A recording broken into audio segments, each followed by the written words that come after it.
Oh, hold on. There we go. That will fix it. In the water, and we actually had a couple of waves. And a quick look at the Harvey Norman recap here. Straight into it. He's already surfed one this morning. Morgan Sibley for Merriweather.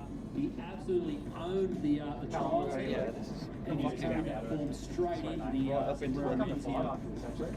And there he is, the big fella Shane Holmes from North Shelby, just down here at the Central Coast. Big, solid guy who can throw huge amounts. Put me in preview for the graphic. Now this guy, Al Reginato from the North Shore, up on the Sunshine Coast. As we said, he basically won the North Shore a couple of years ago. He was the linchpin. Do you want to put me in preview? Really stacked opening heat. Take onto Smithy, put me in preview. Wargs Reg. Yeah, excuse me, Winnie Jones. I don't want to do Yeah, that's a better shell on the drone. Whatever you did.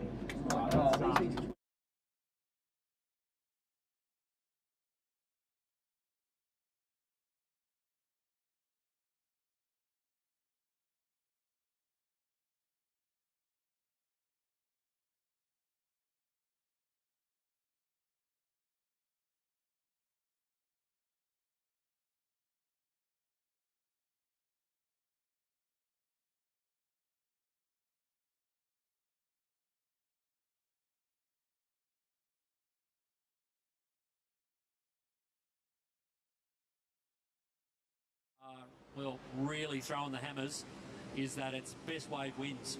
So it's not a combination of your best two waves, it's best wave wins. So these guys are going all out on these on their turns here. So at the moment it is Al Reginato with a 6.5 leading it for North Shore. Who, Reg, you'd reckon, because of course North Shore, you'd say almost came from nowhere. Yep. You know, when they won back in 2019, the Sunshine Coast Club, of course, a long history, they've been around forever, but really hit a purple patch in terms of talent. They had Sophie McCulloch, who's now on the Women's World Tour. They had Al Reginato, who's out there in the water right now. They had Shane Bevan, of course, who's the team coach. I was chatting to him earlier, and he's pretty, well, he likes their chances. Yeah. And they've suddenly become one of the power clubs. Well, that's right. I mean, they were always overshadowed a little bit by Noosa Heads, I suppose. And then, boom, they came flying through with that big win. And, you know, Shane Bevan, of course, migrated north from the Gold Coast. I'm wondering whether his experience has helped gel this team into something the force they are these days. Yeah, well, he's definitely the brains trust, old Bevo, former World Tour surfer himself. He's been around the oval a couple of times. Here we go, Al Reginato for North Shore. He's the heat leader at the moment. Yeah, just not liking the look of that too much. So he's leading with a 6.5. Merriweather, Morgan Siblick, a 6.13 in second. Bank's pretty good out there, Reg. Bank is really good. Like, it's consistent. You know, we're right on the dead high tide, I think, or at 8:30, according to Terry McKenna, and as Newcastle's #1 surf reporter. He's not their only one. He's never wrong. But yeah, no, it's looking good. You can see a little east swell pushing through, consistent sets. And the good news is we're going to see waves the whole weekend as we see Kobe Clements there, just hooking back into this. And boom, nice snap. And Oi! Again, didn't ride out of that one. No, probably needed that last turn, I reckon. Yep. To get up above a 6.5. But he's looking pretty frisky, Kobe. He's had a ton of waves. Yeah, and like we said, so we're surfing a bit of a different bank to what we usually surf. Here goes Shane Holmes for North Shelley, the big power lord, the concreter from down there, just down the coast.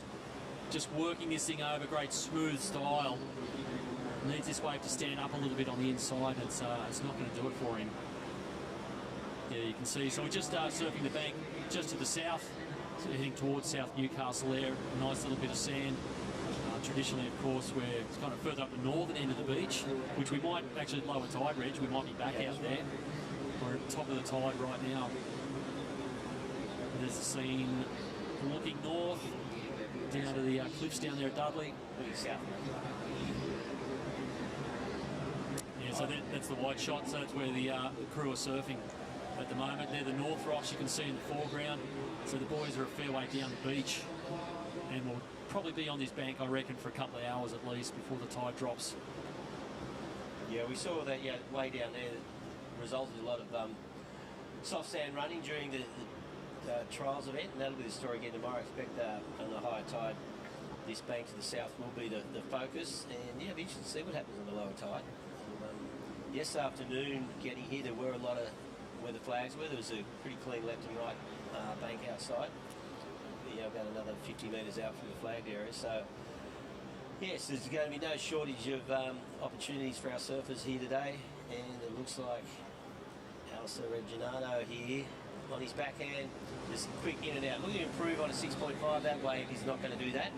He wisely elects to kick out. Yeah. So basically what these guys and the women and the masters and the juniors later on today will be surfing for are seeding points. Yeah. So basically what you want to do, you want to win these heats today to avoid coming up against the other top clubs in the team's draw tomorrow. So the better you go today, the easier you run tomorrow. Yeah, basically, right. Once we go to the team's events for Sunday. And it's a good chance just to feel the bank out a little bit and work out a bit of strategy. Looks like Ozy having a look at this one. So there's consistent little pulses coming through here at Newcastle Beach this morning.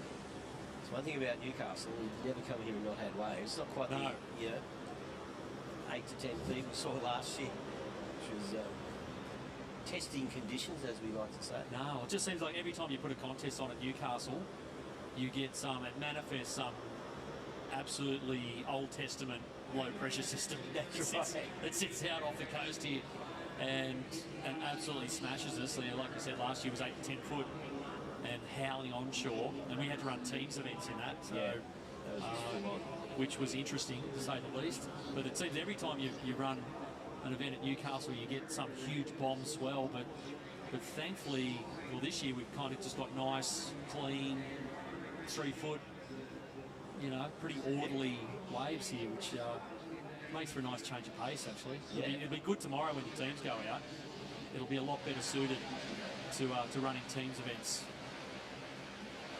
There's the crew from Longy who've made the trip up the F3. Is it still the F3? No, it's the M1 It's now. the M1. Yep, made the trip up the M1 yesterday. Of course, typically for a Friday afternoon, straight across the Hawkesbury River, and the bridge was Gridlocked. Broken down truck. But, no, there'll be a big contingent coming up from Sydney. Of course, there's a ton of clubs. We've already mentioned that you've got Longreef out there in this one. There's North Avalon from the Northern Beaches. Over on the south side, Bondi's there, Maroubra's there, so there's going to have a ton of crew coming up. Allura's there from Cronulla, a lot of crew from Sydney, a lot of crew from the Central Coast. North Shelley is in the water right now. Avoca's coming up later in the event. yeah. So there'll be a lot of crew in attendance here over the weekend. It'll probably get a little bit Looney Tunes tomorrow, Reg. Oh, without a doubt. Crowds on the beach and support crew. Yeah, it's one. The Hyundai Boardriders battle is renowned for the support team as much as the surfing. And these clubs, the camaraderie is super strong because I've obviously been surfing together since I was barometers. And like this bloke has Shane Holmes there from North Shelley, just swooping cutback. He's got that really nice on the rail carve going down. He just kicks out of that one. And he's been around for a long time. Yeah, mate, he's anchored that North Shelley team for probably all of those 10 years. Yeah. We'll probably throw the team captain, Russ Maloney, into that as well. But Holmes is the guy they send out when they need it done. Yep. He's a concreter by trade. He gets stuff done. That's what he does. So you send him out when you're chasing an 8 or something. He's pretty dependable. Yeah.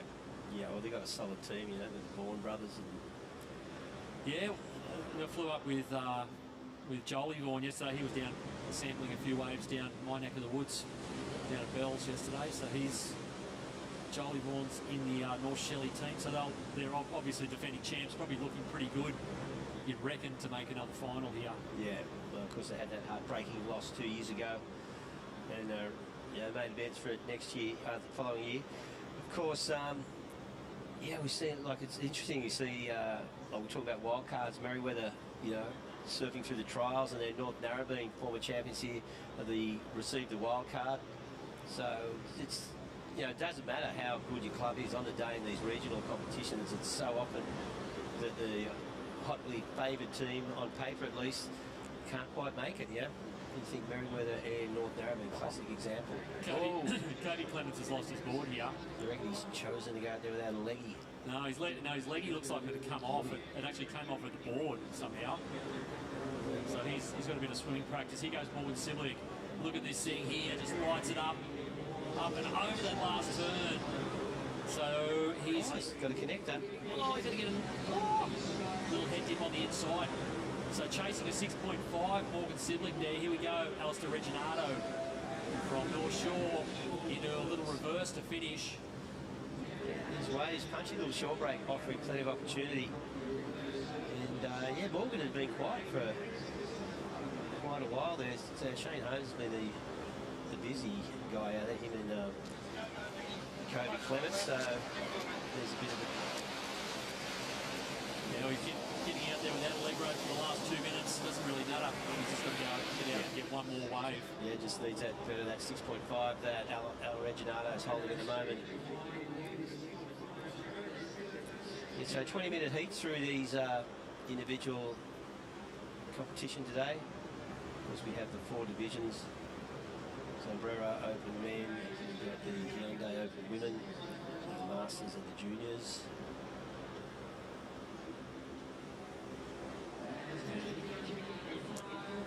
And you can hear the beach commentators in the background counting this one in, which wraps it for this. But this is the last wave of Morgan Sibley. And the judges just put it in actually a 7.38. So it jumps Merriweather from second to first. So Merriweather taking the heat. North Shore, Al Reginato there in white, comes in second. So a couple of the power clubs off and running. Yeah. Job rough. Yeah, awesome surfing there, like that. Those 2 turns. Excellent stuff there from Morgan Sibley. Yeah. 3.8. Yeah, I reckon you're going to see quite a bit of these two fellas here over the weekend for their respective clubs. They look like being key figures. Okay, you guys in the next key figures here already this morning, and they probably will be tomorrow afternoon when we run the finals. So first up win for local team Merriweather.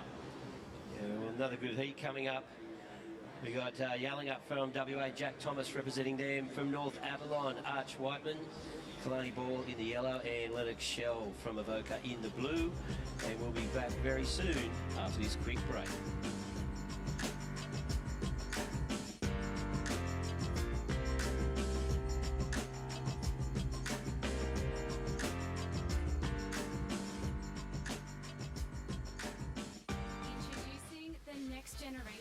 Champions.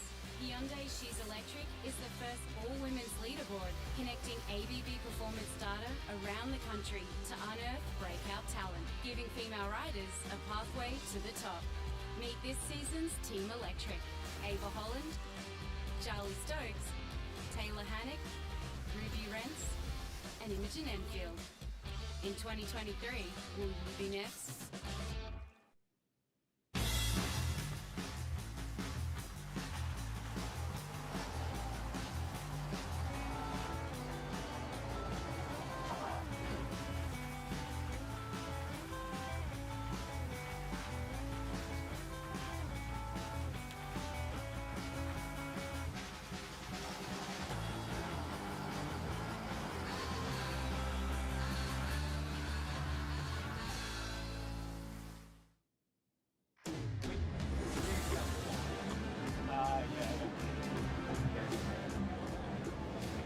Welcome back to the Hyundai Australian Boardriders battle. I'm here with Morgan Sabilik. Morgan, you've had a busy morning. Yeah, it's been shockers this morning. We started out in the trials, so yeah, it's good to get through. We usually get spoiled with the wild card to get through when we don't do well in the qualifiers. So yeah, it felt good to get a little heat under the belt and feel out the bank. It's pretty sick out there. 3 surfs in 40 minutes. It's that's you done for the weekend, right? Yeah, training done. I'm hanging up the towel. I'm just going to cruise. And a pretty commanding victory there. You'd sort of a bit of a slow start. You never really looked out of reach. Yeah, before, I guess I had to start at 8 o'clock, and before it started, I was pulsing, and I guess we all thought it was going to be pretty cooking during the heat, so I was trying to push it a little harder my first time. Probably should have just finished that and come in. What's the plans for the rest of the day? What a cracking Newcastle day. Yeah, it's going to be a gorgeous day. I think every day here is always good, so doesn't get much better. No, we're just going to cruise, go get brekkie. I think watch the rest of the team. I know it's the Masters and the female surf, so yeah, we'll come down and support and yeah, just have a chill day, go to a nice cafe and relax. Sounds good, brother. Thanks for your time. Cheers. So what an ambassador for Newcastle, hey? Every day's a good day in Newcastle as far as Morgan's concerned. Give him a job for Newcastle tourism. That's right. Visit Newcastle with Morgan Sibley. He can do tours. Do guided tours. Take him to his favourite cafe. He didn't mention the name, but he obviously has one. But yeah, of course, Newcastle, a vibrant city. You spent a lot of time, Sean, here. Yeah, lived here for 10 years, mate. Yeah, so you love the place. Beautiful, yeah, best of, it's just like a giant country town, mate. Yeah. Really. Here we go. This is here's Jack Thomas. We've got the first of our Western Australian teams. There's a sink left here. Yeah. Jack Thomas from Yallingup. So we've got 2 WA clubs. We've got Yallingup, which is down in the southwest of WA, and we've got Trig from the city of Perth. Yeah, city of Perth. So Trig's always been sort of the hot spot for Perth surfers, hasn't it? Well, they're good at this kind of club, teams event, because the waves you get in Perth, well, it's not Margaret River. No, let's you be get honest. on the outside reef. It's different. And it's Arch Whiteman from North Am, just throwing a beautiful crack off the top on his backside, and again, there you go. Well, clean hook. So Arch Whiteman looking good out there, kicking things off. And of course out there as well. Still waiting for his second wave. Is from Scarborough, Kalani Ball, excellent surfer. From Scarborough, always a strong performer. Scarborough, of course, on the north side of Wollongong there. Looks like Lennox Shell there. Yeah, Lenny Chell. He's from Avoca, who will be another one of those quiet favourites. This is a replay here of Jack Thomas's wave. Heavy Yallingup, the left-handers running pretty nicely down the beach. Here's another left, of course. This is Kalani Ball, the guy who's been a bit of a star in the World Challenger Series the last few years. He has. It's always looked like you always waited for Kalani to qualify. He's such a good surfer. He's been hunting around for probably 4 or 5 years now. Yeah, he's one of those guys he's kind of been in the mix for qualification for the World Tour a couple of times. He's kind of been close. But he's flying the flag, of course, for Scarborough, which is just south of Sydney, between Sydney and Wollongong, mostly the coal coast. Yeah, the beautiful coal coast of Wollongong. Yep, under the escarpment there, as you head down. So there's the Avoca crew from just down the M1 now, apparently. It's called. Down there at Avoca, of course, another big powerhouse club, a previous winner of this event. Yeah. Going back a few years. Well, they had some heavy hitters. Ace Buchan and Matty Wilkinson at their prime time, although what I see of Ace at the moment, surfing-wise, his prime is nowhere near Avoca. Now, I haven't seen the team list for Avoca, but I'm pretty sure Ace is here, so he'll probably surf as their Masters, their over 35 surfer. Now, Ace is a Masters. Yeah. God. Wow. He was at one point 2-time Australian junior champ, but that was a little while ago now. It was a little while ago. But he had a big tour career in the middle of it, and now he's junior winner. Now he's back to his roots. Yeah, surfing for his club Avoca, and representing them out there right now is Lennox Shell. Shell name very familiar with Avoca, of course. And, yeah, well, his heat at this stage, just Jack Thomas. We saw that replay, excellent little wave. Got a 5.13 for that. We've got 13 minutes remaining. Looks like Jack happy. Look at this one. Bit of a hassle going on. And Lennox Shell there. winning that paddle. Yeah, nice crisp turn off the top. Smooth on his backhand here, and cracks that one. Releases a bit, so critical surfing there. Surfer in blue. It's another tight heat, Sean. Like these guys, obviously, you know, the #1 open surfer from each club out there at the moment. Yeah, you got these 20-minute shootouts, mate. Best wave wins. So there's a lot of action and a bit of hassling too on the peak. You see Lenny Chell just getting the best of that one. Wave didn't do much initially, but he really fizzed his last turn. Yeah. So that might challenge the best wave of the heat. Oh, here we go. Kalani Ball. Look at this thing. Drives up into it. Big jam. And another one here. Well, that might be the best wave of the heat. I think you can safely say, Reg, you've just seen the best wave of the heat. That was serious. Those last two just cracking that turn. And you see Kalani's pretty happy with that one. Solid surfing from Kalani Ball from Scarborough. Look at the replay here, Sean. Mate. Good looking wave. Off the bottom, it's these driving bottom turns where the points are. Sets up these huge top turns, big jam off the lip, and a huge one to finish. Mate, that will be a big old number dropping there. It is a 7.5. Playing ball, best wave of the heat. Scarborough out in front. Yeah, awesome footage there from the drone. Got all the angles covered here at the Hyundai Australian Boardriders battle. Yeah, it's not easy. It's these little pockety waves. It's really hard to get off the bottom with a driving big bottom turn. He just did 3 in a row there. Yeah. They might have cooked him a little with a 7.5, but I don't think it's going to matter too much. Yeah, could have maybe climbed a little bit higher. Not that we're going to try and question the judges' decisions. They can't hear We're us. not going to a bell, mate. We're not going to talk about the judges. No. Well, they can't hear us, so we can. We can. We want. That's good. Well, here we go again. So, little peak standing up for Jack Thomas. Nice again. Beautiful turn out of the top. And there's that bottom turn, just throwing it up. Wave fills out a little bit, not as vertical as he would have liked, but we'll get another opportunity on the shore break and throws again. It looks like one more chance, but unfortunately just comes unstuck. But another good wave there. So fun punchy waves out there, Sean. These guys are having a good time. Yeah, this is a good little bank. You get this little wrapping kind of pockety right-hander that just gives you the opportunity for 3 or 4 turns all the way to the beach. Yeah, opening the day with some really good surfing. Yeah, of course, this is the Zambrero Open men's final. Have you had your Zambrero brekkie burrito yet, Sean? No, I haven't, Reg. Yeah. If they've got some around, I'll have one. Yeah, oh, awesome burritos, Zambrero. It's kept us going over the last few years, really. It has, mate.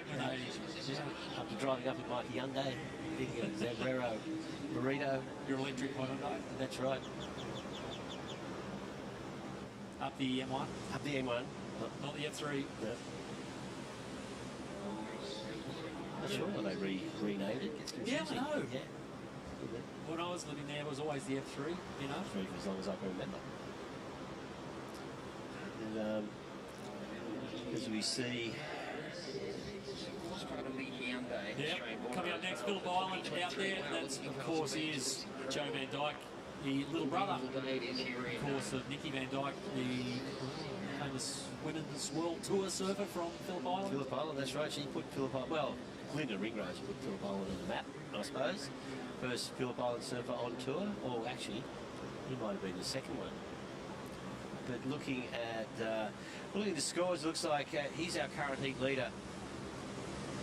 Kalani Ball heading south on this left, just kicks out of that. So at this stage we've got 8.5 minutes remaining. Scarborough, Kalani Ball with a 7.5, second place with a 6.38 is Athletic Chell from Avoca. And then we've got yelling up Jack Thomas with a 5.13. Arch Whiteman just had that 3.6 on his second wave.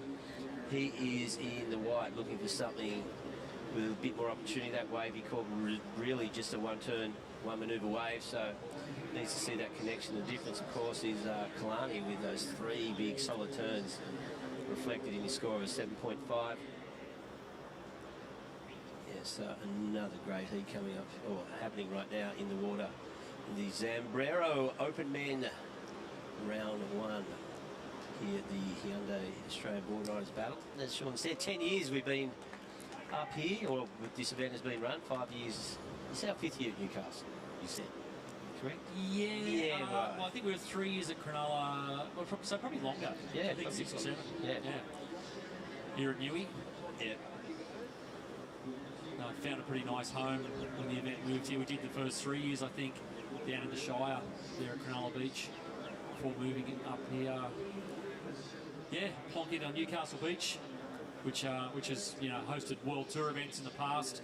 Yeah. So it's no stranger to holding high rating surfing contests. That's right. That was Newcastle, the home of Surf Fest, one of the longest running events on tour. So, is it a Challenger? No, it's not Surf Fest now, is it? The Challenger? Newcastle event? Yeah. Not sure what it is. We'll get a text from Warren Smith in a second now telling us what it is. But yeah, but the long running event, it was because it was a tour event for many years, and during 2020, when the tour was under threat of not happening due to the coronavirus, we had an event here at Newcastle, called Newcastle Cup. Yeah, World Tour event. Yep, down there at Merriweather. Yep. And won by Gabe Medina. Gabe Medina, that's right. No, Idolo. No, I think... No, didn't Idolo win? I think Gabe won Newcastle. in the final. Oh, no, Gabe... Yeah, no, I Gabe... remember Gabe did the air on the left at Merriweather. Can't remember. Or was it Idolo? I think it was Idolo. Yeah, you're confusing. And there's Jarvis Earl, of course, the latest and current world junior champion, goofy footer from Allura, and excellent surfers, coming in his second year out of school now, and knocking on the door of a pro career. I think with that junior world title win, Jarvis Earl gets a start in Challenger, the seed to Challenger events. Yeah, right. Yeah. Yep. Which is a big boost for just starting out to qualify for the World Tour. Not an easy task. That's the thing about this event, of course. Every single Australian pro surfer started their career in their local board riders. I can't think of any that didn't. Even that young was Colin. Maybe Midget Farrelly, because I don't know if they had board riders clubs back in '64. Rich, he was the original president, Midget, of the DY surfing fraternity. Oh, well, there you go. So that means every Australian world champion started their career in the Boardriders Club. It's grassroots surfing, and as and a lot of them come back here to surf. At the end of their careers, they come back to surf for the club again. Yeah. So yeah, it comes full circle. Goes full circle, mate. That's where you start. That's where you end. That's right. You become the master. And of course, we're chatting about the current world junior champ, Jarvis Earl, who just won a couple of weeks ago in San Diego. I think Stace Galbraith has got him down there on the beach. Correct, thanks Shauno. I am with the champ, Jarvis. Firstly, congratulations, mate. Well done. Yeah, thank you. I'm stoked off that win over in America, and it's good to be down here at the Boardriders Battle surfing for Allura. Should be a fun heat this morning.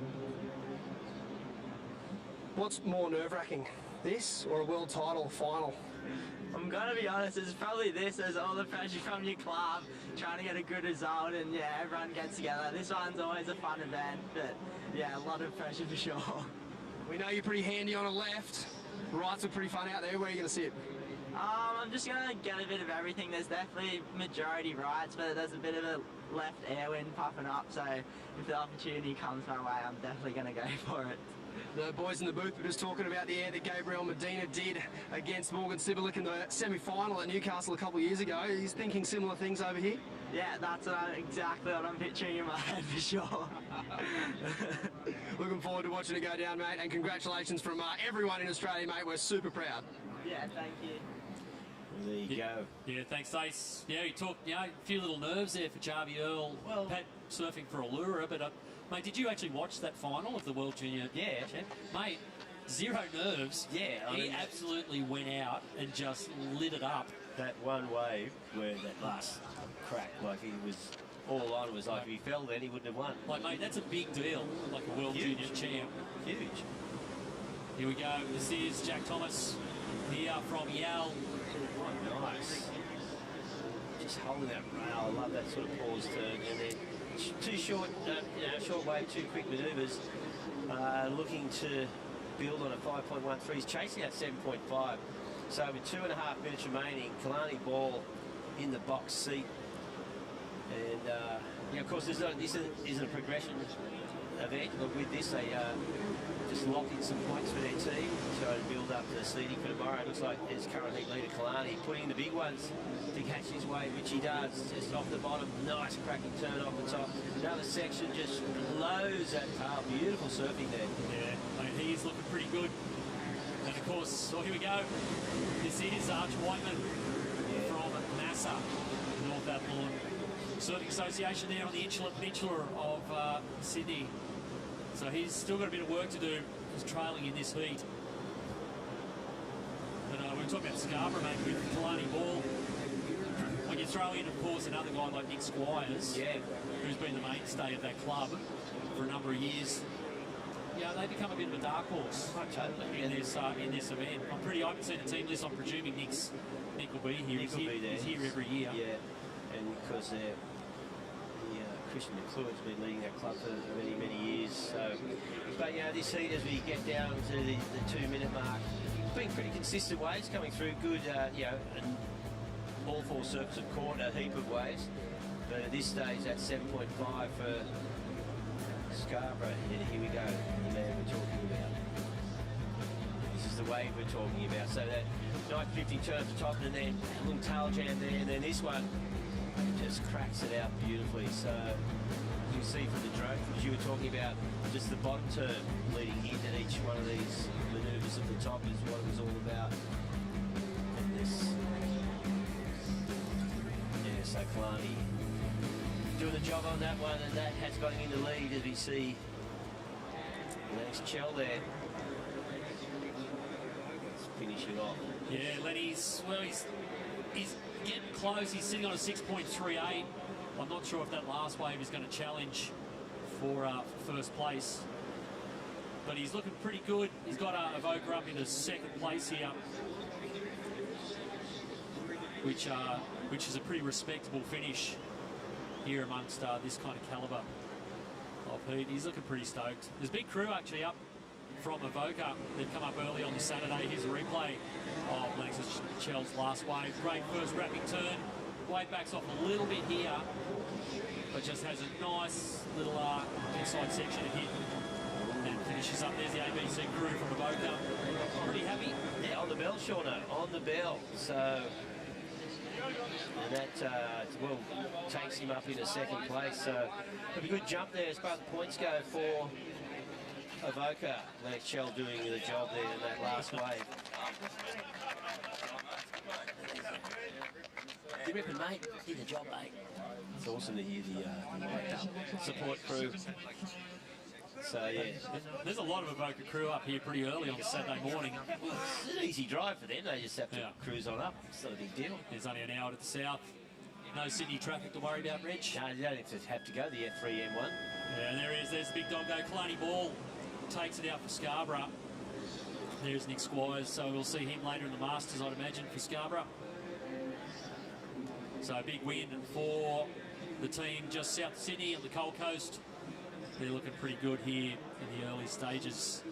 You're watching the Hyundai Australian Boardriders Battle Series 10 here live from Newcastle Beach. Don't go anywhere.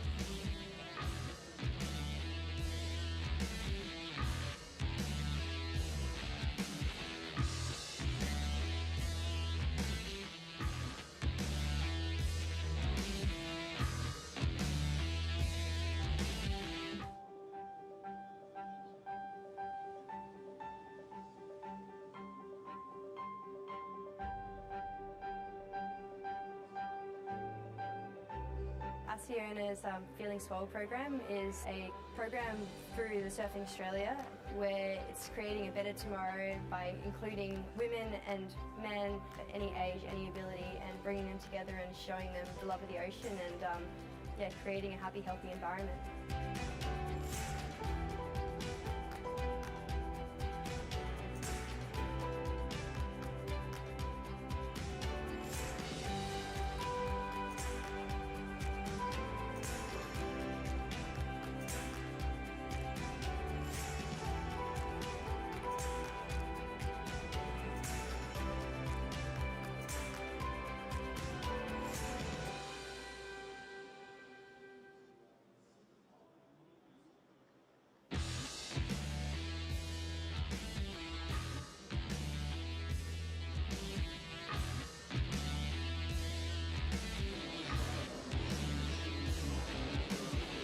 Welcome back to Newcastle Beach, the Hyundai Australian Boardriders Battle Finals. It's on, and we have got a heat in the water unfolding right now. Vaughan Blakey in the booth with my dear friend Jess Grimwood, the voice of Australian surf commentating, I'd have to say. It's a real pleasure to be here with you, Jess, and again, it's just probably my favourite weekend of the whole Australian surfing calendar. Club surfing, as we all know, is just such a huge part of our identity as a surfing nation. Every world champ, as we heard Reggae and Shauna alluding to before, has come through the club system. Every great surfer, even all our great free surfers and sort of cultural icons, have at one stage surfed in these Boardriders heats. That's how much clubs mean to us as a tribe. But now that we're here and it's finals day, yeah, that cultural thing, it's there. It's a big part of it, but the win, everyone wants that big W, so that's why we're here. Yeah, exactly. Everyone wants to say they're the best Boardriders club in Australia too. I can't tell you how many times I've heard the winning clubs go around for the next 11 and a half months claiming that title, and it goes straight on that bio on the club Boardriders page, and it's such a bragging right, not to mention, I mean, the cash that goes along with it, but the bragging rights here is what you said for our tribe and our culture. The best part of today.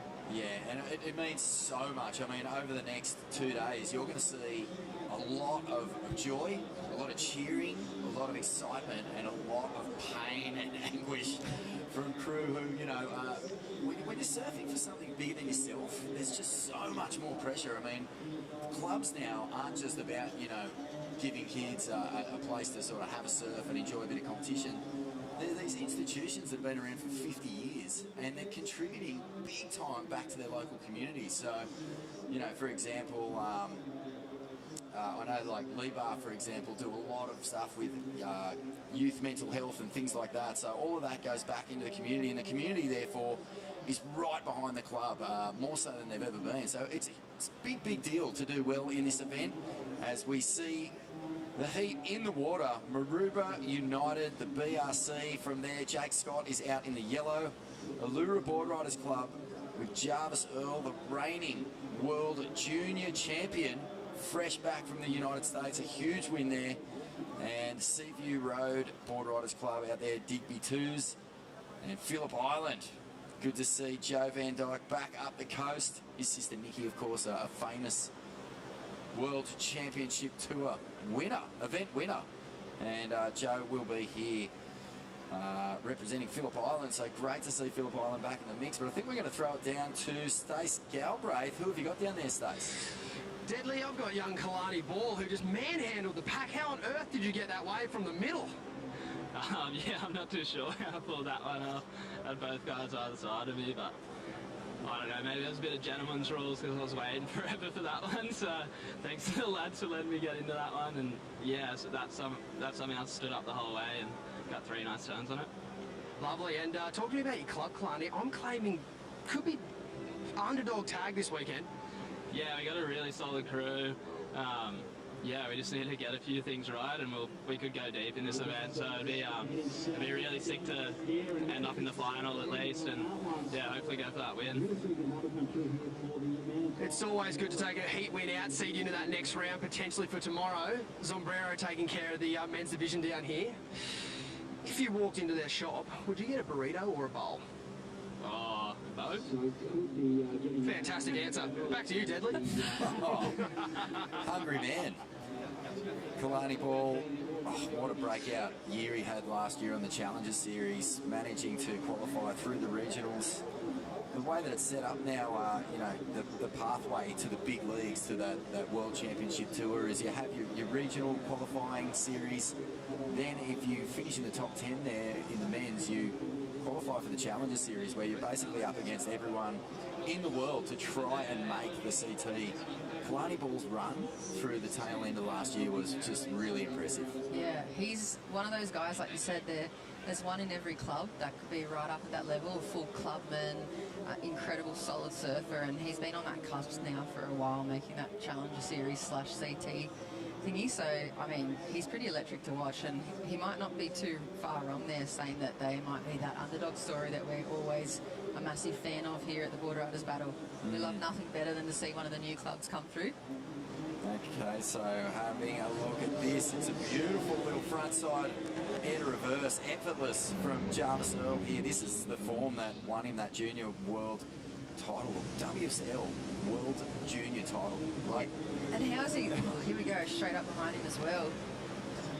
Yeah, this is Digby, a couple of nice backside re-entries. Just to put into context some of the names who have won the WSL World Junior title. You've got Andy Irons, Joel Parkinson, Ethan Ewing, Macy Callahan won it. Who won it the same year that Ethan won down at Kiama? Oh, it was Macy. Sorry, yeah, of course. So, yeah, I mean, that list is impressive. You're dealing with, you know, world champions there.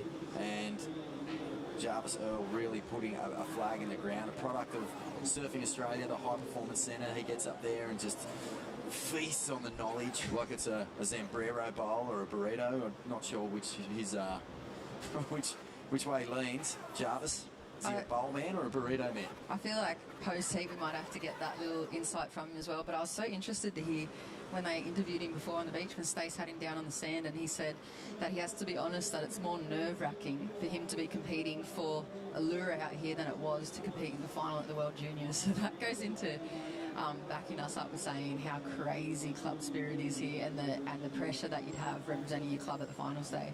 I was talking to Joel Parkinson, the 2012 world champion, snapper rocks man through and through, just about, you know, how hard it can be sometimes surfing for your club. And he was like, oh yeah, it's as nerve-wracking as anything. And this is a guy who's felt the pressure cooker of world title showdowns.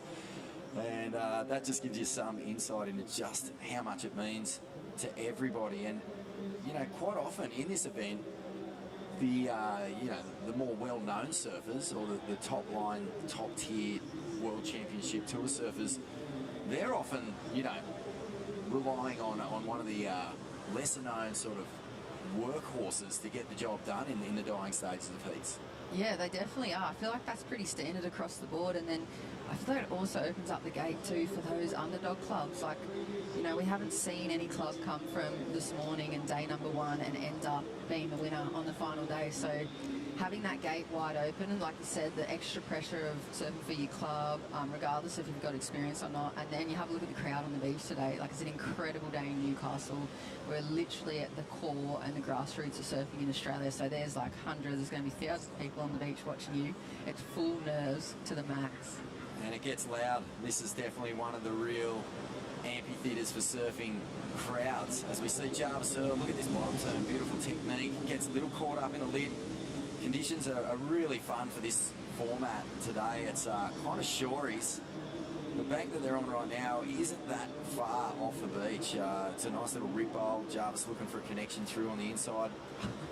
He just added on a couple of 100 metres if he had to run up then too as well. That's so far down past that little rock shelf. You can actually see the water running back out through that little rip there. Surfers obviously being able to use rips to their advantage. Well, we've got a little bit of a hassle here, and this is unfortunate. Seaview Road and Maroubra Boardriders tangling. And out the back, just with his run of this beautiful peak.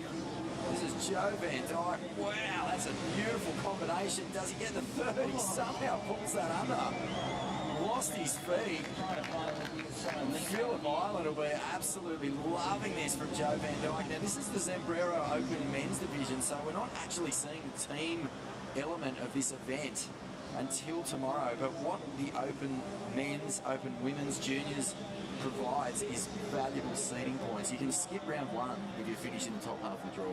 Yeah, exactly. Seeded straight on into round two tomorrow for the teams if you're able to clinch to win. And I mean, what is it? Heat number 3, day number 1 of the battle, and I already had goosebumps listening to the Phillip Island cheer. It's incredible to see these guys be able to surf on this stage. And I mean, look, he stayed out of the tussle. Have a look at this, the hustle and bustle and the battle. Oh, there's confusion, and that is a definite pull down, isn't it? I mean, the Rashi got grabbed. That was the... I love it. It's cool. Well, it looked to me like Digby only had eyes for the left, and Jake only had eyes for the right. So both guys really thought they were in the right position on that peak, but that just left the door open here for just beautiful power surfing from Joey. Phillip Island represents, somehow kept his foot in the wax for that final turn. And that's a beautiful three-turn combo. Gets the exclamation mark on the end. Gosh, he looks solid too, doesn't he? He just looks so stable. Look at the depth of the surf in there, and I just love just really powerful meat and potato surfing, tap dance his way through the inside, and yeah, he's a standout star for Phillip Island. Somewhere Nicky Van Dyke probably watching this and putting the doof on, getting the glow sticks out, dancing around the lounge room. And the rest of the club too. I mean, Phillip Island, if we talk about clubland and the history of clubs too, they've got such a deep history. They're one of the oldest clubs that we have in Australia, and they got that first surf club, or surf club style clubhouse.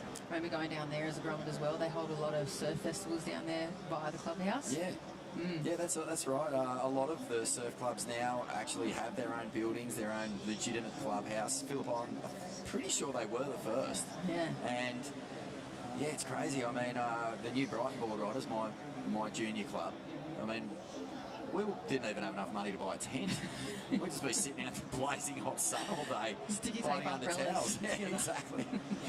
So, I mean, the clubs have come such a long way. They're really important institutions, as I said, community institutions, and doing so much more than just running the surf comps, really getting involved with fantastic community initiatives, everything from cleaning up beaches to fundraising for all the different things that are going on around local communities. And it's just a wonderful thing to see surfing given back. And that was Seaview Road, Digby 2s, and the interference was called on Digby. So red, this heat has turned into a bit of a shocker for Seaview Road, unfortunately. That's got to be harsh to clock too as well in your opening round. I mean, the Seaview guys, they won the South Australian qualifier, and they're a pretty cool club as well. I mean, it's obvious it's a lot more rugged down where they grew up surfing, and they're used to those choppy, crazy conditions. So I thought maybe this little peak set up out here the front in Newcastle this morning would suit them really well, but just getting tangled up with Jake Scott there, it's really cost him. And I mean, the judges must have deemed that little rashy pull, maybe he was just holding on to avoid the collision, I don't know, but he didn't get punished for that. Oh, it's such a bummer when you travel all this way. You've got high hopes, you've got the whole state, not just your hometown, watching on, supporting you, and you cop an unfortunate interference. You could see that Digby really was projecting on that left, but look at this projection, and this is the kind of Hail Mary surfing that he's going to try to use to claw back a few positions here. But obviously there's no progression in these heats. You just get your seed points and move on, start looking towards tomorrow. So, Digby's not out of this. He can definitely pull something off, something special, and climb back up into the top of this heat. This is a beautiful timing, really gets that tail high, and the rotation, and this is the interference. So you can see he's looking left, he didn't even give the right a second thought.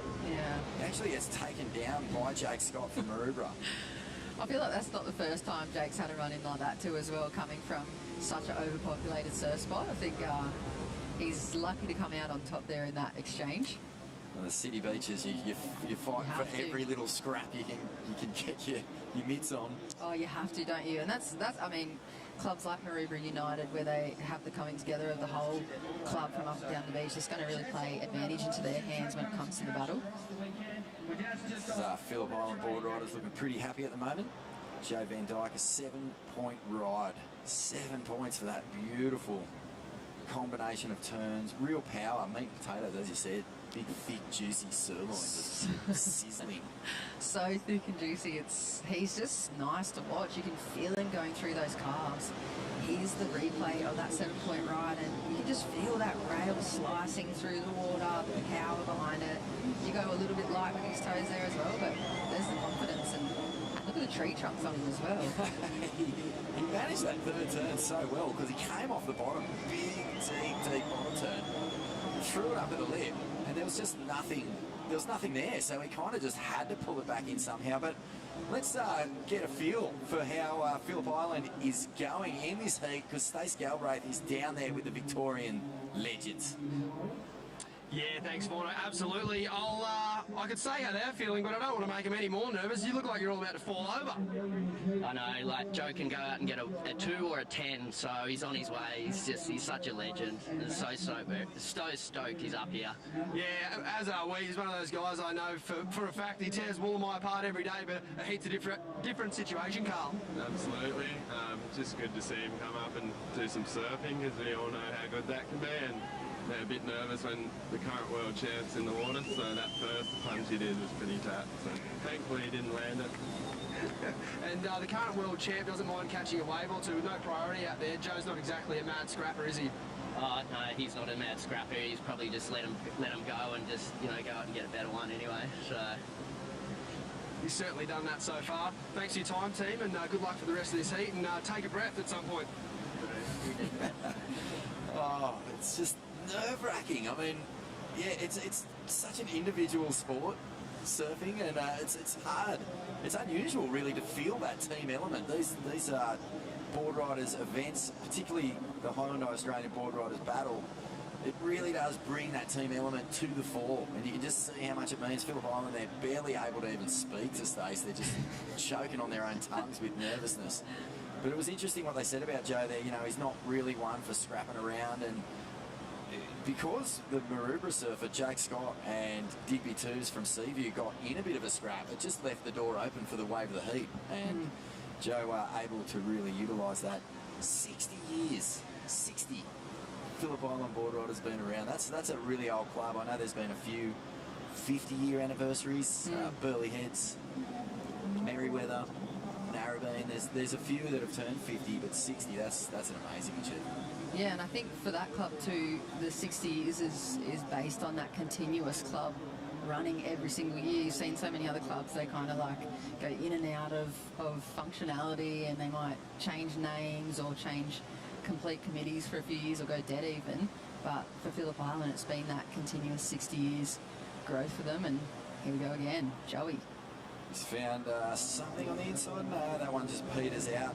Tide is still pretty high. We're expecting really good conditions over the weekend. I think the swell actually looks like it might even build into tomorrow, just slightly. Yeah. Good winds. We were getting a little insight, weren't we, from the local man, the local surf report guy? We were. Look at this, dolphins swimming in the harbour. Oh, it's a beautiful world we live in.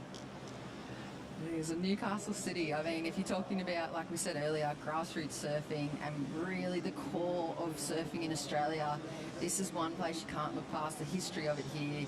I mean, the natural amphitheatre, like you said, Vaughan, and just the overall vibe of Newcastle. When you come down here, there's a crowd waiting at that kiosk downstairs from half an hour before sunlight every single morning, waiting for the coffee, checking the conditions, and it's a beautiful place to have heat to eat. Well, Phillip Island, very happy there. Joe Van Dyke getting it done, a 7-point ride. It's a little bit of a tricky heat, really. Allura, the world champ. Jarvis Earl, the junior world champ, finishing second. And, a bit of a tricky one. But what we're going to do is have a quick break, and we'll be back with plenty more from the Hyundai Australian Boardriders battle in just a moment.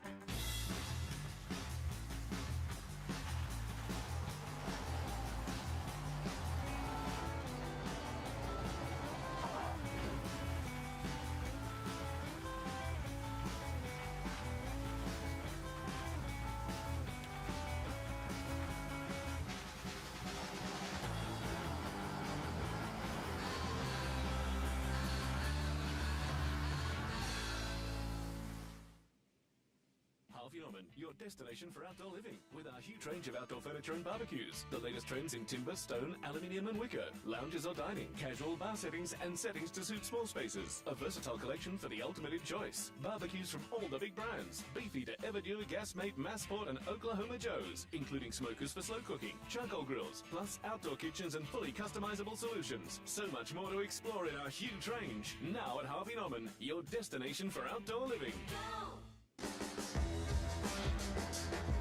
Welcome back to this Hyundai Australian Boardriders battle, Newcastle Beach, and beautiful scenes. Look at that water, big pot of dolphins out there, coming in to basically show us how it's done. But we are here for Zambrero Open Men's Heat number 4. 4 clubs represented here by 4 excellent surfers. Xavier Huxtable for Torquay in the red. Nick Muntz out there for Trig Point in the white. Micah Margison from Kingscliff Boardriders back at the ABB. And I believe we have our debutante's first ever appearance here at the finals, Kale Enfield for Port Macquarie Boardriders. So mid-north coast, everyone glued to their screens. And here we go, straight into it is PMBC. A nice snap off the top from Kale there. Great to see new clubs represented at the finals. And a nice snap to slide there. Nick Muntz, Trig Point. Great to see West Oz back over here a couple of years where, you know, travel was impossible due to the border closures and whatnot.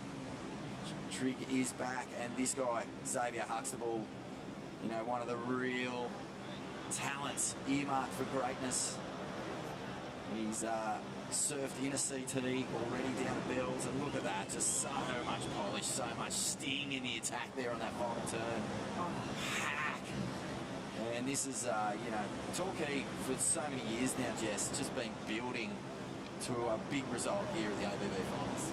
Yeah, and how sick is that replay too? He's similar to Joey's approach as well. That just big, solid rail work, blows out the fins at the end, and it's easy to see why he's had that kind of pro experience already and why he's been earmarked. Yeah, well, Port Macquarie, surprising really that they haven't been to the ABB Finals before. So many great surfers from up that way. I mean, Matt Banting is the name that obviously springs to mind, but you know, there's been surfers, Mick Kane, the Rafferty brothers from just down the road.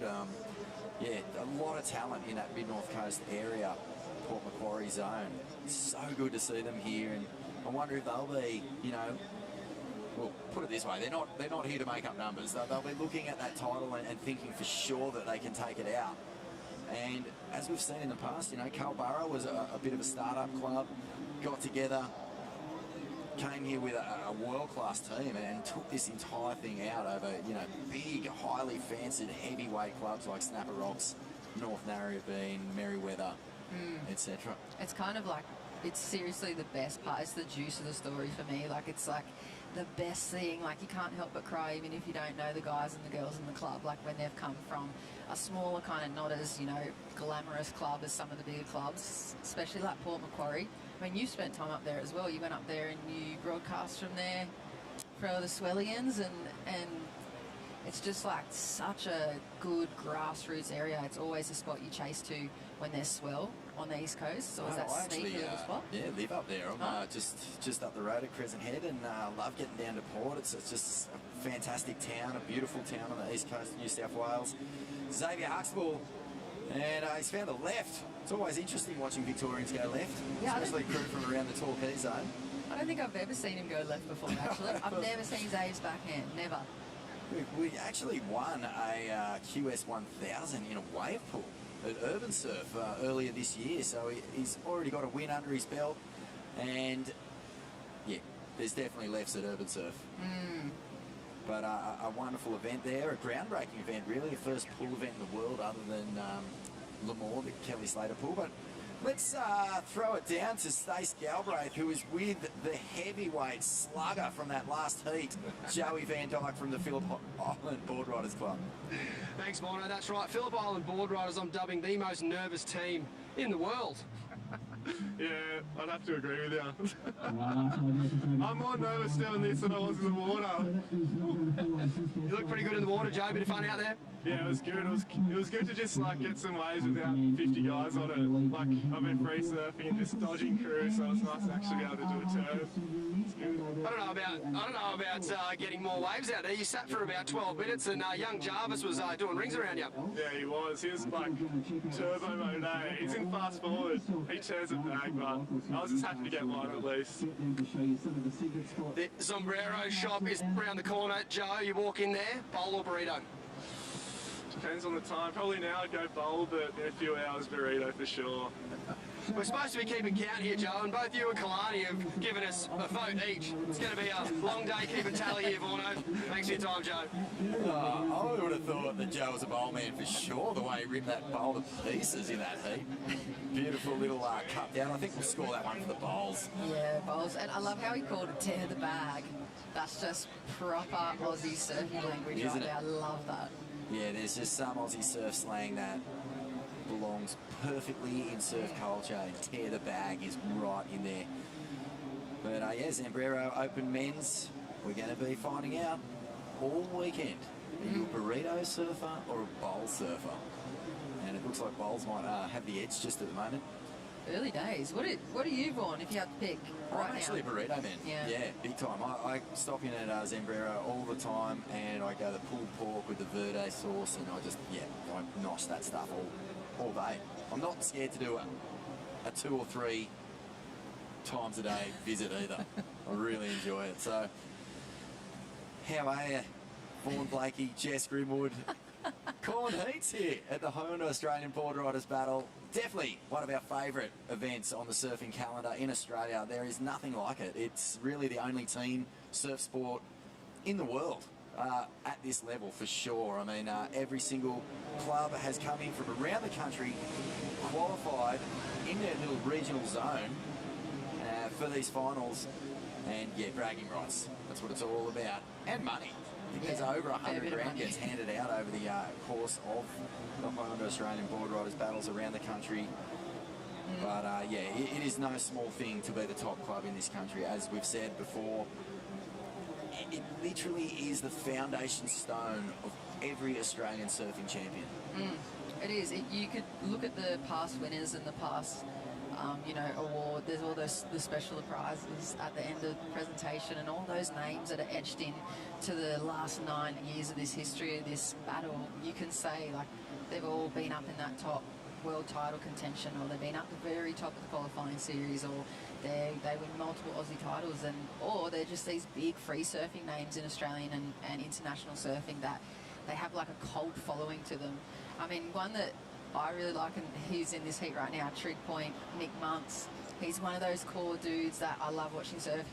He's not so well known, I think, internationally, but in Australia, if you come up against, look at him, the big moustache of Monks there, he's an absolute weapon, and he has so much froth level going on. So it's nice to see him out in the water all the way from WA, like you said, Vaughn. I can imagine him biting into a burrito and just getting hot sauce all through that moustache. Looks like a classic soup strainer. Yeah, and he's gone through the working experience that happens. You know, if you're on the east or the west coast, you tend to find yourself around a lot of contests, and you end up part of the work crew. You end up doing something to do with surf contests. So he's lived and breathed it. Save Huxtable gets a little float the boat happening here. He's going to look for a second option. It doesn't really pan out, but some of the awards up for grabs during the weekend. We've got the Wayne Bartholomew and Lane Beachley medals. Xavier Huxtable actually a winner of the Rabbit Bartholomew medal one year, maybe last year or the year before. The Hyundai She's Electric Award. This is for the female surfer who has an electric performance in and out of the water across the ABB weekend. The Hyundai Electric Air Show, that's always a bit of fun. Just before the finals hit the water tomorrow, we just send them out, thousands of them, and they start punting up a storm, getting the fins out. Progression, you know, really, a few years ago, landing airs was a pretty remarkable thing. You were lucky if you saw 1 or 2 in an entire day of surfing. Now it's every single wave. So Hyundai Electric getting in behind the air show again. Club Spirit Awards, High Performance Awards, and the Oakley Prison Performer Award. So plenty of accolades to be handed out over the weekend. And of course, the big one is just taking out this team's title. Yeah, and the 20 grand as well. 20 grand for first place for that club, and I can tell you that just goes so far, especially when it comes to those real community focus clubs, when they put it back into their junior development. We might not see it the following year, but over the next 5 to 10 years, you just see those names, those young guys coming up from that junior development, paid for from that cash from the Boardriders battle, and then they just start hammering, and then suddenly their club and their local surf spots on the map somewhere on the qualifying series or some national titles, and it's just like a full snowball effect from that. Cool. We've talked about Port Macquarie representing here for the very first time at the Hyundai Australia Boardriders Battle Finals. The Kingscliff Boardriders Club is another club that just in the last few years has really started to beat the drum. They're a club that, you know, I think a few years ago would have been hoping to sort of qualify for this day, and now they're here and they'll be looking at, again, getting into the finals, getting a big result. Micah Margot really doesn't need too much introduction. He's an Australian champion. Father Brendan, of course, one of the all-time iconic power free surfers this country has ever produced. Go back and check out some of the Jack McCoy classics. Green Iguana, Bunyip Dreaming, Sons of Fun. I mean, there's just goosebump turns from Brendan Margison in those ones. But Micah, you know, he's basically a linchpin surfer for this club. I actually pulled up just the other day at Cabarita, and I looked down and there was Micah on a Mick Fanning soft top just ripping Cabba to smithereens. Such a talented surfer, but it's this guy staying extremely busy. Punches out of this first, off the lip, comes through down onto the inside. Xavier harks the ball, crack! That is some pretty sublime surfing. It was a very flat wave through the middle, but you know, these guys, they just know so well how to maintain speed, get the absolute best out of these waves when they come off the bank. Take us through this one, Jess. This first turn's beautiful. Yeah, it looks so light over that first section and just reads it really well, adapts to this little chunky inside, huge whack, like you said, Vaughan, blows the fins out the back. Have a look at another angle at this. You can just see it tiny. The solidness, similar like we said to Joe as well. They just have this similar approach where they're really solid but really light at the same time. And then big last whack, fin release, perfect timing. The crowd would love that down there as well. And you know what? Something about today is that bank is not that far from the rest of the crowd in the club. So those guys will hear firsthand the reactions to their turns. You can, I mean, years past, it's been a really, really big divide with that big swell. So sometimes the surfers couldn't even hear the announcers. But I'm sure that they're going to hear their clubs and maybe even the rival clubs going nuts right there in the lineup. Yeah, it's pretty funny because, I mean, the last 2-3 years, it's been a bit dry in Victoria. The swell just hasn't really been it hasn't stepped up to what we usually expect from Victorian winters and stuff like that. So they've been a little bit wave-starved, and Xavier is probably out there letting off a bit of frustration because I hear it's pumping down there. That's the way too, isn't it? Every time you leave home, it pumps. It seems to happen, no matter where you're from and where you're going. The moment you jump on that plane or that train, it starts to pump. Yeah, everyone representing Torquay, Phillip Island, the Victorian clubs, they must just be going, what? Oh, man. But, you know, they're wearing their club jersey with pride. They're up here happy to represent. Just all your crew at home, don't rub it in, all right? Don't send them any screenshots of the barrels you're getting down there at the moment. Here we go, Muntz from Trigg, WA. So you can't quite tell what he's leaning up to do. Bigger fella as well, very powerful, but so good in the air. Fun little waves here. Kale Enfield again, just getting caught behind. So Torquay Boardriders out in front. A 6.68 for the last of Xavier Huxtable. That little up and over with the big wallet explosion in the end, just raining change all over the beach after that one. Nick Muntz, he's holding down second. He's got 3.8.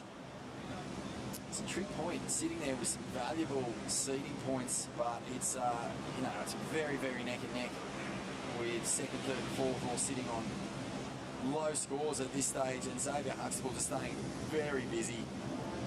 Nice little backside off the lip. Seems a bit tricky and wobbly. There's a little puff of wind blowing into the left, and you heard Jarvis Earl say it's a nice little air wind, but still a bit too much water on the bank, so there's a little bit of chop moving across it, making conditions difficult. But you watch, as the tide goes out, we'll start seeing that left come into play a lot more.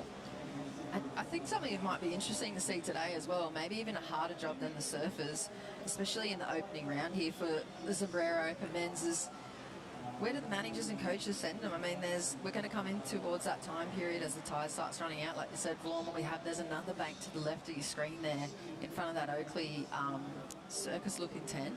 And it's really, really good. There's a left and a right off as an A-frame, and then there's a shorey as well, so it's tricky. Where do you go? These are the decisions the brains trust are left with. And Micah Margison, here he goes, weaving through onto the inside. He gets a snap in. He's really having to force it here. That wave didn't offer a whole lot of nice steep face. You know, steeper the wave, the more opportunity for powerful turns. The flatter the wave, the more you've got to do the work. And judges, what they really want to see is you match the power of the wave. So if it's steep and powerful and you can really attack it, that's going to mean big scores. That's what Xavier Huxtall's been able to do, locking in a 6.8, so the high scoring ride of the heat. This guy, Cale Enfield, trying to get the campaign happening for Port Macquarie, and that is a good backside re-entry. And there'll be points in that for sure, as Nick Muntz now will start feeling under pressure. Was there more than 3 points in that turn for you, Jess? Oh, for Cale, for Port Macquarie? Yeah, 100%. For me, that was a really, really big turn, and we even saw it from that flat angle, so I think if you were able to kind of shimmy down in front of it, you could just see the depth of that bottom turn and how critical that snap was through the lip as well. So I think he's going to go into his best wave. I can't see it going under, but who knows? Early days, early scales. 2.5 minutes remaining in this one, and it drops. I think it's a 3.5. So Cale has gotten out of 4th position. Nick Muntz sitting on a 3.8. I think, is this another wave? So comes through on the inside, cracks it. That's the replay of the last one. Yeah. Interesting too, Zabe just gave it to him. Let's see, nice time, crack, nice and early before the bump. And here he goes again, I'm pretty sure, riding similar approach to Vaughn. Solid backhand. He's getting those inside re-entries really dialed in. It's just out the back, there's not a whole lot to work with. Nick Muntz, it feels to me like he's having a bit of a frustrating heat. He hasn't been able to really find any rhythm, but he got that one right off the bat, 3.8. And that's enough to keep Trig Point in second at this stage. A couple of nice little combos there from Cale. And Micah just paddling around going, give me something, please. This is one of the, you know, there's not too many sports where you can sit there and the playing field gives you nothing to work with. Yeah. Can you imagine walking onto the tennis court and no one gives you a racket? No one give you a ball or a racket. You're just standing there. Yeah, you're kind of hanging around on the court, just waiting to maybe catch someone else's racket if they don't pick it up. It's so weird. It is so strange. It feels unfair, but I mean, everyone's out there. That's the thing with surfing. I mean, putting yourself in the right spot for waves is half the game.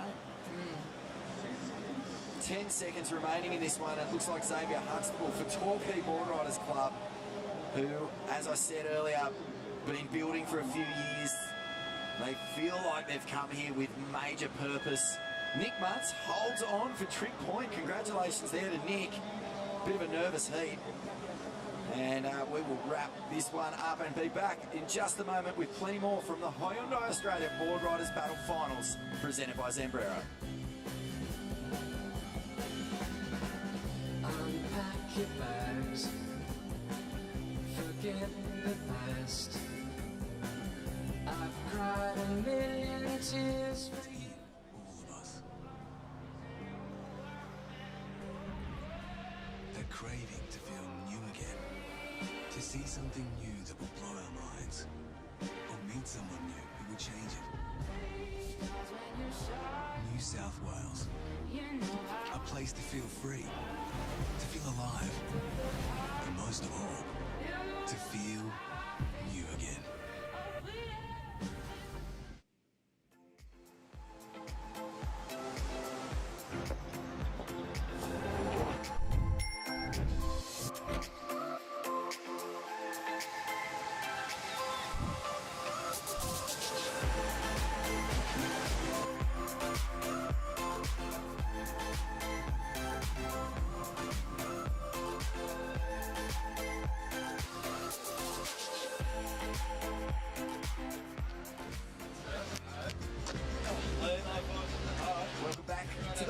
Australian Boardriders battle presented by Zambrero. Newcastle Beach is the scene, and Xavier Huxtable is the man.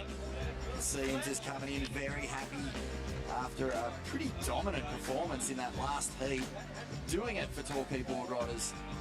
Vaughan Blakey, Jess Grimwood in the commentary box, and out in the water now, Jess. Matt Kennedy from South Arm Boardriders, Tassie. Matty Job from Burleigh Heads in the white.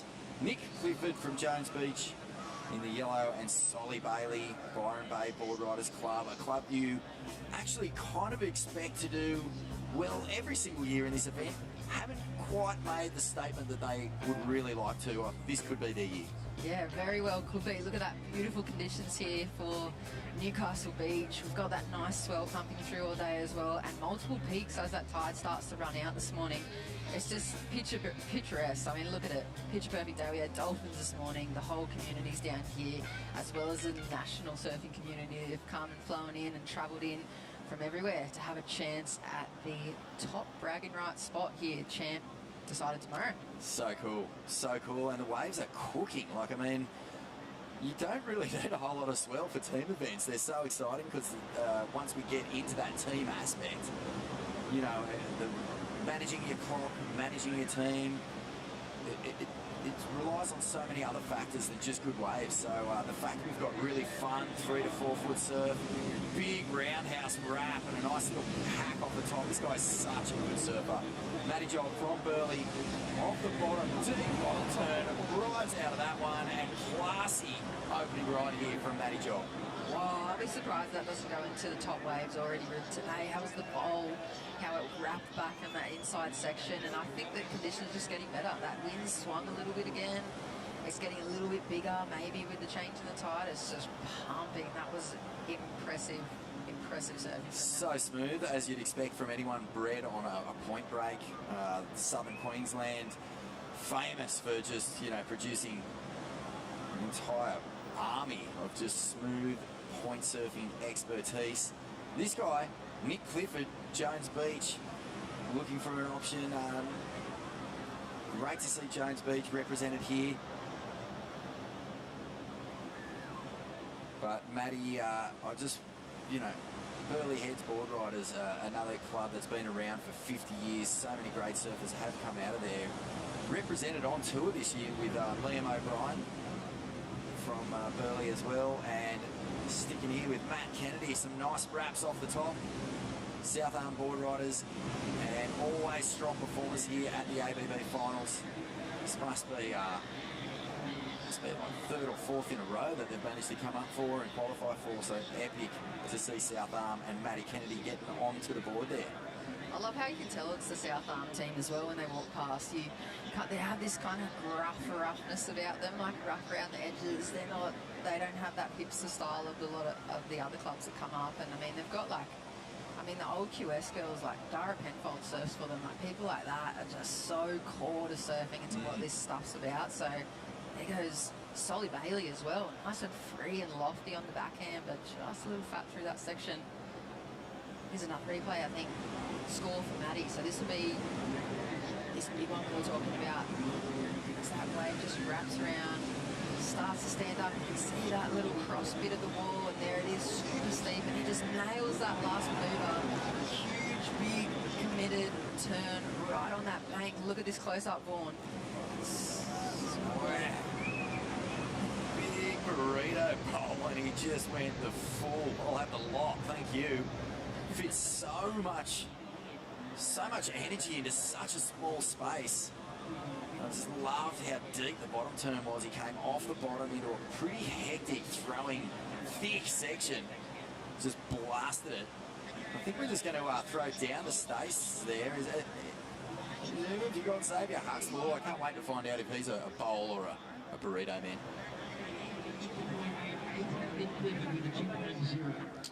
Xavier, the waves are off their head firing at home. How do you focus for that? Yeah, as soon as we seem to leave, it starts pumping, which is a bit annoying because when we're there, it's flat. But no, it's fun waves up here and up here with the whole team, so it's great. Speaking of the whole team, Len, what do you reckon? Pretty good. Just pretty good. Real good. You let out a bit of frustration on a few of those waves, Abe. You look fired up. Tried to. No, I got some fun ones. Flying beach balls. No, I got some fun ones, and yeah, just tried to surf them as good as I could, and it was great. When you walk into Zambrero, which I know you do quite regularly, are you getting a bowl or a burrito? And please do not say both. Well, definitely burrito. I reckon the burrito is the better option for sure. Finally, we have a clear answer. Yeah, you got to get a burrito. As all the lads back home would know, especially Hacky Boy, you got to get a burrito. Good on you, mate. There you go, one for the burrito team. Yeah, I'm burrito all the way. Me too. There's no compromise, especially in between serves. There's nothing better. Like it's compact, and you just take it on the run. You don't have to sit down and get cutlery. You just go on the go, express. That's it. Efficient. But you know what I like about I can just get the whole thing, open my mouth, shove it in. Two or three bites. That's a challenge. No. Don't make me do it, please. Maybe it should be the new Zambrero challenge. You will send you down a Zambrero tent, and 1, 2, or 3 bites does it take Vaughan to eat one of those burritos? I'm up for it. I'll give it a try. Right, son. I'm definitely not going to try and get a whole bowl in one mouthful though. No one needs to see that. Wow, beautiful wrap here. This is Solly Bailey showing some of the form that got him onto the World Championship Tour a few years back now. He took a little bit of time away from competing. Sometimes, you know, when you reach the heights, it takes so much energy, so much commitment. You can suffer the disappointment of falling off tour, and to pick yourself up and do it all again. Sometimes it's the right thing to do, to actually take a little break, regather, and begin a new campaign. There's the Club Spirit Award already factoring into the Coffs Harbour Boardriders Club. They come down every year from the Banana Coast. And that lady right there, I know that to be Tracy, I believe, and she's the one that provides those fresh cakes every Boardriders Club every time you're there in their region for an event. Incredible. Such a legend. Club spirit to absolutely waste that club. Nick Clifford now bashes it off the top, and Jones Beach getting a score on the board. It's nice from Nick. Coffs Harbour, if they don't win the Team Spirit Award, they go close. They're always final. They've got the biggest flags you've ever seen. Yeah, they do. They've always got the banana mascot. Of course, the big banana located in Coffs Harbour. Do you stop there and get a photo every time you drive past? Every single time, mate. North and south. Here he goes, Nick Clifford. That's the replay from him from Jones Beach. I mean, these guys as well, a strong club. Have a look, really kind of composed surfing. He doesn't look too overexcited, but he also is doing what it takes at the moment just to post a couple of scores. That's going to improve the situation. And I mean, strong club from down there in Kiama Downs, and they've got, I think they hold at the moment, their female surfer Oceana Rogers finished second at the Junior Aussies this year, I believe. So they've got that full junior development program going on, as do a lot of the clubs. And I think that they haven't had their time to shine yet, but in the next few years, like we were saying earlier, Vaughan, they've got all that progression coming through, all that hard work that goes in day after day and week after week at their local spot. It's going to start shining through in stuff like the battle. Yeah, you see, well, you mentioned before that, the South Arm crew are a bit of a different breed when it comes to the waves they like to surf, the heavy water, the culture of South Arm of Tasmania. Well, Jones Beach likewise fits into that category. The waves down there, oh man, I mean, challenging at their most mellow, just about. I mean, you're really starting your surfing life off in some pretty heavy water. And you can take it as far as you want to take it. They've got some of the most treacherous slabs imaginable in their zone. But, being able to get a club together, hit the beaches, and make it to these ABB finals is such a massive achievement already. And I know that Jones Beach will want to take it deep in this event over the weekend. Tomorrow, we will see the Hyundai Australian Boardriders Battle Teams event kick off. What we're watching right now is the Zambrero Opens Men, heat number 5. Surfers won't be progressing today. What we're looking for is each surfer representing their club, trying to place as high as possible to get the most seed points so that they can hopefully skip round 1 tomorrow in the teams event and get that seeding straight into round 2. One heat less, it makes a big difference. There's a lot of energy gets put into those team runs up the beach and the strategy going into your heats. Oh, there's so much energy to conserve if you can find one of those top 8 spots on the leaderboard by the end of today. And we said it earlier, no team has ever made it from outside that top 8 to become the champion. So we could see it this year. Have a look. Nick Clifford. Crap! Beautiful off the top. He's got another section here, and he absolutely blasts it. Jones Beach lighting up. That was beautiful surfing from Nick Clifford. Really nice combo, but the flow was impressive, wasn't it? He really came off the bottom hard. That section was just standing up for him. I was thinking, is he going to really go at this? And he did. He just punched it, a big nooner. Real relaxed too. He just looks really, really relaxed out there. I don't know if that's just an effort to be like that and just keep those nerves calm, or he's just one of those dudes that just cruises through the club rounds every month, and all of a sudden he's in the final against, you know, the favourite names, and then you just go, wait. Is he going to win this? I feel like he has that vibe about him. It's a great thing in this event, as we've said before. You know, you've got World Championship Tour level surfers. You've got Solly Bailey, who surfed on tour against, you know, your Kelly Slaters. Crack off the top. This is just so impressive. That bottom turned into that nice foam hit to slide. And press pause and just stick it on your wall, a big 12 o'clock. And he really gets the completion with that second turn. For me, it was linking. That's really what made the difference. He put those 2 turns together beautifully. The judges are going to love that. Matty Job out in front at the moment with a 6.25 for Burley.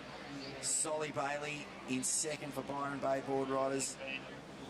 Nick Clifford in third, waiting for a score to drop. Matt Kennedy from South Arm in fourth.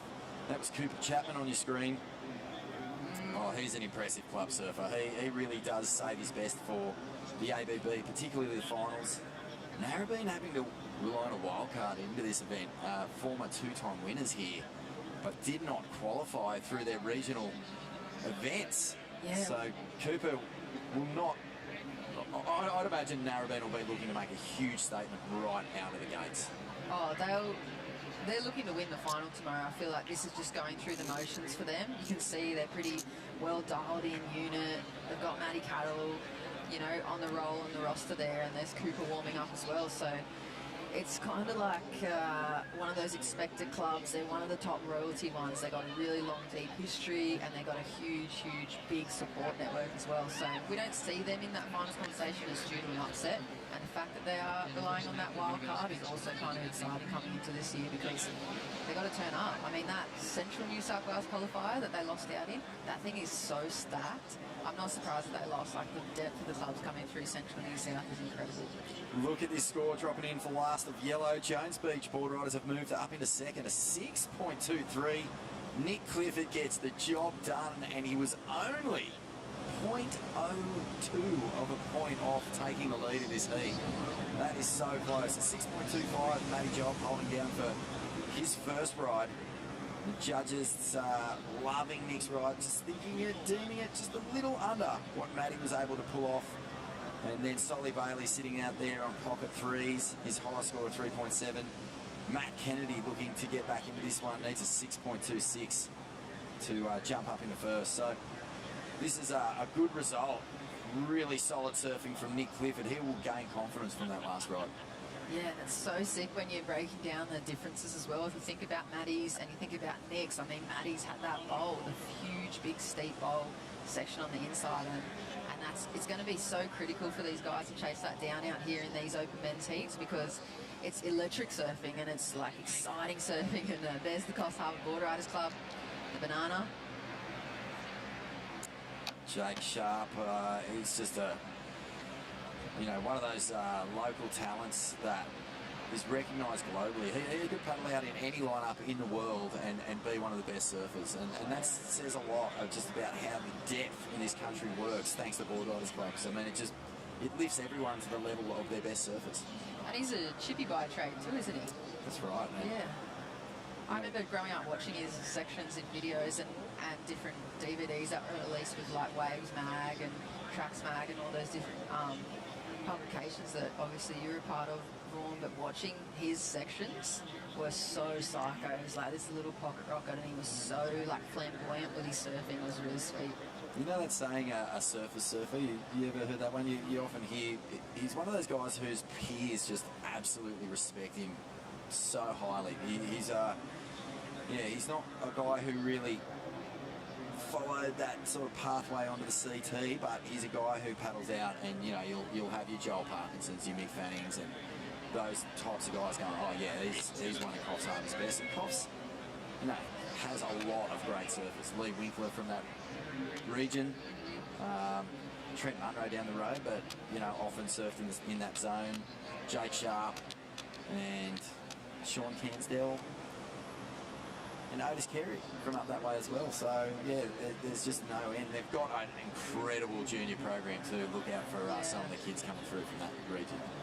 Yeah, they do, and they have such depth as well. I know they were one of the first clubs to put on the competition for the intellectual disabled chapter of their club, so they call it, I think, Division B, and they've got full competition as part of their monthly comps every month, and they do so much work with all aspects of the community up at Coffs, not just their Boardriders kids or their junior kids. They like fully encompass the whole community, which is, and you can tell when you go up there and you meet some of the guys, like those guys that you just mentioned, and people like May Show that would be tuning in, and all those big local characters. I'm going to give a shout out to the king. Yeah, exactly. Division champ.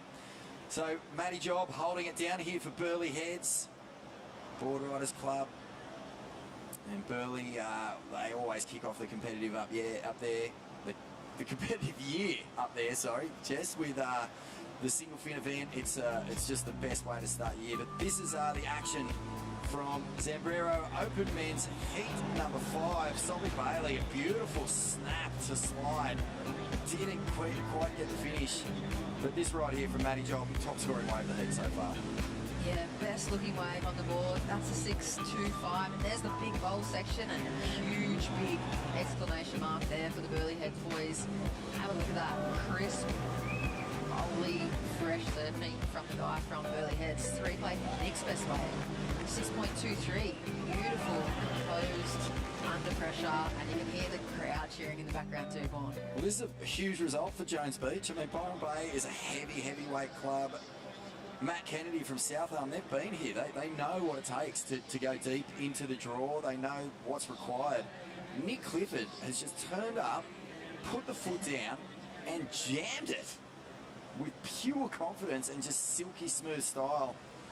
He's going to feel really, really good. I wouldn't say unlucky. I think that's really on point judging. I think Matty Job did just have a slight edge. His last turn really committed, super deep. Rail work there from Matty, but Nick Clifford, big props here, and Jones Beach with 2.5 minutes. They must be starting to rub their hands together thinking, holy smokes, these are good points.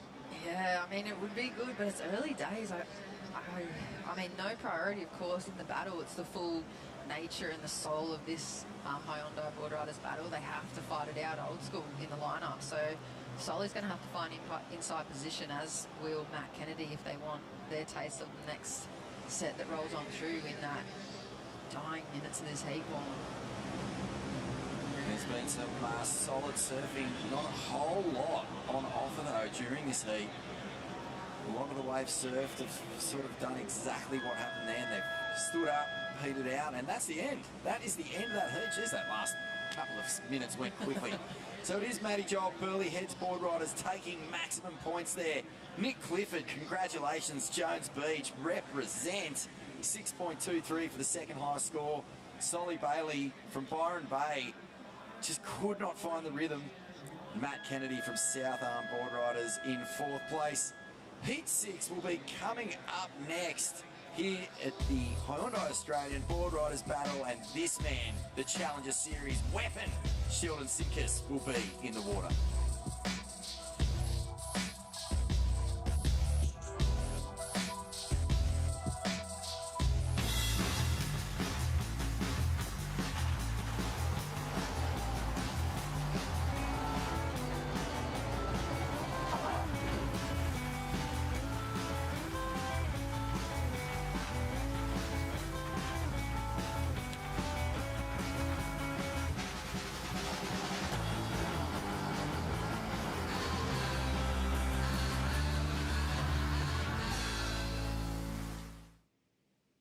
Introducing the next generation of champions.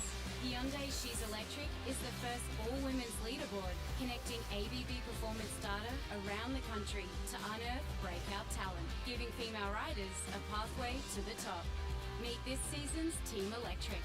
Ava Holland, Charlie Stokes, Taylor Hannock, Ruby Rentz, and Imogen Enfield. In 2023, will you be next? And welcome back to the Hyundai Australian Boardriders Battle 10th anniversary edition here in the beautiful Newcastle Beach. City of Newcastle on screen, and a big welcome to New South Wales from all those states travelling so far for bragging rights today and tomorrow as we decide the best tag team surfing clubs in Australia. There's a celebration from winner of Heat 5, Natty Jobs from the Burleigh Heads Boardriders, myself, Jess Greenwood, and Stacey Galbraith. Welcome around some this morning, Stacey. Big morning down there. Thanks so much for the welcome, Jess. Yeah, it's fantastic morning on the beach. The vibes are high. There's plenty of nerves flying around, as I alluded to, Phillip Island, and it's good to see who can step up and get it done. Yeah, it's pretty incredible day when you have a look at that vision there. This is live right now from day number 1. We're still in the Zambrero Open Men's round 1, heat number 6 in the water. Ben Lorenzen, he's been showing up a lot this year already for the Boardriders style events, and he's surfing out there in the yellow for Noosa Boardriders Club. Sheldon Sinkus in the red for Snapper Rocks. Jake Sharp in the white for Coffs Harbour, and Cooper Chapman for the Wildcard Club in the blue, North Narrabeen. Now, Stace, I mean, have a look at that lineup with those 4 clubs there and those 4 gentlemen in the water. This is going to be an absolute firecracker of a way to end up round 1. What a treat to jump in and call a heat like this. Little right rip bowl and 4 surfers that I think would absolutely be licking their chops at these conditions. Yeah, definitely be. And I mean, it was enjoyable to watch you try and get the differentiating between the burrito bowls and the burritos down there on the answers in the post heats. What kind of man are you? Burrito man? Bowl man?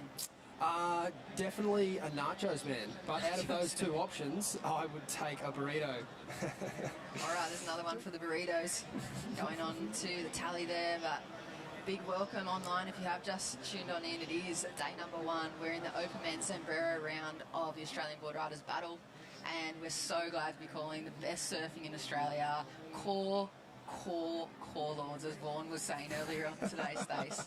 Like, incredible surfing from the Aussie clubs coming on here today. Yeah, absolutely. You know, there's people like Jake Sharp, who's the older surfer in this heat right now, but in his era, he's still only a young fella in the grand scheme of things. But compared to the other surfers in the heat, he was red hot, came out of that Julian Wilson era of talent, and we're pretty blessed to have conditions that I think will suit all the clubs today. It's nice to turn up and see a setting of waves where everyone will get their opportunities. Yeah, I mean, we have looked at it on the screen this morning already, but you've been down on the sand and there's so many different peaks and multiple kind of takeoff points. How hard have the team managers and the coaches got their work set out for them today? At the moment, it's a little more predominant on the right, which is a much easier sort of setting. I guess it's a peak, as we see Benny Lawrence in here splitting it up with Cooper Chapman. Earlier in the day there was a pretty fun left, a bit more in front of the battle cage, so I think as the tide changes throughout the day they'll have a bit more of a task on their hands as we see Benny Lawrence and hopefully not getting the board in the back of the head. Now, I see him turn up earlier on in one of the events at the Usher Cup. He was kind of like the guy that was on the scene up there. You got to see him surfing up there. How does he handle that club pressure as we have a look at the replay here from him? Yeah, he did really well up there, and then someone else who can handle the club pressure really well is Cooper Chapman. It's definitely a prestigious club to be a part of. As we see Coop just loosening up the hips there. And Benny Lawrence and just double checking to make sure. We did see an interference earlier in the day, so I would probably go out on a limb and say we might see a couple more. It's a really fun split peak, but with no priority, it will make that tussle at the start very a cautious one for either surfer. But both surfers happy to go on their backhands there, which I think, is interesting. Probably I wouldn't say most people probably prefer to go on their forehands. Have a look at that beautiful little vision right now. The Dolphins checking on back in with the contest. And just under 15 minutes, Stace.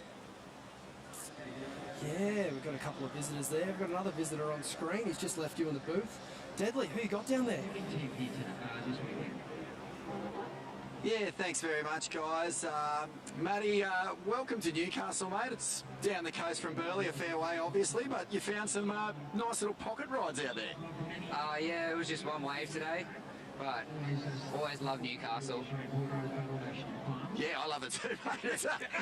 It's a great joy. There wasn't many waves out there. It was quite a bit of a slow heat, but yeah, we ended up just getting one really nice big one early, and then it just kind of stopped breaking. And mate, Liam O'Brien's turned his back on the club, and he thinks he's got bigger fish to fry over there at Pipeline in Hawaii. But tell us what it means to surf for Burleigh, because the club's over 50 years old, and you guys are really yet to make a big statement in these ABB finals. Yeah, we've been struggling to get the A team down here, so they've put in the Z team today. Best of luck, Liam, as well. And come from Burleigh is like awesome. You've probably been down there. It's bloody 6 foot and offshore every day now. So, yeah, it's pretty special to surf the club and to have like Devex coaching and Bottle around. It's always looking like people to look up to and everything.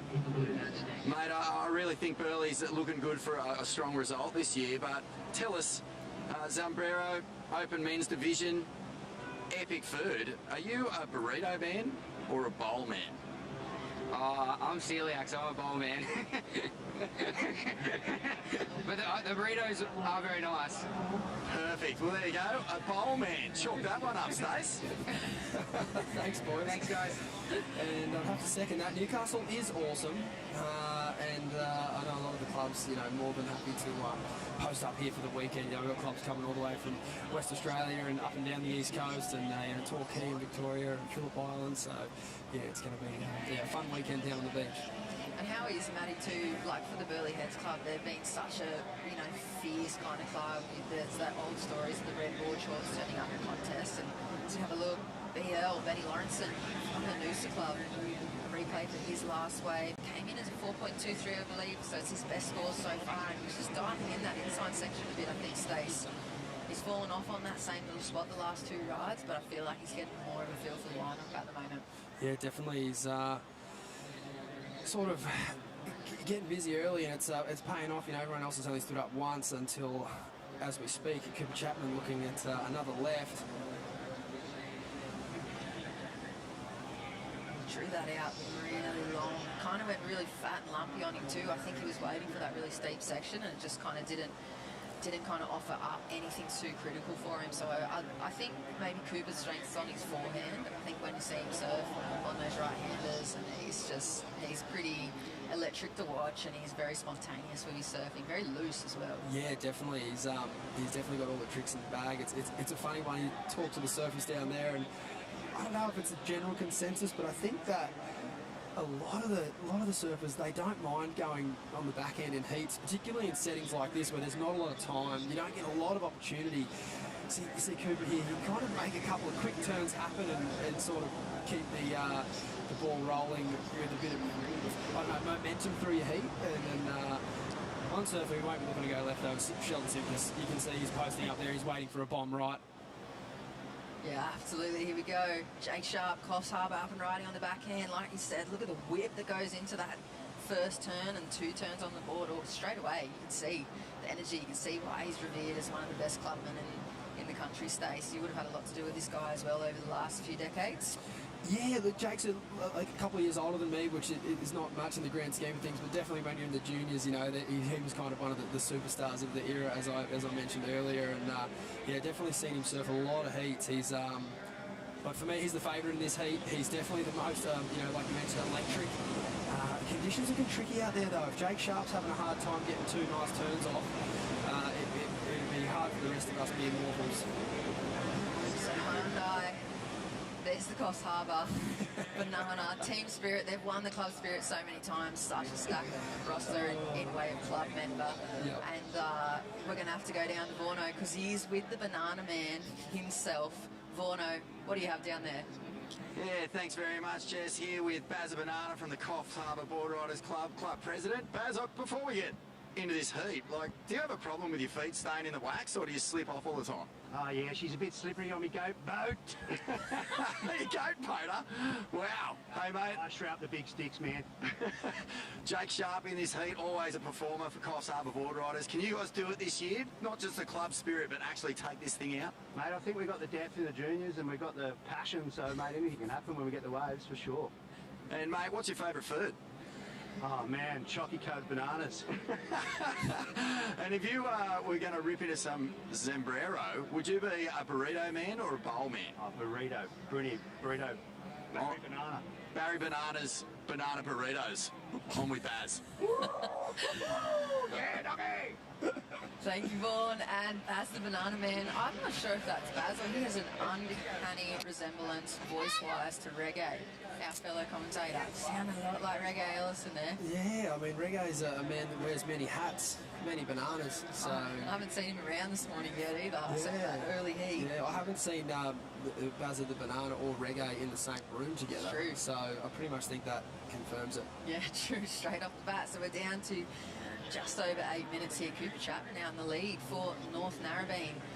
I mean, heavy hitters when we talk about Australian border rider battles over the last 9 years, this year being the 10th, North Narra has been kind of the club to beat. They're definitely arch rivals for us on the Central Coast, and they're always just kind of been that club that just had the better surfers, the better programs, more attention, all the stickers. I think maybe two of those points are correct, but maybe not necessarily the better surfers. Well, yeah, you guys are pretty red hot, but I think you might have a few more concreters in your team and less pro surfers. But yeah, there's definitely a lot of talent coming out of the North NSB. NSB for life was the tag I was thinking of. I've been hanging out with Joel Vaughan for a couple of days, so I've almost been, You've almost been initiated? I've sort of been initiated, yeah. But I was searching for your tattoo before when you walked in. I know you've been spending a lot of time with the NSB boys, but there it is. Zambrero Open Men's. This is the final heat of round number 1. We're going to move on into the Hyundai Open Women's next as well for this morning's individual heats going towards that top 8 ranking for a round 2 berth tomorrow. They're all important. We haven't seen any club make it all the way through from the bottom of the seeding to take out the finals. It's always been one of those top 8 clubs over the last 9 years of the battle, so it's going to be an exciting year. We've seen already Port Macquarie kind of show up this morning in the men's, and I mean, it's a huge year for all the companies coming on board as well. Hyundai, of course, and naming right, Zambrero offering up the Open Men's, and Harvey Norman, one of our official lifestyle partners here for the Battle Stace, and Newcastle City, of course, hosting us once again. Yeah, it's a great host of partners. Obviously, wouldn't be possible without them. And I know, as I mentioned earlier, all the clubs, they love coming to Newcastle, as we've got a bit of a tussle up the top. Benny Lawrenson was not scared to paddle around Nathan Hedge up at the Usher Cup earlier in the year. And I think that pretty much sets the bar of where he's at mentally. If you're happy to paddle around the hog, I don't think anyone else would be more intimidating, really.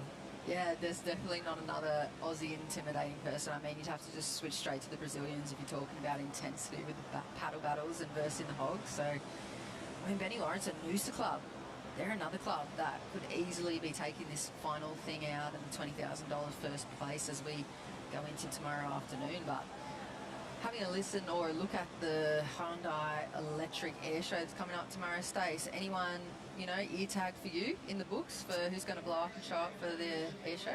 Yeah, I believe the swell's meant to kick up a little bit, and I think the wind's probably from a similar direction, so the lefts, I think, will favour a couple of airs, and it'll be pretty hard to go past Jarvis Earl. His strike rate's incredible, and fantastic young surfer. Sheldon Simkus up and riding. Oh, there he goes, so quick, such a tiny little wave. We've seen a few of those waves picked up throughout the last few heats, and the guy's not even been able to capitalise on it, so it just shows the speed that this Snapper Rocks kind of heavy hitter power surfer is. Sheldon's going to be so hard to beat if he can find a set out here. Here he goes, a little bit of a shampoo, but nothing really on the board there for Jake Sharp for Coffs Harbour. Yeah, Sheldon's really up against it because I just don't see him finding a set wave against Ben or Cooper. They're just demanding, first priority on the peak there, and they won't be giving it up easily. You see Sheldon kind of sitting inside, looking for those double up waves. So unless Sheldon gets, I would say, pretty lucky with his wave selection. It's going to be hard for Shelley to really get like that big open face, because as you can see, Ben and Cooper, the only thing Sheldon can hope for here is that they paddle themselves like way off where the best takeoff spot is, which you do see that happen. Yeah, definitely. And look at how close they're sitting in the lineup as well. The other two guys are just kind of sitting out of that battle, and BL and Cooper are just like neck and neck. Look, have a look. The interesting thing is these guys both want to be going on their backhand, so it's funny to me that they would swap positions there. They're really hustling, really jostling for it. Yeah, you know, there's not gentlemen's rules, but if there was, this is Cooper's first time going right in this heat. Oh, beautiful first turn. That was a huge big hack from him. This is what I'm talking about with his forehand. I feel like it just has a little bit more depth in his surfing. He's a little more top to bottom. And that's going to be a pretty nice looking ride for Coots just on the inside of the rocks there. Here goes Shelley Stace. Yeah, so that one broke a little wider, and Shelley's hoping that one double up a bit more, but probably just a little too much foam on the face. As we see Jake Sharp. Very similar to Sheldon, just too much whitewash on this wave to begin with. No outside manoeuvre. Once he gets to the inside though, beautiful turn. Oh my word. This is one of the better waves of the last couple of heats. And that's sort of the double up Sheldon was hoping for. Not for him though, but Jake Sharp unloading. I think he might even be on one of those dark arts, kind of carbon wrapped, very spaceship looking surfboard, and plenty of spring. My God. How's the precision as well? I thought that was literally going to be a whitewash roll into nothing, and he just turned that thing into such a good score. Look at this at the start. We can't see the wide angle of it, but it just kind of looks like it's not really going to eventuate until it hits this inside bowl section. Jakey just loading up, flare out the top, big second crack, and 3-4 turns there. You couldn't have surfed that wave any better. Yep, this is the replay from last of Benny Lawrenson. Nothing there for him, simply right action for the guy from Noosa Boardriders. Currently sitting in second position, just over 2 minutes in heat number 6, and he needs something at the moment. He's sitting on a 4.83. Best wave of the heat prior to Jake's. I think Jake's still got to lock in. Where's that going to land? I sort of haven't been paying too close attention to the scores from the beach. I'm sort of just trying to be getting a few grabs elsewhere. I saw Joe Van Dyke get a 7. Yeah. That wave to me looked better than that. Is this going to be excellent surfing? I mean, it's excellent surfing, but the difference between, I think, Joey's 7 and the last of Jake's is Joey had just this bigger section, bigger wave, big face, and really, really definite, start, middle, and finish to his wave. Gotcha. That little wave, his surfing was, I think, better. Maybe Jake's was more electric, but just not as much wave on offer. Totally. Didn't really get that outside turn either, but either way, it's no doubt going to be the best wave of this heat. The second turn alone was 4.5 points, so we'll see where that score comes in. Yeah, score's looking in. There you go. I back it. Like, I feel like in a day like today, there's not a real big difference in critical section between the outside or the inside. It's sort of just where you're doing your turns. If it's a good turn, it's a good turn, and the judges have eaten that up. 8.5 points. Is that the highest score today? Yeah, I think since we've been sitting in the booth, I don't know if Baz the Banana Man or Reggae. I don't know if Reggae's heats had a few high scores, but so far 8.5, and just showing, like you said, you don't think there was much of a difference between that outside section and the inside. And Jake just 8.5. Here goes Cooper. Up and riding on the forehand, looks smooth, nice little slash to open up, a small wave, and kind of running off the bank. Doesn't really offer him up that bowl section like we just saw on the 8.5 Jake Sharp, so he's going to have to redirect. A little bit of a foam tack to finish off this heat for Cooper Chapman. And you see Jamie Tomo and the rest of the North Caribbean crew on screen there just clapping him in. I don't think he's going to be too excited about that performance, but maybe a good thing to get that first seat out of the way for the wildcards. Yeah, definitely. I think he surfed well on the waves that he had. He probably would have just liked a bit better of an opportunity, like, obviously waves like Jake's. But, yeah, Cooper will be feeling pretty good about that, I reckon. He's got a few, like you said, a few waves under the belt now. And Cooper's done the QS here a lot of times at Merriweather, and looking very similar to the Rocks at the moment. Well, there we have it. Jake Sharp, the best wave score of this morning, 8.50 for Coffs Harbour, takes out the final heat, round number 1 of Zambrero Open Men's, heat number 6, and there he is, a replay from one of his left-handers. Power power hitter. Here's Cooper Chapman's way for the Wildcard Club. North Narrabeen finishing in second position, collecting those important seeding points going into tomorrow's conversation space. A big morning ahead of us yet. Plenty of action coming up. Here's 8.5. Yeah, it's beautiful. Bottom turn, top turn combination. They're driving the tail through the lip of the wave. I mean, it's got to be one of the best turns you'll see this weekend, I reckon. Absolutely lovely surfing there from Jake Sharp. And the club spirit to match as well here for the Hyundai Australian Boardriders battle. Heaps of action on the cards as well for the rest of the day. The Hyundai Open Women's Round 1 coming up right after this break. Stick with us, live action here at the Boardriders battle right after this.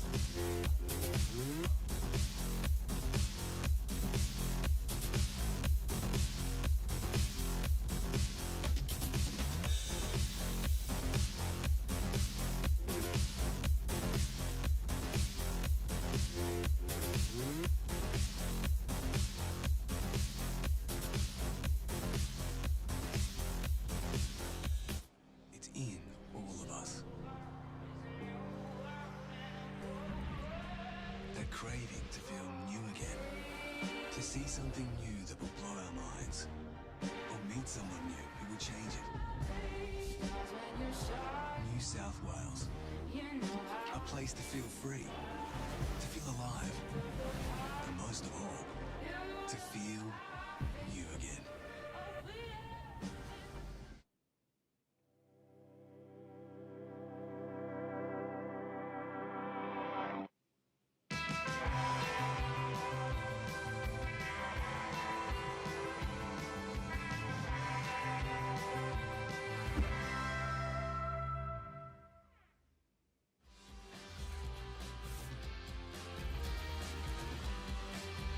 Introducing from Hyundai's Team Electric, Ruby Rants, Ulladulla Boardriders Club, New South Wales.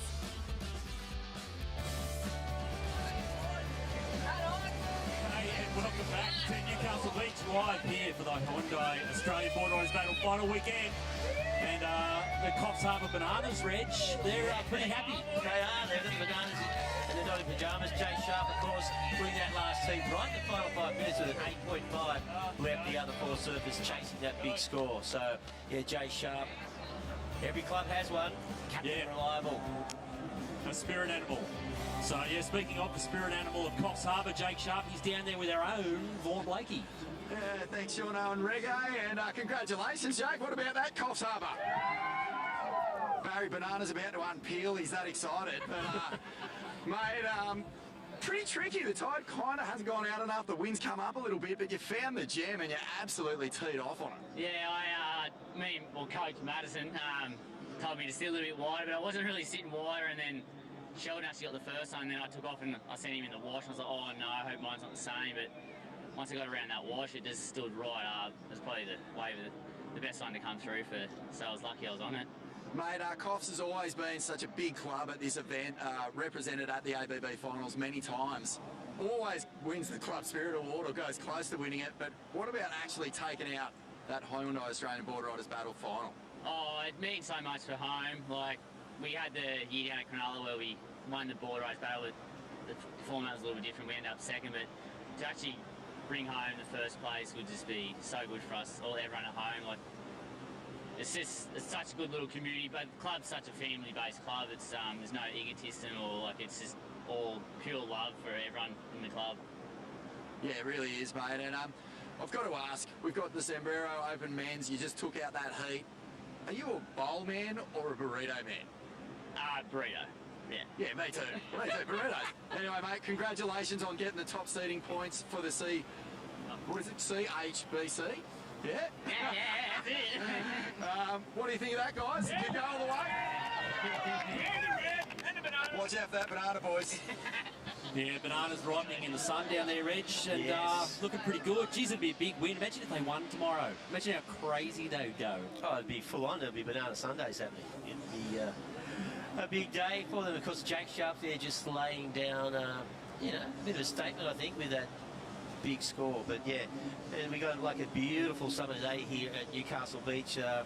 Just noticed the crowd is starting to swell down there, Sean. They're very excited. Great to see an event like this happening. And speaking of happening, there's Zoe Eichfield there in the first heat, first wave of the first heat here in the Hyundai Open Women's Round 1.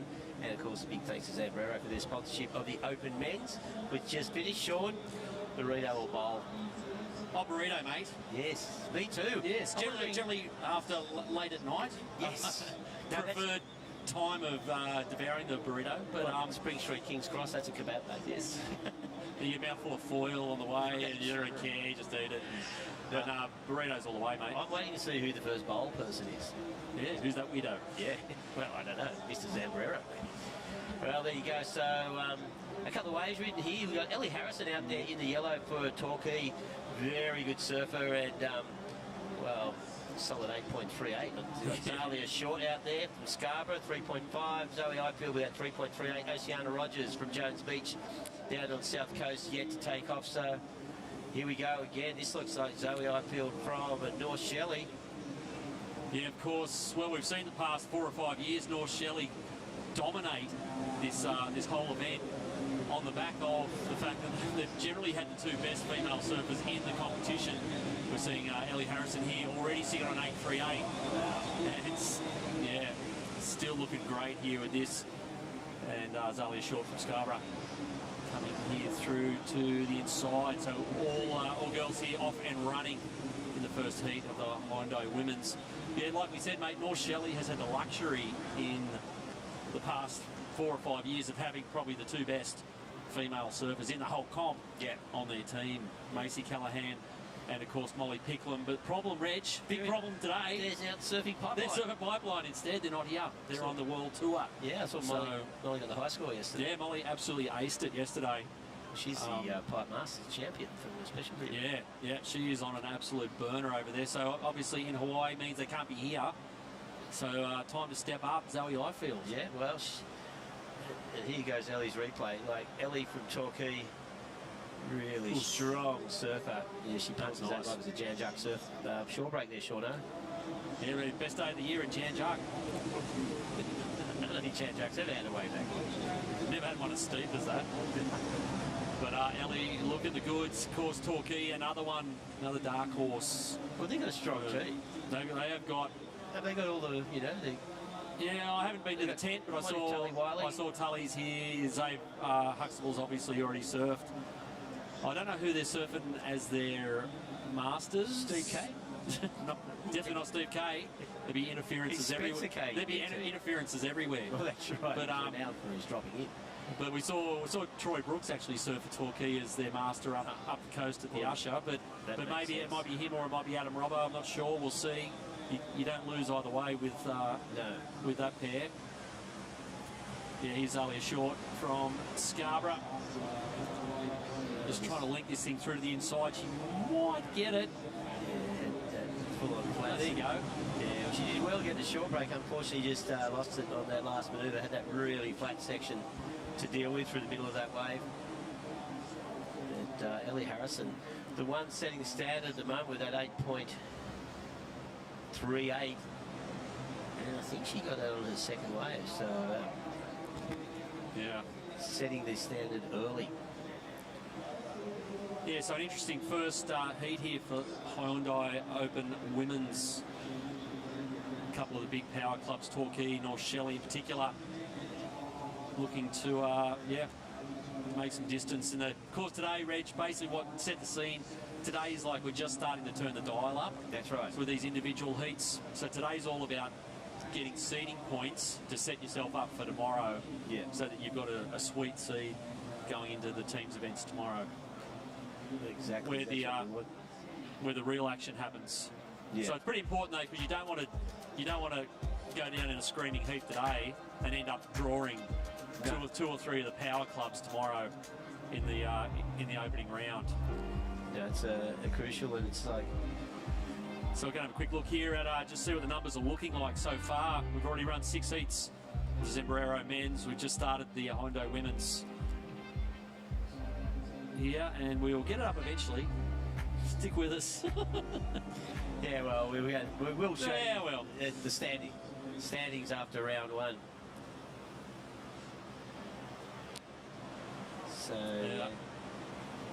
yeah, so Oceana Rogers opening up there from Jones Beach down there on the south coast, Reginald. Nice little corner of the world down there. Oh, beautiful. Down near Kiama.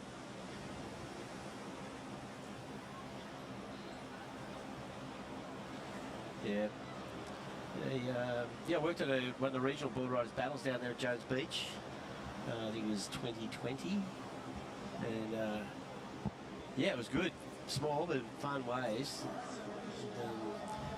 That year, of course, we were moving it around. They had a few events running off the back of the ABB regionals. We were down there, then we went up to Coffs Harbour.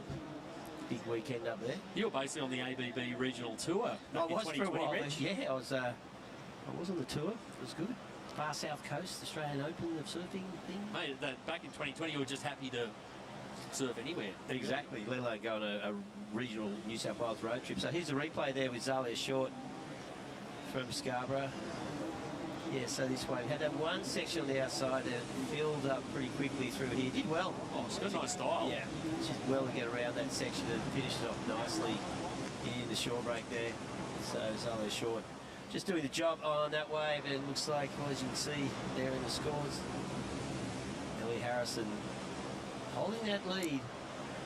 Yeah, mate, I'm going to put it out there right now, mate. That's going to be very tough to beat. Yeah, well, an 8.38. Probably, I think it might be the highest score just about of the whole day, men's and women's. No, we saw Jake Sharp with an 8.5. So that's standing. Get up that, up the 8s, things are looking pretty serious. And of course, we've got 6 heats in this round 1 of the Hyundai Open Women. Looks like that was Philippa Anderson doing some stretching pre-heat preparation. Reminds me of Vaughan Blakey before he heads out for a surf for New Brighton Boardriders. Renowned for his flexibility. Yeah, he surfs his heat in his black jeans, mate. Yes. Yeah, nothing like doing the roving mic with a pair of black jeans. Oh, here we go. Oceana Rogers here from Jones Beach down the south coast. That is a sick little wave. You can hear the crowd. And she has just absolutely, taken that thing to pieces. Well, that's going to be interesting, Reg. We just said someone's going to struggle to beat an 8.38. Well, hello. Well, she came back. She only had 1.08 as a high score. So first 2 waves were nothing to remember. So made a good comeback there. 7.5 minutes remaining in this heat. So Oceana Rogers, can't wait to see what that score is. And as we see Zalia Short again, being pretty busy out there. Just that one not linking through. We'll give you an update in a little bit once all these scores are locked in. Has Hyundai been backing the Australian Boardriders battle for quite some time now, sure? Yeah, I think 3 years now they've been with us here at Newey. Here's the replay of Oceana Rogers' last wave. You can see why the crowd liked it. Three top turns and then bowled out on the inside, a nice little pocket whip, and we were kind of half give it the last turn. I reckon she rode out of that one, she might have been knocking on the door with that 8.3. Really nice. These 3 turns, or 4 actually, on the outside. So this wave just stood up for her, offering a good little section after section. So great backhand style. Yeah. Great pivot off the bottom. And this thing just bowled out on the inside for her. And just banged the last one, but it's going to go pretty close. The judges haven't dropped a number yet, which means they're having a serious think about it. Yeah. It might challenge the Ellie Harrison's 8.38. There it is, 7.13s, and not quite enough for Oceana Rogers, but gets her up into 2nd place. Yeah, not riding out that last turn, I reckon, cost her dearly. But, judges made that statement at all levels of surfing for a while now. If you don't ride out of that last turn cleanly, be it an air or backside rail, fronts, whatever, they judge it incomplete. Yeah, that could have been the difference there. So Torquay still hanging on to the lead. And well, it looks like Oceana's going to get a hold of this again. She faded left. Great fade on takeoff. Up, whips it again. Got another section here. She's got to get around and just gets detonated. Man, he's got that bottom turn backhand combo, top turn combo on the backhand. Really solid, just so sharp off the bottom. Really tight. Unfortunately, that one just shut down on her. But yeah, Oceana looking really good out there. Ellie Harrison, of course, still the surfer holding the lead. The others, well, Zalia Short and Zoe Eiffeld bit of work to do, but yeah, only one wave counts in this, so they know what they're aiming at. And look at this replay shot. Yeah, it was so cool, like a little fade on takeoff. She actually faded left and then came back right. But yeah, by that time that wave had closed out. But you're saying just that beautiful backhand style off the bottom there, just winds it up. The wave just flattens a touch. Then she finds herself having to get around this thing. And no dice. Just shut down, no room to move there. Yeah, so there's the Jones flags. The South Coast down there, just south of Wollongong, around Kiama. Clubs are very organised now with their, you know, the support crew are having all sorts of paraphernalia, be it flags or bananas or... Well, the good thing about this, mate, is because the prize money from all these heats is, I think it's $250 first place for these. Yeah. But the prize money generally from this event just gets poured straight back into the clubs. Yeah, well, you win, you know, you $20,000 first prize for the winning club. That buys you a lot of banana costumes, Reg. It does. It does. Because it's spent a little bit more wisely than it may have been back in the Surf League days. It wouldn't have lasted long back in the late 80s. Would have gone to the presentation. It wouldn't have made it through the night. But yeah, no, that money, the prize money from all of the, you know, this ABB weekend and the regionals and everything goes back into the clubs, which they generally tend to spend it largely on junior development. Well, it's funny you mentioned that. It's paying travel expenses to get kids to junior events and to other events. Some of the clubs with World Tour aspirants, they help chip in for their travel. If they're doing it on their own dime, the club will help them out to get to Hawaii or, you know, get to where they need to go to progress their careers. Some of them spend it on flags, mate. Yeah, as you see here. Well, it's down at Queenscliff the other afternoon, Thursday afternoon, and they were doing a junior coaching clinic. So all the grommets were there. I can't remember the guy's name, but he was there filming, coaching, doing video analysis, and they do it with each division. Apparently they had the girls division the next day. They do the under 10s. Yep. So the whole thing is just obviously just to help them with their surfing, but it's a long way away from just, you know, when I was coach at QBC. No knowledge whatsoever. You were the master coach. Yeah, I was the manipulator, mate. I'd go up, intimidate the judges. That was your tactic. That was my tactic. Don't worry about the surfing. I'll just handle the judges. That's right. I'll write a nasty story about them in tracks. But yeah, but the development of club surfing over the last 20 years has been quite amazing, and I reckon it's going to come to fruition, Sean. We'll start seeing another wave of Australian surfers on the Pro Tour. Yeah, well, the beauty of what you know of this event and the general elevation of club surfing in Australia, and on the back of having this event in the centre of it, is you just see the depth across the clubs. Yeah. So a lot of these clubs here at the moment don't have their top World Tour surfers here. Seeing a half-minute recap of what we've seen so far. This is Ellie Harrison's 838, best wave of the heat so far.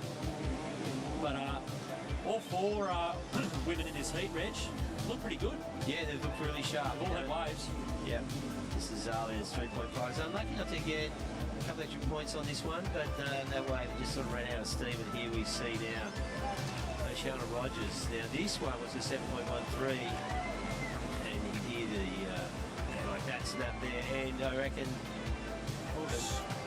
all good solid turns. That was a sick wave. It was a sick wave. So she was unlucky not getting that last manoeuvre in. I reckon she would have potentially have been in first place. But Ellie Harrison doing the job so far in this heat.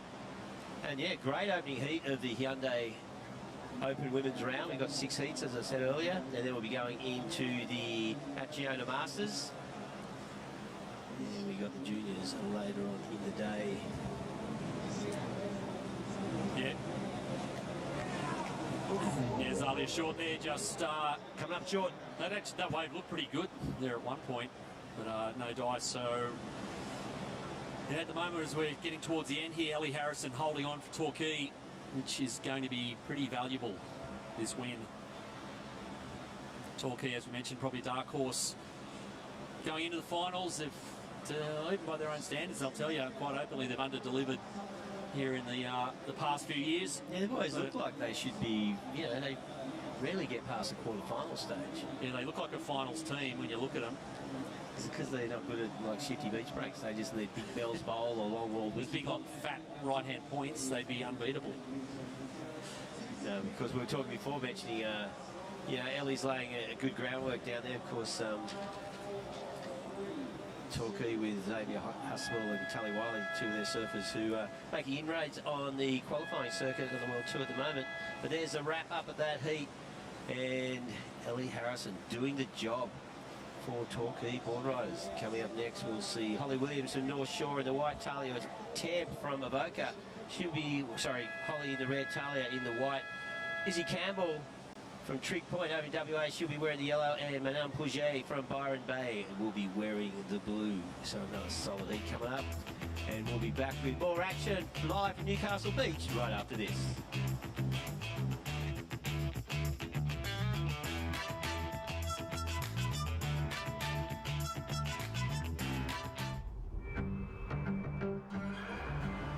There was this guy, a farmer's son, a mechanic, a dreamer who was determined to build a legacy. When everyone told him it was impossible, he replied, "How do you know if you haven't tried it?" This spirit still lives on in Hyundai, the company he founded all those years ago. So don't say you can't change the world. Have you tried it?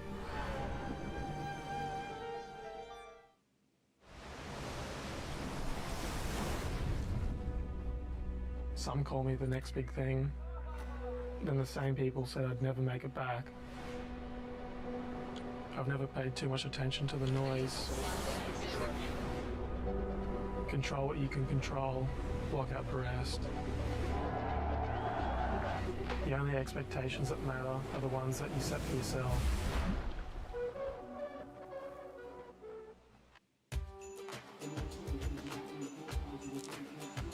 Okay, and welcome back to Newcastle Beach. Looking pretty fine at the moment.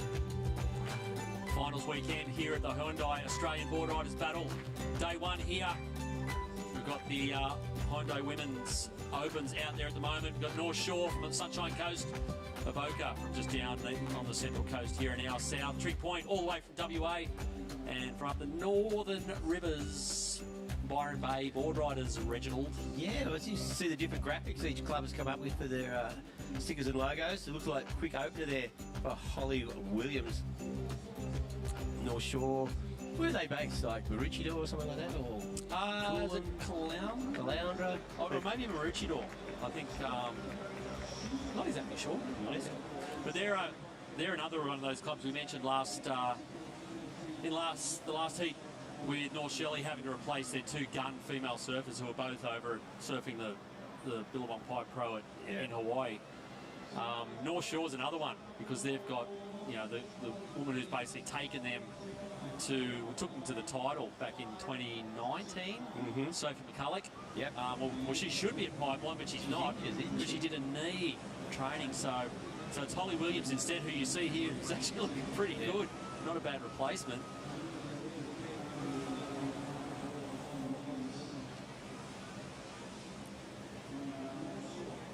Yeah, right. Well, we got Jess out there doing some hard work in the sun, and she's down at the Hyundai area with Sally Stokes. Alright guys, I'm with Jarly Stokes. She is a member of Hyundai sponsorship team Electric. So Jarly, talk to me how your experience has been with the team so far.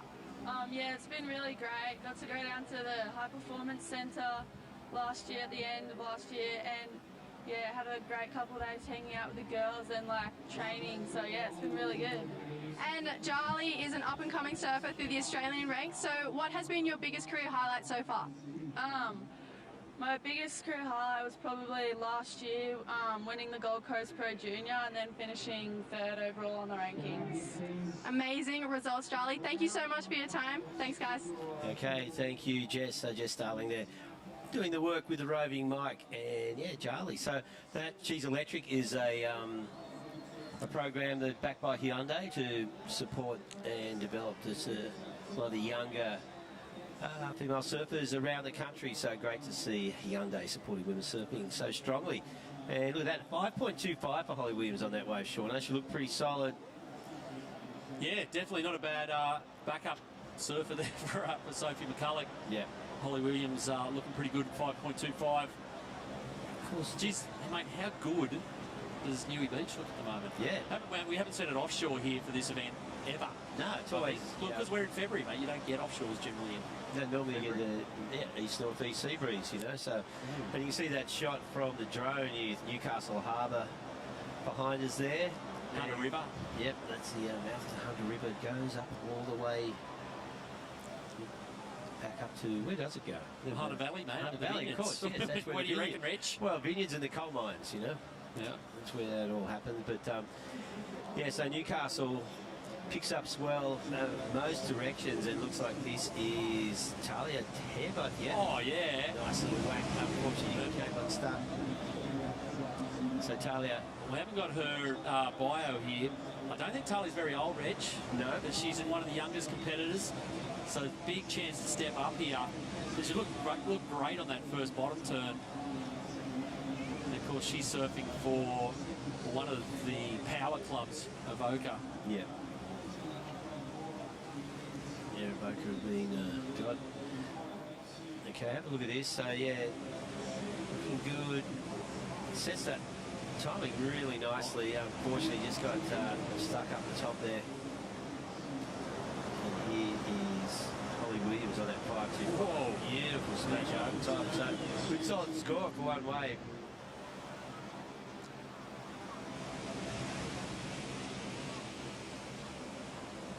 So Talia just with a 1.2. Yeah, so consistent surf coming through. The surfers are still electing to hit that bank down the beach. I'll probably interesting to see if we see a change of tactics or a move on the primary bank where they'll be competing once the tide starts running out. We are anticipating maybe they'll move a little bit further north, but at the moment, still some fun waves coming through down the beach and the surfers having plenty of opportunity.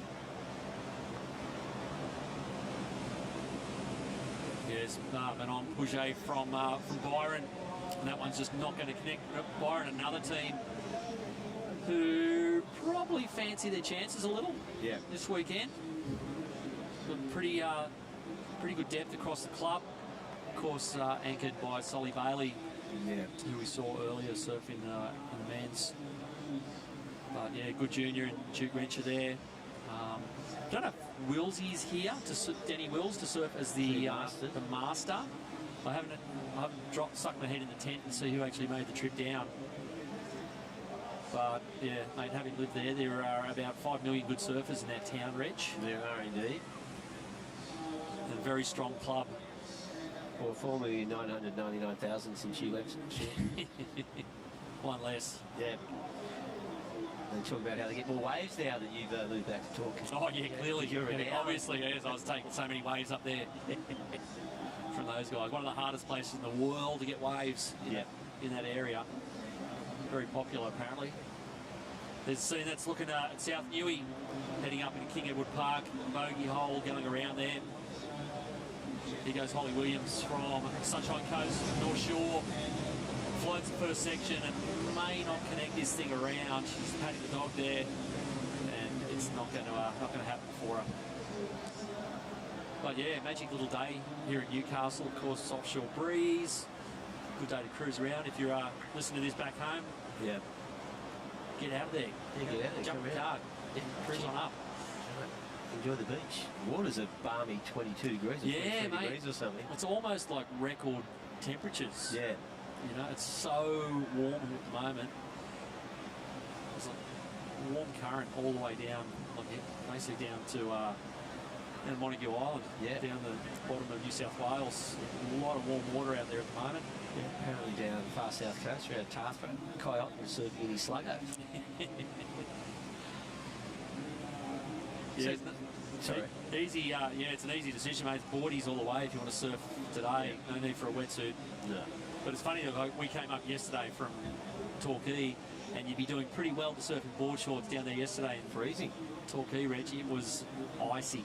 Yep, well, there's snow in the mountains, which is super rare for February. It snowed for a few hours yesterday, apparently, which kind of surprised me. I was anticipating like a cold southwest change, which is normal normally what you see after that front comes through that class out. But yeah, well, it'll we're push. lucky. Yeah, it'll push up tomorrow. We'll get a bit of wind goes south tomorrow afternoon, Right.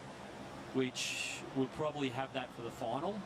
And but on the upside, there's a little kick in the swell as well. Yeah. So that swell, it'll make its way around from the bottom of Victoria. We'll see a little bit of that tomorrow afternoon for the finals. But mate, this is what you need really for a team's event. Like we've been here the last few years where it's been about 50 foot and just white to the horizon. Makes life difficult. Which is, well, it's difficult for the surfers. It's unreal for us. Yeah, good to watch. Because it's good sport. Because they've got to sort out how to run teams events in 10-foot closeouts. Yeah, their time management can become crucial out and really difficult. So here we see Talia Temp just can't find that wave she needs. You can see she's got the potential to get a good score there. It's a couple of waves now, but she just had that one turn at the start and the wave running out. So just in the back half of this heat, just under 10 minutes, we've got Holly Williams at 5.25, still the benchmark. So definitely attainable for these surfers to overtake that score. And here we go, Holly Williams. Having a look at that. Because Holly, North Shore, never produced a world champion, but they came close with a multiple runner-up. Gary Elkinen. Gary Kong Elkinen, yes. Yeah. He was here a couple of years ago. Yeah, I know he was, yeah. Supporting the team. Yeah, he bangs the drum pretty hard for North Shore. Online, he's their biggest fan still. Yep. Big supporter of the club. There's actually quite a lot of, classic old guys that still follow the club really closely. Yeah, you told me Rob Bay was coming up here to help North Avalon. Correct. That's disgusting. Oh, Izzy Campbell, that was from nice. Trigg. That was sick. He doesn't stick the last turn, but looked really good in that little pocket wrap. Yeah, looked really solid. Yeah, it's great to see the old blokes still. It sort of runs in their blood. I'm surprised Bain, of course, was a die-hard Queensland Boardriders club. We made his career. But he defected. No, only if I bet you QBC was here, and I know what Tenny be. They'd be booing him. It would be North Avalon. Oh, how sick was that pocket whip? Yeah, just didn't quite get the timing right on that last one. Geez, I tell you, if she probably had stuck that last turn, that might have taken her up into first place. He goes, oh, Holly Williams again on a backhand. Yeah, well, it's that backhand turn that's gone to that 5.25, but I know what you mean, yes. It wouldn't have taken much from Izzy to jump that score. So it only takes one wave. The results come from the higher score from each surfer. It's not the combination of two waves. So a 5.25 is what the other surfers are chasing, and obviously Holly looking to improve on. Oh, there you go. That's Manon Pouget from Byron. It was a great finish. If she had to turn out the back, then that could be a challenger as well, that wave.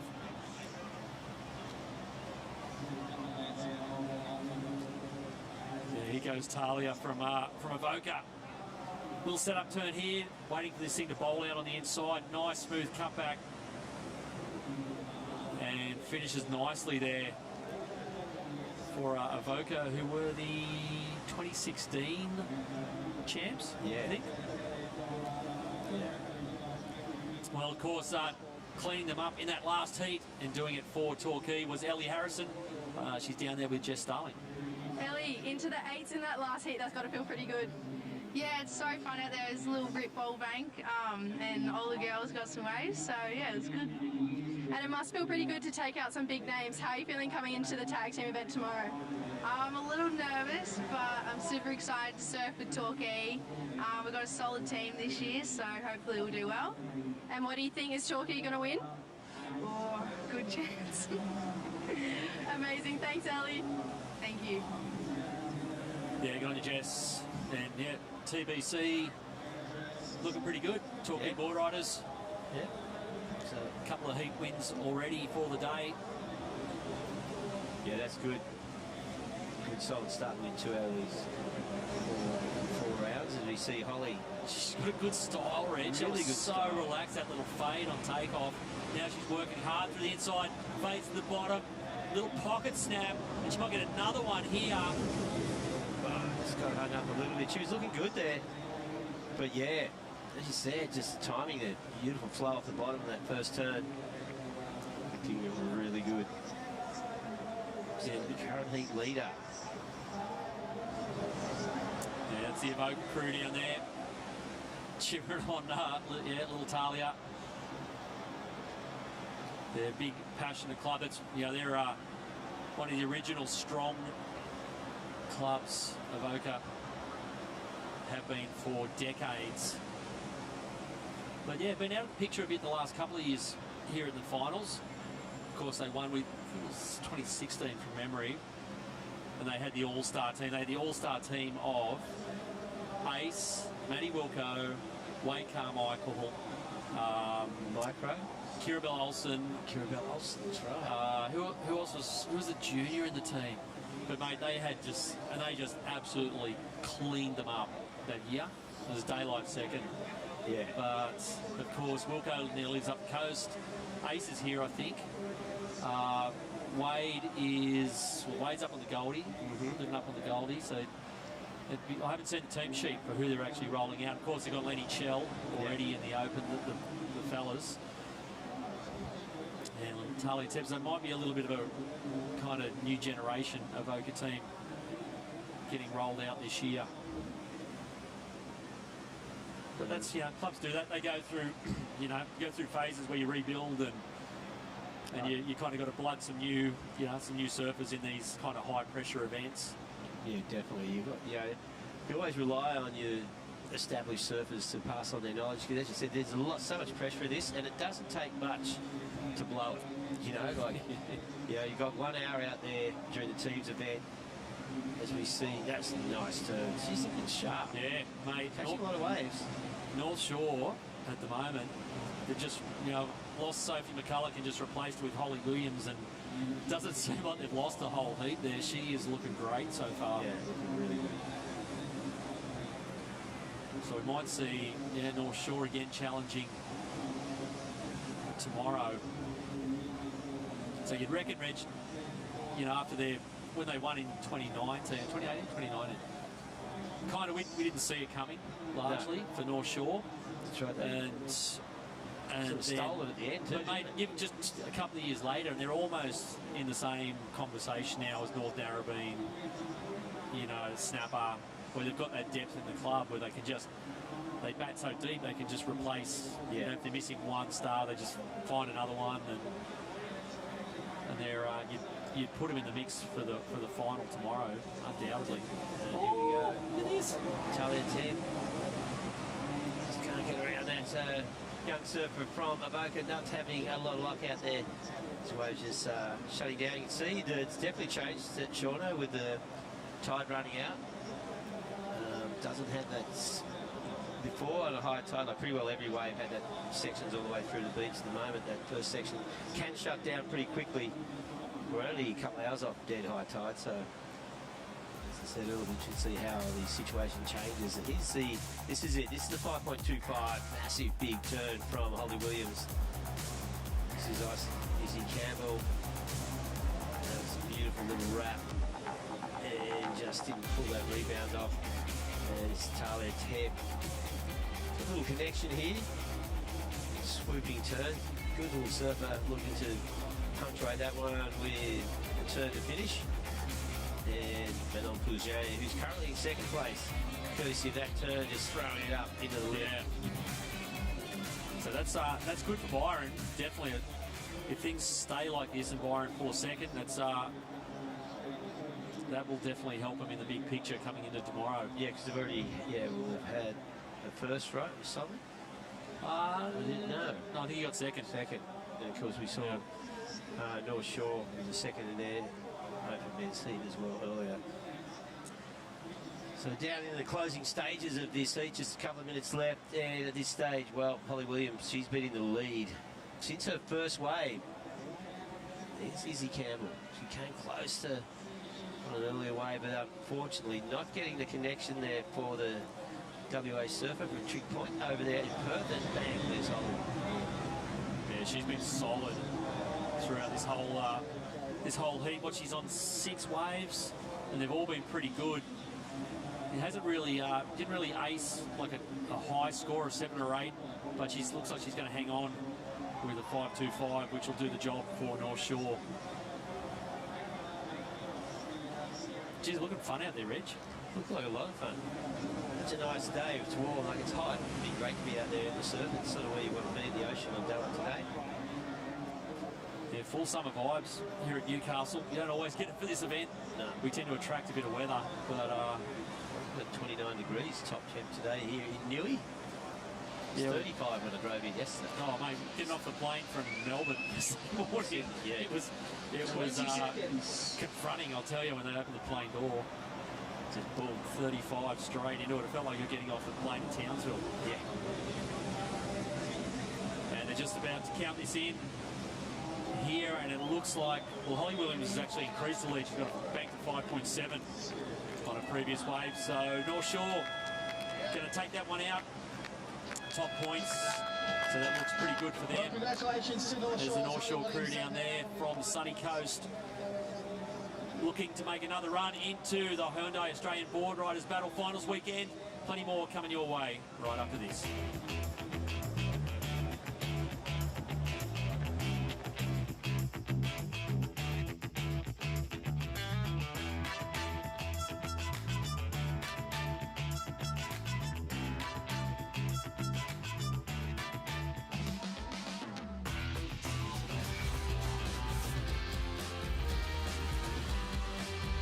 Introducing from Hyundai's Team Electric, Charlie Stokes, Kiwana Boardriders Club, Queensland.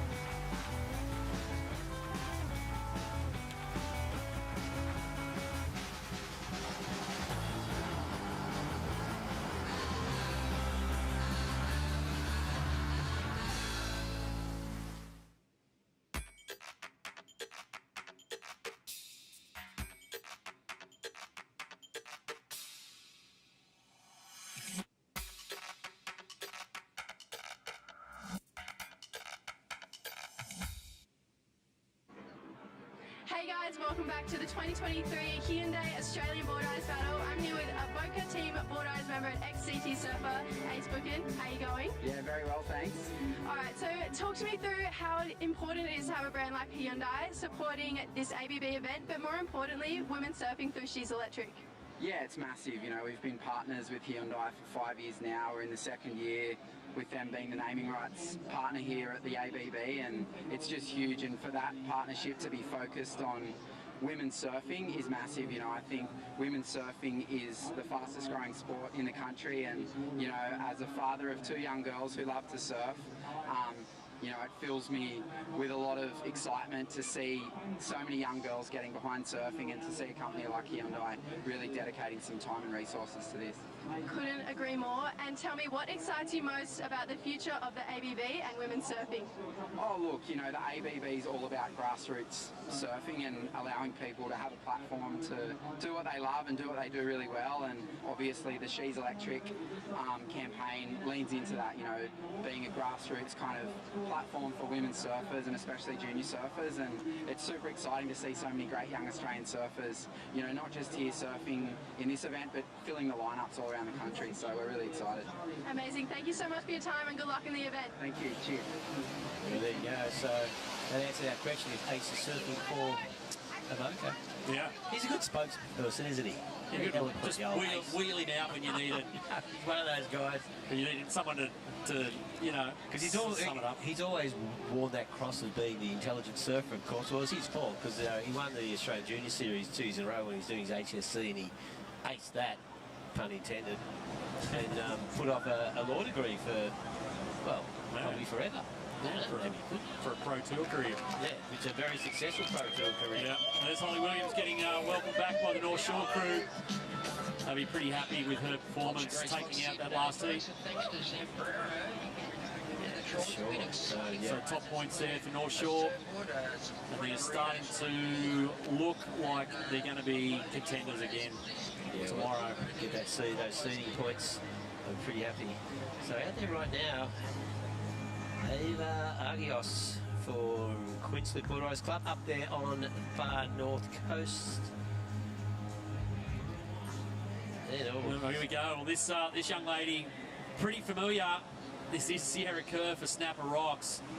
And yeah, we chatted to Jay Phillips last night. He said that the Kerr double trouble team are coming down, Sierra Kerr and her dad Josh. Josh is their master. Yep.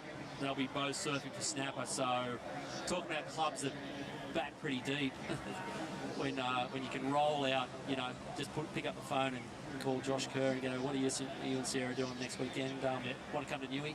Yep, no doubt. Well, Josh has been a solid part of the Snapper team in these teams events for a long time. I can remember quite a few times where it required a clutch result and he pulled it off. Look at that beautiful snap there from Sierra. And again, because she's got, you know, renowned for her airs, but just a fully complete surfer. Just didn't pull off that last turn, but overall. She was over dry rock there, actually. That was probably the reason why she pulled out of that turn. But we just said cleaning up the last heat was Holly Williams for North Shore, and she's down there with Jess Starling. All right, Holly, you won that last heat. You've got to be pretty stoked. Yeah, I am. It's pretty tricky out there, but I'm happy to get the win for the club. Amazing. Give us a little insight, and all the people watching a little insight. What's it like travelling with the North Shore Club? It's always a fun time, like being with your club, being with your second family, dinners, staying together. What else could you ask for? And everyone gets along. There's no like inner club rivalries or anything we need to know about. Not that I know of. I think we all have each other's back, and I guess if you don't have each other's back, then are you really a team member? So. Amazing. And who's up next for North Shore?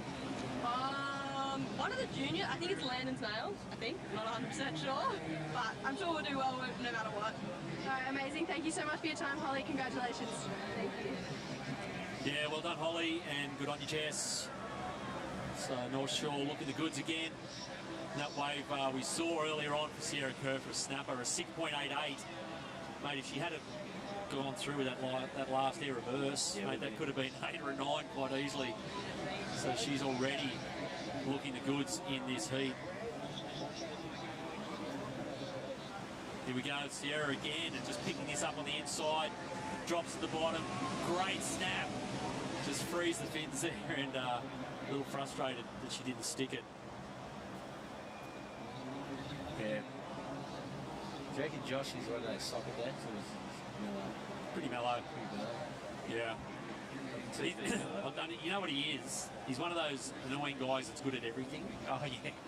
And he's unbelievably competitive. Like, you play darts or ping pong or anything with him, and he's good at all of them. Yeah.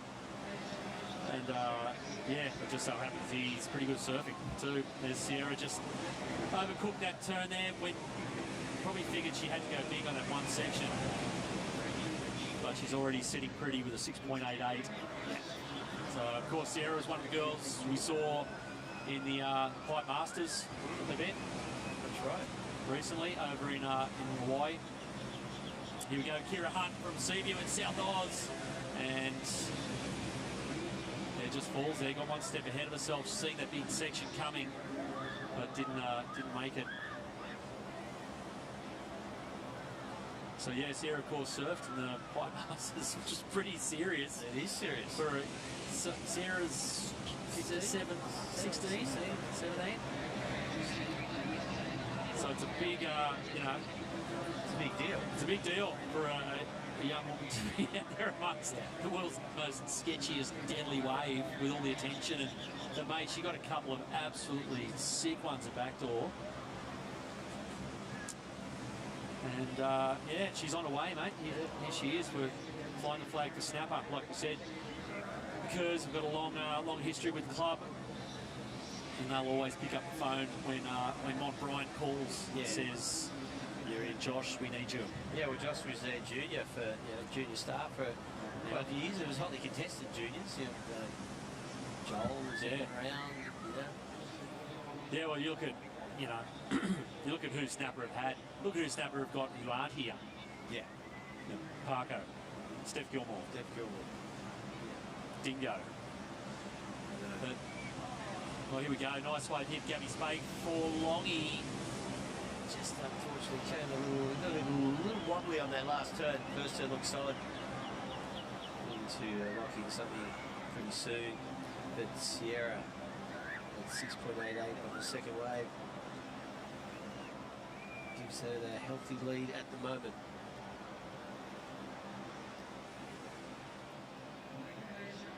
This is heat 3 of the Hyundai Open Women's. Coming up next in heat number 4, local surfer Philippa Anderson is always a standout in this event. And, well, looks like Kira Hunt there from Seaford. Good one good turning, unfortunately, just can't get around that second section. And comes unstuck. Yeah, the Seaford crew, in the the past few years have done pretty well with, had big dogs like Dion Atkinson, and they've certainly batted above their weight. Jared House, in the past, Clayton House. I don't know who they've got here. I haven't had a look at the team sheet. Here we go. This is Gabby Spake from Longy. A nice looking wave at the start, but it just didn't stand up there. Yeah, it's getting a bit hard to join the dots out there, Reg. It's peaking up and moving around a little bit. But it's really pretty. It's making me want to go surf. Yeah. Watching this. Yeah, you got a break after this one, Sean. Did you get out there? Go down to South Newey. Actually, there'll be a little secret wave around the corner, Reg, that might be all right now. Probably would be, actually. Without getting myself in trouble. He said Boardriders will be after you, mate. They will, I know, yes. The upside of holding a surf contest in Newcastle is there's always plenty of surf. Yeah. Always delivers Newey. Of course, we're here at Newcastle Beach, right in the centre of it. But if you head just around the corner south, you've got the stretch, very famous stretch from Bar Beach down to Merriweather. There it is, looking south, so you can see the road up King Edward Park. On the other side of that headland is the stretch, as they call it, which is along Big Stretch Beach from Bar Beach to the cliff, to Dixon Park, to Poggos, to Merriweather. Yep. All the way down. Produced some good surfers, that strip of sand. Oh, mate, hasn't it what? There's a lot of good surf in this town, and a lot of good surfers. And he keeps producing surfers, doesn't it? So it's not like it was like a bit of a, one generation. No. It's been going since, well, obviously, great Mark Richards was four-time world champion, brought Newcastle to the forefront internationally. Some great surfers like the late great Roger Clements, Pete McCabe. It's a long list of core riders from this area. Yeah, it's always had, they've had the big national contest here, the Matara, that's still running now. Yeah. But that goes back to the 60s, that event. And that was always a big event that brought, Australia's best to Newcastle. So then that turned into, then Surf Fest started in the mid-80s. And so it suddenly became a world tour event. And now we've still got world tour events here. We've got, we've got this event, the National Board Riding Club Championship. Here we go again. Gabby Spake from Longy. This is the one she's been looking for. Yeah, catching in that last turn, and she does. Yeah, there you go. Punches it, so you get away there. You can hear the Longy boys, Longy crew going off down there on the beach. So Gabby Spake currently in second spot, so she can maintain that position. Yeah, Longy, Long Reef, of course, probably one of the, it's like a long, proud club, but they're not one of the big glamour clubs out of the northern beaches of Sydney. Of course, with your fancy mates, Reg, at Queenscliff, and we've seen Josh Kerr down there for Snap Up, having a look at his daughter, Sarah, out there doing pretty well in this heat so far. But yeah, Longy, not one of the big glamour clubs out of like North Narrabeen or Queenscliff. They're a bit more, blue collar, a bit wilder. Yeah, they're a bit more feral. Yeah. Well, Wayne Darkness. Yeah, well. They had the famous, of course, the old Long Reef billy cart race in the Long Reef car park. Yeah, that was one of the high points of the year. Yeah. And the ambulance waiting at the bottom. And of course the famous Long Reef Boardriders versus QBC Rugby League match. The that's Long right. Reef Armadillos versus the QBC Petals. Yep. And of course, the other Longreef, the other arch enemy for the Longreefian, Reg, is the Dewaian. From the other edge of the beach. Longreef, of course, at the northern end of Dee Beach. They have the famous Battle of the Poles. Yeah. But of course, there's Sage getting ready for Phillip Island coming up next. But yeah, there's a poles, and I don't know what the pole actually does, Reg. Yes, Smack bang in the middle of the beach, between Dee and Longreef. Yeah, that's the border. Yeah. So you're on the south side of that, you belong to Dee, and on the north side, you're at Longreef. Yeah, it's right in the middle of no man's land. Yeah, I don't know what it does. It just sits there. And but yeah, and they have a battle. They call it the Battle of the Poles every year. Longreef versus Dee. Yeah, that's the thing about these club events. I mean, the history goes back a long way, and often the clubs will have they have a tradition of an inter-club event. Like we used to have one against North Ava all the time. You know, we've had one-on-one battles. It's more of a social thing, but they take it pretty seriously. You know, we had with Bondi a few times. So those sort of things. But now, I suppose with the regional, that was sort of self-propelled. And as you said, Sean, since this event came to the fore, we've got all the regional events, which is great because you basically, these guys, or these surfers, will be making friends now as juniors that I'll be competing with and travelling with on the World Tour. Like I reckon up in the bend, there's people I've known for 30 years. Yeah. From, just the inter-club days. And here's that replay. So Gabby Spake, who got us onto that talk about Longreef. Beautiful turn off the top. And yeah, so a little snap there, a little bit horizontal, but nevertheless, nice little wave there for Gabby. She's got a nice style as well. It's just the eyes off that last turn, throws it up. And just doesn't quite ride out of that one. Yeah, well, she's been Longie's female surfer for a couple of years now. You can see the kind of difference. A bit more confident now. Well, obviously there's a fair bit of pressure attached to these heat surfing for the club, but she's certainly looking in her element out there. But still, Sierra Kerr holding it down for Snapper, which, Snapper really need to win this, Reg, because for some reason, I didn't even watch the heat. Sheldon Simkus came fourth in his heat this morning. Wow, that is unusual. He's Captain Reliable. He is, he's their number one man. And, went down and finished fourth. Ava Aguirre for Kingscliff, finishing up there. Kingscliff, another club kind of born out of this whole ABB era up there on the far north coast of New South Wales. They've been around a while, but a young club that really has taken off in the past probably 3 or 4 years. Yeah. They've been here for the past 3 years, I think, in the finals. Obviously just south of the Gold Coast. It was a bit of a sleepy backwater back through the 80s and 90s, but now suddenly, bingo, mate.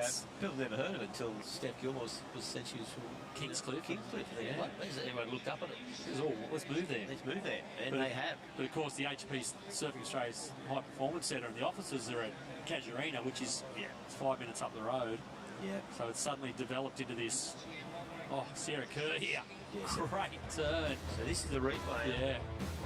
Yes. You can see the 688 just staring at you.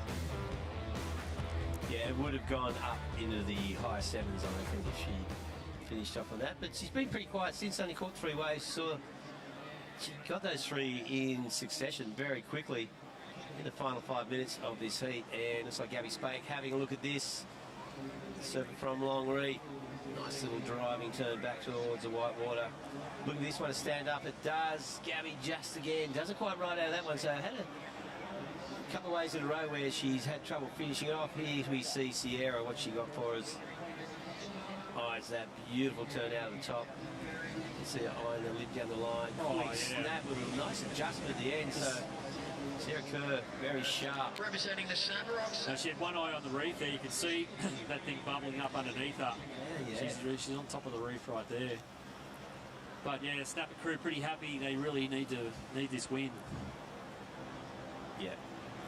Yeah, we saw a couple of Snapper crew at dinner last night. Of course, team captain Jay Phillips. Yep. There's Sheldon Simkus or Jagger Bartholomew. He's here, so we'll see him in the teams, I reckon. Yes, they're going to stand solid team. And well, Gabby's been a bit of a wave making down there. big short one. So right on the shore, as you can see, one turn and then it stands up in the sand, and here goes Kira Hunt from Seaview. Take this one through. Wants to finish his off if she can, but unfortunately, that wave just shutting down on the sand. And that short break is getting the better of her there.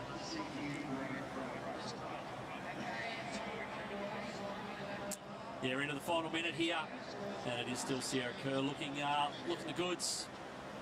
Surfing for Snapper Rocks. Here is a replay of her last one. Just sets it up here, waits for the wave to stand up. Nice little forehand Rio. Sets it up again on the inside and finishes there. Dodges a couple of rocks. Looking pretty composed. It's certainly a lot easier surfing 3-foot Newcastle Beach Edge and surfing 6 to 8 foot backdoor pipeline, which he was doing about a month ago. So it probably is more of a little relaxing session, this one for Sierra, than putting the helmet on and going, righto, off you go, out to backdoor. But yeah, she's looked pretty chilled and sitting with 6.88. Going to get Snapper back in the game, and there is the siren. So 4 points for Snapper. Doing the job nicely there, Sierra Kerr. And yeah, a big result. So making up for that 4th place in the men's open round. So Sierra Kerr doing the job there, and we'll be back very soon with Heat 4 of the women's Hyundai Open Women's Round 1 right after this.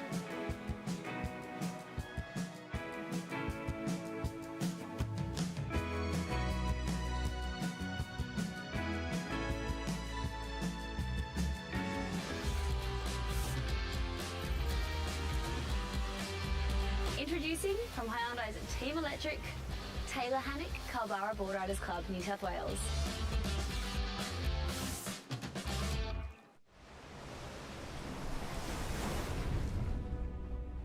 Some call me the next big thing. Then the same people said I'd never make it back. I've never paid too much attention to the noise. Control what you can control, block out the rest. The only expectations that matter are the ones that you set for yourself.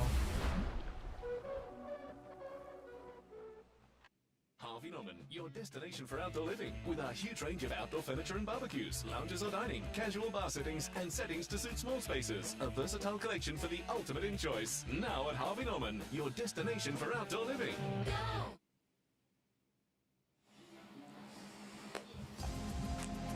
This is the scene, beautiful conditions, Newcastle Beach. The Hyundai Australian Boardriders Battle Finals are underway with the Hyundai Open Women's Division in the water. Philippa Anderson for Merriweather Boardriders, Sage Goldsbury from the Phillip Island Boardriders Club, Imogen Enfield from Port Mac Boardriders, and Rosie Smart from Coffs Harbour. Plenty of talent in this one, a few veterans and some fresh talent. Coffs Harbour especially there. Vaughan Blakey in the commentary box, and I'm joined by Jess Starling from North Narrabeen Boardriders. Jess, welcome. Thank you so much for having me. Happy to be here. Great to see you. Narrabeen, first of all, let's start with that club. Two-time winners here at the ABB Finals before. Had to rely on a wild card. What happened there? I know, it was a really tricky qualifying round, and the team we had did their best to try and get there, but unfortunately, just let it slip a little bit in the semi-final. But luckily, our heritage and our success in this event allowed us to get a wild card. So, go Narrabeen. Yeah, it's always great to have Narrabeen in the field. Obviously, so much success, such a powerful club, so many world champions. You're pretty greedy. Yeah, we've got a really prestigious club. I'm pretty lucky to be a part of it. I actually forget how cool it is sometimes. I'm like, oh wow. Even Simon Ensign, he created the thruster. All of us surfers around the world have him to thank, really, so it's great. Yeah, it's an amazing club. So many famous names. And speaking of future famous names, what about this young woman, Sierra Kerr, surfing, I believe, for Snapper Rocks. And just have a listen here. of the Hyundai Australian Boardriders Battle Series 10. It was so weird. It looked like it would break, and then it pulled up on the little, like... And just a reminder, if You you do hear like her the accent beach, there. She's done a lot of time growing up in America. Josh based over there with his wife. That's Sierra's mum. And she's spent the last few years travelling the globe and blowing up big time. I just saw in the Stab Peer Poll where I think they canvassed about 400 of the most influential surfers in the world. Everyone from John Florence to free surfers like Noah Dean to big wave surfers like Justine Dupont and Greg Long, and she finished in the top 5. Her peers rating her as one of the best surfers in the world last year. That's huge. No, she's definitely leading the charge and pushing female surfing to a whole nother limit. I was actually lucky enough to get my hands on a bit of raw footage from her for my magazine Murmur. Yep. And the footage was phenomenal. I was watching it going, that is next level. She's definitely going to challenge for world titles one day.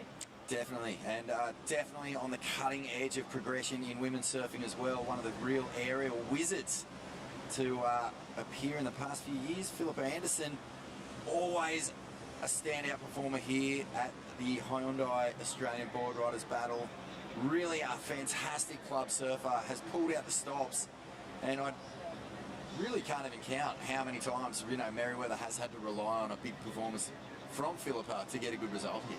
Yeah, Philippa's been in the game for quite some time, and she's, you know, someone I look up to myself. You know, she's a great competitor and a really reliable surfer in tag teams, and I think Merriweather is really lucky to have a strong female surfer in their team, because not every club has a surfer as strong as Philippa Anderson. You know, she's a big name surfer in the women's surfing industry, so I'm excited to see her at this event and what she can do for Merriweather. Her brother, Craig, is probably one of the most famous free surfers in the world. He's a real Jerry Lopez sort of style cast, just weapon really, isn't he? I mean, he charges big waves, he does huge airs, he's got fantastic style.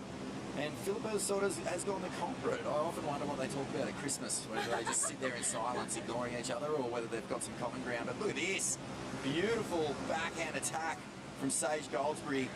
And right behind her, this is Philippa, who we were just talking about. Merriweather have won here at the Hyundai Australian Boardriders Battle before, and it was no small thanks to Philippa. She was a huge part of that campaign. But one of the names I'm really looking forward to seeing in this heat is Rosie Smart. We'll talk about her in a moment. I think we're going to hear from Sierra Kerr right now down on the beach.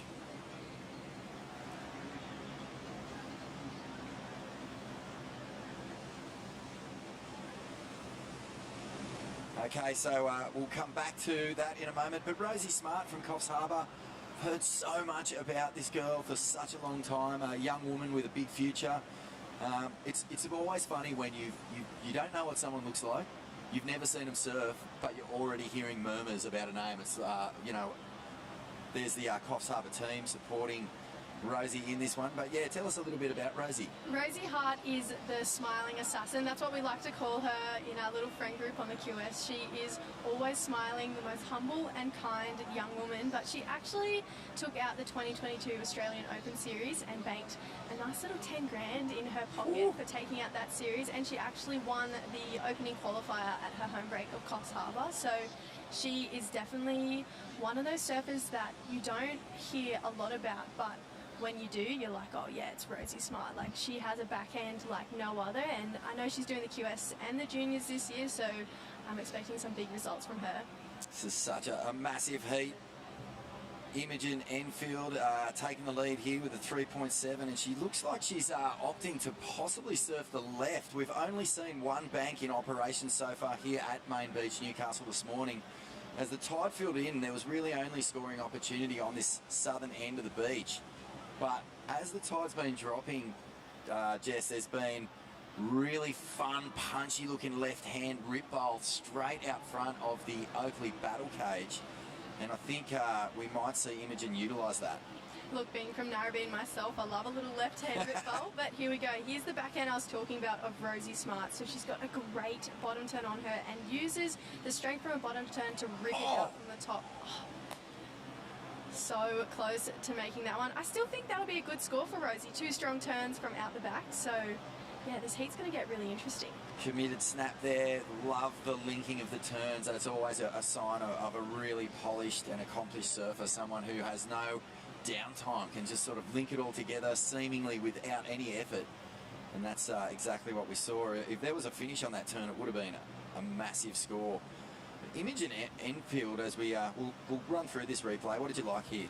I love her bottom turn to top turn. Like, I'm a big believer in what you put in at the bottom is what you get out of the top, and she rips it off the top 3 times thanks to some great, you know, old school, hard-driven bottom turns. This little moment here I like. See, she just waits for the wave, and really, I mean, that's just really classy surfing. If you have the time to just wait for the wave to stand up and you can maximise your turn out of the lip, really meet the power, you're going to get good scores. So nice surfing there.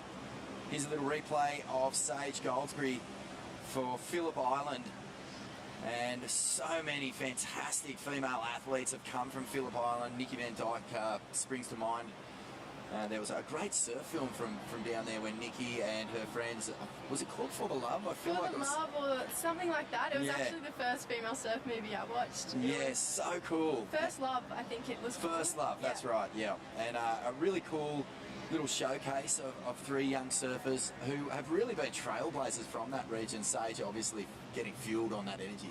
Oh yeah, and Sage's mum, Amber, she was a professional surfer herself and a Roxy surfer too. So, you know, she's a generational, second generation surfer, and I know her mum supports her in every way. So, yeah, Sage is definitely a proud Phillip Island Boardriders member, but she's also the loveliest human you meet. There you go. Well, Rosie Smart, you called it, Jess, 5.38. So imagine if she'd finished that last crack. She would have had a huge score, but she did extremely well. Nice snap under the lip there. That one just shuts down, but Rosie has been overtaken by Sage. So Sage, a 5.55. And a little bit of jostling going on this leaderboard, and Philippa Anderson in the unusual position here, 4th place, the local. Yeah, it looks like the Goofy Footers are dominating this heat at the moment. They're loving that little right rip bowl down to the south of the beach. But I'm interested to see how Imogen is going on that left rip bowl. Hopefully she can bank a score for her team shortly. I think the main reason why people haven't opted to take on this left is just it was looking a bit like a one-turn wave, but if you've got the firepower, there are big scores up for grabs if you can really launch into a one committed turn.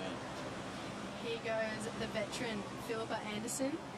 Beautiful opening carve from Philippa and straight into that second turn. That's the surfing we are used to seeing from Philippa Anderson. So she makes sure she rides out of that one, and she'll be putting her best score on the board for sure. Much more like it, isn't it? Experience coming to the fore from Philippa Anderson. She would be so used to this environment, so used to club pressure. And of course, when the opportunity presents itself, she's able to just get it done. Nice solid ride. She looked like she might have been on the rocks just then. Cool. Oh, I've got shades of Tyler Wright getting washed into the pool at Cronulla. Oh my gosh, at Cronulla, that's right. And it was huge that year as well. I think we were all on the edge of our seats for that one. So heavy. I remember before we moved here to Newcastle, the Hyundai Australia Boardriders Battle Finals were at Cronulla. We're just having a look here at just a beautifully solid wave from Philippa Anderson. But yeah, it was a really powerful wind swell, and just poor Tyler Wright, 2-time world champion, getting caught and washed in by just relentlessly punishing wind swells. You know, sometimes when you're paddling out and it's just a really pushy wind swell, it's all close together and you just can't get out, you end up just crying. Yeah, and you get all angry and frustrated with it too. It's like, I don't want water in my face. No, I think this is the first year in, I would like to say 5 or 6 years, that it hasn't been absolutely massive. I remember last year my sister True and I, it was finals day and we tried to go for the early morning surf, and we're trying to paddle out next to the rocks at the north of the beach, and we got stuck in a rip and got swept behind the pool, and a jet ski, I managed to get out, but a jet ski had to come and get my sister from behind. God, that is so terrifying. I remember walking around the back of the point past the hole around the back there, and I came around the corner and I just went, oh my goodness, competitors are in for it today. It's a tough format when the surf's huge. I mean, these conditions today are absolutely ideal for, you know, racking up good points. You can see here Philippa's found some momentum now. Beautiful sweeping calves, back to the power source. This is just really starting to shape up nicely on the inside and gets the completion. And Philippa Anderson, you can pretty much bank on her moving into first after that. And here's Imogen Einfeld. Look like she's moved back to the right-hander, and she finishes a great wave for Imogen. Just coming unstuck, but that was two pretty well-surfed waves from surfers in third and fourth, so we might be seeing a little bit of a shake-up. The goofy footers, there's Philippa on another rock there.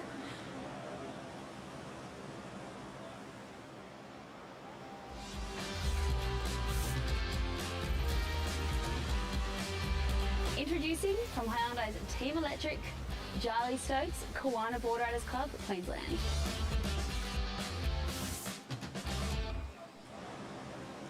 Hyundai, she's electric, uncovering the next wave of talent, and Zali Stokes will be out in the water next.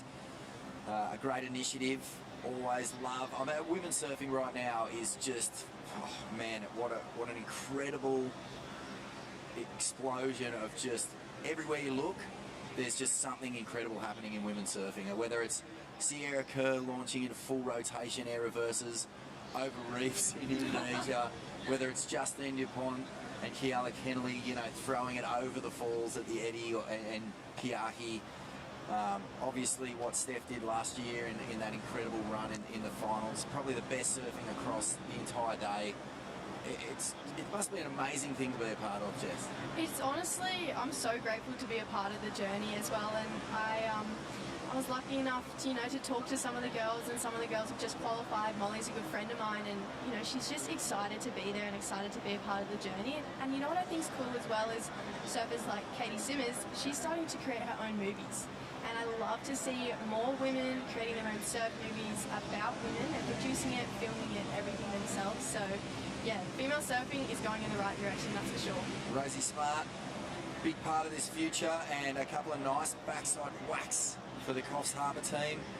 Worth mentioning here, Imogen Enfield representing Port Macquarie. This club, it's their first ever ABB finals appearance. They've, I think they ousted Libar, Lennox Balliner. Really rare to not have them here on this finals day, but they're frothing at the opportunity to try and make a statement for their region, for their Boardriders club, and the timing is crazy because last night, like a mini tornado swept through Port Macquarie, flattened buildings, ripped the roof off things. So everyone from Port Mac is obviously sending their love and thoughts up to everyone there. But an unbelievable scene. It's just crazy weather and a big storm front moving through at Port.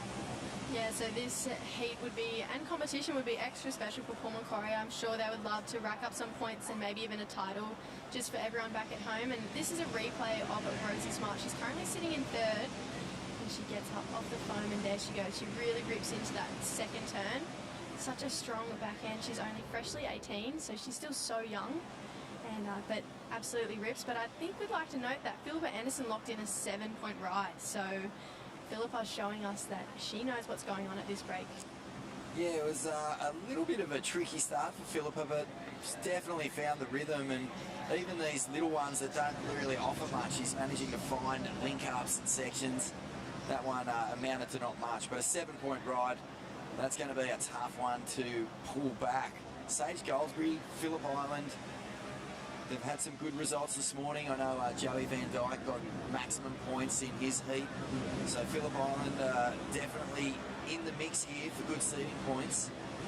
Rosie Smart, well, Jake Sharp in the men's open division, he won his heat, so she'll be looking to consolidate those good seeding rounds. The important thing about the seeding rounds, Jess, is obviously if you can get into the top half of the draw, you skip round one and really avoid an early round exit from the Hyundai Australian Boardriders Battle Finals. I think as well, if you do surf in round one, there's so many rounds to surf tomorrow, and they're hour-long heats, and it's nerve-wracking, and you know, pacing back and forth, you're going to burn energy, and I get nervous, and I'm just a supporter for Narrabeen, you know, especially when my sister's out in the water, I'm the one screaming on the beach.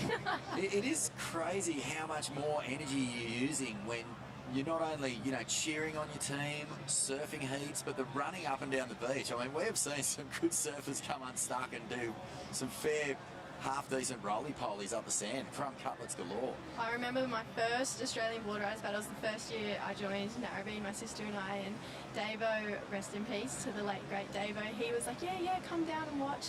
And he was running up the beach and absolutely face-planted running up the beach, and it was like, oh gosh. Well, I think the Travis Lynch leggy tangle to barrel roll is one of the most iconic moments in Australian sport, let alone surfing. Couldn't agree more. Wow. It actually makes for pretty good television if you ask me. And actually we competed in an all-girls one for Narrabeen, and my sister stacked it up the beach. It was just great entertainment for me personally, but... Yep, there's big risks involved in the team format of this event. That will kick off tomorrow. Right now we are into the Hyundai Open Women's Division. Heat number 4, no progression. You're just surfing for seeding points. So Philippa Anderson is locking in some big ones here for Merriweather Boardriders Club. A 7-point ride, that's an excellent score. Well, it's not quite excellent, but from what we've seen today, it's really up the top end. And Sage Goldsbury looking to try and peg that lead back. Some nice surfing here. Solid. The wave didn't really stand up and allow to get critical. That's where the points will really come from. Yeah, Sage has got a really strong backhand. She's really able to wind up off her back foot, so it doesn't look like she's been able to open up fully, but Philippa going for a massive tail blow. Fully grabs the rail, punches the tail. Big power move, and this is Imogen. So got off to a nice little start, had some pretty decent scores, and it's just sort of run out of momentum, and maybe that option to paddle up the beach and try and get the left is worked against her here, Jess. But that's the end of the heat. Philippa Anderson and Merriweather bank the big points. Sage Goldsbury gets a good handful for Phillip Island. Rosie Smart from Coffs Harbour surfed a solid heat, but can only manage third. And Imogen Enfield for Port Macquarie in fourth. We're going to take a quick break here at the Hyundai Australian Boardriders Battle presented by Zambrero, and be back in just a moment.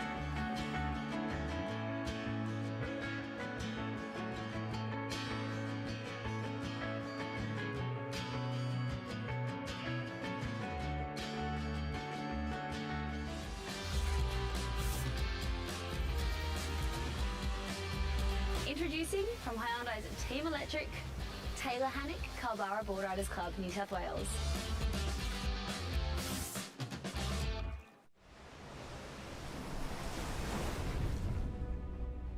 Some call me the next big thing. Then the same people said I'd never make it back. I've never paid too much attention to the noise. Control what you can control, block out the rest. The only expectations that matter are the ones that you set for yourself. Harvey Norman, your destination for outdoor living, with our huge range of outdoor furniture and barbecues, lounges or dining, casual bar settings, and settings to suit small spaces. A versatile collection for the ultimate in choice. Now at Harvey Norman, your destination for outdoor living.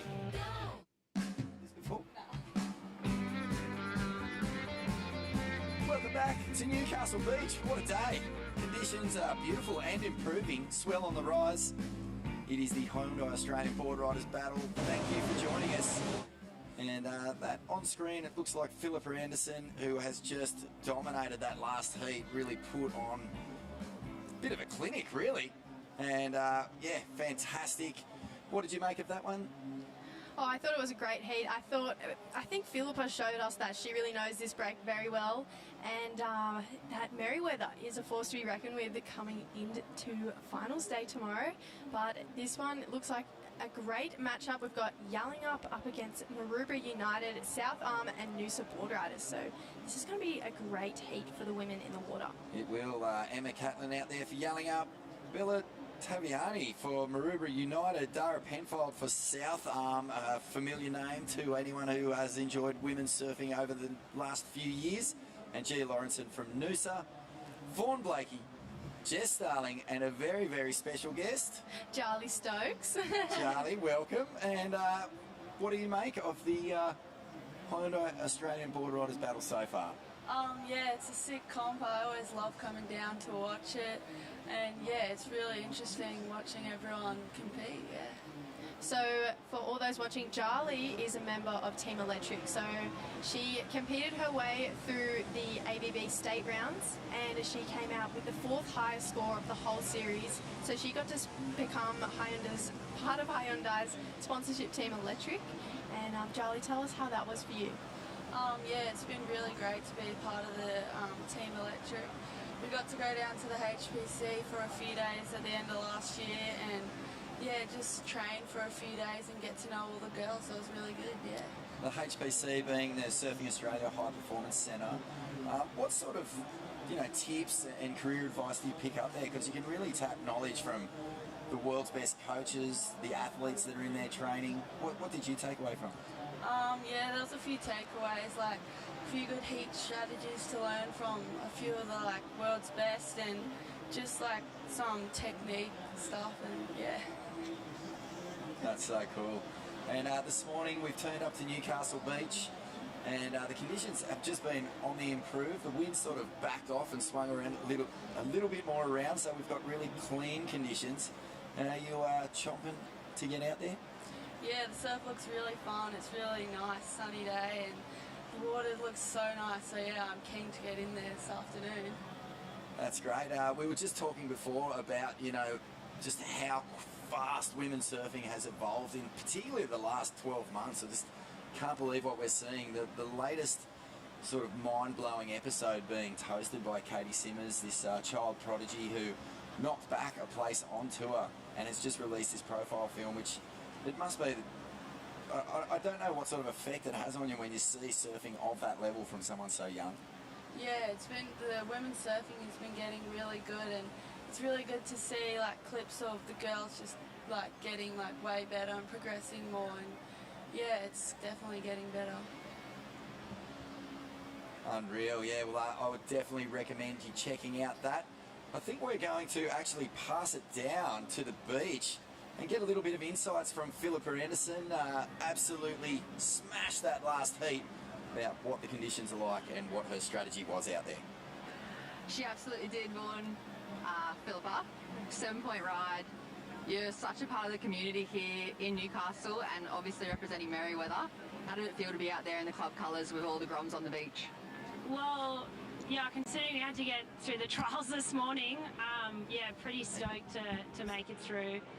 It wouldn't be the same if we weren't in the event today. So it was pretty cool to fly the black and blue out there. And I mean, no other club's been able to come from behind as a trials winner and win the overall thing in the finals day in the top 8. What would it feel to get another ABB title for your club? Oh, amazing! You can see the groms behind. These girls do the under 16 and under 14 girls. So the fact that we didn't qualify through, but we won this morning in the trials, that would be the cherry on top to go all the way through. We made a finals quite a few times. I think first, second, third, fourth, I think we've had it all. So the team's feeling pretty good. This morning we had Brecky after that win, and yeah, everyone's pretty relaxed. We're stoked that Morgan dropped an 8. He was feeling a bit better.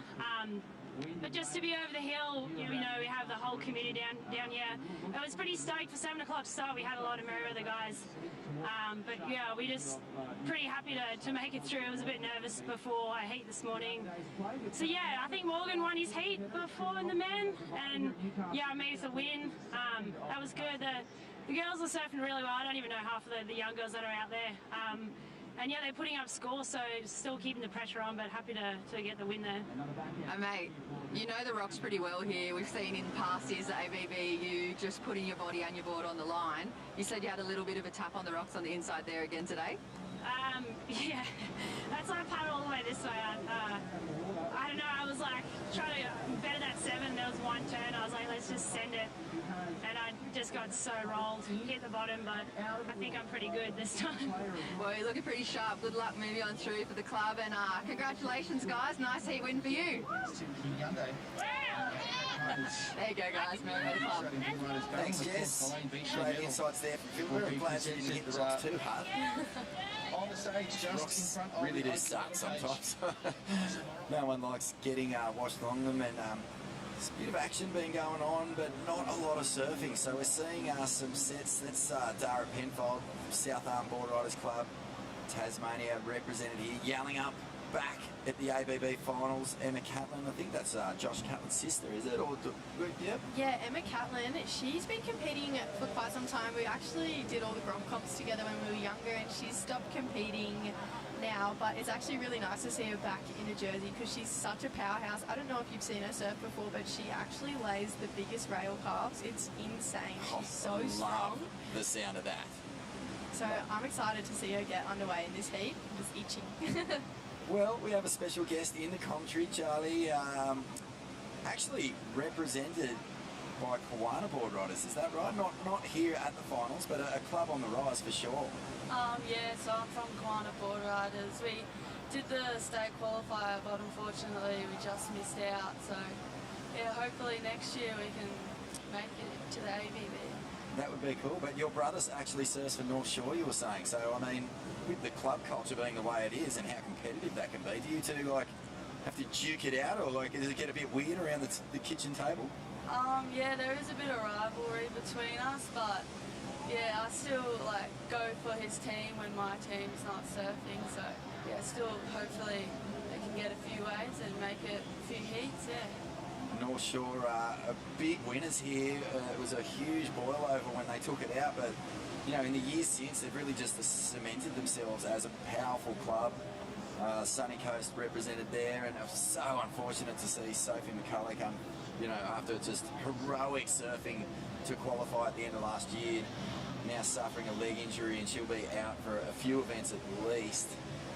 Such a bummer. I know. I think the one thing about North Shore is they all know how to have clutch moments. Alistair, the year that they won, it was so last minute and so clutch to knock North Shelley out of first place, and just they had the taste of winning their first Australian Boardriders battle, but North Shore had different plans that year, and then yeah, so flush. She knew what she had to do. She had to win, and you know, she took a massive step forward for Australian female surfing. Unfortunately, is out, but we know she'll get her time. She's such a talented surfer, as we see Dara Penfold up on this one. So this is her first proper wave in this heat, just linking together some beautiful turns. Really, really pushing hard off that back foot on that last turn. I quite like that. Beautiful surfing from Dara. Really a fantastic rail surfer. Loves to get on that open face and just bury the rail, sends buckets of spray. And you can see the positioning here, really nice, just maintains speed, links it together beautifully. And looks like South Arm Boardriders Club will go into the lead on the back of this. A 4-point ride for Dara Penfold.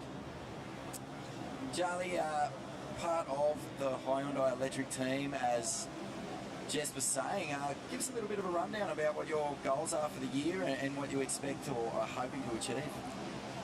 Well, I'm doing a few comps at the start of the year, but I'm going travelling for a few months to WA and then to Indo, so hopefully just going to go there and just improve my surfing and come back stronger next year. Oh, that sounds like such a good plan. Nothing better than good old-fashioned surf trips to really elevate your performance. What sort of waves are you hoping to find over there? Hoping to like find some big barrels and then like also some fun little waves, just anything really. Big barrels. That's what it's all about, folks. That's what it's all about. It's never changed.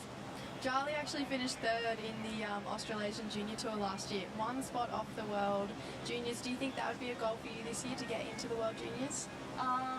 Well, I'm not going to be here for many of the Pro Juniors this year, so I'm just going to do a few of them just to like get a bit more experience, and then next year will definitely be a goal of mine for sure. It's classic, the pathways, you know, to get from being a grommet to being a high-level pro on tour, it's so competitive, it's so cutthroat. It seems really clever and smart to sort of take a little time out and go and focus on surfing on good waves and come back to it renewed and refreshed, because it can be a bit of a hamster wheel if you're not careful. Yeah, definitely. Hopefully I can improve my surfing and take it to the next level and come back and, yeah, qualify for Worlds. That'd be great. And the end goal, the CT? yeah, hopefully one day I'd love to make it to the CT. Yeah. Well, right now in Hawaii, the Billabong Pipe Pro has kicked off. The women's event up to the quarterfinals already. Some big upsets. Steph Gilmore already out of the event, the reigning world champion. As we join the action in the water, Emma Catlin getting a good finish here. It's been a little bit tricky. It's just a bit in between. It's not really shaping up on this southern bank as well as it was this morning. Waiting for the tide to go out a little more. But the women are really making the best that they can out of it. Moana Jones-Wong, the reigning champ, she's also out over there in Hawaii. And but the big heat that I'm looking forward to is Molly Picklin versus Carissa Moore. That's the one that I think will be a bell ringer. You've basically got Carissa, who surfed maybe the best wave of the recent Pipe Masters, up against the Pipe Masters champion. Yeah, I was actually lucky enough to chat to Molly for an article just before she went to Hawaii, and I said, you know, how are you feeling going into 2023 season? And her words exactly were, I'm not here to make the cut, I'm here to make world titles. Yeah, that's awesome. Molly is definitely showing her true colours already in the quarters, and I think she's, honestly, personally, I think she's looked like a standout. She's absolutely charging. She looks like she knows her craft really well over there, and she's owning the waves rather than letting them own her. So confident. Really just attacks. You know, she's on the front foot constantly. But speaking of being on the front foot, in this Heat 5 of the Hyundai Open Women's Division, Gia Lawrenson from Noosa Boardriders Club. And this is another club that has just in recent years really started to emerge as a powerful player.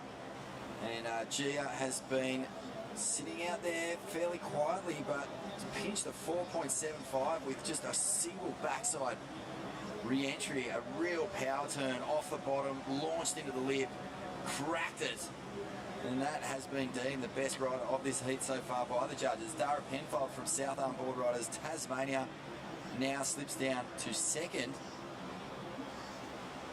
Bella Taviani out there has a 2.88, needing a 2.88 to jump into second. But this is Gia, heat leader, and Emma Catlin also looking for a 4.76 to move through. So it's been a tricky heat, this one, Jess. Do you think it would be more nerve-wracking only having one score count? Or would it be more of a, all right, I'm just going to go for it moment? Oh, that's a good question. I mean, in almost every other format of surfing, it's your best two waves that get you through. So there's no relying on a half-decent backup score. You've got to basically let it all hang out for the one ride in this format. Oh, that's a supreme mullet.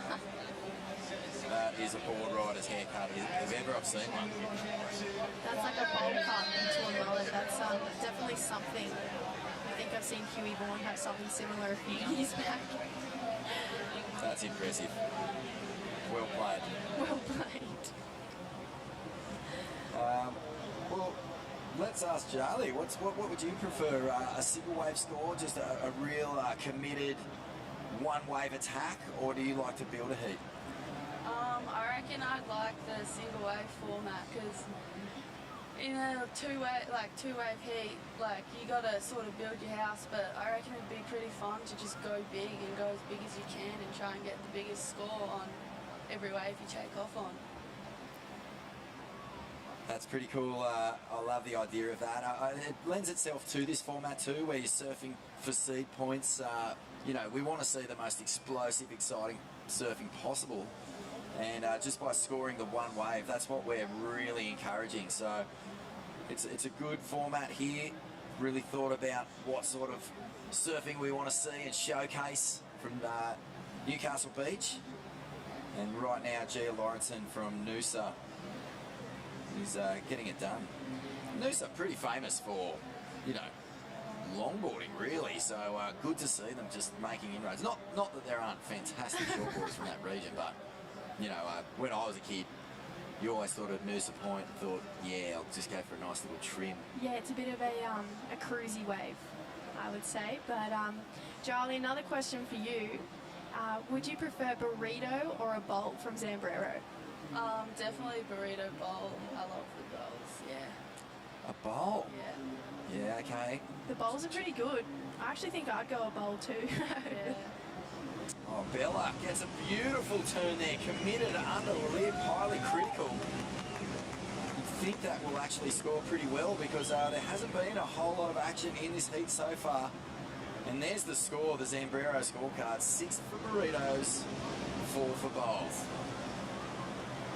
I thought the bowls were actually in the lead early. I was caught me off guard. I'm definitely a burrito man myself. Oh, I was going to say, what are you, burrito or bowl? But burrito. Always. And just as much hot sauce as you can put on those Yeah, things. absolutely. The sauces. No, absolutely. I'm a put Tabasco on everything. And this is the turn from Bella Taviani. She's from Aruba, so she just bottom turns and gets nice up under the lip. Beautiful surfing from Bella, and we've seen that one turn waves have scored with Gina Ranson's 4.75, so I think that one came in at a 3.43 for that one turn. Man, she put that turn in the post well before she started bottom turning. You could see the determination on her face, just telegraphed it. And by the time she came off the top, she was just already fully twisted and bashed it as hard as she could. Nice critical surfing from Bella. Not a huge wave, but, you know, committed surfing, and the judges giving it probably the maximum score you could on such an in-between wave.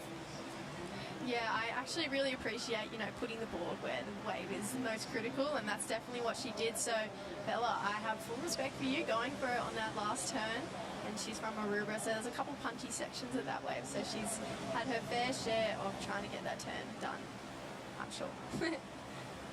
2.5 minutes remaining here, Newcastle Beach, and it's just such a beautiful day here in Newcastle, and it's awesome to be back here. Like every year we come for the ABB, and a couple of years ago we had, excuse me, the CT turn up here, and some memorable wins and a huge moment in women's surfing at that event with Chris Moore landing a giant air reverse. And this is oh wow, this is a spectacular wave from Bella Taviani. It's amazing how quickly you can just back up a good ride, get some confidence, and under a minute, that's exactly what she'll be looking for. High-speed surfing, links it together. What do you think that's going to score, Jess? I think that's going to take her to the lead. Personally, I'm thinking maybe a 5, maybe just over a 5. It was 3 really nice turns. A bit of a smaller wave, but I definitely think she's going to take Maroubra. Oh, I think she's just missed it. She's scored a 4.28. Let's have a look at the replay. Off the bottom, it was a nice pocket turn. Beautiful carve, and gets another little bonus snap. Oh, and a 4th. Gee whiz, I don't know about that. Judges really tightening the purse strings. They didn't want to give it to her, but she has moved up into second, so valuable points for Maroubra United Boardriders Club. Gia Lawrenson holding on to that lead. Dara Penfold from South Arm slips to 3rd. And that is all she wrote for that heat, so very exciting finish there. Gia just coming in. She'll be relieved more than stoked, I'd imagine. We're going to take a quick break here at the Hyundai Australian Boardriders Battle presented by Zambrero. Stick with us, we'll be back in just a moment.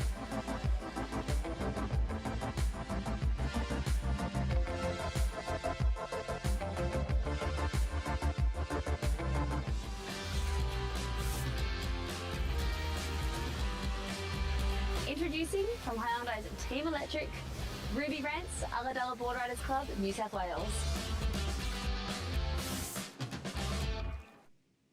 It's in all of us. That craving to feel new again. To see something new that will blow our minds. Or meet someone new who will change it. New South Wales. A place to feel free. To feel alive. And most of all, to feel new again.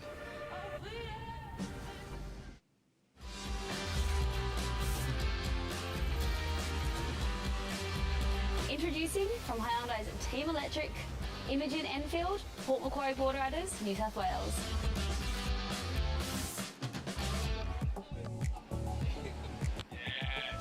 Great scenes here for Noosa Boardriders Club as Gia Lawrenson comes in, heat winner, and a handful of those valuable seeding points. Looking to get Noosa in a strong position, hopefully skip round one of the teams event tomorrow. It's the Hyundai Australian Boardriders battle, and right now we're up to heat number 6 in the Hyundai Open Women's Division. April Davey out there for Allura Boardriders Club in the white. Bodie Lee Jones from North Ave Surf Riding Association, NASA.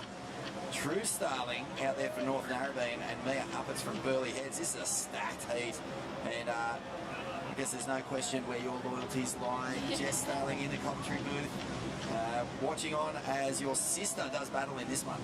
Yeah, I'm definitely going for North Narrabeen and my big sister in this one. Whoa, that was a nice ride. And does she get the completion? The judges, well, we've seen how stingy they can be, and I don't think they'll give it to her. But Bodie Lee has been a long-time performer for NASA and gets off to a good start there. Yeah, True and Bodie have had a rivalry for quite some time, actually. In the junior series, they would always seem to draw each other, and so I'm guessing both of them want to get the jump on each other. And here goes Big Sis True. Beautiful opening carve, if you ask me. Straight into a second one and just clips the rail. Oh no! It was a nice carve. You can just see the technique there. I mean, you guys are so lucky. You've got such a beautiful, long, famously barreling left, high performance wave, but you've also got that cheeky little right that breaks into the alley, and you can see there the technique.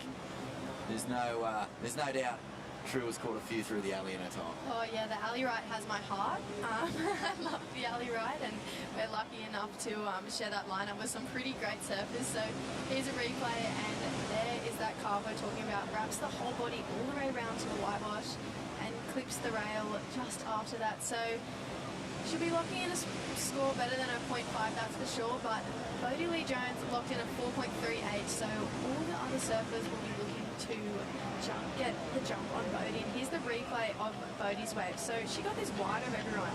Great first slash. And then love this straight into a second carve. And this is where she goes for broke on this end section. Look at it bowling back at her. Just sends everything at it. I think maybe just came unstuck, but we'll leave that one to the judges. The judges loving this first turn. Bodie in a really nice position. The power of the wave is right where that whitewash meets the open face, where the green smooth part is, and that's really where most of the points are available. So Bodie Lee getting a couple of good scores there. It's so hard to ride through a shockwave. I mean, if you're doing a turn and you're coming down with or after the lip, you're really going to struggle to get a smooth ride out of that, as you could see from Bodie Lee. So April Davey has elected to leave that southern bank and move up to the left. So there is a pretty fun-looking left shorey. What do you make of that, Charlie? Yeah, shorey is looking so fun. I reckon if I had a heat, I'd probably go out there, to be honest. Looks like some pretty fun lefts coming through, so... Oh! Good little two-turn combo from Bodie Lee Jones. I love how she pushed the fins on that last turn. She ended up right on the rocks. I love all the women are just going for broke over that little inside rock shelf. But what do you reckon? Is that going to better her 4.38, Charlie, or do you think she'll stay with that one? I reckon it'll come close, yeah. I reckon that was a pretty good two-turn wave. Mia Hupperts there from Burleigh Heads. Burleigh, one of those clubs, there's so many famous surfers have come from that long, bowly right-hand point up in the Gold Coast. You can see point surfers coming in. They've just got a little bit more time. They're a little less hurried. And it can work for you and it can work against you, especially in punchy little beach breaks. I actually know that Mia Hupperts is originally from Torquay Boardriders. So it must be interesting for her to have, her old Boardriders club here and now surfing for a new one. Ooh. Bit of stink eye every time you walk past the other tent. I would say so, but she's definitely represent Burleigh really beautifully over the last few years that she's been with the club. So I don't know, it might be a little bit of yeah, sure. Both regions have a beautiful, open-faced, long winding walls. So that's really evident in Mia's style. April Davey, let's see if this is a good call to move banks. We've seen one surfer do it in recent heats and it backfired a little bit. There's not enough opportunity on that left. One of the great things about this event, as well as getting to compete not just for yourself but for your club, is getting to share the water with big names. And it's not uncommon for a little grommet to get the chance to surf against the hero. I'm curious to know, Charlie, have you had a chance to surf against any of your heroes in your young career so far? Last year at this comp, the ABB, I surfed against B. Durbidge out there in one of the heats, so yeah, that was pretty cool. Oh, okay, just a pipeline master, former number 2 in the world. Is that not too much of a rattle? Yeah, it was a little bit rattling, but eventually got a wave, yeah. Did you get him? Nah, I think he got a wave before me and then got a little one in. Nah, well, I know Bede. He probably snaked up your inside or did some sort of trickery. Oh, well, here we are. This is our first look at the left shore, and it's not a bad start. Definitely has some punch. That's what I like about this option. If you get the right wave in there, it'll really give back. But look at this. Buddy Lee Jones has found a really nice rhythm. Before we analyse this wave, we're going to throw it down to Jess Grimwood, who is with Gia Lawrenson from Noosa Boardriders. Hey guys, we are with Gia Lawrenson. Congratulations, that's some very valuable points going on for your Boardriders club after that win. Yeah, we're super stoked. It's so fun to be down here with Team Noosa. We're stoked we made it this year as well. So yeah, should be a good weekend. And you've also had a bit of practice already to kick off the season. You guys competed up with the same team at the Usher Cup? Yeah, we got Connor and Benny. Cooper's missing, unfortunately. He's gone to Indo, lucky duck. But yeah, we got the same team here, plus our masters Dean Brady and our junior Tim Bain. So hopefully we smash it. I mean, you've had so many heats under your belt in your career so far. What's the difference between surfing a normal individual heat and surfing something like the Hyundai Boardriders Battle? I've got to say the team events are so much more special. It's just so much fun to win around your family, I guess. Like, we grow up with all these people and it just means so much more to me, I reckon, yeah. And any shout outs back home for all the Noosa crew and the Boardriders Club tuning in who couldn't make it all the way down to Newcastle? Yeah, shout out to all the little groms watching at home, mum and dad, anyone else from Noosa who's watching. Love you guys. Thanks for watching. There you go, guys. Noosa Boardriders. So great to see Noosa represented here, and a big g'day, and how you going to everyone up at Noosa who are supporting the club here at Newcastle. Things are heating up in this one. I feel like April Davey might have made a pretty good call. If she had found a second turn there, that combo would have yielded a pretty impressive points. I was stoked on the speed. That's what I really liked. But True Starling getting started as well, and I saw a visible sigh of relief.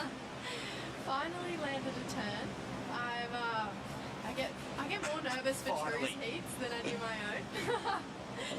But no, this heat's definitely ramping up. Bodie Lee Jones has locked in a 6.38, and I actually think maybe she's an ambassador for FCS because she keeps showing us her fins at the end of every turn.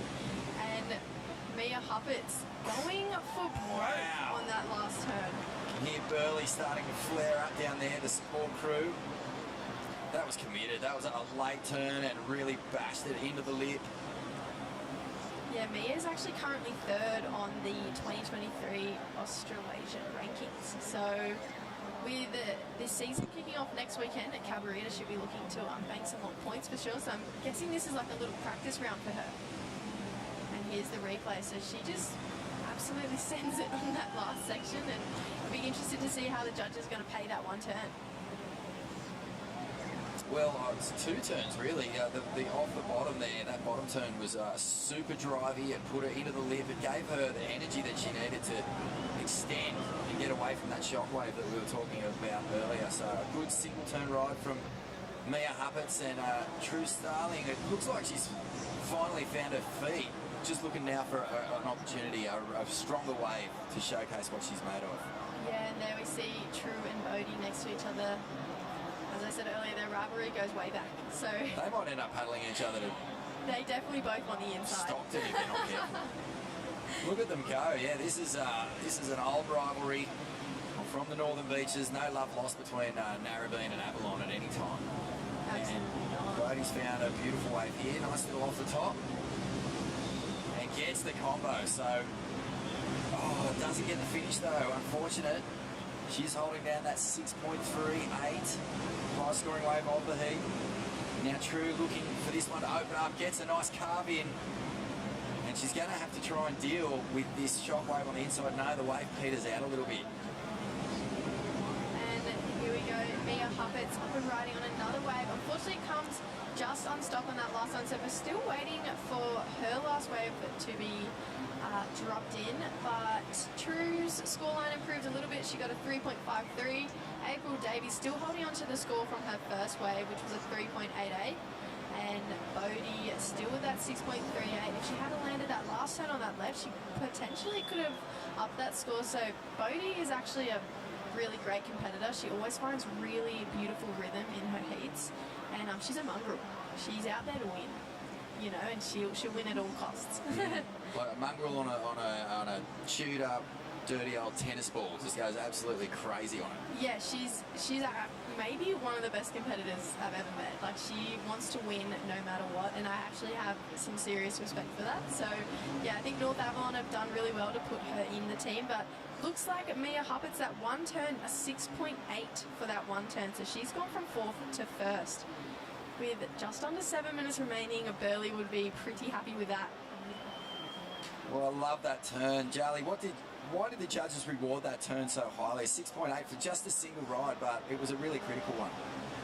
Yeah, it was really critical, straight off the bottom, straight up into the lip. So I reckon the judges just like that risk and just want to reward the risk. You can see here, this is the replay of the best turn done in this heat so far. We've seen waves put together probably better, but you can really see that the board was projected out the lip. That's because of that bottom turn. If you didn't put the bottom turn in and you just tag that, you're probably going to wind up in the shockwave and then you'll probably get bounced. So a beautiful read from Mia Huppets, dealing with that power beautifully. Now April Davey, who did elect to go down to the left, and she is still on that left, it slips down to 3rd, so just the opportunity's not quite there. The tide must have to go out just a little further.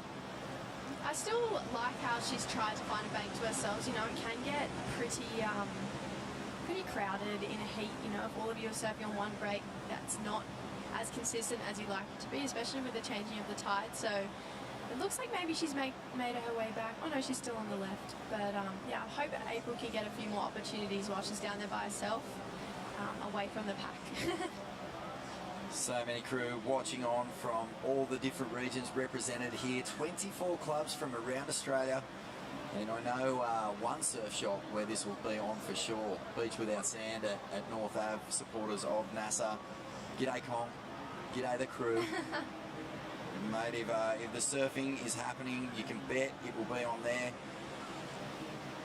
And it's amazing just how many people support surf clubs around Australia and Boardriders clubs. You know, like it's a community initiative really, and Boardriders clubs over the past few years have really become centerpieces of communities and contribute to giving a lot back. It's the backbone of everyone surfing, I'd say. You know, Narrabeen have been so supportive with my sister and I. Oh my goodness! Oh, that is incredible! Turn of the heat. Surely that was one of the biggest waves we've seen, and True Starling absolutely bringing all that North Narrabeen expertise and just nails it. Yeah, she, I think it was nice that it was a left. Maybe she felt like she was back at home, and yeah, she'd be feeling pretty good with that one. I know Maddie Cattle would be pretty happy with that on the beach. And here's a replay. So she waits for the section to get steep and banks it off the top, almost full, regains. I'd say it'd have to be up there with Mia Huppets one turn. Oh, I think it's a much bigger wave. It's more of a creative turn. I'll be so curious to see how the judges reward this. If you had to put the two side by side, Charlie, who are you giving it to? Oh, to be honest, I don't know. It's interesting. It's going to be interesting to see where the judges go. I reckon they're pretty close together, but yeah, it'll be interesting to see which one they like better. I mean, let's break it down. Mia Huppert's hit the lip, got projection, landed a pretty stompy section, but True Starling's wave was a bit bigger. She really launched into it. The speed, she came off the bottom and just attacked that lip was impressive. And then to get the tail out the back and get that little bit of slide, I think that's undeniable that it had to be the best wave, and it is. It's a 6.88, so the judges do reward True Starling there, and she's come from 4th up into 1st. Huge, and look at this. Now April Davey makes a move for Allura. Down there in the Shire. There's a fair few clubs in that little region, and Allura have been dominating. They have been here at the ABB finals for a few years now. Great team, so many good surfers from that zone. April Davey doing them proud here. But wow, what an exciting little end to this. Let's take us through this recap. So this is Mia's wave. So she kicks the fins out at the top of the section and lands that turn. That was a 6.8, and here is True's 6.88. So almost coming undone and then lands it. So judges giving True's the nod on Mia's, and then this is April's replay. So carved, beautiful drawn out carve back to the section. Straight into another, and then she gets a few more tags off the inside where it's bowling back at her and she goes bam, and then gets a finishing maneuver on that one. So 3 great waves from the surfers, and obviously April got that one on her own bank to herself. So she needs a 6.89 to take True Starling from North Narrabeen, and it's been a very exciting end to the heat. Well, it's been an exciting heat, full stop. Bodie Lee Jones came out of the gates that fast. I just thought she's going to run away with this. It almost looked like a one-horse race, and really the momentum has just been clawed back from Mia Huppert's and True Starling. This is the advantage of relying on just that one wave. If you get something explosive, if you get the section and you can really commit to it and throw everything at it, the judges will reward you, as we've seen. So Bodie Lee Jones, although she's done some really nice surfing in this heat, she's going to have to step it up again if she wants to take the lead. It's under 2 minutes now. As I said, Bodie's a competitor, so don't cross her out yet. She loves to win at all costs. Charlie, what did you think of the scoring between Mia and True's? Yeah, I reckon it's pretty accurate. It would have been hard for the judges to decide which one was better, but I reckon they made the right call for sure. And it looks like they potentially gave April the same score as her first wave, so a 3.88 for that last one. We could still be waiting for a score to drop in, but with under 40 seconds, I believe, remaining, all the girls will be looking to get one more swing at it, I'd say. Well, Charlie, it has been such a pleasure to have you here. It's unreal to have you as part of the Hyundai electric team. And She's Electric, one of the campaigns that helped bring you here. We hope you're having a wonderful weekend, and we'd love to see Kiwana Boardriders here next year. Yeah, thanks so much for having me. It's been good. Good on you, and hope you have a fantastic career. Enjoy those surf trips. Yeah, I will. Go get barreled, mate. And yeah, we can't wait to see you come back. There's the end of the heat. And it is True Starling, who basically just paddled around like a cork. Yeah. Didn't really do much, was just floating around, getting tossed and turned everywhere, and she just found the wave and blasted it. So experience coming to the fore, and I know that you're breathing a big sigh of relief there, Jess. Yeah, I'm very happy that True took the win, and I bet North Narrabeen is even just as happy. Oh, kneeboarding. Coming in very happy. We're going to have a quick break here from the Hyundai Australian Boardriders Battle, presented by Zambrero. Stick with us, Sean Doherty and Reggae Ellis up next.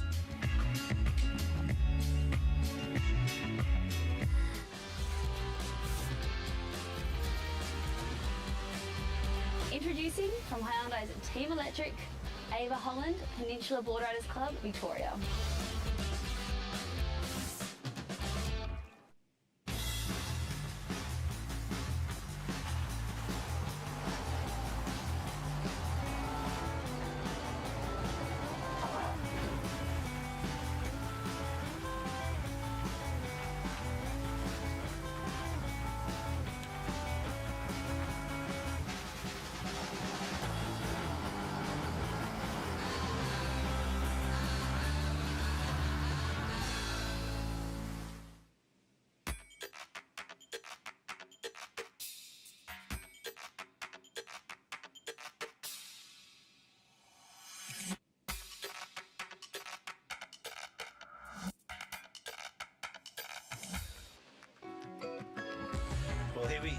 Here we are back at Newcastle Beach. True Starling getting the Arch of Honour from her compatriots at North Narrabeen Boardriders. True did a great job.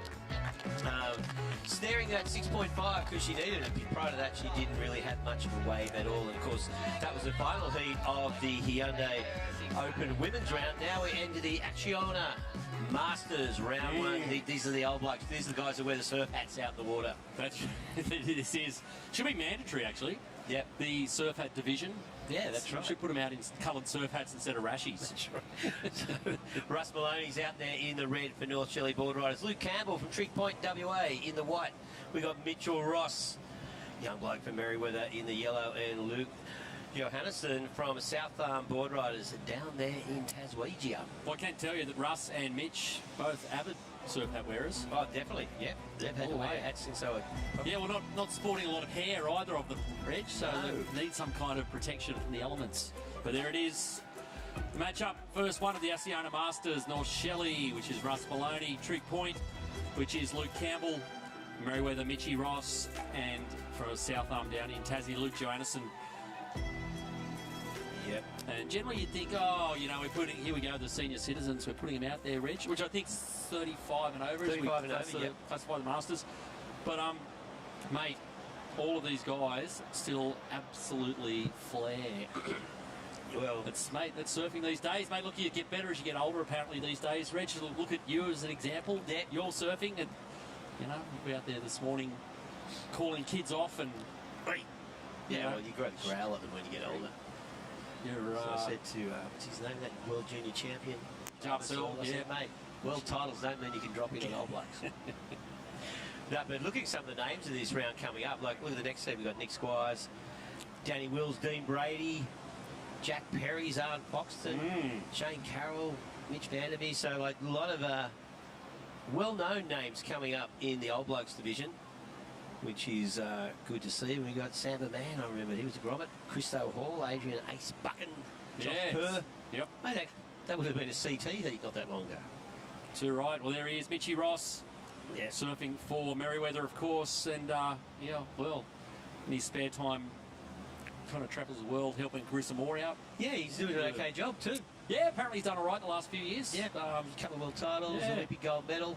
Well, and Carissa's first one, of course, to you know, thank Mitchie and say she'd never have won them without Mitch. It's Yep.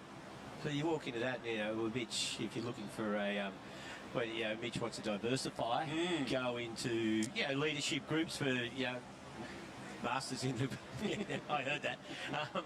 Yeah, well, Mitch wants to diversify into life management. You can say, well, I've won a gold medal. Yes, Olympic gold medals, world titles. So it's all been happening. And he's out there at the water, of course, an outstanding surfer for Merriweather over the years, and he is their Masters champion. And Sean...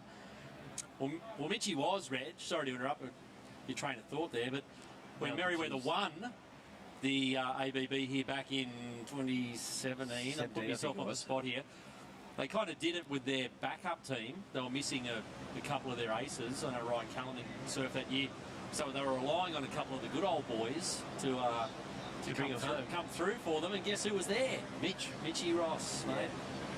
Well, it's funny, I remember years ago, we're going way back, I was up here doing a profile piece on Matt Hoy, the surfing world, so we're talking, must be 2000, I suppose? Yeah. Yeah, anyway, we were checking out the surf at Off Rocks, and he said, this kid's going to be really good. It's Mitch, just going bang, bang, flaring up. And looked a lot like Hoyo in the way he surfed. So he's influenced by Matt Hoy in a good way, not the other way. You can't go wrong there. No. Well, we can. I think we've all been influenced by Matt Hoy in the wrong way over the years. But out there right now, though, things are pretty quiet. Our Masters, you know, they don't take off on anything. You know, when you're over 35, you know, you just use your energy sparingly. They know they have to paddle out, and they don't like doing that when you're a Master. No, well, yeah, totally. You keep paddling to a minimum. Yeah.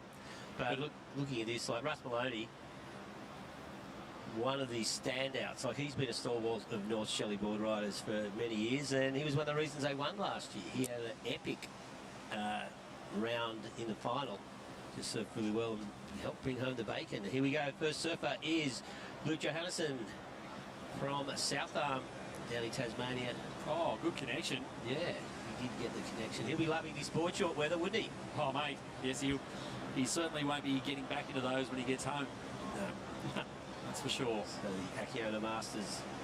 No, it's great to see the Tassie crew up here, and you know the crew from all around the country. Actually, that's you know really what makes this event is the national status of it. Which brings me to something, Sean. What, Rich? We made a big error. What? We're talking about the South Australia team. Yeah. It's not Seaford, it's Seaview. Seaview. It's Seaview Road. It's Seaview Roaders. We're talking about, you know, their mortal enemies. Yeah, Seaford. exactly. We're talking about has-beens like, you know, John Atkinson and the House brothers, when we should have been talking about the Roaders. But yes, apologies there. I know someone said to me, hey, that mistake was like you calling... Saying Yusuff and North Stain. Yes, exactly. So, yeah, apparently they've got a beautiful rivalry down there. And Seaview Roaders smashed Seaford. Well, there you go. There goes Rich. You and I are definitely not getting any waves down in South Oz, but that doesn't change anything because we don't get any down there anyway when we go down there. No. We're not allowed to. Not allowed to. I haven't been down there for a long time. Last time I did, though, it was pretty good. Yeah, no, I'm down there a little bit, but over on the other side of the coast where you're not allowed to talk about the surf, you know. Exactly.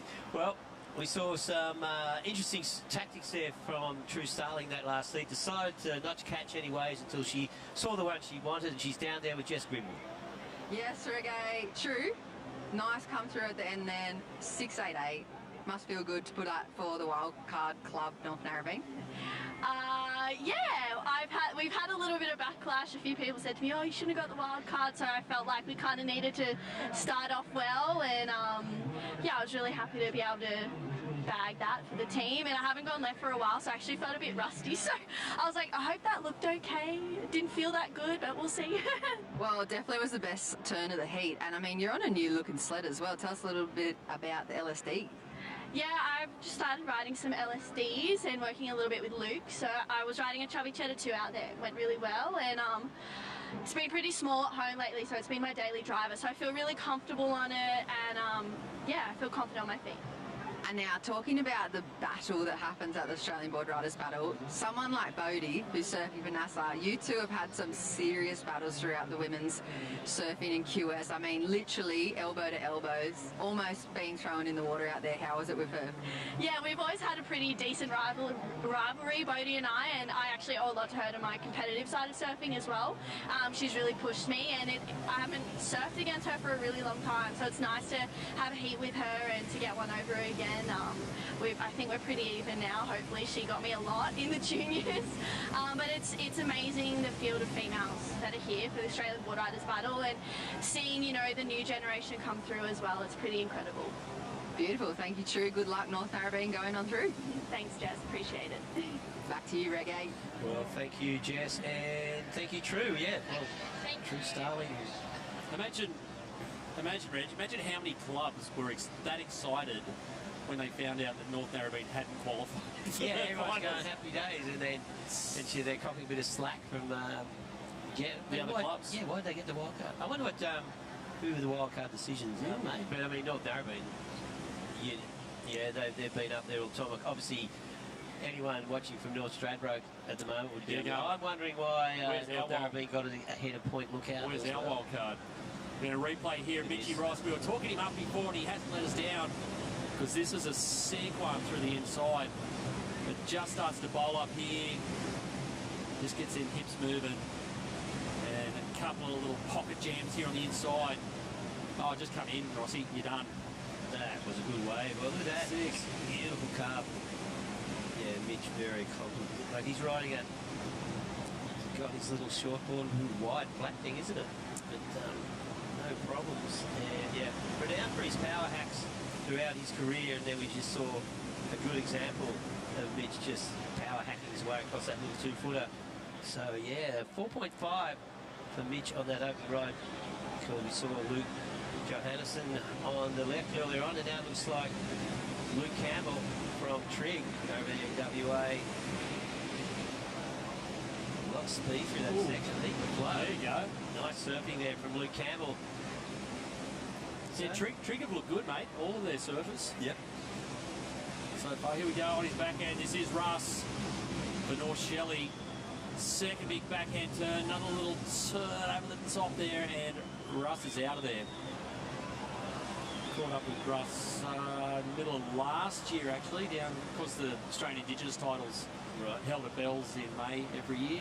And Russ has won it about 50 times. Yeah, I was going to say, he's won it a number of times. Made the final again this year, and he didn't win it, but he did pull the legendary move because he was surfing at Rincon at Bells, and the tide went high, and Russ got a couple of waves. We've seen his replay here.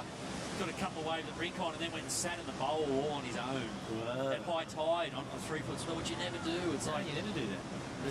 Russ was waiting. He was after the legendary move, mate. It's like if a wave breaks here, it's going to go down in folklore that Russ made that wave come to him. Did it come? 5 minutes, 30 seconds after the done. No way. Literally. Because if that was Kelly Slater, it would have come to him. Yeah, we've seen that a number of times down at Bells. And Russ tried to summon it up, but didn't quite happen. So Finn Hill won the Indigenous title instead. Yeah, well, completed 2 rounds of the individuals, and there's the battle board, the ABB Hyundai Australian Boardriders battle board. So, well, Merriweather and Torquay looking good with 20 points, so a couple of wins there. So, looking at the top 8, that's solid. So that's after everyone's served twice. So everyone's on equal terms here. Yeah. So it's 10 points for a win. So you can see Merriweather and Torquay, 2 wins out of 2. And you can work your way down from there. Some of the usual suspects loitering around there. North Narrabeen, North Shore, Coffs. Now Snapper probably languishing a little bit after Sheldon went down in the heat this morning, but they will be there tomorrow. Don't worry about that. Yeah. So after 2 rounds. So of course we've got another 2 to lock in, so they can change. We can see CV Rotors and jump up the board as well. So yeah, it's an interesting concept having the individuals here, because basically even though it's surfing, not a team event now, they are surfing for their team. So it's just this one wave in this 1 20-minute heat is what it's all about. And then Luke Campbell, man, beautiful turn. And again, got plenty of flow going through this section. Nice linkage.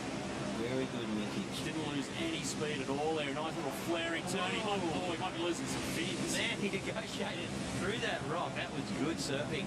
So Luke Campbell from Trig Point. Boardriders Club looking really solid there. So, they've broken out their master's secret weapon.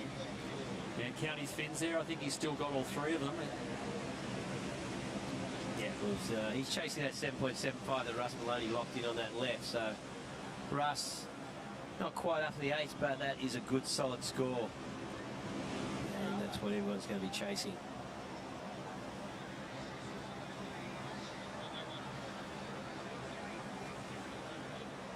It's going through pretty quickly, though. Yeah, we're burning through it, mate. It's a big day here. So we're trying to get a lot of stuff done to leave us with the teams tomorrow for the finals day. This is the Hyundai replay of Luke Campbell's one. You just saw that great transition. Just skipped over that little section, didn't lose any speed. How he got went into pinball alley there, and have a look at the negotiation through this section, and then he first hack, beautiful turn, and then he gets his transition, and then as he has to negotiate, these rocks just how he managed to save his fins there, and gets that last little tap in as well. So Luke Campbell will be interesting to see. He goes Mitch, currently in 2nd position. Mitch Ross in the yellow for Merriweather. Snap to finish, and again. There you go. So, Russ Maloney's, set the bar pretty high, 7.75. So it's going to be a bit of work for all these guys to catch him. Yeah, he's only caught 1 wave, Russ. That's what he does, mate. He just sits there quietly and then just goes wham-ho. Yeah, well, he knows it's only 1 wave to count, so maybe he won't even bother. That's his nature, mate. He's a gritty character. Very. Old Russ. And so replay of Mitch Ross's wave here. Just great rail to rail. That little summer board looking really nice and fun. And nice little back foot jam there to finish for Rossi. Little pocket hit. Yeah, that was very cool snap to finish. Yeah, Luke Jonas here for South Arm. Finally found a right-handed, get him on his forehand. They're around this one, looking to finish, and that thing just clobbers him. Oh, Russ caught this through the replay time, and here he goes on his second wave again, cracking that one vertically. All four of these surfers, Sean, they're really sure on their feet, but they've got this nice flowing style that comes with experience, I reckon. All four of them look like they could unleash whenever they want. But No, they're not hurrying, are they? They're just... No, they're cruising through, but they've just got that flow going. You know they can read the waves so well. We've seen some good surfing going on here. Russ Maloney still in the lead. That last wave of Luke Campbell's put him in a second at 4.98, just ahead of Mitch Ross with a 4.95. And Luke, that last wave, I think, has been locked in. But yeah, there's one of the greats of Australian surfing. Danny Wills heading out for Byron Bay. Yeah. Came famous when he was 14. But, all down the line, that's it. Yeah, never forget that. Yeah, Willsey was a fair bit younger in that movie. Yeah. He was 13. And he's definitely not 13 anymore. No.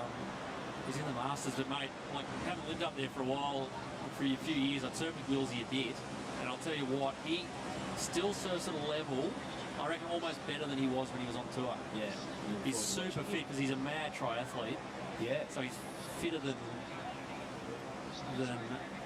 us. Well, fitter than us, which is hard to imagine. But he's still absolutely shreds. We'll see him in the next heat.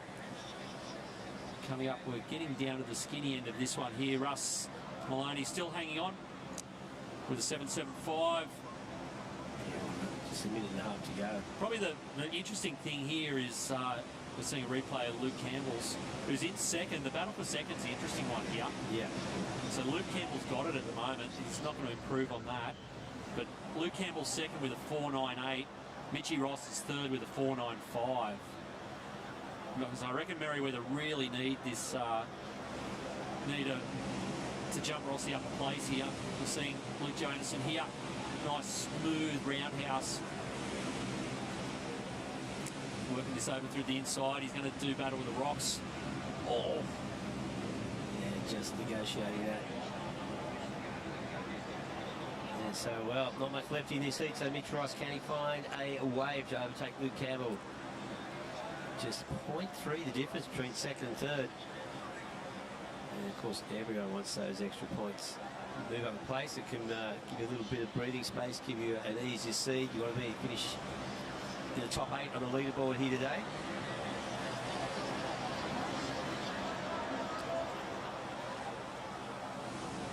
There we go. Yeah, drone shot. Luke Campbell, he's had a heat. He's had about a dozen waves. He's on the left here. He's going to the backhand air rev. And he's not going to stick it. Even the old boys made it throwing the air revs out there. Well, they invented them. They did. Yeah. Back in the 2000s. Back in the 2000s, that's right. When they weren't 35. There you go. So that wraps up that first Masters heat. And some great surfing going on as the Ashiana Masters continues here at Newcastle Beach. Coming up next, Nick Squires, Danny Wills, Ash Easton and Dean Brady. So, good solid heat coming up here today. And we'll be back with that action live from Newcastle Beach as the Hyundai Australian Boardriders battles continues through this beautiful sunny day in Newcastle.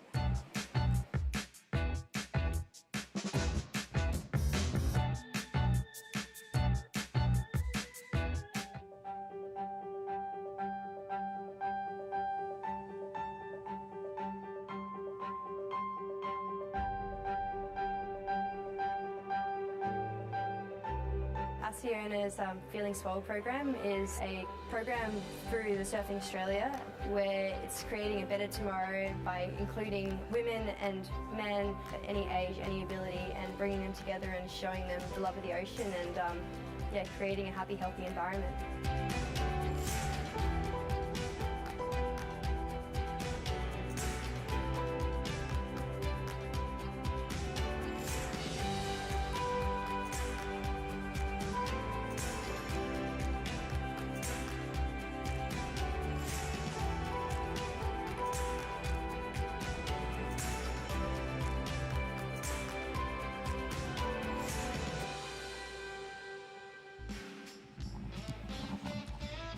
Yes, and welcome back to Newcastle Beach as we continue with the Ashiona Masters Round 1. We've got Heat 2 out in the water right now. So we got Scarborough Boardriders, we got Byron Bay Boardriders, Noosa Heads Boardriders, and all the way from Victoria, Phillip Island. And just look at some of the names on Dean Brady, well-known surfer from Noosa Heads.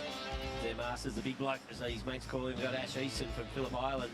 Danny Wills, also a former tour surfer from Byron Bay, and Nick Squires, who has been the linchpin for Scarborough Boardriders for many, many years, and always a standout the Australian Boardriders battle. So another solid heat of Masters out there.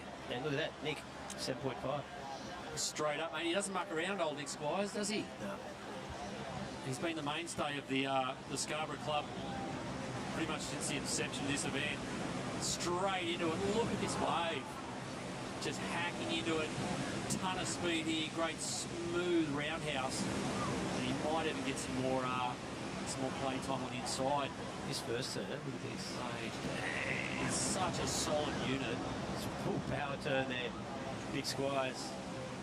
Yeah, just excellent. Nicky's son's pretty handy on the surfboard as well. Yep, here we go. Here is the big fella from Noosa, Dean Brady. Straight up and over that first section and just hammers that closeout. It's just a good heat. Wow. Of course, Dino is probably the biggest, speaking of big units, he's probably the biggest unit in the whole event. Yeah, he had a 6'2", 6'3", Brady, but ton of, he'd be, I don't know, 200 pounds. Yeah, solid lad. Yeah, but the bulk of his pro career was spent as a free surfer on the Neil Ridgway free riding team.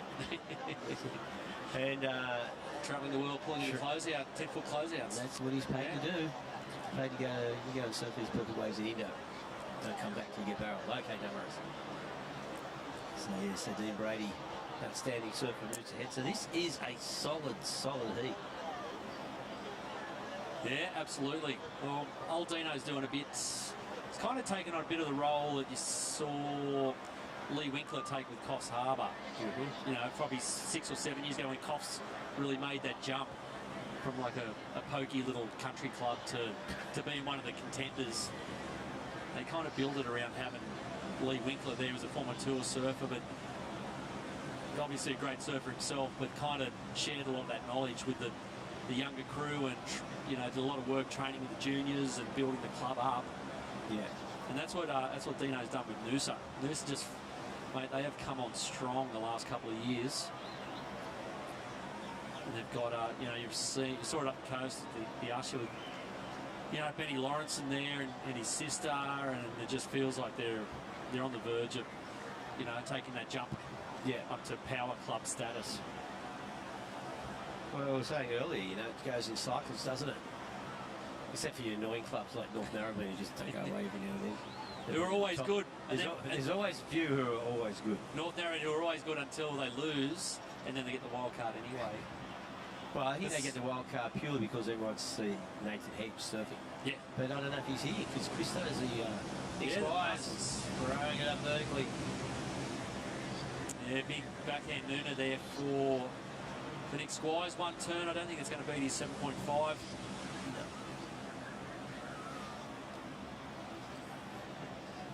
So, yeah. So as Nick paddles back out there, you can see the lineup. We're going to cross down to Vaughan Blakey, who's there with our very good friend, Russ Maloney. Thanks very much, Reggae. And tell you what, for a bloke surfing in the Petrified Dinosaurs division, you've got some moves, Russ. I try to loosen up, and yeah, it was good. It was good being out there. It was a pretty slow heat actually. It wasn't heaps of waves, but yeah, got the job done. We've had a pretty tough start, but you know, if we go from the first round, good on it. Mate, the last few years, the screw has been turning on North Shelley. So many near misses, and you got that big win. You're the defending champs. It does feel like there's a little bit of a calmer energy this year round. Yeah, I feel like we've always been pretty calm, you know, like we come in sort of as the underdogs all the time because we, you know, our girls are obviously like huge names, but then, you know, concreters, chippies, boxers, yeah, so I don't know, we're just chilling and having a good time here, and it's good seeing everyone back here, and Newcastle Beach so good, so good. And mate, I mean, what is Molly and Macy's excuse this year? I mean, what, they're surfing in some pipe contest going for a world title or some nonsense? Yeah, some nonsense like that. It's been so good watching them.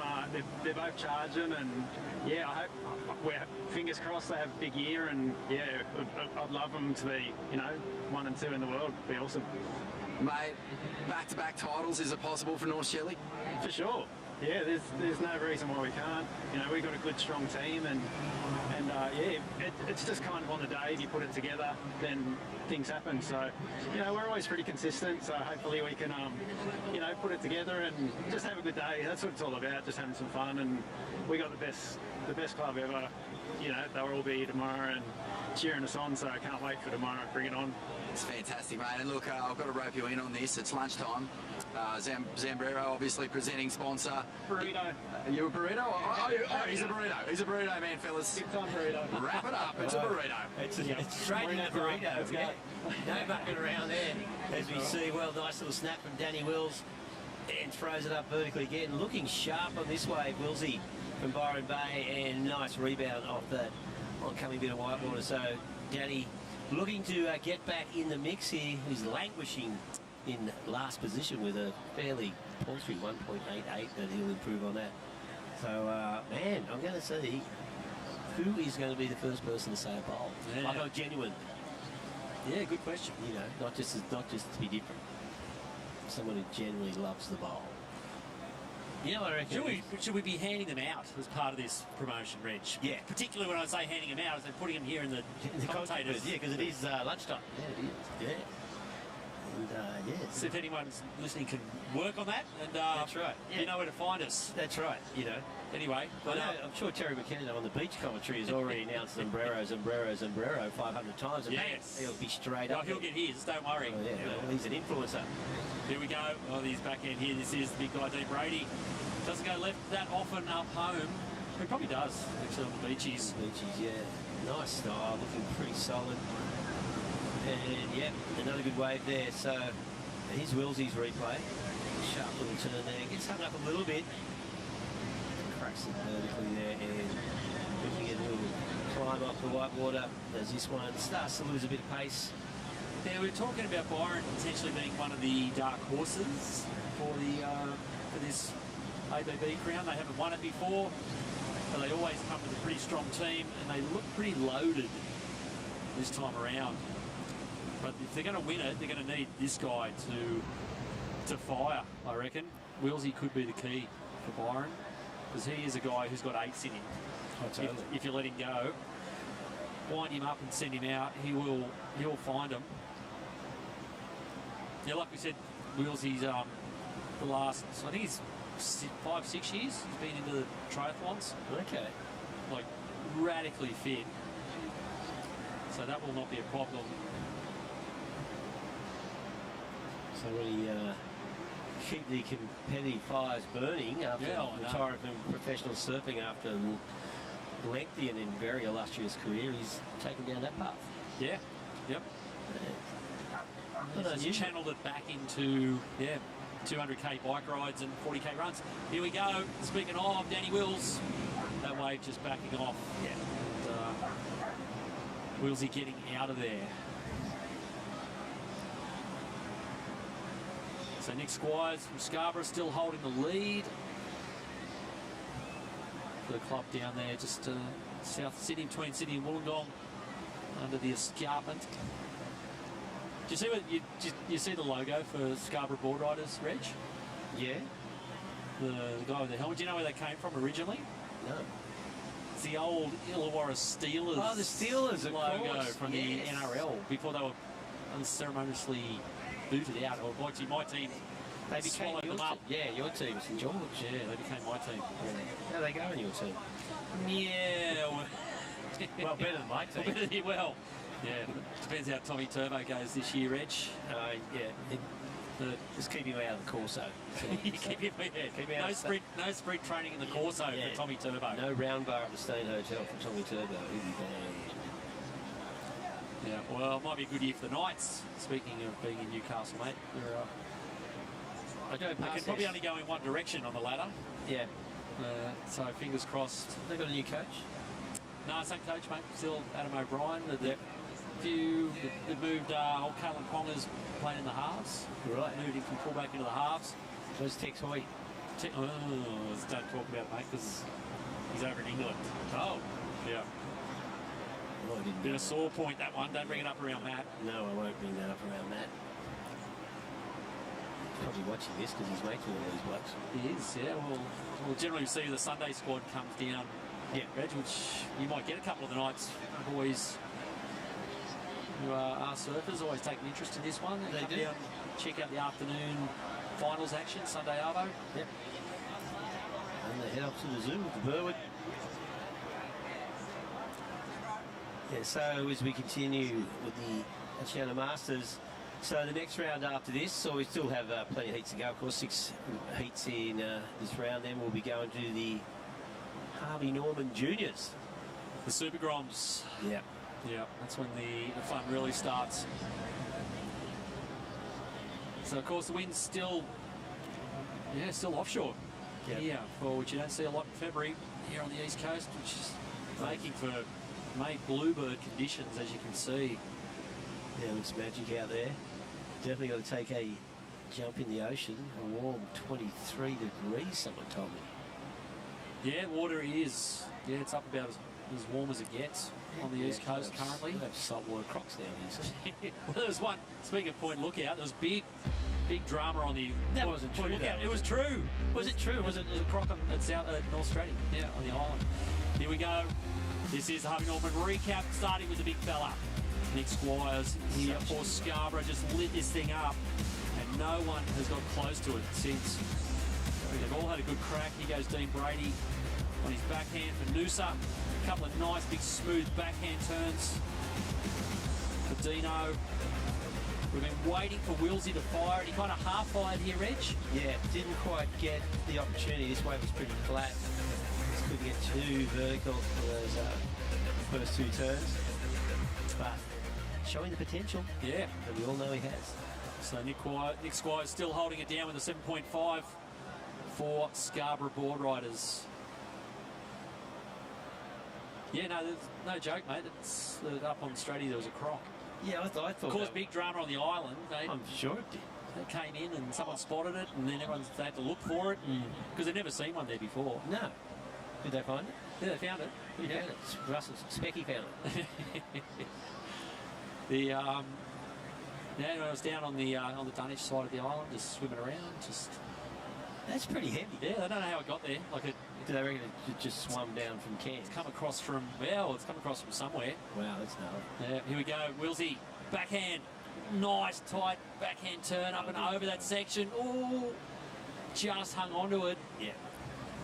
I'm not seeing a 7.5 there, but I am seeing something better probably than what he's got at the moment, 4.5. Yeah, 2 quick turns in succession on a fast breaking wave, so did really well to get those 2 turns in, and looks like Ash Easton now from Phillip Island just critically turn up and nice. Beautifully, just smacking 2 nice vertical there you turns. go. Look at this one, can he get around?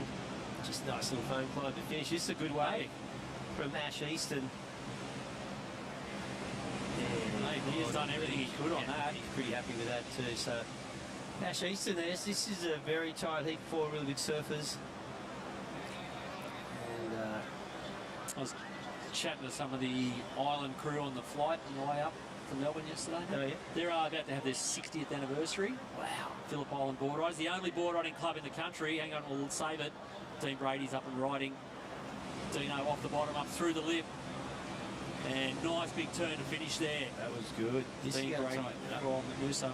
I think I can pretty safely say, Reg, the only board riding club in the country that have their own clubhouse. And it's a special club. It's like a registered club, mate. Oh, do Peninsula have one too? Not sure. But I know down on Phillip the Island does. Yeah, 'cause, Phillip Island do.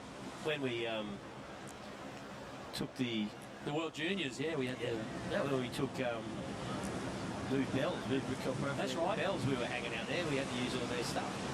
That's right. People were sleeping on the floor. That'd be worth a bit of money. Well, it would, mate. Beachfront club. Real estate on the island, mate. It's not cheap. I tell you. There's Ash Easton from Phillip Island. There's a really nice wave here.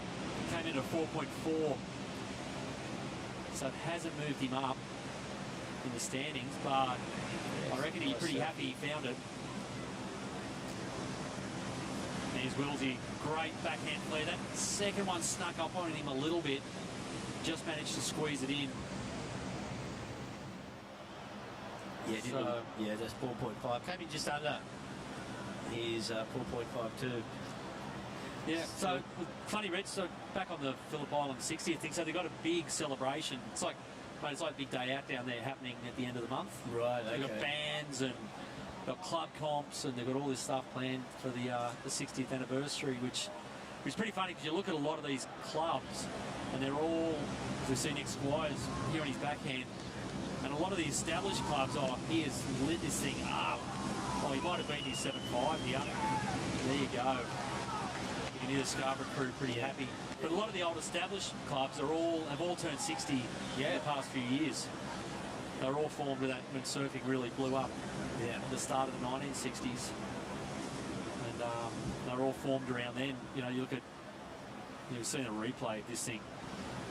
Mate, is it better than a 7.5, Reg? What do you reckon? I love the timing off the bottom there. This one gets vertically, and again, well, that turtle's critical, and finish it off. But two different, obviously two different ways, but I mean... yeah. Well, the judges reckon so, 9.33. There you go. I think it's just... You can hear the Scarborough Peanut Gallery down there just absolutely losing it. This is... I just like the way he set up this second turn, just eye it up and throws it up, bang. Just the whole timing with this, and he locks in a 9.33. So highest score of the day, wave score of the day going to Nick Squires. And we were talking him up before this heat, saying he's always a standout in these teams events. And I remember another format when they ran the individuals to the end and he won it twice. Yeah. So no, he's pretty dependable in these teams events. He goes again. And he's got another one on the inside. Come in, mate, you're done. Catching too many waves for an old bloke. No, look at that. Because Nick did quite a few years chasing down the qualifying. Shows you how hard it is to make the World Tour. Someone like Nick, you know, he was on it for about 3 or 4 years, committed to it. And now he has a pretty successful surf school down there at Scarborough. Beautiful part of the world. It is nice, mate. Yep. Not Sydney, not the Gong. No. In between. Yeah. But it's, look, and now Scarborough again, another team you could probably label as a dark horse if if Nick Squires catches fire at some point, which he's doing right now. You throw him into the teams, you've got Kalani Ball. Yeah. And then you build your score around those two guys, and then who knows? Rule of thumb is if you can, every surfer averages a 5 or better. Yeah. You're knocking on the door. So you always need someone. If your power surfer can lock in an 8 and 9, that would be really good. As we see, final wave here for Ash from Phillip Island, and there's Nick Squires in a bit of a victory lap. Yeah, he's looking $1 million at the moment. Yeah. Looking really strong. And another great heat coming up. Jack Perry, Zahn Foxton, Mitch Vanderveer from Port Macquarie, and Shane Carroll from North Ab. So yeah, these Masters heats are great to watch. All very, very good surfers, of course. And the Masters is no longer the old blokes division, because people still surfing at their peak well into their late 30s. And we'll be back with that heat. The Acciona Masters continues here live from Newcastle Beach right after this.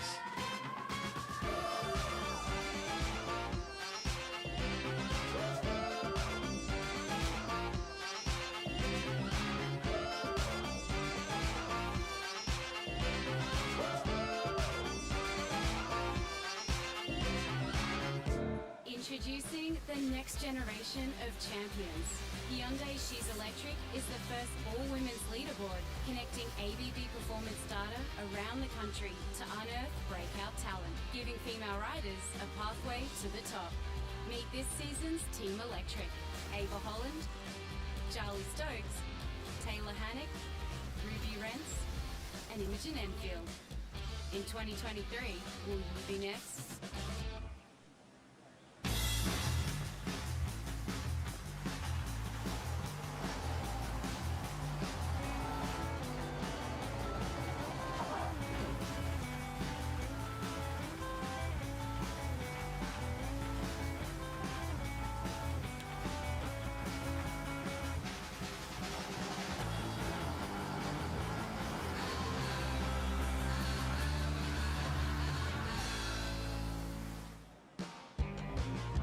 Welcome back to Newcastle Beach as the Hyundai Australian Boardriders battle continues with the Acciona Masters, and we have round 1, heat 3 out there right now. Representing Torquay Boardriders Club is Jack Perry. We've got Zahn Foxton from Longreef, Mitch Vanderdiver from Port Macquarie, and Shane Carroll in the blue for North Avalon. So Sean Doherty, another great heat coming up. And yeah, for renowned, good solid surfers out there. And these fun waves continue. Beautiful day, light offshore breeze, a pulsing swell out of the east. Tides heading out to a low around about 4:30 this afternoon. Actually, probably earlier, I think about 2:30. And yeah, another good one. Yeah, totally. We just saw an opener there for a guy I haven't seen for quite a while, actually. Zahn Foxton from Longreef. Mate, the Fox used to, back in the glory days of magazines and off the tracks, mate, you're running every second photo you run. He's on Foxton. Yep. He was on trips everywhere. He was, mate. Yep. He was a busy lad, and he, in the heyday of his career, it's good to see him back here in the mix. Still rips. And here we go, Mitch Vanderveer from Port, and yeah, just losing it on that last turn. It's good to have Port Macquarie here. First time they've qualified. Wow. For the ABB finals. Awesome to see a new club step up and make the cut. So this is Big Port. Interesting town. So of course I grew up a couple of hours south of there. So you go through Port a bit, and there's good waves in town, but you bit of a bodyboard hangout when we were growing up. It was a bodyboard stronghold. A lot of good bodyboard waves in town, but also a lot of good surfers. Yeah. You know, came out of Port Mac. Here we go on backhand. Very familiar style of Jack Perry. Another Victorian, probably grumbling that he's missed half a day of epic. Although in Wiggy Pop in front of his house. If they are listening, apparently it was only good for like 1 hour this morning. Oh, really? It went on shore. Went on shore. So don't worry, lads. You can focus on the game up here now. Yeah, just enjoy being in the sun, surfing in board shorts. Yeah, you won't be doing that. A little bit more hospitable than home. You won't be doing that back home. So Pairs, gets opening there for Torquay. We were wondering who Torquay was going to throw it as their Masters. They've got the embarrassment of riches as well in the Masters division. They could throw out Troy Brooks, Adam Robbo, Jack Perry. So you don't really lose out with any of those guys. Carl Bell Warren. Have to check his birth certificate. He's probably getting pretty close. Yeah, I actually haven't stuck my head in the Torquay tent. Obviously, Zave Huxtable, Ellie Harrison both surfed. I saw Tully Wiley's here, so he'll surf in the team. Jack Perry, and yeah, Junior Willis Dreamer maybe. Yeah, they'll bring along as the junior. So they're probably, if that is the team, I'll tell you, it's pretty solid. It is Xavier Huxtable, Tully Wiley, Ellie Harrison, Carl Bell Warren, and yeah, that's their main team. And then Willis Dreamer's there. Yep.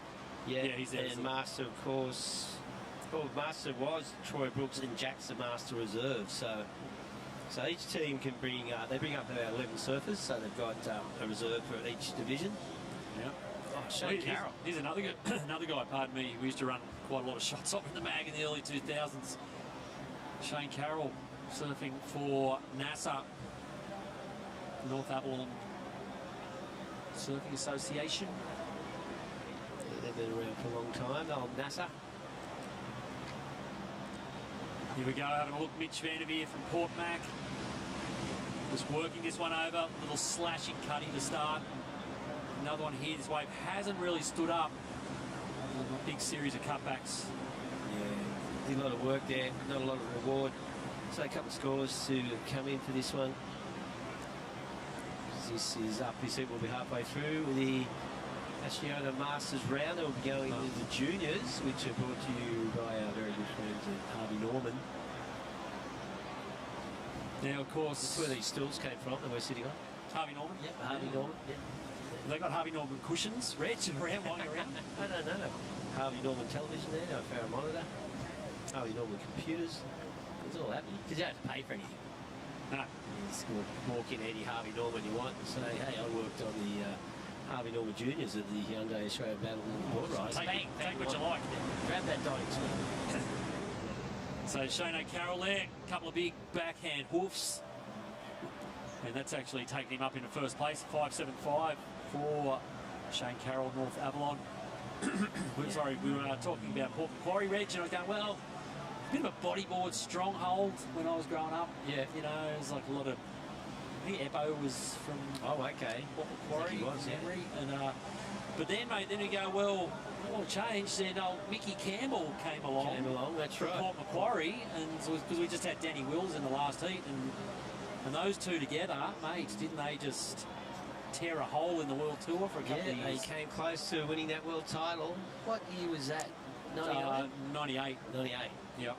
Yeah, they were going neck and neck with some loser, Kelly some guy Slater. from Florida. Yeah, and unfortunately, yeah, they didn't quite do it. No, but yeah, that was. Suddenly we were looking at Port Macquarie going, ooh, hang on. Yeah. Where's this guy come from? Yeah. This fiery redhead. Fiery was redhead, just going crazy. Yeah. Maybe he's their master. Be great. Well, that would be great. Well, Cambo at the moment lives down. He travels around a bit, and his partner Talia at Redguard, who also rips. But they do a bit of a seasonal fishing life, Reg. The vans have built in a place down in South Oz, in the west coast over there. That's pretty good life. It's a long way removed from the World Tour, but good on him, mate. He is happy as a duck. Great, nice wave there. Mitch Vanderveer, Port. Well, maybe it's Mitch. We know who their master is because he's out here. I was going to say maybe it's Anthony Mac Wilson.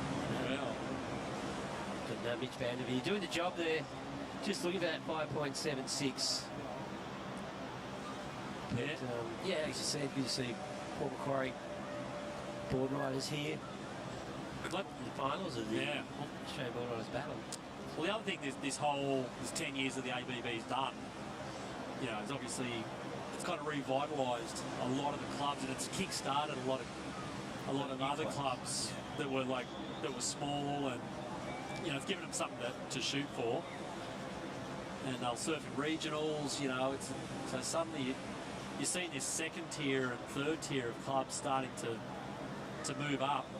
We've seen Shane Carroll here making his way through. Oh, there you go. That was one hell of a turn. Took him a while to get to that section, but didn't waste it when he did. So Shane Carroll looking pretty sharp on that turn. So this stage, that high score is a 5.75, so nothing huge. But the last couple of heats we haven't seen, well, we've seen a couple of waves up higher in that 7.7 mark, but we'll see whether any of these guys can match Russ Maloney and get in the mid-sevens, as we see now Zan Foxton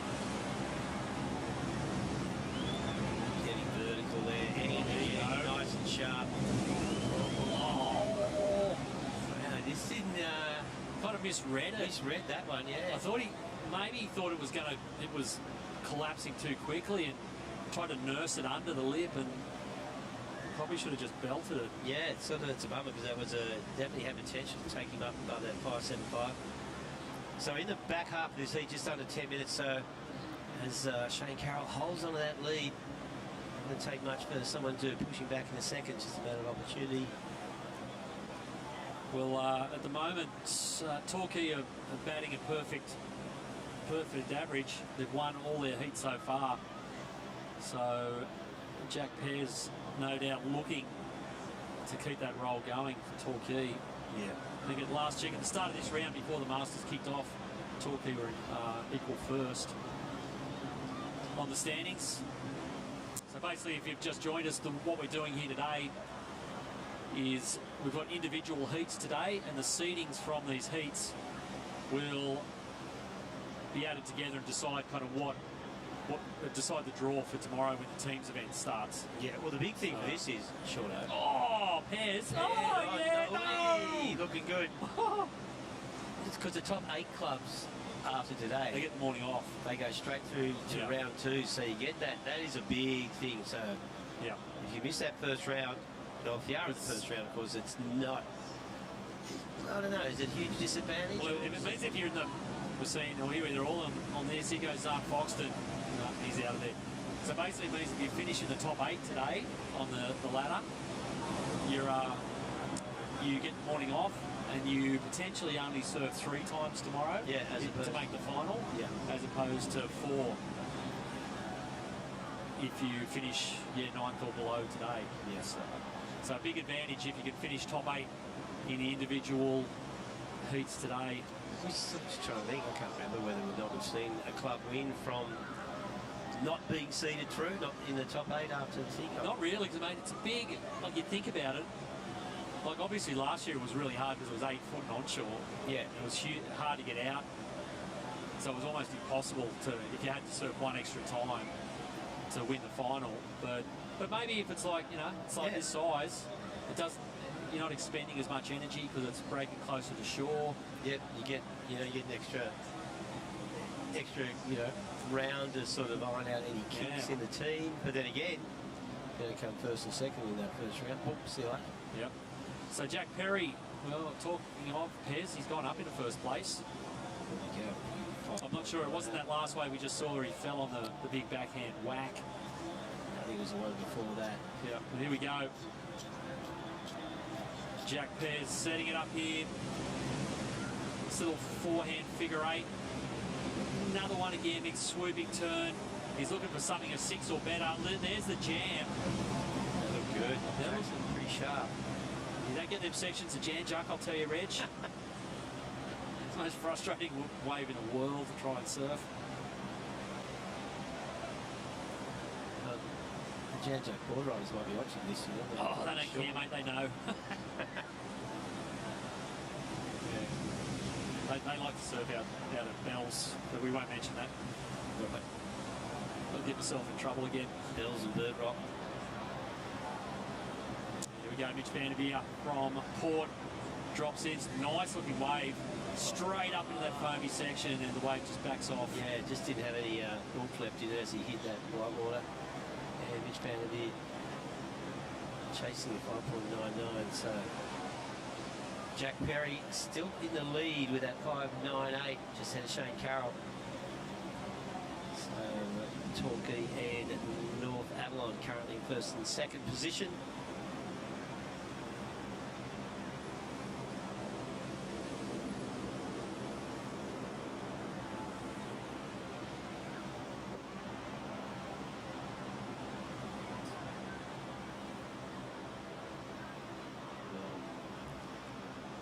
Just sorry, I was just reading. Reg is just dreaming off here.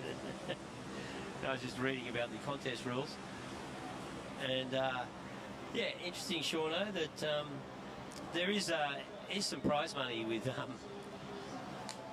whoever leads the round after this, like the individual rounds. Bit of ching ching. Bit of ching ching. It's distributed wisely across all divisions. I think the total prize money is pretty impressive. We do see $20,000 going to the winning Boardriders Club, so there's $88,700. So 20 grand to the winning Boardriders Club, 59,000 split between 2nd and 24th in the teams, and 6,000 today across the 24 individual heats. So bit of cash money there, Reg, going to the lifeblood of Australian surfing, the board riding clubs. That's right. It's the altruistic value of Surfing Australia. I like sort of handing it out. We were saying earlier, Reg, there was a time when you wouldn't trust the Surfing Australia. No, we always trust Surfing Australia. you wouldn't trust a board riding club with 20 grand. No. That would be dangerous. Yeah, you'd have to put it in a managed trust account. But these days, they're very responsible. Much better behaved these days, mate. Yeah. That money will go to, well, a lot of time goes to junior development. Yeah. Get the Groms off to contests around the country, to Aussie titles, Yeah. to development camps. You don't see nude Ironman races at the club presentations these days, do you? No. No, they've been outlawed. That's right. They used to be stock standard. Yeah, part of the old surf league was anything goes back those days, Reg. Oh yes, some famous nights, which we won't talk about because now we have well, surfing's grown dramatically at a grassroots level over the last 20 to 25 years. Yeah, without a doubt. Well, you look who used to do it, Reg. Yes. Reprobates like you and me. Yeah, that's right. But yeah, we're still here. But speaking of reprobates, Zahn Fox is on reprobate. Yeah, well done. Whoa! The Fox head first into the sandbag. He's had a bit of bad luck just linking that final turn here. That's the third wave in a row where he fell on his last turn. And Zahn Foxton just only needs 5.99, so not chasing much in these final 5 minutes. But we're going to cross down to Vaughan Blakey, who's down in the Zambrero team. He's getting a lunch for us. Vaughno, how's it going? Well, the surf isn't the only thing that's cooking here at the ABB Finals, and as our proud supporting sponsor, Zambrero, are also down here getting those burrito bowls, just shoving them into faces left, right and centre. Liam, one of the local franchisees, mate, what is it that makes Zambrero such a feel-good mix? Mate, it's the ingredients, firstly. We use really fresh ingredients. We cater to all dietary requirements, so a whole lot of vegan, gluten-free, celiac, all that sort of stuff, we've got you covered. Unreal, mate, and I've noticed that you've got the bowls on sale down here today. It's a controversial choice because on our little scorecard list, the burritos are actually winning. Yeah, I know, absolutely. It's always 50-50 whether you go that burrito or bowl, but, mate, it is the weather for a burrito bowl. Sun is shining, the waves are coming through. No better day to be sitting out and enjoying some necks. Mate, Zam is such a good fit for this comp because we all know that Boardriders clubs, they're community, minded, and they give a lot back, and you guys are likewise like that. Tell us a little bit about the Zam business in this region. Yeah, so we do an initiative called Plate for Plate. So every burrito or bowl you buy from us, we donate to a meal in need. We're up to like 60 million meals now that we've donated across all of the Zambrero, so really proud of that.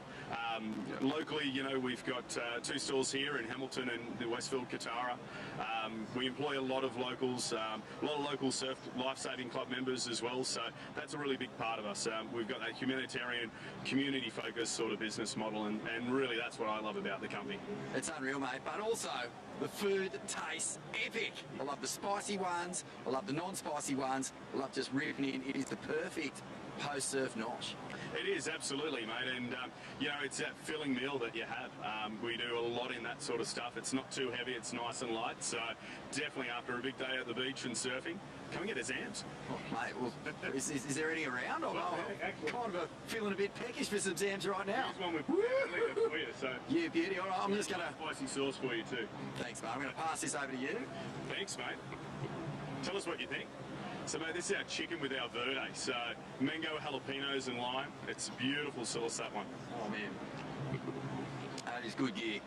Zambrero, mate, thanks so much for being a proud supporter of the ABB Finals. Couldn't do it without you, and this is the healthy choice, mate. I'm so stoked. I feel good already.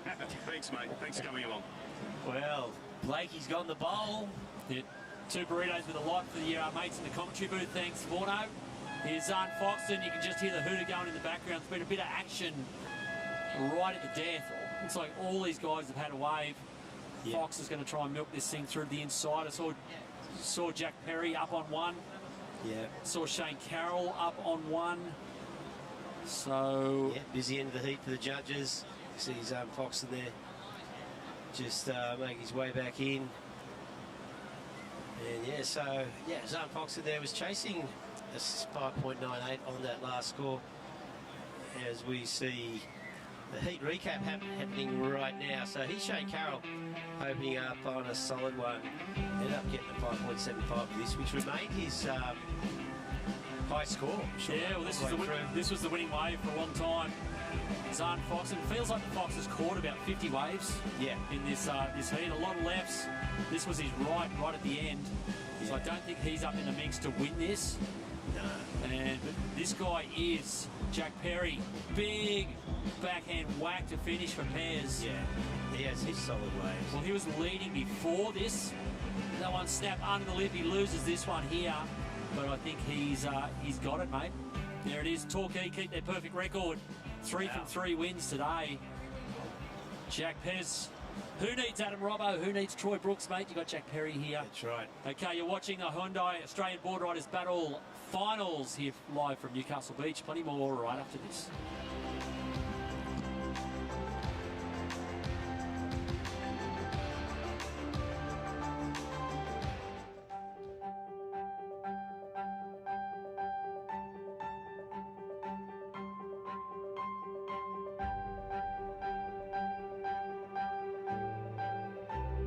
Siona's Feeling Swell program is a program through the Surfing Australia where it's creating a better tomorrow by including women and men at any age, any ability, and bringing them together and showing them the love of the ocean and creating a happy, healthy environment.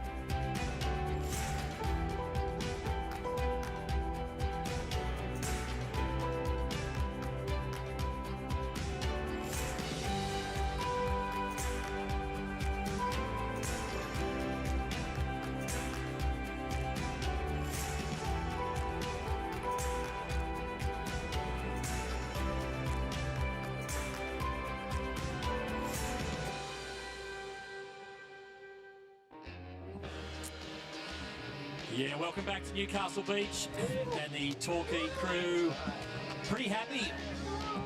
They've got over the devastation of missing a day of perfect waves at home, and Stace Galbraith, mate, they've been cleaning them up this morning. 3 from 3. That's incredible. Periwinkle Jack on fire. Yeah, Pez don't often go left at home, but mate, he absolutely nailed it on his backhand out there. So this is the new heat in the water. We got Matty Thompson out there for Jones Beach from the south coast. Alan Peake for Seaview down in South Australia. Jason White for Coffs in the yellow. And Lukey Palmer for Allura, the Dunny Hangers. He's out there in the blue. It's been some good surfing in the Masters, Stace. Yeah, it's funny when you consider that the Masters is people like Jack Perry and Josh Kerr and a host of other incredible surfers. I saw Kersey getting ready for a heat and I just kind of thought to myself, wow, the quality across the board's right there. Yeah, it used to be, in the old days, mate, over 35s, it was kind of Zimmer frames and stiff turns and tweet tammies. But, mate, they just, really it's hard to actually tell them apart from the opens these days. And a lot of these guys will actually double up. You know, you have some of these over 35s surfing in the opens. Oh, I love that last turn. I don't know that wave will be a super high score, but that turn would have felt so nice. Yeah, here's Alan Peake for the Roaders from South Oz. Good out the South Oz crew across again. Here we go, looks like Jason White from Coffs. What do you make of Coffs' chances, Stace? Well, after watching Jake Sharp this morning, I think strong.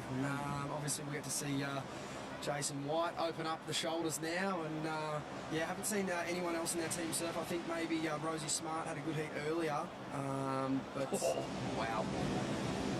Yeah, definitely like their chances. There's a couple of clubs that I think, you know, it's sort of funny to call a club an underdog and then you start talking about them like they're the favourite, might jinx them, but yeah, definitely one of those clubs where I think that they could maybe surprise a few people that might be focusing on some of the bigger names like Narrabeen and Snapper and Merriweather and Torquay and all these kind of superstar clubs, but there's the depth is crazy.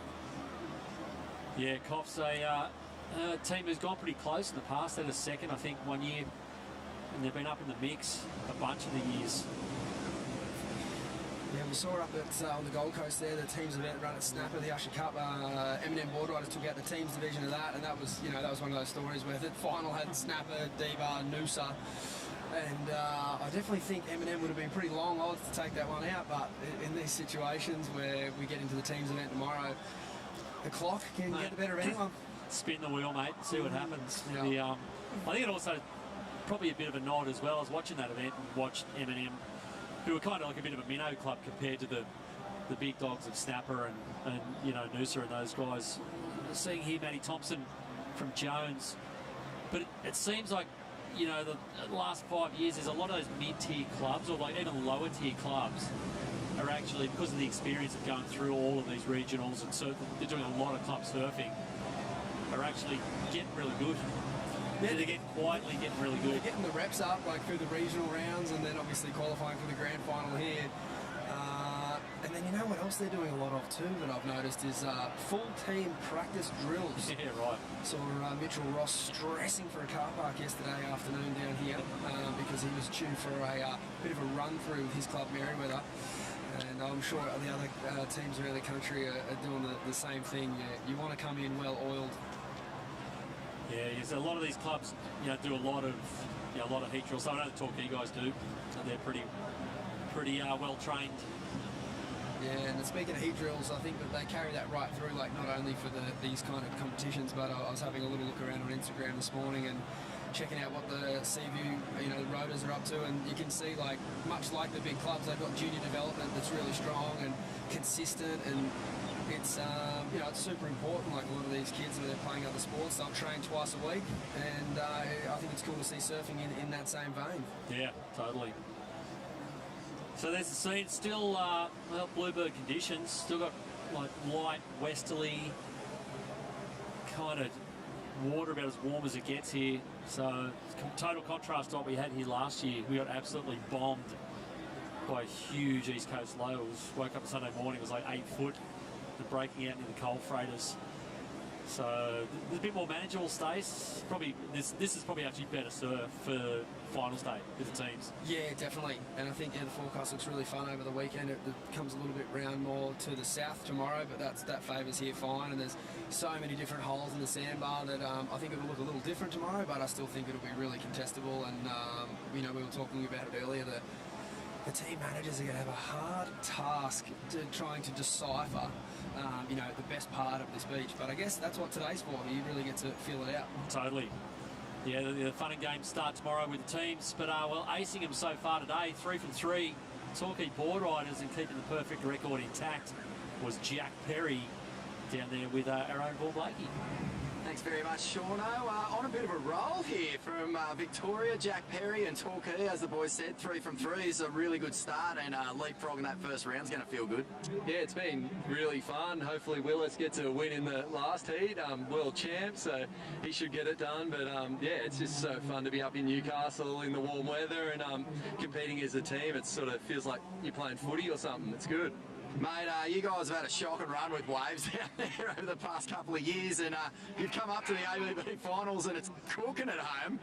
Any part of you just sort of fizzing underneath going, oh, I wish I was back there? I was kind of melting yesterday driving to the airport, and then I got there and the flight was delayed and I missed surfing really good winky, but you know, it's fun to be up here with your friends, and at the end of the day, winky will be good again and I'll get out there, so I don't care. It's all good.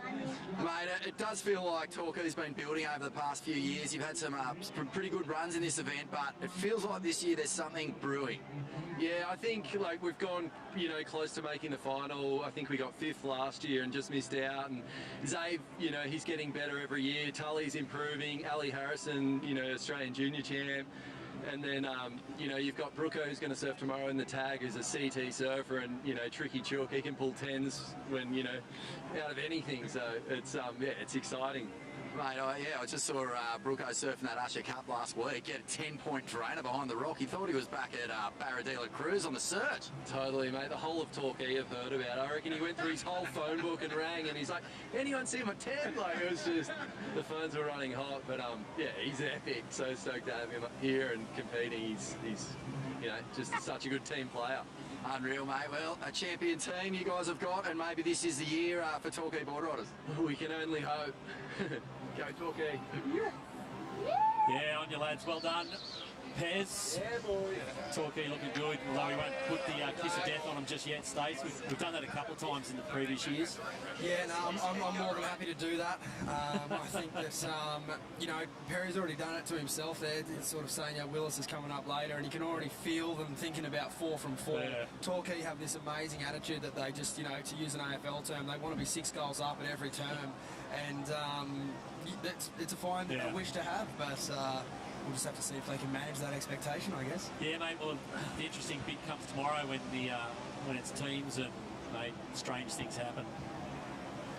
Is it wrong to just wish disaster upon such a superstar? Mate, I'm going to live with them down there, though. It's like, it'd be nice if they win it just once. It'll just like, for sure, it'll clear the mood in the air in town. Yeah. No, I grew up copping a lot of heat, you know, obviously being a part of Snapper, and, you know, no one wants them to win, and I think it's sort of like, Just overjuiced that turn there, Matty Thompson from Jones. It's just the Australian in you, right? It's that underdog kind of. It is, mate. But then, well, you get the team like North Narrabeen and Snapper to an extent of the club that all the other clubs love to hate. You know, it's like Collingwood in the AFL. Definitely. Yeah, Manly and the Chooks in the NRL. So everyone else loves to hate them, but they love that everyone else loves to hate them. And actually feed off that. Like hated and proud. Yeah, absolutely.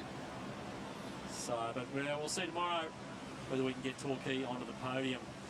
We've got a bit of surfing to do between now and then. Tide going out. What are you making of the dropping tide, Stace, in terms of where these guys might end up? It looks a lot more beautiful out there than this morning. The wind was a little bit more from the south, and now it's pretty much straight west, so it looks beautiful, but it is really tricky to line up exactly where you want to sit, because, you know, the judges are never counting the number of turns that you're doing on a wave, but if you can give yourself more opportunity to, you know, execute more manoeuvres, that is going to, you know, goes without saying, it is going to help your scoreline. So I think they probably will move further south. It seems to be like, you know, they've already shifted a little bit further south than this morning, and there is actually a bit of a left on the other side of that little rock bed there. But there is also this left kind of a bit more in front of the battle cage, but I don't know if less water is actually helping that. I think that it liked a bit more water. So, yeah, really, really tricky call. I'd hate to be making one. Yeah, we've basically got 2 banks here. We're seeing here's Matty Thompson again. I don't know how many waves that this is 4th wave so far. They've all been good-looking lefts. It's a couple of great ones. Yeah, another little backhand turn. He's going to finish it up here. Goes into a rev. There you go. Over 35's who? Sick. Might have forgotten to put his back fin in, I think. Yeah. That went around too easy. It's just intelligent surfing. And speaking about Brooko a lot, he was the same up on the Gold Coast. Like, always looking to improve the score, you know, and he knows he's already got a 4.6 in the bag. He probably was only ever going to get a 4.6 to that point, you know, and so what can I do? What can I do different? And it's, you know, these elder statesmen, they're clever and they surf good. It's, you know, it's a tall order to surf against. Yeah, you're talking about that left starting to open up here on the other side of the bank. This is the perfect example. So that's 3 turns, and then he got to the end here and just said, yep, little backhand spin up. You had to work pretty hard to get it, but it went around. Yeah. His equipment looked really good under his feet. That wave was kind of flat, you know, sort of not as steep as we've seen earlier today.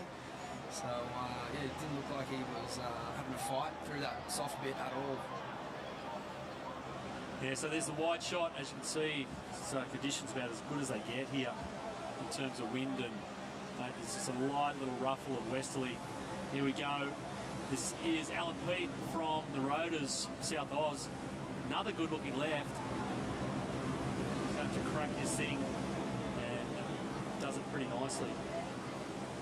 Reminds me actually seeing conditions like this, Stace, like the old surf fests in the 80s, where they'd have during the week they'd just bomb, and you'd have storm surf and they'd have to move around the corner to nobbies and that.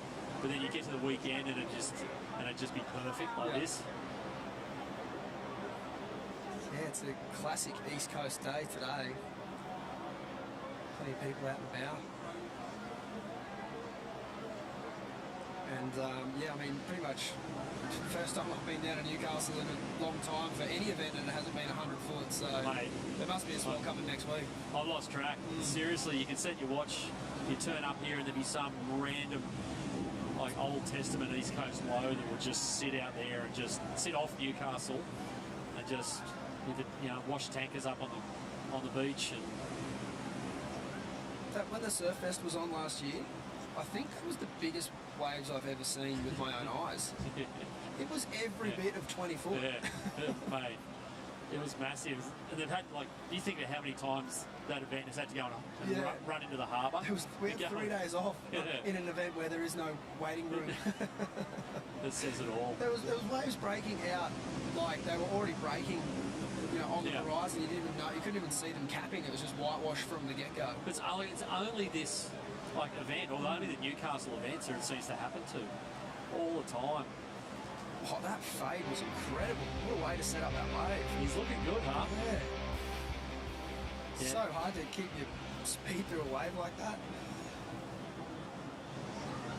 Yeah, Matty Thompson, it's pretty much his own Harvey Norman recap here, because he's had all the best of it. Wonder if anyone's chirping him out there. It's there's no priority is pretty interesting. But then again, you know, Alan Pete's had a couple as well. Yeah. Arguably a better wave, like maybe a bit bigger, but I'm not too sure that it'll be a bigger score. Yeah, it was a bit more whackable, but I don't know if he quite got there. So Matty Thompson still leading with a 4.9. There's the scene looking north to the ocean baths.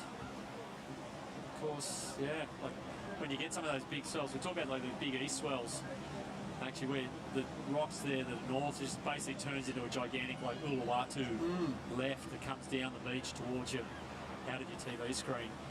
So it does pump on big east swells, but we're not going to get one this event.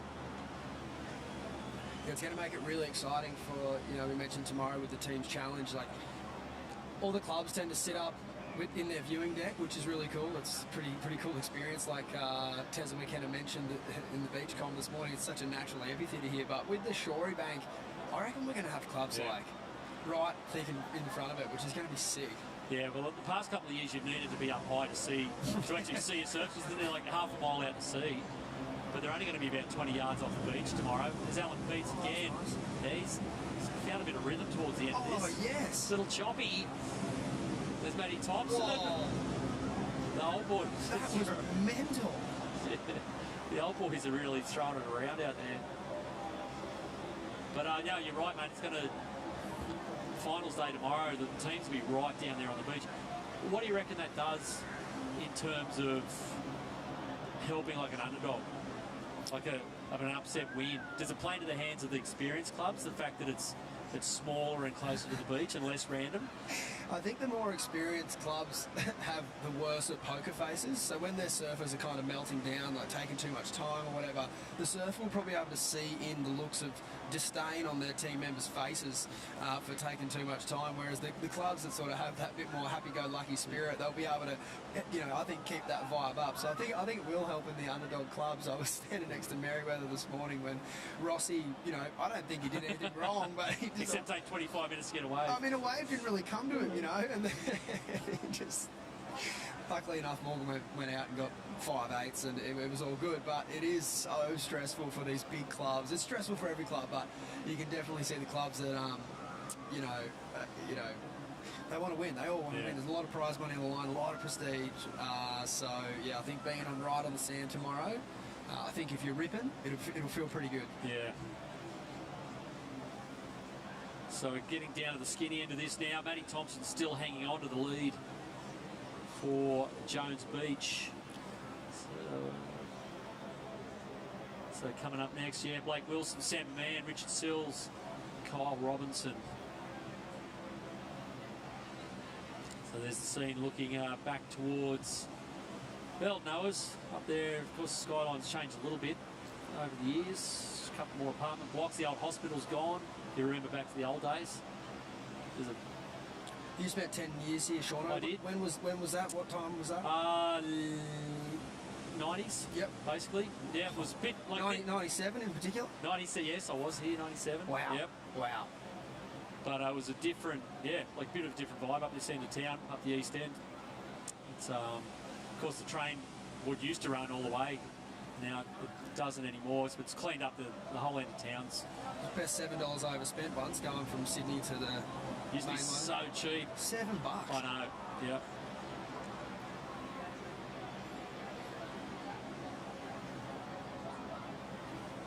But yeah, great part of the world, and Yeah. it's only getting better. There we go. Jason White needs to get busy here. Nice flaring forehand little gap. Oh, it looks like he's got a beautiful style. He just needs to find himself a wave that'll let him show it a bit more. You know, he can definitely get a hold of one if he finds the right wave. He's getting a bit eggy out there. He can't find it. There's Luke Palmer. He hasn't stuck that either. So there it is. And there's your man who takes it out, Matty Thompson. Frothing grommet. Fair result, mate. He absolutely owned that. Yeah. Pretty scrappy between second, third and fourth for the sort of remainder of that heat. Okay, well, that wraps it up. Matty Thompson takes out that heat in the Masters. We're going to throw down Vorno. Blakey, mate, what have you got down there in the Asiana tent? Well, one of the big names that's been popping up all over Surfing Australia is Asiona, and I've got Dean here from Asiona. Mate, it's a huge partnership, but a lot of people out there may not actually know who Asiona is or what you guys get up to. So can you give us a bit of a rundown and maybe fill us in on some of the projects you've got cooking? Yeah, so in Australia we predominantly provide sustainable solutions for infrastructure, renewable energy and water treatment projects. So I think the things that move us, so rail, roads, tunnels, bridges, into waste-to-energy facilities, into wind farms, and then water treatment plants that do desal drinking water and wastewater. That's amazing, mate. So basically it's all about doing things in an ethical, sustainable way. Yeah, absolutely, yeah. So it's driven by our sustainability master plan. It's our third iteration of our master plan, and one of the key drivers for us this year is to reduce, or over this plan, is to reduce our emissions by up to 60% by 2030. So, and a key part of that is actually we've just bought Australia's first electric piling rig. So zero emission rig. It's going to arrive in Australia later this year, and it's going to be a game changer for us, and we can't wait to get it out on some of our projects. Man, that sounds epic. And what are some of the projects that you've got on the cool? Heaps on at the moment. Of late, Western Harbour Tunnel. We've just been awarded the design and construct contract to do the third crossing of the harbour. And we're also at McIntyre Wind Farm in Queensland, where we're actually building Australia's largest wind farm. Once it's operational, it's going to do 1 gigawatt of energy per annum, and that's enough to power 700,000 homes. So that's about doing something sustainably now and also sustainably for the future. Oh man, this is so cool to find out a bit more about Asiona. What was the attraction with surfing? Are you just a crazy surfer? You just wanted to get involved with Surfing Australia? How did this partnership? Our CEO, Pete Noonan, absolutely loves to surf, and it's part of his passion. But yeah, this is the 4th year we've been involved with Surfing Australia, and it's fantastic for our staff. We've already had 2 surf days this year where employees, their families and friends can go and do a Learn to Surf Day. We had that at Trig Beach in WA. We've done Broad Beach with Isabella Nichols, who's over in, hi Isabella, she's over at Pipe. And we've got 3 to go at Urban Surf, Moana, and then we're going to finish up at Bondi. And actually also with Surfing Australia, we're actually a key partner of theirs for the, Seize the Day Women's Surfing Festival at Cabarata Beach. So yeah, can't wait to get up to there as well. Fantastic, man. And I guess, like, you know, being involved in coastal culture really gives you a deep connection to the good work that you're doing. Yeah, and it's fantastic for our employees to get out in and around the ocean, and it's good for their mental health, good for the kids to get involved. We love it. Dean, it's been a real pleasure chatting with you, mate. I'd love to find out about Asiana, and thanks again for your continued support at the Australian Boardriders battle. Cheers, Vaughan. Great work, Vaughan. We'll be right back after a quick break. More Masters action coming right up.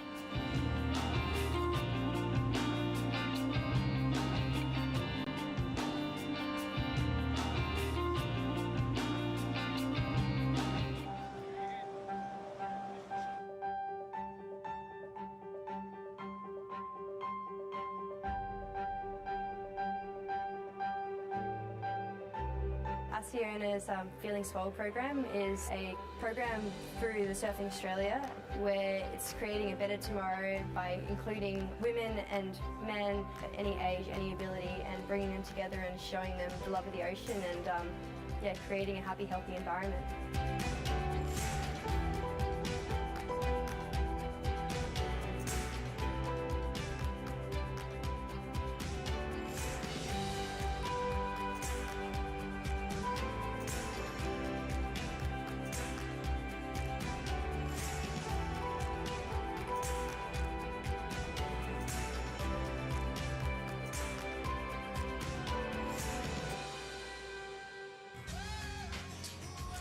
Welcome back to the Asciano Masters Round 1, Heat 5. My name is Stace Galbraith. I am joined by Vaughan Deadly, a.k.a.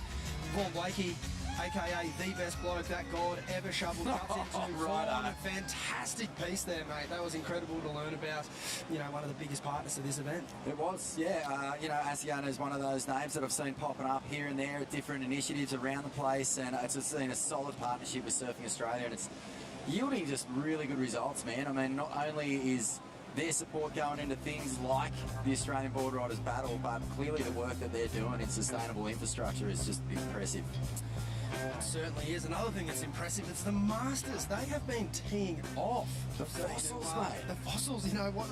Not so much anymore. The fossils are loose. They've been having their flaxseed oil, and they are just getting it up in the lip. Talking to Shauno, it's you know, no longer is it the sort of the old boys. Well, it's all happening. Want to know something that's a bit scary, Stace? Oh, a lot of these guys who are surfing in the Masters division here were in pro juniors that I used to commentate. It's not a good feeling, mate. Jack Perry, I think the first time I met him, he was wearing a nappy.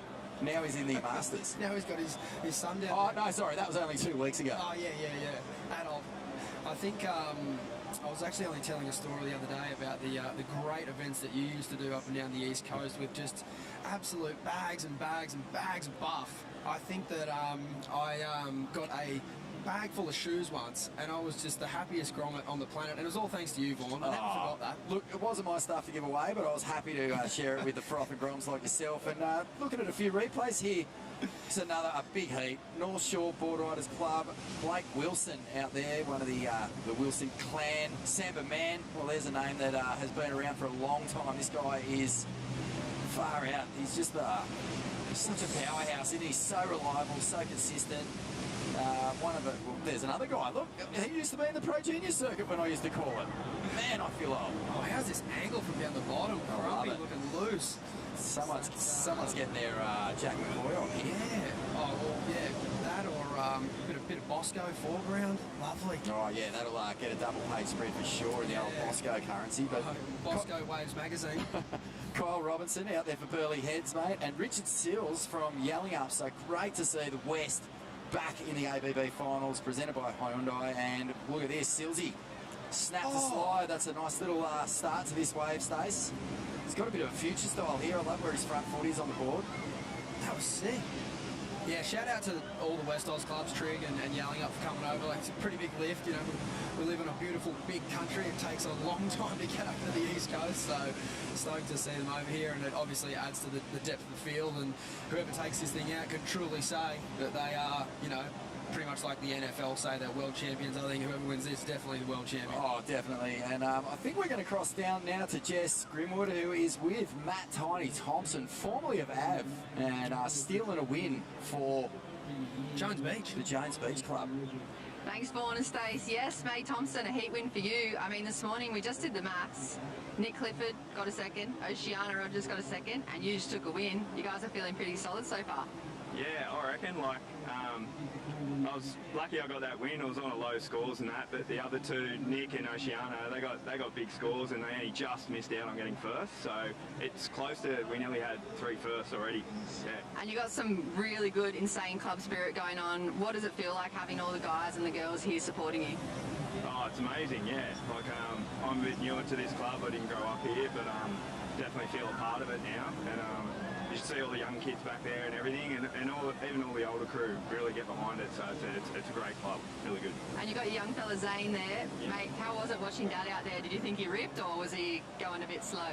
Yeah, it was a bit frustrating because he was falling off a bit. So, and then he just nailed a few, and then we heard he was coming first, and the time ran up, and now it's all sweet. Well, I couldn't have said it better myself. That is the pure spirit of the Australian Boardriders Battle. Congratulations, Jones Beach Club, and good luck going into the next round. We're in deep trouble here, Stace. I think so, yeah. Tiny Thompson's young fella's pretty much got a career lined up. Get him straight up here. Oh, that was all time. Here goes Sam Man again. Oh, my word. Representing Kingscliff. Snap. Wow. One more. such a good surfer. Top line coach now? He is, yeah, he's doing some fantastic work. I believe around the mid-north coast area. I really should know. I talk to Zambrero a lot, but I think he's around the Coffs zone, somewhere like that. I could be completely wrong, but yeah, a proud, proud surfer from the Gold Coast area and spent a lot of time up there, but now he's moved down the coast a little bit, but yeah, doing great work with the Groms down there. Mate, a lot of these masters have probably dabbled in coaching. I know that you've done some high-level coaching yourself. Like, what is the sort of pathway for coaching throughout or through Surfing Australia? Is there a bit of a system, and do you work your way to the top, or do you just sort of get it given a region? What's the deal with the coaching? I think that the system probably is, luckily enough, it's sort of everywhere you want to look for it, and it's just that exposure to environment, and the environment at Surfing Australia is obviously a really good one. So if you've obviously, I think, but most of us started doing days work, we obviously won't get paid for it, but then you kind of work your way up and you work with great people like Samba and Bede and all these other guys, and it's easy to work with people like this because they're all super humble, and they can sort of, in a way, not that that's what you do as a coach, but they can walk their talk. It is. It's amazing. Man, that is just a beautiful up and over into the wind, that lip. They go a bit fluffy when you've got that kind of wind on it, and he just he got it up and over beautifully. Technique pretty much flawless. I remember Sam Man when he was a Grom, he had one massive afro, a giant white, just curly wig. He looked like kind of a sideshow Bobbish kind of hairdo. But gee whiz, he was one of those surfers, a real compact unit, and when he hit the lip, it stayed hit. He really banked it. Yeah, definitely. Yeah, I think that getting back to it, it's again, the system is like just being around those kind of guys. I don't think coaching necessarily has like a handbook. People like Martin Dunham and Phil McNamara have written books and books and books on coaching, but it just comes from their experiences, right? And I think that the youngsters up in the Goldie, if they pop their heads in the centre and they're hanging out with people like that, they can just sort of see how they work with people. And I think that all of these guys that I've just mentioned, they have just a pretty beautiful, even-keeled personality.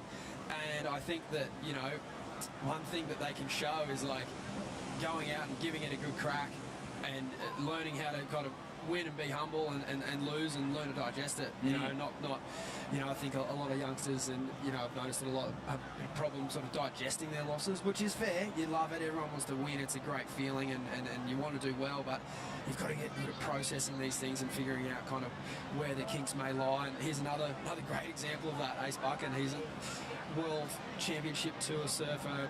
He's got Kelly slated a few times in the CT finals, but he's also an incredible person just to be around at events. He's got such great surf IQ, and you see him, whether he's winning or losing, internally he might be fired up, but externally he's still very approachable. He doesn't carry on. He's very, very much, I think a very good person to be around and model yourself off if you are going to be a competitive surfer. Yeah, I always wonder when we get to these Masters rounds, the Asiana Masters, Heat 5 is in the water, so only juniors to go after this, I believe. Yeah, that's right. Seeding points, every single one of them valuable as the clubs try to avoid that sudden death round 1 tomorrow. Just get straight into round 2, conserve a lot of energy, don't have that pressure of turning up first thing in the morning and just being thrown into it. I don't believe anyone's won it from round 1 before. That's a big statistic. Fearful stat. But there's a ramp on his wave. Oh, and are we going to see this guy's loading up big time, and he just puts the big cut down on it, bashes it into a reverse. You can actually tell from Richard Seals' style here that he can throw an air. He can throw fins, and he looks like a guy who really utilised that progressive 90s surfing into his act. Definitely, he was spewing at himself. Oh, that wave. 3 in a row to Vecchio, to Vex, Kyle Robinson. He's trying to find a little burly, rocky-esque right out here, and he's managed to do that. Bit of hard work through the middle, and gets the finish up there. I reckon if Terry Tapatis, the famous Gold Coast commentator, is watching this heat, which I expect he would be, he'd just be saying 3 in a row to Vecchio in his lounge room by himself. He loves it. He telepathically gave me that message to say. For those listening at home, Kyle DeVex Robinson won the Burley single fin, which is obviously the club that he's in, and they hosted, do a fantastic job 3 times in a row. 6-man finals. That's huge. That's huge. So these Masters, they're just, we've got World Tour surfers, we've got local legends, We've got crew who really know how to get it done, but who do they turn to when they need a bit of advice? Which bank to go on and what to do? Oh, as we stick with Sambo, he gets the fins free. Tiny Thompson's son. What do they do? Oh, yeah, of course. You go to the grommets, that's what you do. You Benjamin Button it. Yeah, absolutely. No, I think that, like, to be honest, they probably do go to the grommets. Like, they're at a point in their lives where, you know, that it is very, like, it's pressure-filled, everyone wants to win, but at the same time, too, like, you know, the best leaders are going to look back to the youth and see what they're seeing and, you know, take their feedback on board. So I think that, you know, there'll definitely be lots of chat. Samba wants to do an air. Yes! That was sick. So, yeah, I'm not too sure, but I think within the club, there are a lot of people that, you know, have the time and the availability to come to these events and support. And usually, you know, there are probably people like Jay Phillips and other crew within clubs like, you know, Troy Brooks and Jack Perry are here. They're both sort of playing off that master's role, so I think whenever one of them's surfing or the other one's not, they're leaning on one another within the club to kind of give that sort of direction. And I think that's something that, you know, that generation, they're really, really skilled at that sort of ocean knowledge. Where are the best waves and how do we find them? I think that era, that have it in spades. Yeah, you had to be. You had to be on it if you were trying to get waves off Mick Fanning or Joel Parkinson or any of these. Basically. Totally. And who Mick and Joel had to learn from them, you know, when they came onto the tour, like Wilsey and Ockie and that kind of crew, like they weren't giving up. They weren't giving up their secrets. And someone like Kersey, like he is the most crafty person in the lineup I think I've ever had the pleasure of surfing with. Like you'll have a session with him at one of the points at home, and everyone's getting good waves and whatever, and then you'll see the footage a few days later, and you're like, oh my god, where was.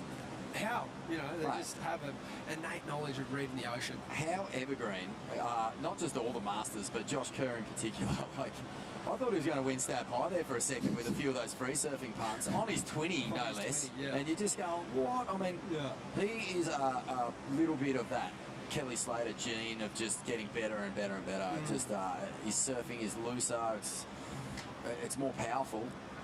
He's just really honed in on the love of it. It's really obvious how much he just loves doing it. Yeah, and definitely. Yeah, geez, that feeds into a long and lasting surfing life, doesn't it? Oh, absolutely. Because yeah, you know, you're not obviously on the tour forever, unless you're Kelly Slater, and you do need to find the reason that you want to be out there. It's like Blackie getting ready for the next heat. Mate, does that gold jersey, I mean, I've heard you ask this a few times on the WSL commentary, but does the gold jersey in the Hyundai Australian Boardriders battle have a bit of weight? Does it carry that extra weight? Sure, why not? It's just paddle out, just telling yourself you're number one in the world. I do know a lot of people that have like superstitions with their jerseys for sure. Like when they're in a certain colour, they're stoked. You know, oh, I won an event in yellow or I won an event in red. Like I want to be in that colour. So yeah, it might not have a label to it, but internally a lot of people do have preferences for sure. Oh, look at this section, bashes it and gets it done. That's a nice committed foam bounce. And look at I'm going to call that a claim. That little shifty little head look back, and that's a little sign of confidence. And look at this. I think so. Kicking the legs. It was sort of like one for yourself, like because he kind of sort of farmed the last one. I slapped the water pretty off it, but this one he belted, and that's got to feel good because you know the head noise after you butcher a wave is never good. But that was sick. That was so cool. Blake Wilson out the front for North Shore. Samba Man from Kingscliff in second. This is Blake's last ride, and gee, wow. Pombo gets the squirt out the back too, gets the tail released over the back of the whitewash. Not always the easiest turn to pull around with a smooth sort of transition. Snake Wilson, absolute weapon. Tell you what, Stace, I'm looking at this heat. These clubs, you know, maybe 10 years ago, you wouldn't have given them much hope. Maybe Burleigh being the exception because they've been a powerhouse club for over 50 years, but you wouldn't write off any one of these clubs from taking a win here. No, definitely not. No, the depth is crazy. I love the Sid wave. And I think that, like, Richard, he definitely has the ability to keep up with Blake in his scoreline. He just needs to find the wave that allows him, and they all do, all the boys do, but just need to find that wave, and Blake's done that the best so far. Yeah, that's, like, really hard turn to ride out of. He did so well there, he made it look easy. Blake's actually, first time he spent some time away from his family, he was telling me this morning. I'd imagine that have to be obviously enjoyable, you get a full night's sleep, but also pretty hard, you know, like when you got young kids and out there for a heat, your mind definitely would want to wander. So yeah, he's looks like he's keeping it together so far though. Yeah, well, he's taking the lead. He has taken the lead in this heat. He's still waiting on a score too, I think. Little snap off the top there. This is the Asiana Masters, heat number 5. Seeding points are the order of the day. No one progressing through these rounds, the individual rounds. They're just surfing for seeding points that will tally up and hopefully give your club an advantage. Skipping round 1, as we said earlier, and moving straight into round 2. So it's a huge advantage because hour-long team format is just exhausting. Just cheering on your team, let alone surfing the heat. I think it's takes more it out the of you. cheering and strategy that gets exhausting. Like you've only got so many chances to make the right call, and athletically, I don't think it's such a big load on the surfers. You know, they're out there for 8 to 12 minutes kind of thing, but it's more that like, where are we going to sit the surfers? Who's the power? Are we going to mix it up? You know, where do we put in this guy or girl? And it is like, you know, it's yeah, the less heats the better, I reckon. And Silsey found some good form towards the end of that heat. A little frustrated at himself early, but it looks like Blake Wilson from North Shore, former winners here at the ABB, presented by Hyundai, getting some big points there. Semmer Mann in second, Richard Sills in third. And there you go. So I think we're going to have a little break here. Stay Scalbraith, and we'll be back with more from the Hyundai Australian Boardriders battle presented by Zambrero in just a moment.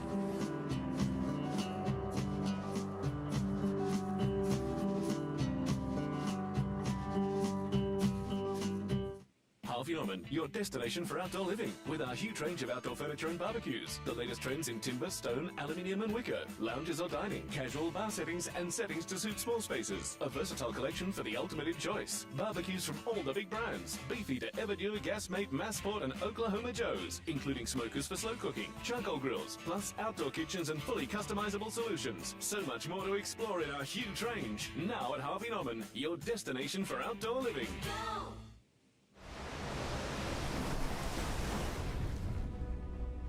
Some call me the next big thing. Then the same people said I'd never make it back. I've never paid too much attention to the noise. Control what you can control, block out the rest. The only expectations that matter are the ones that you set for yourself. Okay, we can see a couple of white horses now. And welcome on back to the Hyundai Australian Boardriders battle, presented by Zambrero, and with me, representing Scarborough Boardriders, winner of heat number 2, none other than Nicholas Squire. Squiz, welcome back to another Boardriders battle, 10th year in the making this year. Yeah, thanks so much, Jess. It's such a good pleasure to be here, and our club, we've missed out once on this competition. We put a lot of weight on our shoulders to be here, so yeah, hopefully keep the ball rolling. Now, mate, you're in the Asiana Masters division, so that's the over 35s. You managed to post a 9.33. How did that feel out there in the water for you? Yeah, I haven't been surfing too much. I've got a 20-month-old at home, so it was probably something that I needed. You know, I still feel really good, but time in the water is something that I've been needing. And it's funny, when getting ready for my heat, I wasn't very confident. The moment I hit the water, it was like game time again. Like I actually haven't been away, but yeah, I'm just grateful I'm here and to be able to surf and represent our team and do my bit. I'm pretty stoked. And you're such a big part of the community down there at Scarborough. Of course, you've got your son Mannix, who absolutely shreds, as well as your younger son Billy and your partner Chantel. Would you like to have any shout-outs to all the crew and community at home tuning in? Yeah, definitely. Spill and Chantel couldn't be here, and little Billy, but you know, it's great to have everybody's following and support. It's something that this board riding team, this event is really about, getting everybody together at grassroots level and get the spirit together. So, you know, we don't have a big crew here, but the support back home is huge. Great, well, good luck going in for the team, and highest weight score of the day so far, the 9.33 for Nick Squires, and we better throw back to you because there's some serious club spirit going on the beach here, guys. Nick Squizzer, I think, got like 18 points because he was throwing away a 7.5. Whoa. Jeez, that backhand wave was really impressive. Smooth, just put together so beautifully. And when you hit that lip, Stacey, and buckets go into the sky, it just starts raining ocean. Jeez, it feels good. Look at this though, turning back the clock in the Asiona Masters, slicing. I mean, the Masters, come on, there's about 435-plus-year-olds on tour, isn't it? Look at this, ace bucket. Get back on the Changers, mate. He was on the tour 5 minutes ago, and it absolutely shows. Oh wow, it's another level.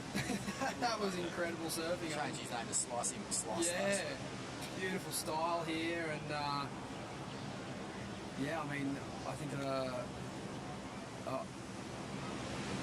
we go, 8.25. Thanks for coming, and to be fair, if he's looking that good without really much of a second turn on that wave, he's just warming up, really. That was, incredible surfing. This beautiful technique, and 8.24 of that came out of that first turn, for sure. I agree. So Avoca really fielding a strong team here at this event. Asiona Masters, that's Adrian Buchan out there, the former CT champion.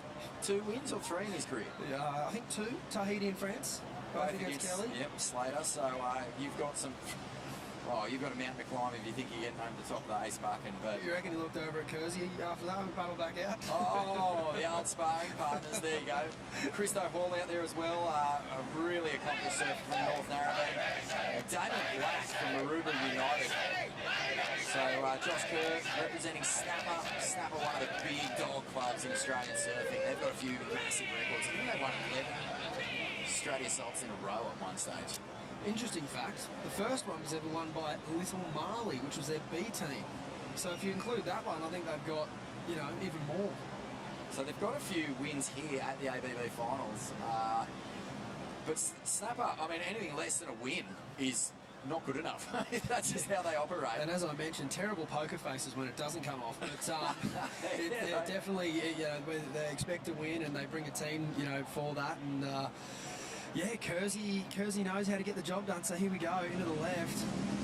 I really wonder how much time Kersey's going to spend turning that board. I think he'll be looking to do a bit more of this. And that's pretty fine by Kersey's standard. The more reps he gives himself, he won't go this whole heap without landing one of those, I'm sure. Classic, isn't it? I remember when Kersey appeared on the scene, he was just a full-blown fly boy. Oh, look at this, beautiful style from Christo Hall. Snaps it up and over, and look, obviously teammates, but Nathan Hogg Hedge would have really tapped into that last little head flick from Christo. Is the Hoggy here, mate? He must be. I haven't seen the Hog getting around yet, but it's hard to think that there'd be a North Narrabeen event on and he's not nearby. And if he's not here, he's definitely here in spirit. Well, if he's not here, hopefully he just sent his throbbing forward vein at least, because that's as much a part of the Narrabeen club culture as anything. So something for the team to plug into and really charge up. But exactly. No, I think that Hoggy, he was great value up at the Usher Cup. He was on fire. You rest your phone on his forward vein and it just catches on fire. It charges in about 3 seconds. So we're going to throw it down to Jess Grimwood, who is with Team Avoca, and they are absolutely pumped. Guys, this could get really rowdy really quickly, but I've been advised that Teague is the new club spirit manager, mate. Boardriders, how are we going out there in the Masters right now? Well, I think Ace has got the wave of the day across the whole event, so I think we're going pretty good. All right, and what's happening with the club at the moment? There's people making out behind us. It's getting wild. Oh, we're just having a good time up here. We do this on a normal daily basis at Avoca, so nothing new around here. And for the rest of the community, I mean, you guys have got shirts made up. You've got everything's going on here. What's the words back at home to the Avoca Beach community? If we win tomorrow afternoon, we're going to have a straight lockdown party. There you go, Avoca Beach Boardriders!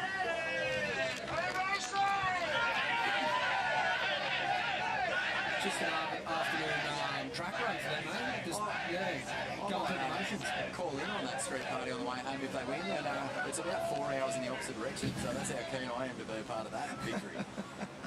But mate, a really strong ride there from Damien Black. It just missed that final bit of polish, but pretty good aggressive surfing there from the Maroubra United representative, and Kersey got one as well.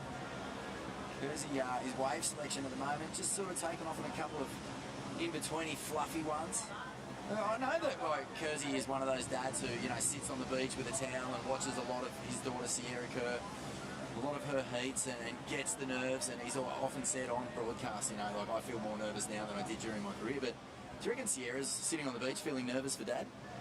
I'm not too sure. Maybe, yeah. I guess it'd be hard to. It's hard to watch your friends. It's even harder to watch your family, I think. But I think deep down she knows, you know, he's definitely got the ability. Just needs the wave, and I guess she would have been watching him since she was straight on planet Earth, straight into the CT events. So she might be used to it now. Does it get easier? I'm not too sure. I think it gets harder the older you get. Man, it trips me out a little bit, Kersey's career. He finished second in the Pipe Masters the year that Joel Parkinson won the world title, lost that final to Joel, even though he played a huge role in getting Joel the title by knocking out Slater. But I heard that conversation before the final didn't go Kersey's way, actually. And then I reckon if Joel had won an event that year, or he'd already had a Pipe Master, maybe different. But yeah, it's all guns blazing for that final. How interesting and classic is his career trajectory though, mate? Because he started off as an air world champ. You know, he was just basically on the air show series. He got, I think he was the Australian champion, and then he was the world champion. Then he hit the queue, smashed that, got on tour, made a few finals here and there. Didn't get a breakthrough CT victory in his time on tour, but won a big wave world tour event at Todos Santos. Crazy career. Yeah. Mad. Yeah. He's just surfer, you know, like he's always looking to ride different boards and different waves and spend time in the ocean, whether it's surfing or fishing or on a jet ski or whatever. And yeah, like the two of him was just like one part of his career, and now he's this part of his career, and it's still heavily based around having fun and going surfing, and now he gets to do it with his daughter, and he's doing it well, I'd say. I definitely think he's up there for Father of the Year. And Sierra Kerr just recently named in Stab's top 5 surfers of the year. That's a peer poll, mate. That was everyone from John to Gabrielle Medina to, you know, Greg Long to Justine Dupont to Laura Enever. All these big names across all fields of surfing voting, and Sierra in the top 5 to me is. Yeah, not the juniors. No. Top five in global, the world. Yeah, I think what was it? It was Steph, Carissa, Katie Simmers, Sierra Kerr, and then Moana Jones. Yep. Could have taken your pick between Moana and Molly really for that 5th slot, but geez, that's a huge rap from the world's best surfers. Hey, absolutely. Here goes Dad. How many chop hops has this guy done in his life, do you reckon? Oh, heaps. Not airs, just good old-fashioned cheese whiz choppies. Yeah, both ways. Yeah, a lot. It's, want to know an interesting fact, Stace? I'd love to. One time I was sitting on a little tiny pier at Newport Beach, and Kersey was surfing. It was about 1 foot. I was filming, and I filmed the first ever corrupt flip. Did you? I did. The very first one, and I sent it to Ronnie, and he ran it as frame grabs in Waves magazine. That was the first published one. Hang on a minute, so you pulled the framings off like some dodgy old video camera thing that we had, Wow. I actually took photos of, I don't know how I sent it to him, but he got it. And carrier pigeon, carrier hawk over the Pacific. That's wow, that's incredible. Now there's some huge corrupt flips down there. Definitely. So, and what about this for a little bit of tactics, Stace? I'd love to get your coach's hat on here. Adrian Buchan has moved to the north bank, so he has moved off the bank that everyone's been surfing all morning. Wants to sit by himself and maybe try and find one of these rare lefts. It's panning for gold though. Like a lot of surfers have come up to this north bank, and not many have found scores up here. They're definitely there. They're just a little flatter than this other bank. Ace being Ace, he's found one. This one looks pretty steep. Wow. The drive, that JS looks so magic. I've seen the whole team. I think it was Ace, Paul Fisher, DJ Fisher, and where's Fisher part of Luke Egan, Offie, all up there at the wave pool, just ripping. Fisher in North End. There's new models. Yeah, he needs to be down here. He'd be. Maybe that's why North End didn't make it. But yeah, you're right. So good. Ripping, absolutely ripping. And that board looking beautiful through that first section. But yeah, as I was sort of seeing from a few other waves today, they just kind of peter off into that channel. But then again, he's could go back there and drag Kersey up there and sell him a lemon or something. I'm not too sure, but it's Yeah, we're only banking one wave in this heat, so, you know, it's let it all hang out. You can go for the Hail Mary if that's what you want to do for the entire length of the heat. Ace is putting together just these searing calves. Man, he is just looking so sharp. Kersey's wave selection really has been the difference between the two. You know that if he gets the wave, as you said, he'll get it done. But it's North Narrabeen's Christo Hall holding down second at the moment, a 5.13 for a couple of hoggy-like snaps. And Damien Black, I really liked what I saw, the aggression in that backside re-entry, just didn't quite get the finish. Yeah, I think, like, speaking of waves and wave selection, really the only other quality wave that I've seen in this heat was Christo's, and, you know, he did well to get some scoring manoeuvres done on that wave. But there hasn't really been a lot, you know, particularly for Kersey, who you can see is looking to hopefully take to the sky. I'm not too sure that the waves are that conducive to it right now, but if anyone can do it, it's definitely Kersey. Here goes our surfer from Maroubra, and team, a nice finish there. That's a bit more like it. Damien Black here. The team actually got a little bit hammered just through circumstance, mate. Blake Thornton, who's usually their pivot surfer. Whoa! Ace just catching rail.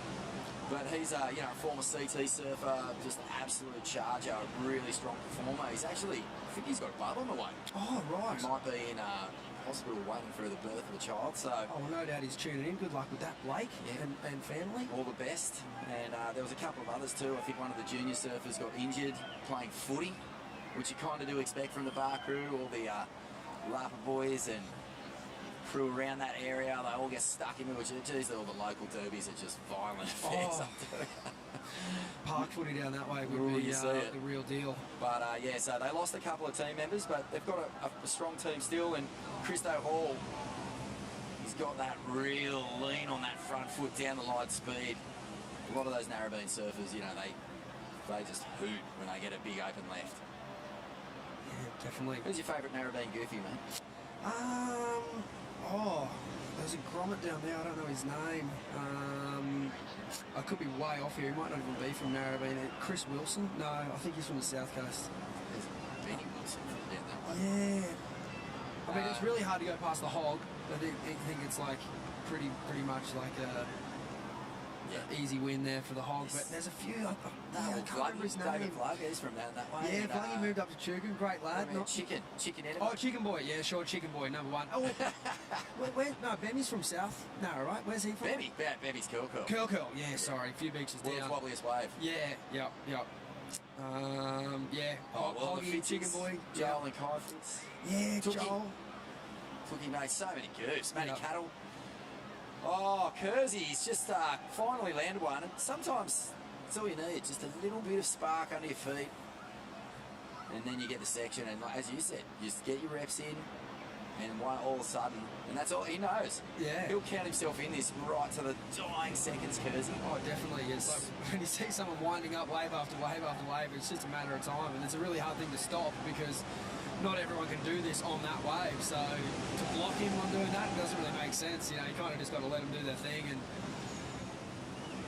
it's a classic cheese whiz, that one. I don't know if that'll go over Christo's 513, but it's sort of, I don't think it's so much about that for Josh at this point. It's just about getting some completions on the board and hoping he gets one, maybe two more chances with 3 to go. That was mozzarella, mate. That was sticky. I reckon this would be, I'm really curious to know, you know, you're a keen student of professional surfing.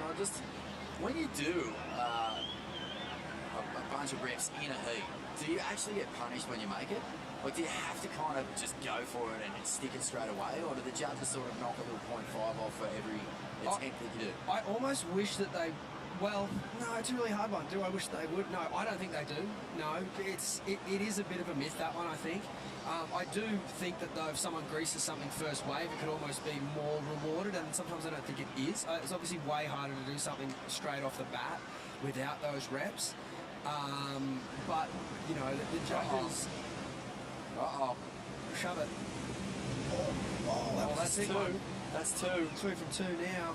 It's still not getting the projection, the elevation that he wants, but he's definitely starting to grease those landings. Yeah. So now, to answer your question, this is a great example. Thank you, Joshua. they're just comparing that one to the last one. They're not comparing this one to the falls, and that's sort of where it's that's where it's a bit of a myth. Like, it can look like that, you know, like Kelly when he beat Taj in New York, he did like 50 airs in that heat, and he made the big slob as the last one, but it was still obviously a 10. Like, it was next level, right? You know, so that's where it gets hard, like what I was saying, to block Kersey or Kelly or even Taj himself or any one of these guys that are amazing at doing these airs. You sort of can't really, unless you're capable of doing that on the same wave, like, you can't go a closeout. It's no good for you. Well, time is winding down here. We've got just over a minute to go, but we're going to throw it down. Or are we? Jakey Sharp got a good reform this morning, but I'm not too sure the tide is going to be as favourable for Blackie on this one. I was going to throw it down, but I'm not going to do it in the last minute of a heat. The crux moments. We've got to stick with this one because Josh Kerr does seem like he's gearing up for something if he's still out the back. There's 46 seconds remaining here. Oh man, this is what I've missed, Stace. Like with you know, the big break from the CT now that they've actually got an off season, which is fantastic. But I've really missed these big moments where you've got a few seconds on the clock, you've got a heavyweight surfer in the lineup, and the big clutch has to come. Well, Kersey's milking this one, so he's gone back to basics. 23 seconds. Is he going to get a section? It'll be interesting to know what he get out the back. The body language says not much. Yeah, that's right. And Snapper, they're going to have to do it the hard way tomorrow if they want to take this thing out. They've got the team to do it, but certainly not the night's sleep that you want to have as the team manager tonight. Ace Buchan, on the other hand, and the ABC crew, they would be frothing. That was a fantastic heat, and Ace looking like you know, better than ever. All right, well, that's it for Ace Buchan. Great result for Avoca. We're going to throw it down now to Jess Grimwood at the Beach Reef Tip Bar. Thanks, Vorno. I sure am here, and I tell you what, there's some good vibes going on at the Reef Tip Beach Bar, with 10% of their profits going towards aiding the regeneration of Great Barrier Reef. And with this Australian spice rum and all their new fresh summer flavours, it's pretty hard to go past this place. So if you're down here at the comp for the ABB this weekend, make sure you drop in to see Reef Tip, and $2,500 on the line from this company as well for the Best Club Spirit Award presented by Reef Tip. So good vibes down here, guys. Totally what the ABB is about, and come enjoy a nice little fresh Reef Tip. Delete that Reef Tip, Jess. She'll delete a couple later. Ace Buchan here, replay, beautiful surfing. We're going to have a quick break here. Don't go anywhere. We are into the juniors. Exciting heat coming up next. A couple of Australia's next big hopes.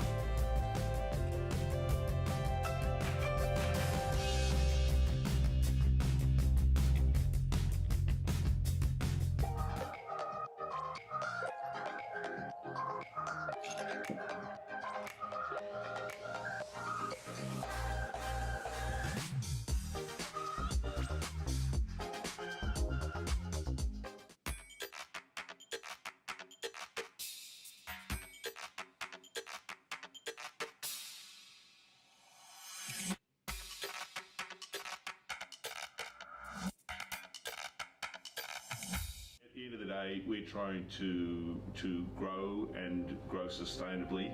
We've got a good sized parcel of land here in Pinegal. Pinegal's, you know, as lean and green as we can get. You know, we're equidistant from Adelaide, Melbourne. We're 9 hours drive from Sydney. So, you know, we're in a very good position. We're right on the river. Andrew Peace Wines has got a good water holding strategy. So, you know, we're definitely trying to grow our business. Our wines this year will be 100% vegan whites and reds.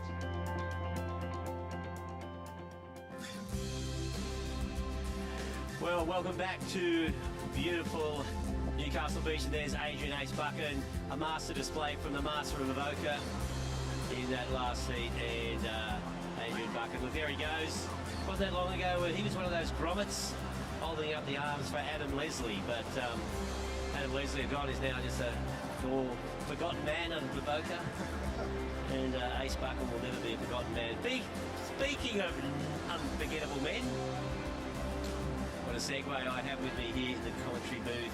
None other than the, what are you, CEO of Surfing Australia or General Manager? What do you want? Something like that, CEO of Surfing Australia, Chris Marta, joining me here in the commentary booth. And Chris, we're into the juniors now, the Harvey Norman Juniors, round one. And we've got some great surfers coming up. This guy here, Huey Vaughan from North Shelley. And just setting it up nicely, he just throws it up, cracks it off the top. And again, Huey Ball just getting busy out there. Lightning fast young surfer. And his brother Jolie, of course, have really made the difference last year in many aspects for North Shell. And he's still going. This is the longest wave we've seen since last year. And he's just bringing it all the way through. And wow, there you go, Chris Martin. What an opening ride there for Huey Vaughan from North Shelley. That was about 1,000 turns, wasn't it? It was. Incredible. Yep, so also out there we've got Phillip Island in the form of Blake Green. They're in the white. Lennox Smith serving for Jones Beach in the yellow. And from Yallingup is Otis North. And as I said, joining me here in the booth is Chris Booth, the CEO of Surfing Australia. Now, Chris, this is one of your favourite events of your job. It is indeed, Rich. Yeah, getting all the clubs from all over Australia. Like, there's over 70 compete in the regional qualifiers, and then making your way to today where you see 24 of the best clubs. And it's a great day. The sun's out, the waves are good, and yeah, it's going to be a cracker. Yeah, you couldn't ask them. The pictures look incredible, you know, like nice pristine conditions there. And like, okay, Surfing Australia with this event, it sort of starts from the regionals. Yes. So it's pretty, what, a 4 or 5 month running period from start to finish? Yeah, it runs from August to December. There's 8 around the country, and all those clubs that you see today they've come first or second, or sorry, made the final, first, second, third, or fourth, and then they make their way to today. Oh, here we are, up and running. Yeah, that looks like that's Otis North from Yallingup over there with WA. Nice hit off the top. And yeah, and right behind him, Blake Green from Phillip Island. No doubt this will be a busy heat. The Grommets keen to catch as many waves as they can. Yeah, absolutely. Absolutely. I mean, such good talent today coming through the Australian junior ranks, and you're seeing it here with these full surfers. And so with this, like Surfing Australia's involvement in not only here at the Boardriders battle, but throughout everything. So, when you talk about Surfing Australia and you're at a meeting and you got the board of directors there, what is Surfing Australia's credo? Like, why do you exist and what are you trying to achieve? Yeah, so I mean, in the essence, we're trying to help the sport grow and thrive, and that's, here it's through communities, it's through these individual athletes, representing their communities, inspiring communities as well. And talking about being in front of the board of directors, our deputy chair or co-chair was Ace Bucket, who just was in the Formula E. Oh, so Ace is a co-chair? Yeah, or deputy chair. Yeah. Deputy chair? Who's the chair? Lane? Lane. There's no way you can be co-chair with Lane. You have to get a two-seater. But, that's awesome having Ace on board now. Oh yeah, Ace. I mean, that's sort of the spirit coming to your question about Surfing Australia. Like, we're a surfing organisation. We want to be run by surfers, and did you make the right decisions? You need surfers at the helm. So that's great having Lane and Ace as the chair and co-chair. Well, yeah, you talk about this event here, the Boardriders Club. It starts at the grassroots level. We've got everyone from the Grommets up to the Masters. People like Ace, Russ Maloney, people who've been surfing for years. The health of the sport, I reckon, and the grassroots, this is it. This is where it all starts for Australian surfing, is at the Boardriders Club. And in the 30 plus years I've been involved in Boardriders clubs, it's just grown. It's gone from, 30 18-year-old mates running a club, sort of, had nude Ironman races at a club presentation, stuff like that, to being a really multi-layered, all the clubs have different different divisions. They've got tech sporting hours to run an event. They've got coaching clinics for the juniors. Really nurture up-and-coming surfers. It appears like the junior development programs that you guys run seem a very important part of it as well.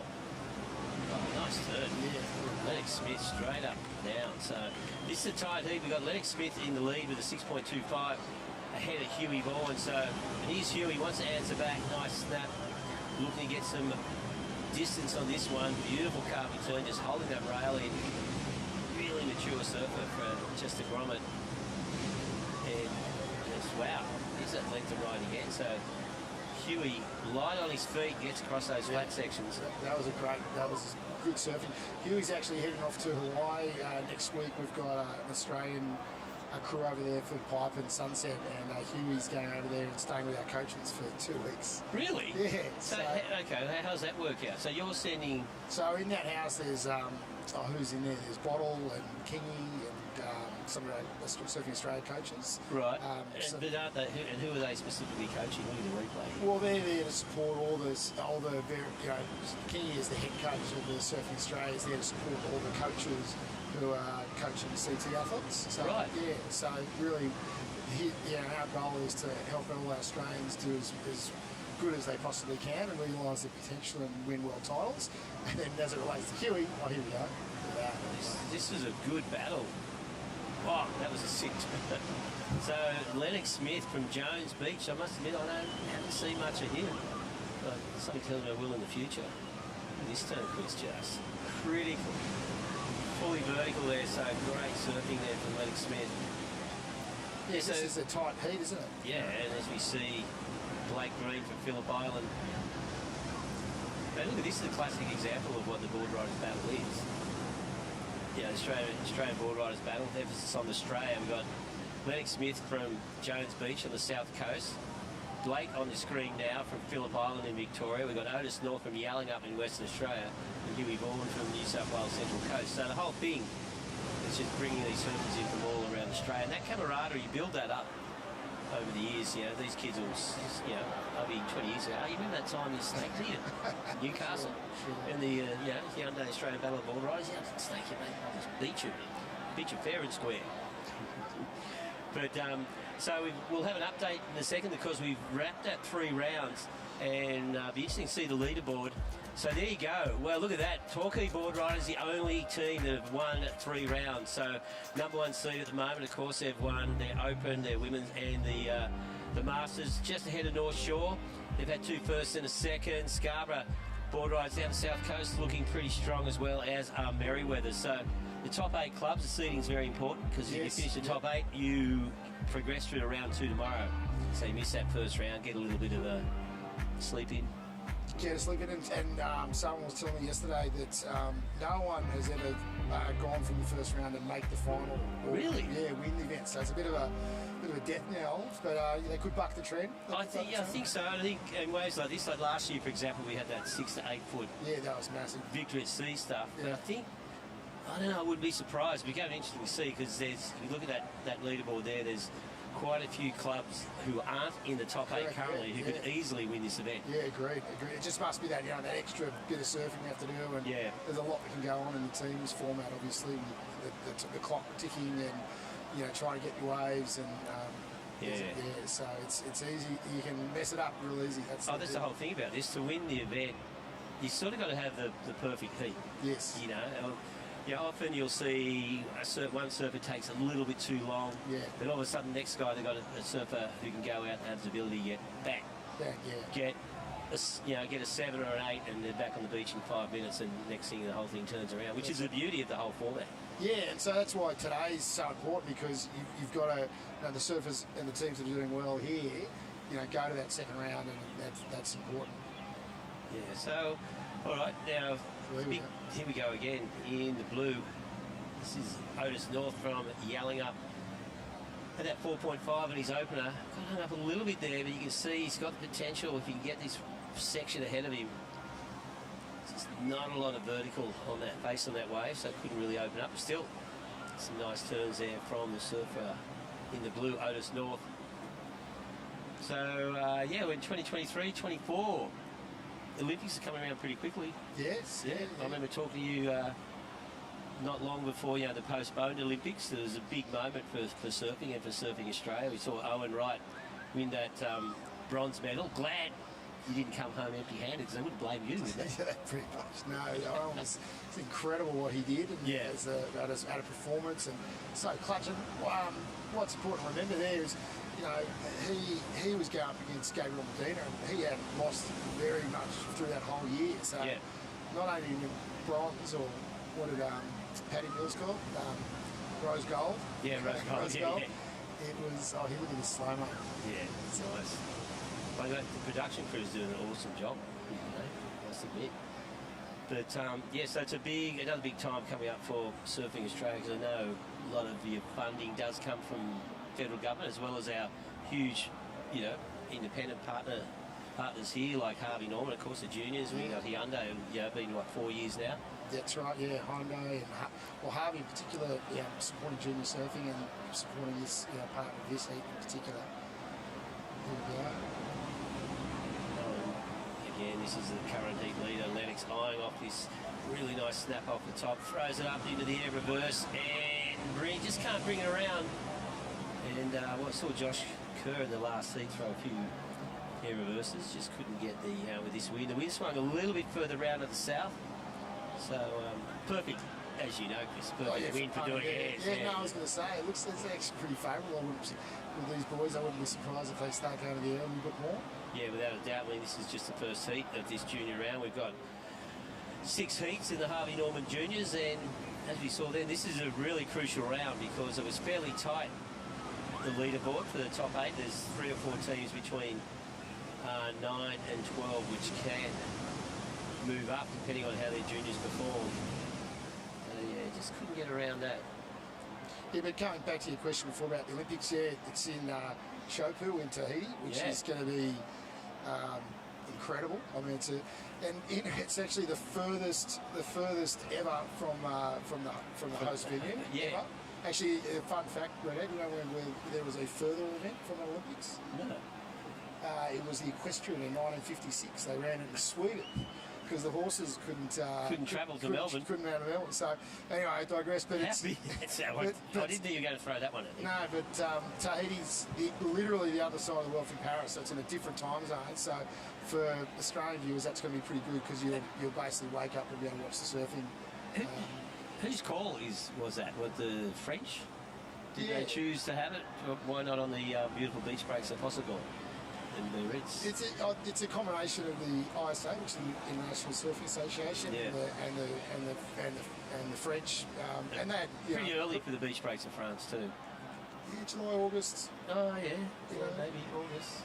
But I mean, can't go past Tahiti. So we've got a fantastic runway. We had obviously Japan's done, but you have Tahiti, and then you've got LA, which is California, and then you've got to Hawaii. And Alamoana Bowl. And then you've got here we go, up and riding. And look at this kid is on fire. Some Jones Beach down there in Kiama Way, and just finishing off there. And as we predicted, the grommets are going for it hard. Just wave after wave. Yeah, Blake Green's already locked in 6 waves, so busy times out there for these groms. And Chris, of course, we've got a variety of sponsors. This is the Harvey Norman Juniors. What we did see in the Zambrero Open Men's, the big question with the Zambrero, are you a burrito man or a bowl man? A burrito. Burrito. Oh, man. It's been burrito, except I think Vaughan Blakey had a bowl and he's changed. Oh, yes. Doesn't take much to sway Blakey. Is that right? Yeah. So there's the challenge. We got 8 burritos to 4 bowls. And, well, the only way we can break that, I think, Sean Doherty will have to do the decider and taste both. Yeah, they're great. Zam, I mean, the product's amazing. The burritos are awesome. I love their company ethos, Yeah, they're giving me all away. That's epic. Yeah, and I went and actually helped pack a couple of hundred meals that they shipped on. Good to see they make you do some proper work. No, I did that. No, but it's amazing. Like for every meal that's sold, they give one away, which is amazing. It's epic. So not only does it taste good, but you're doing good at the same time. So I like that when I eat my burrito. Yeah, you feel good on your 3rd burrito. Yeah, exactly. I'm going to have this one for the kid. That's right. The kid over there. Yeah. Yeah, well, that's one way of looking at it, Chris. But anyway, but I mean, it's a good association for Surfing Australia. Yeah, we're very particular. Like all our partners, they've got to have the shared values, and that's what I've got. Like Harvey Norman and Zam and Hyundai, they're all purpose-driven companies, and we doing good stuff. Yeah, I like the Hyundai thing with the She's Electric program we got going as well. So this ending's looking a little tricky for these kids. They're taken off quite nicely, but the ends. Yeah, Alan's really seemed to nail the end so well yet. Well, is he like Lennox Smith? that last wave. Took him up into the mid-8s. That's a high score, 8.63, because the highest score we've seen today is a 9.33. Otis North, all these surfers, you can just tell. It's just a matter of, there's not much between them talent-wise, if anything. But it's just that wave opportunity. But Lennox Smith is locked in at 8.63, but he's already had, prior to that, he had a couple of sixes. So, yeah, a great heat from the Jones Beach surfer. There's a replay. This is Huey Vaughan. He's setting up for some speed. There he is. Yep. Backside air reverse. Just can't ride out of that one. Yeah, so, looking good. Perfect weather down here. Yeah, so looking at this heat so far, we're down into the final minutes. It's flowed. And there we see current heat leader Lennox Smith, just really good style, driving off the bottom. Perfect timing with each section. Huey Vaughan, speed to burn, throws that up in the lip. And I really like this turn, just climbs up over the whitewater. Yeah, that way, just flatten out a little bit, maybe cost him half a point there. And again, I tell you what, the camera crew are doing an awesome job. Don't see this quality on the WSL. I wouldn't no comment. No, most of these guys work on those things when they're just G'ing them up. But yeah, no, awesome stuff going on there. And yes, the perfect afternoon here. Now Newcastle, 5 years we've been here, I think. Yeah, it's a great, I mean, it's what's your thoughts on Huey? I mean, it's a great venue. Yeah. We've been really, I mean, last year was a lot of weather, but we still had awesome waves, yeah. So this is my 5th ABB, and yeah, we've been really, really fortunate. Newcastle, beautiful place. People love being here, and most importantly for surfers, the waves are good. Look at that. Yeah, no. Yeah, that little chop hop there, that's like every young grommet's. Yeah, that's right. Yeah, no, perfect stuff. And we're in the closing section of this heat. You can hear all the cheering going on now. Lennox Smith in the lead. Will we see another wave ridden? Someone's having a quick paddle, but no takeoff there. So that's what I love about this. You hear the whistling, so everyone on the beach trying to give directions. And there you go. That wraps up that first heat. But Lennox Smith from Jones Beach at 8.63. Big solid win. Huey Vaughan from North Shelley second. And here's Huey's. Oh, this was what the cheers were about. Oh, massive air reverse. So, is that going to do enough? So the score hasn't dropped yet. You can hear the North Shelley crew going psycho. Is that an 8.63 or better? Chris, what do you reckon? Oh, I don't know. It's going to be close. Yeah, well, we've seen it happen a lot. You know, one solid big air can really turn things upside down. And you can hear. I was still waiting on that score to come through. Have a look at the replay again. Did you get the full rotation? So not a full rotation. 270. Yeah, it comes in at a 7.5, so not quite there, but a nice way to finish. And speaking of a nice way to wrap up a heat, we're going to cross down to the man of the moment who's chilling out in the chill-out zone, Vaughan Blakey. What's going on down there? Yeah, thank you, Reggae. I'm here at the Harvey Norman Chill Out Lounge, which has been chock full of kids all day long, but as we all know, chill out lounges should be for parents, I reckon. Because, yeah, they can be exhausting. But Harvey Norman, of course, big supporters of junior surfing in this event, supporting grassroots and junior development pathways. And that's why we've just seen this level of surfing that we have so far in the ABB finals. What can we say, mate? This is where I'm going to be for the next 24 hours at least. Big thanks to Harvey Norman. Back to you, Reggae. All right, thank you, Vorno. So Vorno in that Harvey Norman chill out zone down there on the beach. And yeah, it was full, and Vorno came in and everyone ran away. I don't quite get that. But here we are, joining us here in the commentary booth is Sean Doty. We'll be back with some insightful comments from Sean right after this very quick break as the Harvey Norman Junior round continues here at the Australian Battle of Boardriders. Brought to you by Hyundai.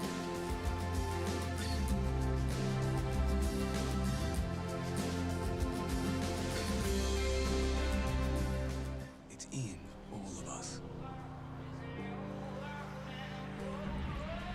That craving to feel new again. To see something new that will blow our minds.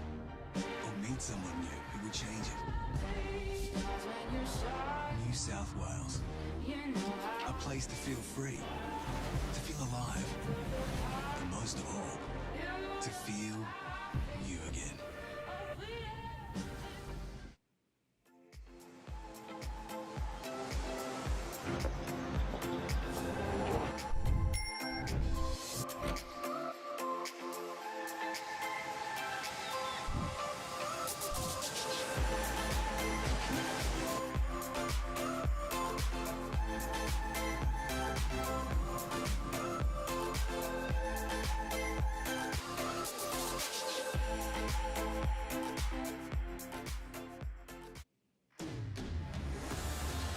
Well, here we are back at Newcastle Beach, and what a matchup out there at the moment. We have Noosa Boardriders, Tim Bain out there in the white, Corey Taylor from Seaview Road down there in South Australia in the yellow, Seb Pillazon from Trigg over there in WA in the red, and Rico Biddle from Burleigh Heads, and there's Rico doing his thing on that wave. Already saw Tim Bain lock in a 6.38 earlier on, and Sean Doherty, I know you came in.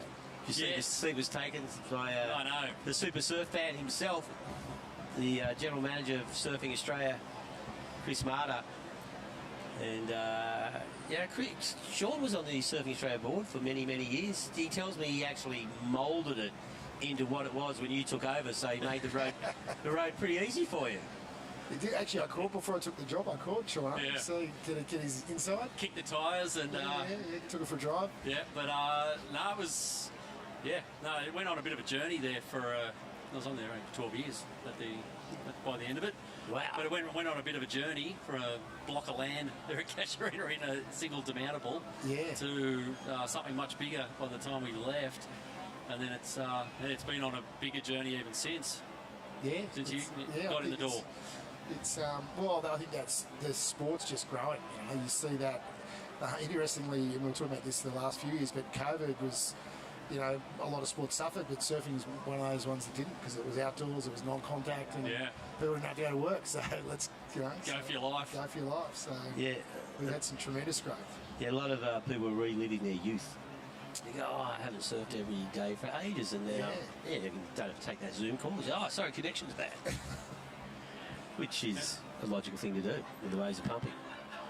So out there now, we're just with Tim Bain at 6.38. Saw Rico on that left when we came back from the break. He locked in a 5.38 for that. Then this man here, Corey Taylor, holding down a 4. He's got this little flat section ahead of him, building across there, throws it up, busts the fins out. Might get gets a little playful reform on the inside. And disconnect. Oh, he did it. There you go. So, and did all that hard work, but unfortunately buried a rail. So, a couple of waves already locked in for these guys. This is the Harvey Norman Juniors, Heat 2 of round 1. And a bit of interest, Reg. Just doing the, being the professional journo, mate, doing the rounds of the tents here. Just, getting the word on the street. And there's a lot of crew watching Huey Vaughan in that last heat. Swapping banks and going to surf the Northerly bank. A few crew keeping an eye on that this afternoon. Right. As the tide drops. Yeah, I saw Ace went across to try and get one, and he had an 8, so he could give it a shot. And he got a couple of good ones. Yeah. They're all starting to hatch plans for tomorrow. I think we're looking for a pretty similar day. Clean morning, I think. Similar kind of swell tomorrow morning, and then southerly tomorrow afternoon. Yeah, at the moment the wind's cross-shore, not causing too many problems. No, it's clean in the corner here, and a little bit, there's a bit of an air wind on the other side of the left where these guys are surfing. You can see it kind of starting to feather up down there. Here we go, Seb Piltson from Trigg. Trigg crew have been surfing good, Reg. They have. They've had some real solid performances out there today. Unfortunately, Seb just getting caught behind that one. I reckon there's a fair bit of pressure on these juniors, going into the last round, because looking at the leaderboard at the end of the round, there are 4 or 5 clubs that could, if their junior wins, I think they could climb up significantly.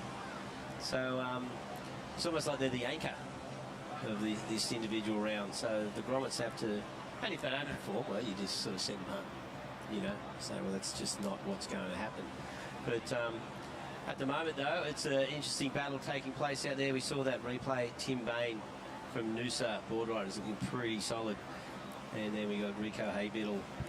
So all around the world here, we've got 2 Queensland teams, of course. One from the sunny coast, one from Burleigh, of course, from the Goldie. Seaview Road, our good mates. From Seaview, yes. Yep. Yes. Down there, won't get that wrong South again. Australia. No. And Trigg from Perth. And, that was Corey Taylor for Seaview. Just going over the falls there. Yeah, there's a bit of talk down there in the tents that a few clubs that they're surfing for the morning off, basically. Right. Okay. That's the motivation. That's the motivation.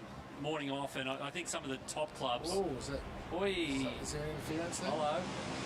Ooh. Controversy. Wow. Did Tim Bain get in the road there? I don't know. Is that one of the judges? I think Corey think so. Yeah. I guess. Well, he goes Corey now. Unfortunately, that wave just ran out of steam. Yeah, I don't know. Here we see Rico from Burleigh. So both surfers there, 2 in a row, just having a bit of trouble with that flat section, and the wave just dying out pretty quickly. Yeah, tide and wind, changing conditions over the last hour or so. It's just nice to have a year here, Chris, where it's not 12 foot and white to the horizon. Yeah, that's right. Actually, I copped a bit of it last year. Everton from Oakley sent me a text, said, get down here, it's perfect. So I came around and down the beach at 6 a.m. and it was like 8 foot. And onshore. And he was in his bed.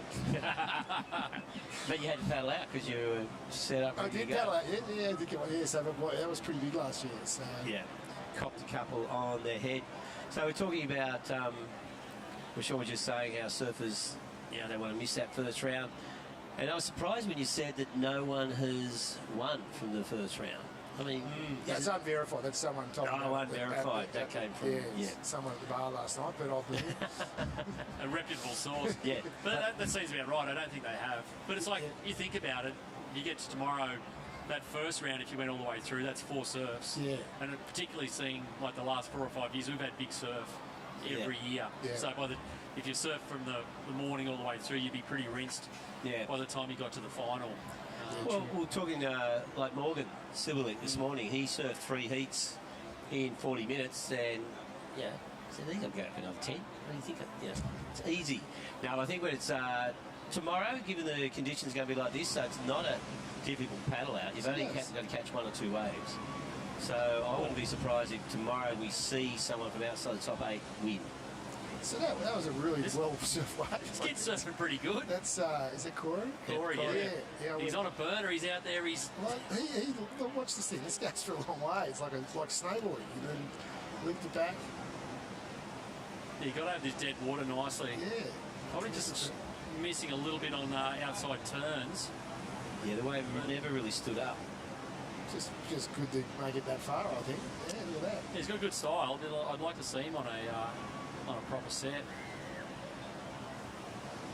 Yeah, just was a complete wave, and then the replay of Seb Pillazon from Trigg, similar wave, pretty flat on the outside, just looking for it waiting for it to stand up.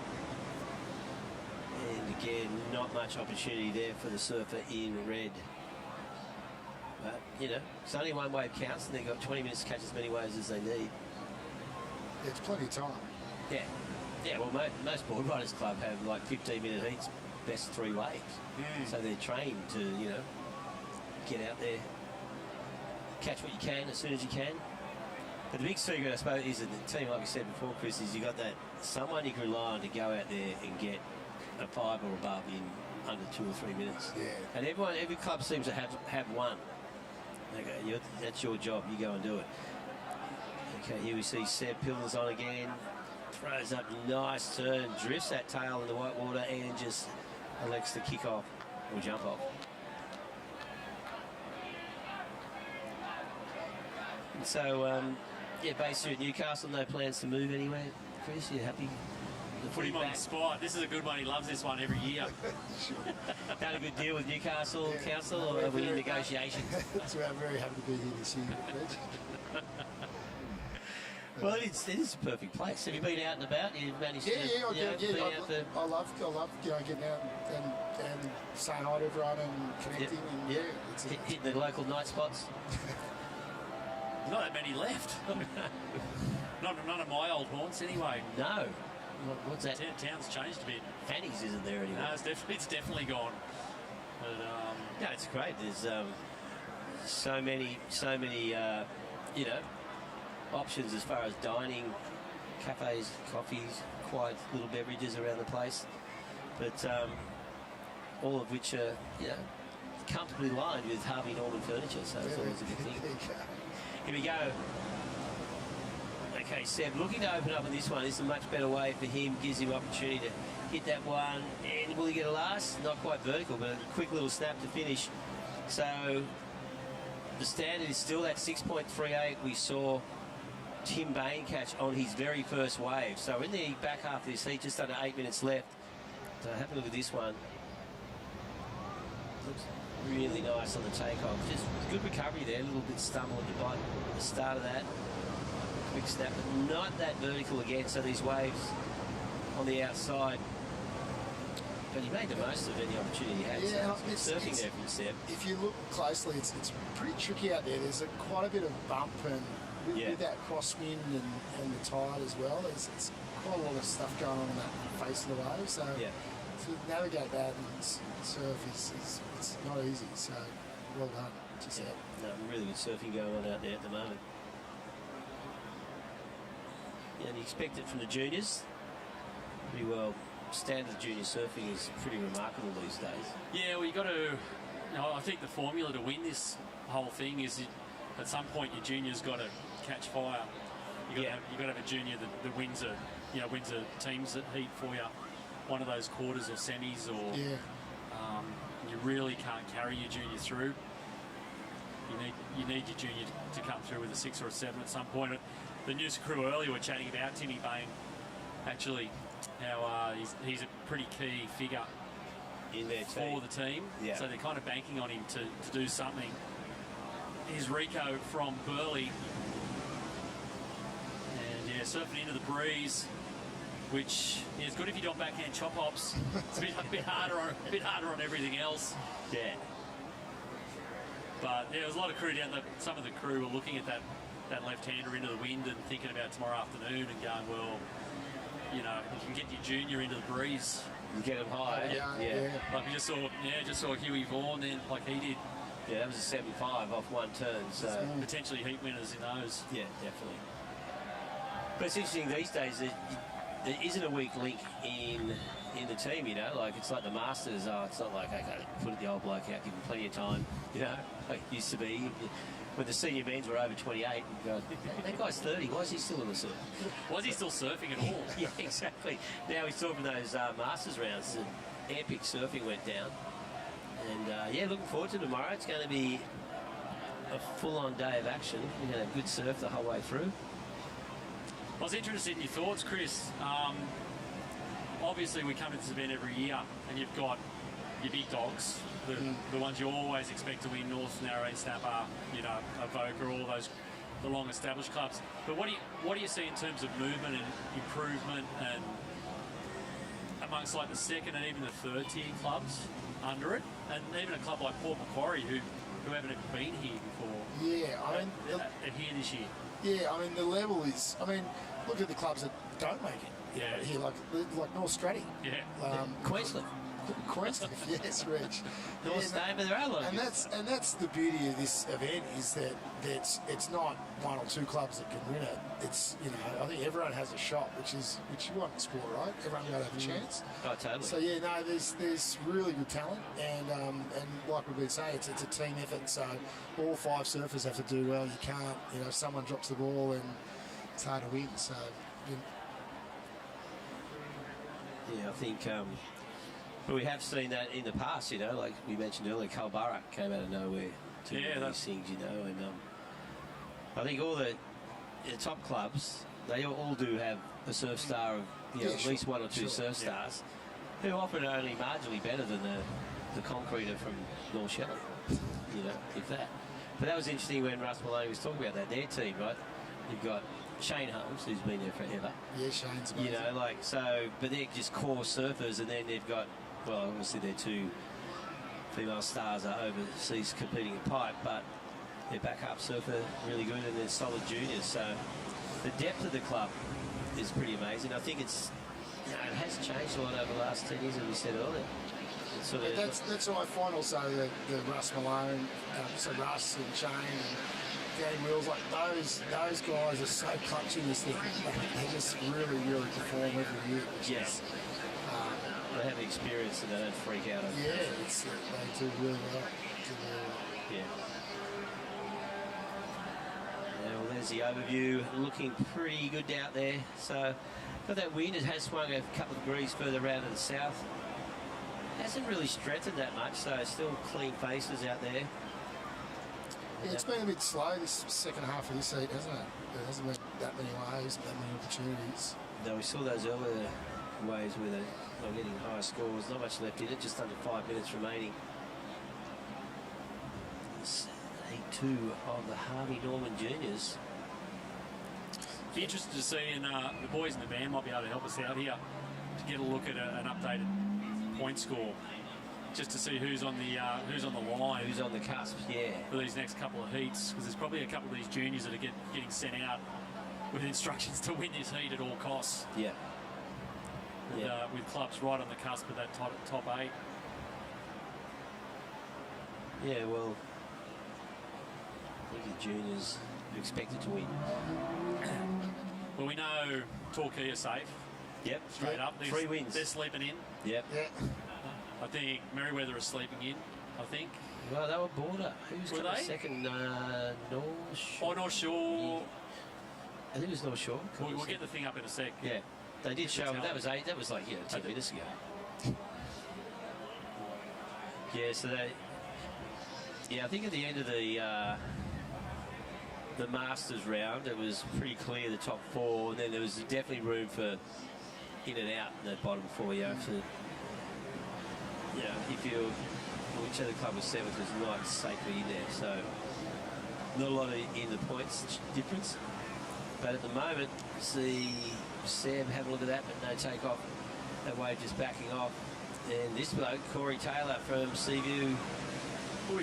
He's got some nice flow, Corey. Yeah. Oh, hang on. If he finishes this. Nice. Oh, that might be it, gentlemen. 6.38. That was 3 really good solid turns. I'll give it to him. That was top to bottom, all 3 of those. Yeah, he goes set from Trigg. This thing not really doing a lot for him. It's definitely not going to be better than Corey Taylor's wave. And Rico Haybiddle from Burley. And nice finish. Yeah.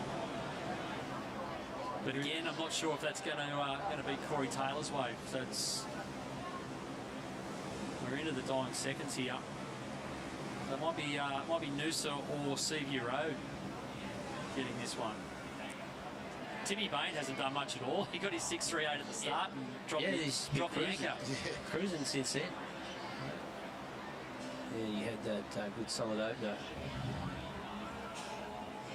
And you hear Tesla doing the countdown, so that finishes that. We're still waiting on the scores. Yeah. Well, there's 3 scores to come in, is that right?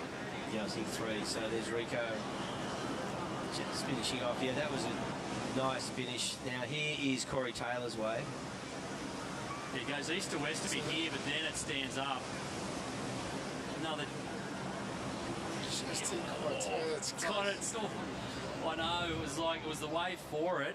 Yep. I liked his first bottom turn. It was really nice. Yeah, was that a 6.38? I don't know. I don't know. The last bit underneath it. Last turn was just a little bit out of sync. Yeah, well, we're just waiting for those scores to drop, and he's just waiting to hear what the judges say. So judges, having a good look at this one, because we did see those 3 waves caught. Corey catching the first. Judges are probably looking at this, right?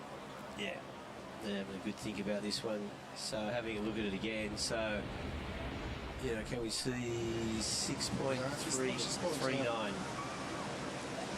That was nice. You're right, Sean. This last bit just didn't quite. Yeah, but he managed to pull it out. Oh, there it is. Oh, no. Now, Rico Haydiddle's come in at a 6:03. Yeah. So he's just short. No, still waiting on last of Corey Taylor here. I'm going to go out on a limb. I think Corey's is better, but let's see. Yeah, I didn't see the Timmy Baines 6:38 at the start. He snuck it in while we were in an ad. Yeah, look at this. So, again, I keep banging on about this bottom terminal, which is... Yeah, there you go. And it was a 7-point ride there for Corey Taylor. So Corey from Seaview Road Boardriders down there in South Oz does the job and takes the win. Epic stuff there for Corey. He'd be pretty stoked with that. I don't think he's heard it yet. What? Yeah, nah. Yeah, what do you reckon, boys? Win? Yeah, oh, there's a smile. Yeah, there you go. And Corey Taylor doing the job there. Awesome finish. In that really tight to finish there. We saw those 3 waves written, and then I'll give it to him, mate. He wanted it more than anyone in the water out there. That's very true. And yeah, he's stoked for that. And now there's his teammates coming down. And yeah, as we see the Seaview guys going down to give Corey a big slap on the back, we'll be back with more as Harvey Norman Juniors continue with Heat 3 of round 1 right up.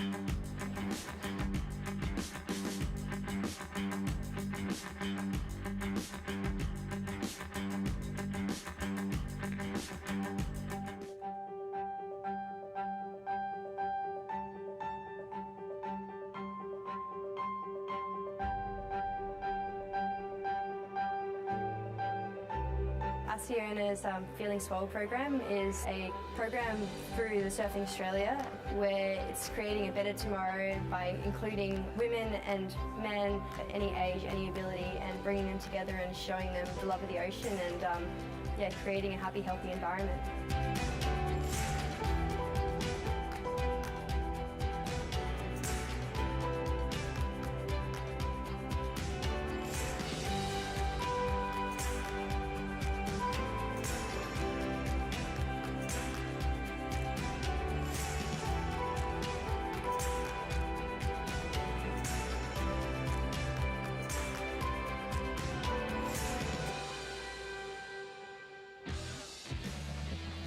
Rightio, there you go. The winner of the last heat for the Roaders from South Australia, Corey Taylor.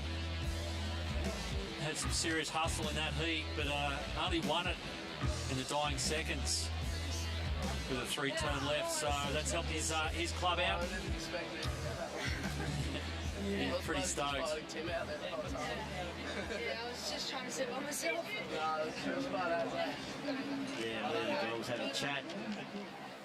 So out there now in Heat 3, we've got Hugo Spindler from Avoca Boardriders, Holly Risenbeek from Merriweather, Willis Drimmer from Torquay, and Creed Smart from Coffs Harbour. Now Willis, can he make it a perfect day for Torquay and win this one? Now here we go. What he thought about, he was thinking left there for a second. You can see that wind's definitely picked up a little bit in the last half an hour, I think. Yeah, 100%. Probably looking to surf into that wind, maybe for a little bit of backhand air action. But yeah, she's definitely a bit blowy out there. So yeah, Willis Tremors do surf with him quite a bit back at home. And the 16 champ as well. Victoria. No, Torquay. Oz. Oh. Can surf that kid, I'll tell you. Surf. Well, there you go. National champion. Well, pressure is on Willis to maintain the perfect score. Perfect results for Torquay through these rounds so far. There's Creed Smart, good footer from Coffs Harbour. Wow, taking on that lip nicely. End up getting 6 points right for this one, Sean, and nice finish, really complete. Did the job well there, so Creed Smart, 4 good bangs off the top. Sees him come through with 6 points from the judges. Hugo Spindler, just a 2.38 on that little takeoff, while Willis, bit of a non-event in that last wave, just a 0.5, and Ollie Risenbeck from Merriweather yet to take off.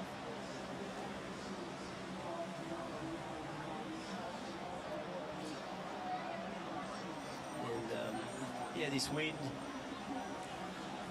backed up a couple of Ks, swung a little bit further to the south, so a bit of chop on the face. We saw that last wave for Creed. Still plenty of scoring opportunity out there.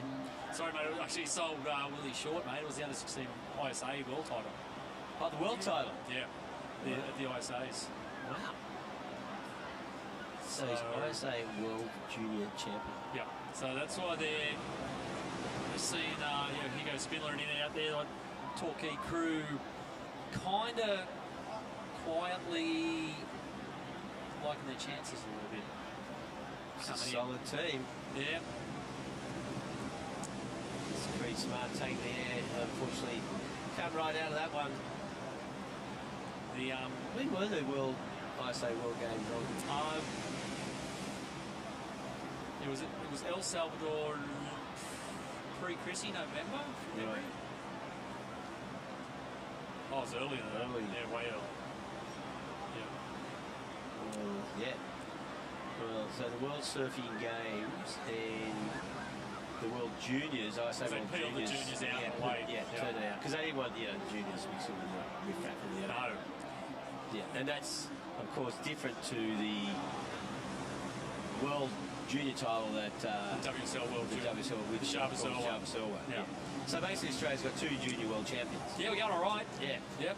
Which augurs well for the future of Australian surf. Because you'd be a bit confused at home because the ISA is the national, well, I won't really say, well, amateur body. It's the old amateur body. Yeah. Oh, look at this, nice. Respect. Wow. Jess Gribble was saying she reckons 12 months ago he was like just this, 5'4", pretty spindly kid. Now he's this big unit. Now we're seeing Creed Smart here. It's pretty obvious what his plan is. Yeah. That's about the third air he's tried. He hasn't stuck yet. Well, he had that 6 off his first wave, which was just 4 big hits off the top, no airs. Well, he's probably thinking that he's already got his turn wave. Yeah, so again, like we saw with Huey Vaughan, 7.5 off that backside air. So one manoeuvre can head up towards the excellent scores. And yeah, looking at the overview now, but there's some great surfing as looks like now surfer Ian White, little streamer in and out. And while we wait for the next takeoff, Stace Galbraith down there with the winner of that last heat, who was pretty stoked, young Corey. Yeah, that's right. Thanks, Reggae. Corey Taylor from the Mighty Roaders. Pretty stoked with that one, mate. Yeah, it was a great heat. Just a privilege to be here. What's it like being from South Oz? A couple of great clubs down there, but you definitely come in with that underdog vibe. Must feel good to take out a couple of big names. It feels good. It's always good to represent South Australia. We're just, a small state down there. Not many people know of us, so it's good to get out there. Absolutely, putting the name on the map. Who's your favourite ever to come out of South Oz? Probably my dad. Great answer. Brian Taylor, or Squizzy Taylor, absolute legend. Good on you, mate. Thanks for your time and best of luck for the rest of the event. Thank you. Squizzy Taylor is an absolute legend of South. Yeah. As soon as he said my dad, I went, Taylor, of course. There you go, Squizzy Taylor, great surfer out of South Oz. One of a few, remember, Chappie Jennings. Yeah, Chappie was South Oz. Bill Seduri, Australian champion, South Oz. So yeah, been shooting us some good surfers. And Squizzy Taylor, he'd be pretty stoked seeing that result from son Corey. So out there, we just saw a good wave from Willis, some right-hander there. So waiting on, oh here we go, look at this, Hugo Spindler. Just unfortunately missed time that turn out the top, catches the nose. Ollie Wissenberg now from Merriweather. Again, well, Chop getting under the board a bit, 2 in a row there.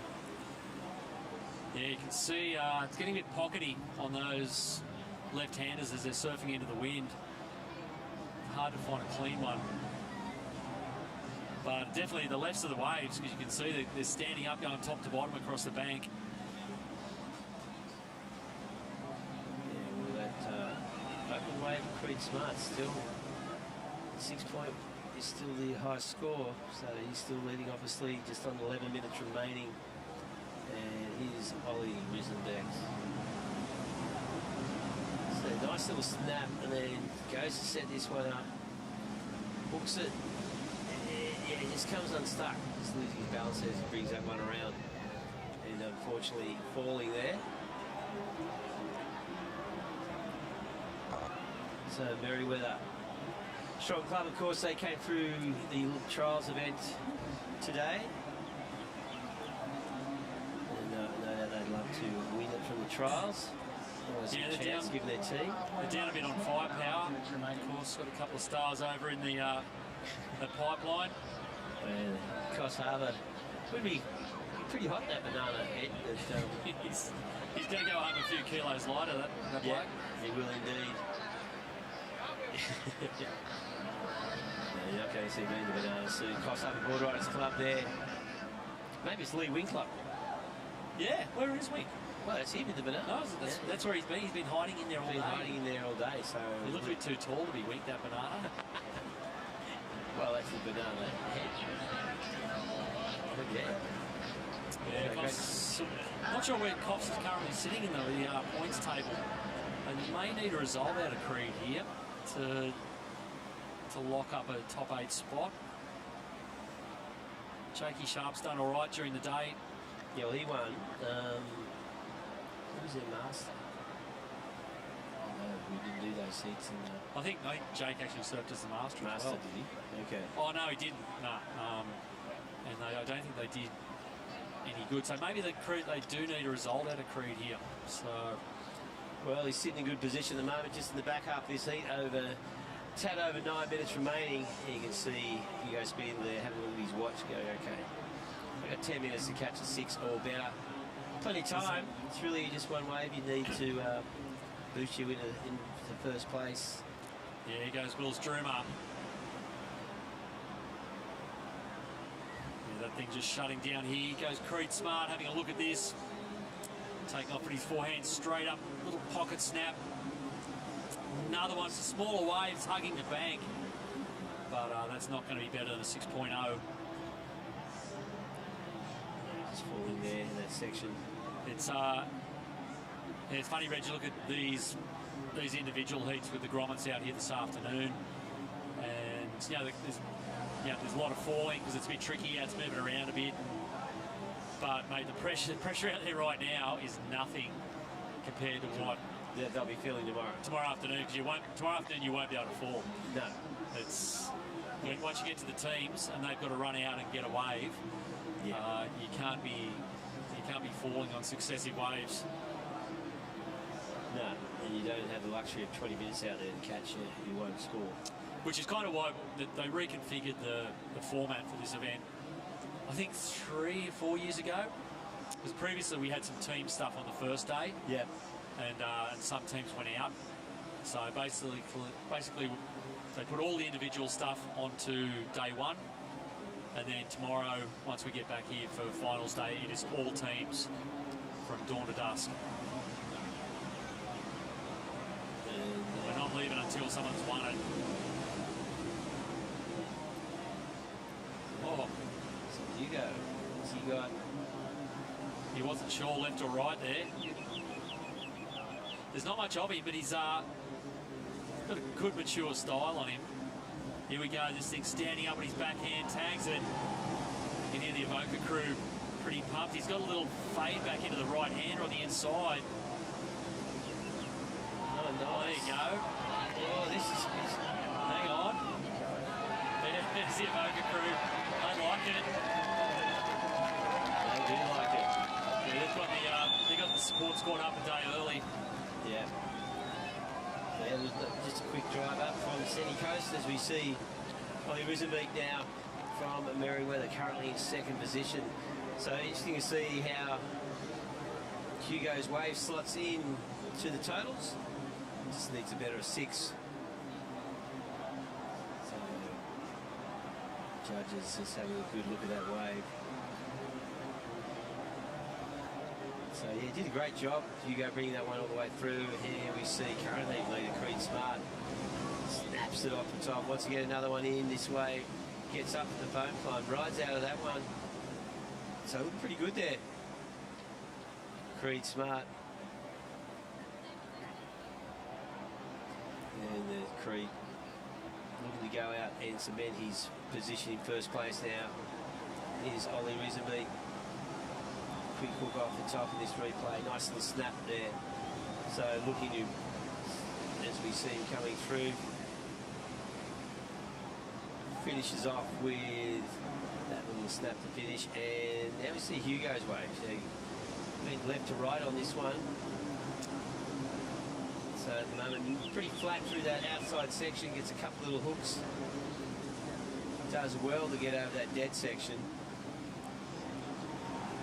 It's almost like this is where the wave started here. Yeah. Gave him a little bonus inside section. There's not much of him. Of course, with the juniors here, it's pretty open to everyone under 18, so you get a mix of ages. I'm not sure how old Hugo is. Yeah. But he's given a few years away, I reckon, to some of the older guys in this heat. So he'd be loving the experience. Well, here you go. So this is after heat 2 of the juniors. So, wow, Jones Beach moved into the top. Had a Torquay, then Noosa, the North Shore, Scarborough, Merewether, Burleigh, North Narrabeen. So having a look at that, so yeah, so still 16 clubs to lock in score. So that's after heat 2. And yeah, it looks some Snapper Rocks way down the list there, which is unusual for them. So we could see Snapper from round 1 tomorrow as we. Nice little snap there from hooking it up into his Creed Smart. Wants to finish his wave cleanly, which he does. So that second turn in particular looked really good. So Creed, just as we into the final 5 minutes of this seat. So Hugo Spindler can get a score to take the lead as we see the replay. So that was a nice snap, throws it up into the limb, critical turn, and did well to finish off here. Thought he'd lost too much speed, but no, takes it on nicely. And Creed looking towards the beach for affirmation from his compatriots. Yeah, what do you reckon about that? Good turn here, this thing really hollowed out. Yeah. And he got a nice snap.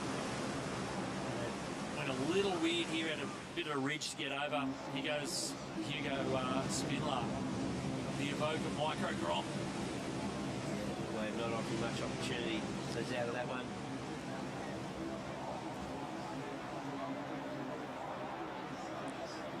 The Creed Smart still holding that lead. On that 6-point ride. Still the high score, his first wave. So people have been chasing that wave for the last 17 minutes, and no one's been able to reel him in. Catch that at the very start. So there's the overview. Of course, the Oakley battle cage will come into play tomorrow. Again, we saw it used in the trials event this morning, which saw Merewether make their way into the main event after failing on their first attempt.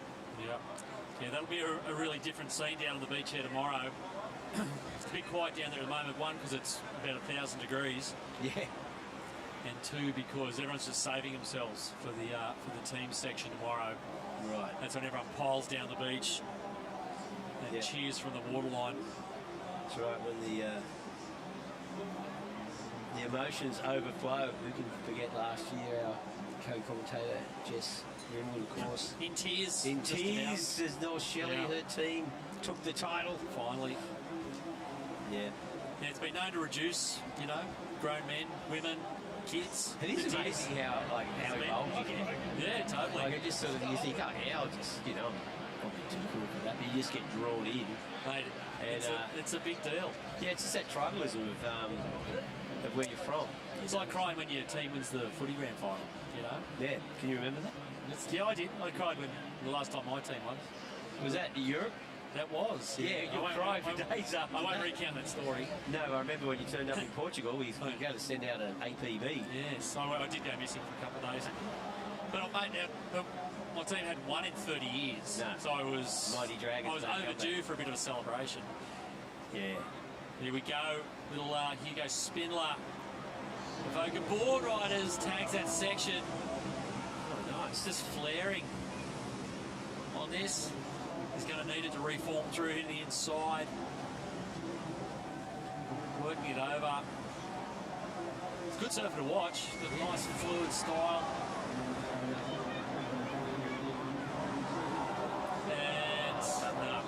You read that so well, just caught at the end there, but overall some nice surfing there from Hugo Spindler. It's been a fun heat, entertaining heat to watch both all four of these surfers really throwing in some solid turns when they're given the opportunity. But still, it's Creed Smart who linked that first wave. He had 4 good connected forehand snaps off the top, and that's been the difference. Everyone else is sort of, including Creed, since then, hasn't been able to find a wave that's offered more than 1 or 2. Yeah. So just about to count this in, and it looks like, well, Creed Smart there for Coffs, he has led this from the very first wave. It looks like he's going to hang on. Yeah, you can hear it getting counted down in the background. There it is, a win for Coffs. Yeah. The Bananas are Yeah, the Coffs Harbour Boardriders mascot. Pretty excited about that, and congratulations to Creed Smart, sorts of great heat. And yeah, just led from the start. Yeah, Coffs Harbour! Yeah, Coffs Harbour. Yeah, well, there you go. Big win for Coffs. The Gal Bananas up the coast. You're watching the AVP final presented by Hyundai, live from Newcastle Beach. Don't go anywhere. More after this.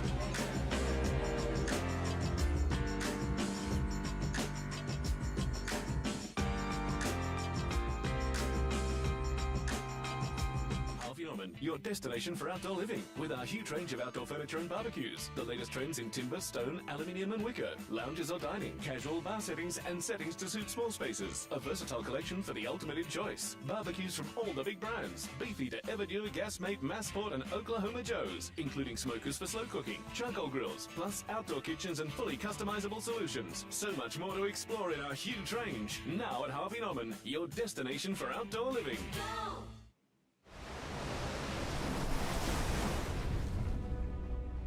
Some call me the next big thing. Then the same people said I'd never make it back. I've never paid too much attention to the noise. Control what you can control, block out the rest. The only expectations that matter are the ones that you set for yourself.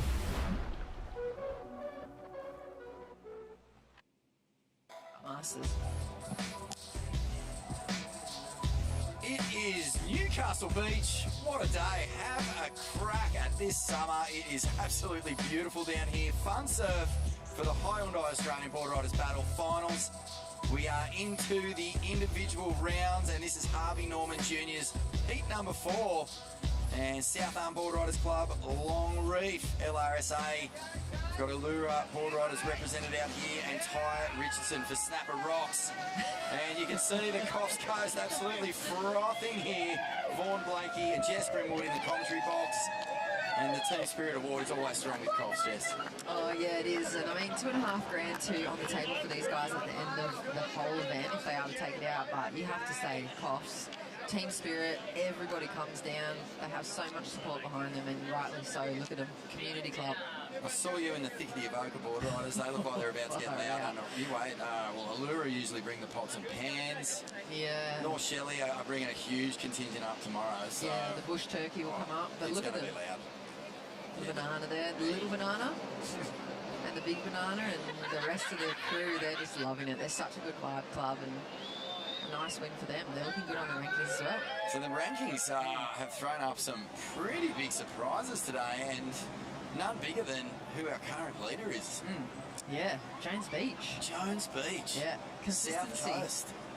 Yeah, I'm pretty, like, they had a couple of second place heats early on. They had Nick Clifford in the open men's. They had... He said very well, yeah. Yeah, Oceana Rogers took a second as well. Maddie Thompson took a first, and they found their way out with consistency on top of the leaderboard. Fantastic. Well, look who is down the beach. Are you kidding me? It's Julian Wilson, 2014 Pipeline Master, runner-up to the world title, gave Medina that year. And have a go at those Oakleys. Take me back to Tom Carroll's tiny white shorts.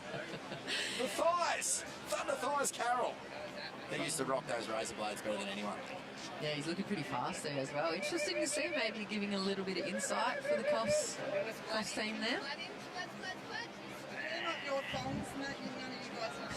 Julian Wilson, such an icon, such a legend. Oh, it's frothing to see. Joycey, I have not copped him for a while. Like, relocated down here for a while. Is he still down here? I think he might be. I believe so. But originally from up on the sunny coast, and got his family here in Newcastle now. As we look to the water, this is Ty Richardson surfing for Snapper Rocks. And man, this guy's been on the radar for such a long time. It's amazing, isn't it? Some juniors, you just see them coming from almost the second they're out of nappies. Ty Richo's been around for so long, but now representing the club. Such a famous club with such a long list of junior standouts. Probably none more famous than Joel Parkinson, the 2012 world champ. And Xavier Bryce here for Long Reef. Longy. This is my old club, Jess. One of my old clubs. I've got three. I was in Lee Bar for a year, Long Reef for about 2 or 3 years, and my actual, my heart is with the New Brighton Boardriders up there on the far north coast of New South Wales. Haven't forged their way into the ABB finals yet, but it's coming. Not yet. Have a look at this replay here from Snapper Rocks, man. Ty almost completely buried his nose on that first turn, but recovered it, gets a bit of work done, nice little snap, bit of spray. That turn there, probably the maximised of the score at the very end. Here's the replay from Zave. Yeah, rapid fire with those last few turns of Ty there as we stick with Xavier. A couple of nice little foam bounces. Waiting for this one to wall up. He gets a little finishing turn and the complete. Judges probably will give him that, I reckon. Hyundai replay there. So South Arm from Tassie. Yeah, Toby Lawrence. They'd be looking okay on the rankings too. I mean, they had a couple of, I think Dara has got second and had some good heats. I feel like once they settle into the vibe of this little beachy, they're really going to flare up. There's some really good surfers from South Arm. You know what's funny? Harvey Norman are sponsoring the junior division here at the Australian Boardriders Battle. But they've got a little chill-out zone down on the beach. And there wasn't a junior in there. There was just a bunch of parents just fully enjoying the chill zone while the kids were out surfing. Yeah, I've seen... Very clever. I've seen a lot of people really soaking up those little zones down there as well. Lots of beach chairs out if you come on down to Newcastle. A little bit of shade to catch and country's best surfers in the water. What's been your highlight from the day, Jess? It's been a big day of surfing. Everyone's just trying to get their seed points tallied up so that they can avoid that first round tomorrow morning. I think, eight clubs get the leapfrog into round 2? Yeah, eight clubs tomorrow will get the morning off, and the clubs 9 to 24 will have to surf an extra round, so first round in the morning for the teams. But I think for highlights, I've got 2. I've got PG rated highlight. That's Jones Beach, Matty Thompson's son, Zane, his post-heat interview about his dad. Fantastic. Jeez, he was brutal, wasn't he? He just didn't hold back at all. He was so great. I feel like he's the spirit of ABB for me at the moment. Also just the rowdiness of the Evoca boys. I haven't seen that for a while from them. I think they've got this different little bit of cohesion going on this year. I wouldn't be surprised to see them in that top 4 tomorrow. Cool. Well, I think we're going to throw it down to Stacey Galbraith with the hero for Coffs Harbour Boardriders of that last heat. Yeah, that's right. I'm here with Creed and Banana Bazza. What do you reckon? Sick, Guido! How's it feel kicking out of every wave and seeing Banana blowing up on the beach? Oh, it's sick, yeah. All the Coffs crew down here just makes it that much better. Yeah, it's great. You led from start to finish, but it was kind of nerve-wracking. Yeah, Willis and Ollie, I thought Ollie had me on one wave, but yeah, it's got it. Don't know what it looked like from the front, but back was pretty good, so yeah, I don't know. Couple of notes on the board here. How'd you go? Yeah, I think I was lifting my front arm on most of the Rios, but yeah, it seemed to do the job, so yeah, it was good. And Coffs Harbour, always good with the Team Spirit Award, but what about the real big award this year? You reckon you can go the whole way? Well, that's the plan every year, but yeah, I think this year's we got a good chance, and yeah, give it a good hard crack, yeah. young fellas like you surf all day and then eat a lot. You got hollow legs, Creed. You walk into Zambrero, what are you going to get, a burrito or a bowl? Easily a burrito, yeah. Burritos all the way. I agree, great call. All right, mate, well, burritos it is for dinner, and we'll see you tomorrow. It is. Sweet as. Thanks, Stace. Good to see Creed Smart there, Coffs Harbour, right in behind this kid. What, brother and sister in the team? Yeah. Rosie Smart. Is younger or older than Creed? I'm pretty sure Rose is older. And they're both very similar. Quiet, humble, unassuming, hardly Deadly. look down the camera lens. Yeah, deadly weapons. What about those Marty Dunn ripsticks? You know, the famous surf coach Marty Dunn, Old Bar area, son Ben, ASP, or ASP. I'm way back in time now, Jess, but WSL judge these days, I believe, or on the way to being one. And way back when I was growing, he invented these technique stickers called ripsticks, I'm pretty sure, and you stick them on your board, and they did exactly what Creed Smart just had, little tips on what to do when you were doing your front side turn or whatever you wanted to focus on. You'd put your rip sticker on. Yeah, Pretty I cool to remember see that the too. Marty Dunn theory put to the test still. I wonder if it's taken from him too, or it's been appropriated from one of the other coaches. Pretty cool. Snap off the top here for Xavier Bryce. Long reef, staying busy. Bryce, he's sitting in second on a 3.8. Few heats to go. I wonder how much they'll affect the standings on the leaderboard. I mean, yeah, who's on the bubble? That's what I want to know. Are there crew in there that could find themselves slipping from maybe 4th down to 8th? Yeah, or 9th? I'm pretty sure these last 3 heats for the juniors are gonna really shuffle up the last bottom 4 that make that 8 cutoff. So I don't know. I'd have to look at the points a bit more closely. I only had a little glance when the leaderboard came up, but there's plenty of teams that are within a couple of points. So these last 3 heats of the afternoon for the Harvey Norman juniors, if they can take a win, mate, there's a lot of pressure on these young guys' shoulders going out into these kind of conditions. It's kind of pumping, but also really tricky. Yeah, they got a lot on the board there for the clubs. In previous years, you know, the little Groms, the micro Groms have really stepped up when it mattered for their teams. Huey Vaughan, probably the most notable example. In the previous years, particularly last year, really doing a great job for North Shelley, a big contributor to their overall win. But the Grommets these days, they're just so schooled. They seem unfazed by the pressure cooker situation of having to deliver on a big stage like this. I mean, it's pretty amazing. I would not handle that sort of pressure when I was 12. I'd just buckle at the knees and run for my life. I know, they're almost like professionally media trained just from their lives on social media before they even get to this part of contest, and then you put them, you know, behind the camera in front of a microphone. Oh, see what Jaya was going for there as well for Allura. Jaya Wadana, I feel like he was chasing that ramp into that wind, just puffing perfectly. Look here at Ty Richo's high scoring wave, obviously. You see just a nice little knifey stab into that first re-entry, cuts back to the source, bangs it again, technique flawless, and that, I believe, is the 6.5. Also believe that Snapper Boardriders Club lays claim to the most team events won from a Boardriders Club across the board. I think, you know, between Kira teams and the ABB, Stratia Assault, Surf League. They've won a bit of everything, haven't they? Pretty sure they've won more than any other Boardriders club across the board. And let's have a look at the updated battle board for the Boardriders Club. Vaughan, Torquay, Boardriders, straight in first position, 35 points all up. Yeah, I don't want to put any sort of weird hoodoo around them, but I did pick Torquay as the big challenger for this year's title. I think they've been building beautifully. But Jones Beach, that is exciting to see a club that's come from nowhere, get into the ABB finals and be sitting at second is a real statement. Coffs Harbour Boardriders in third and Merriweather in fourth. So the local team that had to qualify through the trials this morning. And here they are, really marching up the leaderboard, so taking full advantage of it. Oh, the backside tail flow to ride out, and that is crispy surfing from Ty Richardson. Wow, that's an exclamation mark on that one. Judges will be feasting. Yeah, that was so sick, and it's got to feel good for him. You know, like we were saying, he could soak up that club energy. He's going to be feeling and hearing all the vibes from the Snapper Club, and they've been down the beach all day as well. Let's have a look. Nice big set. Toby Lawrence off the bottom, jams it into the lip.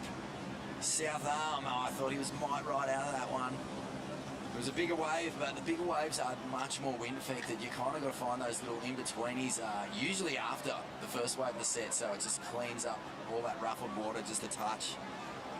That's what Ty Richo's done really well in this heat so far. That was a beautiful finish on that last wave. There wasn't a whole lot there to work with. Just a big tail blow. Snap. So Jaya gets the combo done. Oh, there's definitely a shot in that. Little vertical hit. Oh, the judges, we know what they're like, Jess. They really want to see completion. They don't want to see wobbling. They don't want to see any patting the dog, as it's called, where you get the arms and you just... No, they don't like that, do they? Even my toenails were clinching then, trying to hold on for him at the very end. Have a look at the replay. First turn's nice. Right in the pocket. Avoiding that cross lump, like you were saying, this just a little late to the party and goes a little bit back over the heels, comes a little too far forward over the toes and incomplete for Jaya. So that last score of Ty Richardson pushes the necessary requirement even further north. A 6.65, so a 6.66 is what all the other surfers need. We're just banking one wave in these Harvey Norman Junior rounds. Beautiful Larry. Throws everything at that first section. The Larry layback, of course, a fairly classic move in surfing terms. Xavier Bryce. This one does not open up. Yeah, I love a good drop wallet. You just lean everything into that back foot, sends heaps of spray, and if you can do them perfect, you find yourself just back on your feet without even having to think about it. If you push it a bit too hard, sometimes you lay back too much. This kid is on some sort of heater right now, and just timing these taps beautifully. Goes over the handlebars on that last one. But Ty Richardson, as you'd expect, really. I mean, his old man is a fantastic surfer, a world-class coach as well. And he has really, just seems like he's on his way to a pretty big career. Yeah, he's looking pretty solid. When you're talking about Larry, so going back to the layback, the first thing that came to my mind then was like the replay of watching B. Durbidge do those ones where the whole board would pivot out from under him and his one little left foot toe would just hold on with its toenail, and then somehow it would just fling straight back under and he'd be going along again. There was a manoeuvre in an old search video of Tom Curran at J-Bay, I believe, where he hits the lip really fast and he just kicks his board out, and it's sort of in the era just before tail blows and stuff, and he just slides down this 8-foot wave with 1 foot on the nose of his board, the tail out in front of him, and he gets to the bottom and it just sort of pivots and kicks under his feet and he just rides out of it perfectly. The first big tail blow I ever saw. And this is a nice ride here, so Jaya getting all done, and oh, good finish. Strong, punchy surfing from the Allura Boardriders surfer. The grommet giving the EBRC something to cheer about down there, and they do get loud. We've seen them here before with the big flags. And this is going to be the replay. Take us through it, Jess. Yeah, have a look. This is actually really nice surfing. Almost loses the footing there. Back foot goes down, second turn looks good, third turn, big crack. He's only looking for a 6.66 to take the lead. Have a look at the slow-mo. Bit of a disengagement with the fins maybe and sliding a little. But look at the recovery and the composure. These nice two sharp in the pocket, snaps on the backhand. This one particularly. Crisp surfing from him. It's going to be his best wave. Definitely going to be his best wave. We've got angles from everywhere of this one. Just loses the foot there. You can see just little ridges moving across, and if you really push it extra hard, you are in danger of disengaging the fins. But those second and third turn there, that's good money in the bank. Punchy pocket surfing from Jaya Wadana, and waiting on scores to lock in.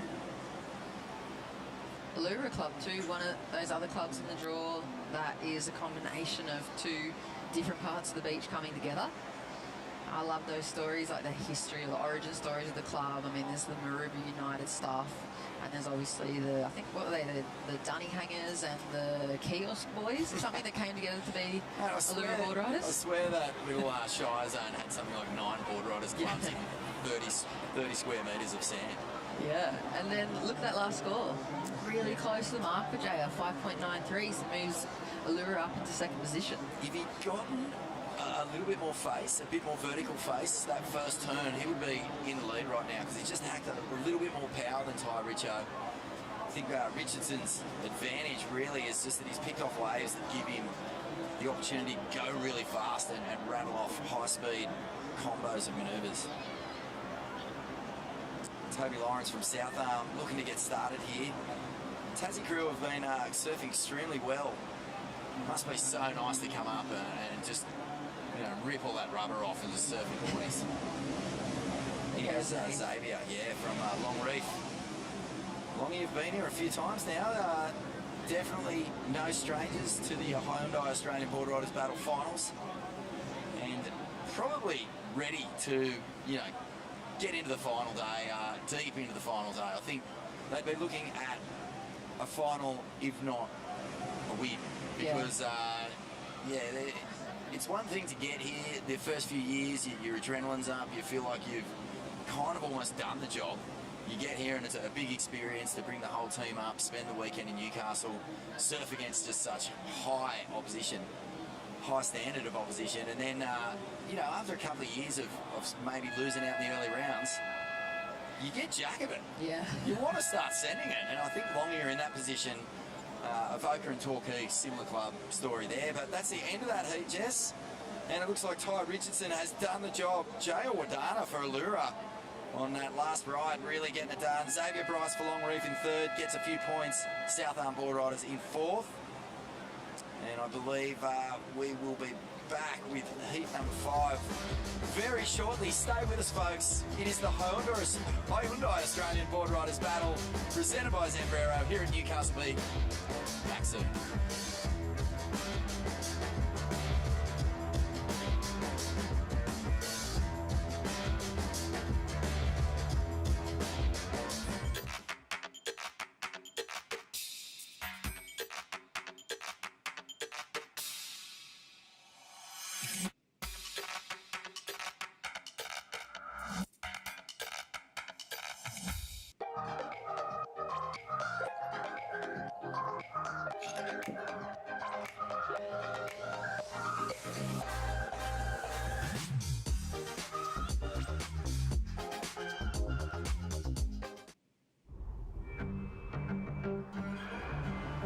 There was this guy, a farmer's son, a mechanic, a dreamer who was determined to build a legacy.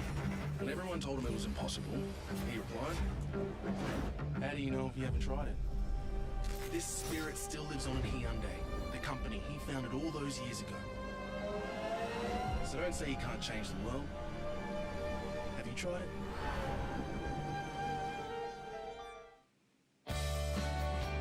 Alright guys, I'm in the Harvey Norman chill out zone, and if you couldn't tell, I'm chilling out. There's plenty to do down here. There's some Jenga, there's enough room for the kids to run around, there's plenty of shade, and the weather's really hot, so if you could get down here, I definitely would. And yeah, let's get back to the heat. Back to you, Jess and Bourne. I reckon she's so chill down there that she forgot even where she was for a second there. Man, I'm chilled out. I'm heading down there now. Harvey Norman Chill Zone. Harvey Norman, of course, supporting grassroots surfing across Australia and also supporting junior surfing right here at the Australian Boardriders Battle Finals. This is our heat number 5 matchup. Look at that, the Steelers, the Scarborough Boardriders, Port Macquarie Boardriders Club, debutantes at this year's event. North Shore, former winners of the ABB Finals, and Maroubra United, a club that has really worked hard to get here. Unfortunately, suffered a few setbacks with their roster. Of course, Blake Thornton, one of their best surfers, usually their pivot surfer, kind of their anchor for all of their team challenges. He's having a baby. Oh. So he's out of action, and they lost one of their junior surfers as well. So I believe Landon Smales is going to be doing the job. Oh, sorry, that's he's for North Shore, of course, but it's Judah Miller who's going to be doing the job for Maroubra today. Manic Squires from Scarborough, a club that, again, like Long Reef, like Avoca, like Torquay, you know, they keep turning up, they keep on qualifying for these finals. It's time. It's time to make a statement. It's time to go deep. Yeah, it has to be for these guys. You could see the intention from, I mean, what is he, club captain, dad of Mannix. Whizzer had that 9.33, I think the highest wave score already in the Masters, and he's 40 and he's still bringing it like the Bulldogs. So I'm interested to see how they handled pressure. Like you were saying with Longreef, I thought last year was a year, at one point, I think it was in the quarterfinals, we were all amongst the Longreef team and you could just feel it. They thought they were making it to the final and it felt like they had that momentum behind them, but just hopefully this year they're bringing back that attitude you're talking about, Vaughan. They're just jack of becoming bridesmaid or jack of going home early, and they're just ready for that crown and to be that club for the next 11 months or 11 and a half months. Well, North Shelley, I'm not joking, they were the perennial runners-up. They had just come so close so many times, had it ripped out of their fingers. Like at one stage they had it ripped out of their fingers in the last dying seconds. By North Shore. By North Shore, that's right. Yep, they just Yeah. snuck it. I think I remember one fingernail getting into that Oakley battle cage in the nick of time, and North Shelley's dreams shattered. But they're walking around this year like a club who knows how good they are, that they can win, they have won, they're defending champions, and there's a massive difference in the way that they're holding themselves this year. The pressure looks off, and I think that's dangerous for other clubs because they're not a club that looks like they're going to take it easy. They're a club that's backing themselves to get the back-to-back wins. Yeah, have a look at the replay here from Mannix Squires. Scarborough Boardriders, like you said, tricky, weird little flat ridges and sections there, but they're huge. Oh my goodness! Oh, inverted almost, that backhand turn from him. Here's the replay. Sick. That was such an impressive turn, and right behind him, Archie Branch. We're going to live action here, flying down this left shorey. You know what I said to Mannix? It's the most, you probably shouldn't say it to the junior boys at all for the next 5 years because they change so much and they grow so quickly. I saw him and I just said, oh my goodness, you are huge. You're such a man. He goes, yeah, I've been eating my wheat bix. I said, sorry, mate. But like these kids, they're either, I think Archie Branch is quite young from Port Mac. He's pretty little. He's still got that full grummy kind of surfing about him. Here comes the wheat bix on tap, upside down. That was pretty sweet. Shut the gate. Wow, that was just technique flawless. Spewing, he didn't ride out of that. That was one of the best turns we've seen today.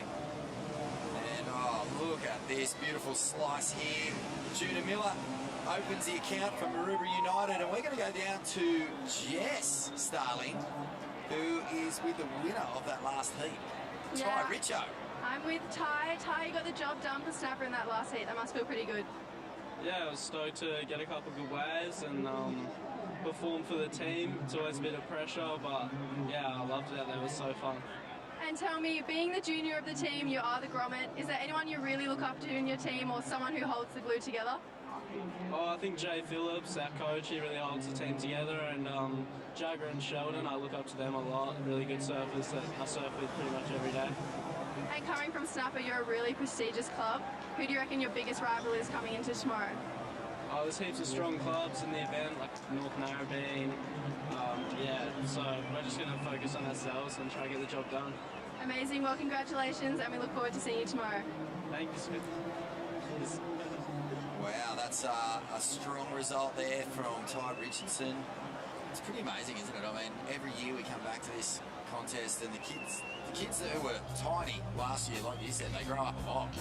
They sound like squeaky chew toys last year, and now they sound like young men on the go. Yeah, mate, all good. So here's the updated battle board. Torquay in the lead, Jones Beach in second, Coffs Harbour in third, and Merriwear in fourth. So not much movement there, but on the back of that win, Snapper Rocks have climbed a long, long way into the top 8. This is going to be important for Scarborough right now then. Mannix's heat right now on that little fence line, number 8. They need this win. That's the cut-off line. You want to be in the top 8 to avoid round 1 tomorrow. You just need that extra energy. One less heat will make a huge difference as we work our way through the draw. North Narrabeen, Avoca Boardriders, Allura, they're all right there on the cusp, but it is Mannix who we're going to be watching carefully in this one. We just saw that insane turn. I mean, I think a 7 or 8 point turn, just that one manoeuvre, if he'd made it, but he didn't. So He's got to keep that flair, keep going with that sort of attitude, but just make sure he leaves a little bit in it so he can get the completion. Yeah, he's got a pretty mental aerial game under his belt as well. I've seen so many clips of him coming out, obviously. Like, he's pretty hardcore into his training and his surfing, as he would be with his dad and Squizzer. And have a look, paddle battle. Landon Smales is leading the charge at the moment. They swing. And how's the chin to the stringer? And then nothing on offer there for Mannix. Well, you've got to watch that, don't you? I mean, the paddle battle can work for you or it can work completely against you. There's been tangle-ups. Even the best of them get stuck. And Judah Miller here getting to work. Beautiful carve. Big cheers from Maroubra United. This kid has turned up with a job to do. That's 2 really strong rides in a row. 3.8 for that last one. I think if he gets a nice, solid, steep wave, there's a lot to like about Judah Miller. How's the motor on the back of that one for Landon Smales? I feel like he's been pretty quiet, but I love his style. He just looks solid to me. I think he's got that front grip going on as well. The North Shore guys, and I know he'd be wanting to really bring the team home this afternoon. Is front grip a bit of an air giveaway? Like you're dealing with an air person? Sure. Because a lot of those air guys really love to have that extra traction. The best guys, you sort of see them using their front foot just like skaters ollie. You know, you'll see the front foot bend forward almost so that it's bent onto the deck of the board, and that grip really helps them grip it. So I think that's a little bit of a giveaway. A little telltale. Maybe. Perhaps. There's North Shore Boardriders team. Like you said, they clinched that victory by probably $500,000 of a fingernail on that year. Maybe the best finish to a Boardriders battle final we've ever seen. That was just so tense. I think you were calling it live. We up here and we were down on the beach, and I can tell you there were early celebrations from North Shelley, from my club, and then there was tears directly after when we realised that Alistair had gotten that little bit of fingernail across the line at the last second to take the win. Yeah, well, Ethan Smith, who former editor of Waves magazine and worked at Surfing New South Wales, Surfing Australia, FCS, you know, he's been involved in surfing for a long time. Big North Shelley man. Oh, yeah. And the only time I've seen him lose more tears than when North Shelley was won was when they got it ripped out of their fingers a year earlier. 100%. And there's the debutantes in the purple as well. Port Macquarie. Port Macquarie surfing for the hometown. A little bit more to surf for today. A strange natural phenomenon wreaking havoc on the town yesterday afternoon. A bit of a sort of a mini cyclone tornado event cruising through that town. Cruising, devastating. Ripping roofs off houses, splitting a couple of big trees. Yeah, wild scenes. I was at Crescent Head just up the road at the exact same time. There was not a breath of wind, so a really strange weather phenomenon. But to everyone in Port, we hope you're all safe and that there isn't too much damage, and that you're enjoying seeing Port Macquarie represent your city, your town, proudly here at the ABB Finals for the very first time. So cool to have a new club in this finals day conversation. And Archie Branch is doing a really good job at the moment, holding down second. Valuable seeding points, 4.73 for Port Mac.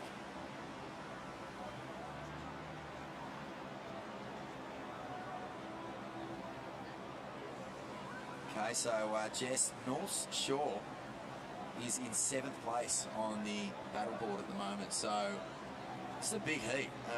Landon Smales can really help North Shore just keep their place in that top 8. He doesn't want to slip out of that first at all. He can do a huge job here for his team. But Manic Squires, Scarborough, right on the bubble. He needs to get to work. I wonder if the teams and the managers and that are just waiting to make their dinner bookings at different venues tonight on the results of these last 2 heats. And there's Corey Lawson, Matty Cattle from North Narrabeen. Just, I think they're kind of just out of the points equation. They were sitting at that 9th spot before the last update, and as of this one, I think they're way down. So 11th position, sitting 11th, and they're going to need the win to move back into that 8th and progression into round 2 tomorrow. Oh, this is fantastic. You know, you watch these individual events. The Harvey Norman Juniors out in the water right now. This will wind up proceedings for the day. So it's all up to the Groms to really, you know, get it done for their teams. That's a lot of pressure for a young Grommet mind. It's hard to keep them from being distracted. You know, the Grommet mind can wander. Feel like a pie. Wouldn't mind some mixed lollies. Oh yeah, that's right, I've got to win this heat from a club.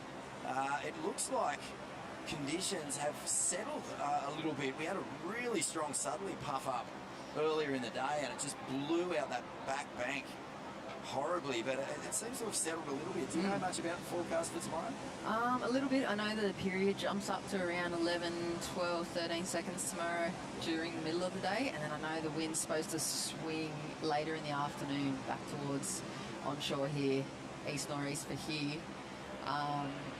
I think it's going to be pretty similar. I think we're going to see like the pulse in the morning with the high tide again, like we saw today, but hopefully just a little bigger. Here goes Landon. All right, front foot. I thought the projection was coming. Yeah, it so looked did like I. a big load up, didn't it? He was just really even. It's a strange thing. You would think that, you know, if you're going to do an aerial, you would almost just put the foot down the second you stood up. But a lot of these aerial guys these days hang on the tail. They kind of control their speed and just give it a little pump just before they hit the section. And what that does is it gives you a massive pop. And that leads to high aerial. So good ride here from Judah Miller again. And he will complete. It looked like a nice big down face carve on that first. Here goes Mannix. Ooh. Oh, that is a huge first turn. He gets the second one done. That's a no-claim if ever I've seen one, and rightly so. That was beautiful surfing from Manny Squires. Like we said, on the cast is going to come down to this, just under 5 minutes on the board for Scarborough, guys. This last score of Mannix is enough to take him in first position. I'm going to say yeah. I think so. Yeah, that was beautiful. Really just smooth, fast, powerful, and perfectly timed off the top to kick that one off. Gets the second Rio in, slams that lid for the combo. And Mannix, cool as a cucumber. But this guy holding down the lead, Landon Smales. And this is 2 turns now, and he's got a little face on the inside. It's standing up beautifully. Comes over a lump, smacks it. Does he get the completion? He does. Wow, this is a strong ride, a good exchange here from the 2 clubs that need it most, North Shore and Scarborough Boardriders. Yeah, absolute answer back from Landon Smales there too. More like textbook surfing, top to bottom, nicely composed, and not rushed either. I mean, you have to remember they're juniors, but they just look like they're patient and they're composed and they're not over-frothing, over-surfing, chop-hopping everywhere. Oh, I'm so impressed with this kid. Look at him, just hold, crack. And a massive rooster comes off that first turn. Wow. It's the combo, not the most explosive second turn, but backing straight out of this thing. And that's what the judges love to see. So, perfect timing. 7.25, and look at this, up and over. Geez, the slow-mo really showcases just how tricky that section was to hit. This is landed. So first turn was, as you said, Jess, just a little more standard. Good, solid approach, but a 6.18. So the judges really enjoying that explosive nature that Mannix brought to his ride.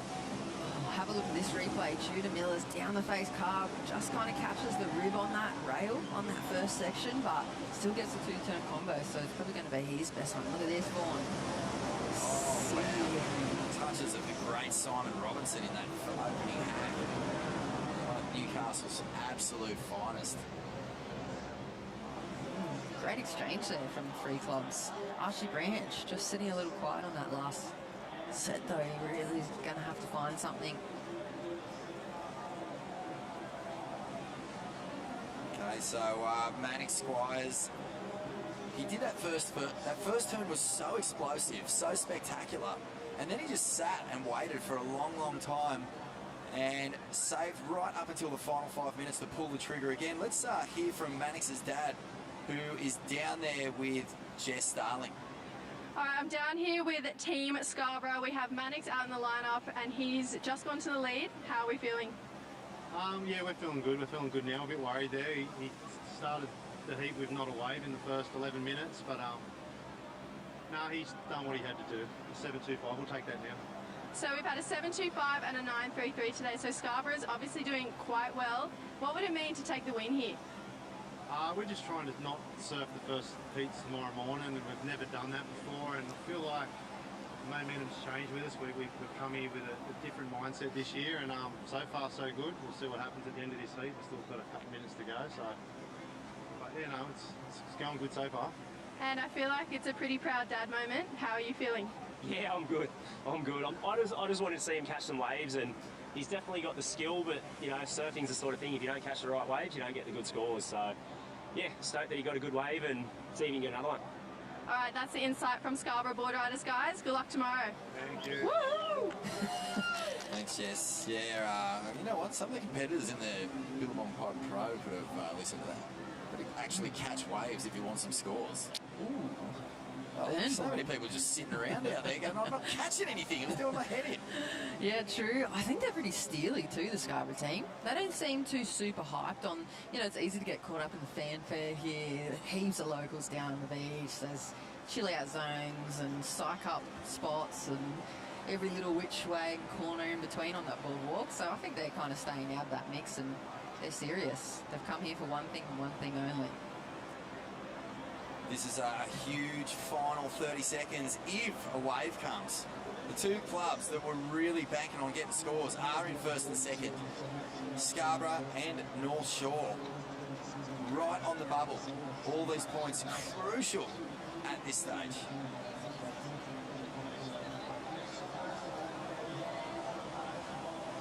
$10 points for first. Yeah, we're going to...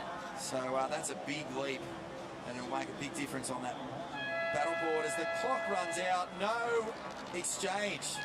So it remains the same. Manning Squires gets the points, the big points for Scarborough Boardriders Club, and Landon Smales keeps North Shore. The tally moving up. Archie Branch for Port Macquarie did extremely well there.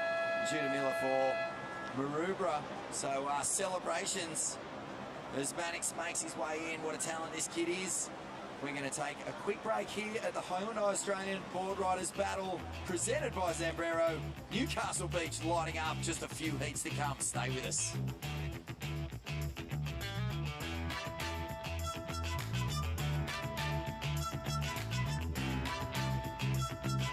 Introducing the next generation of champions.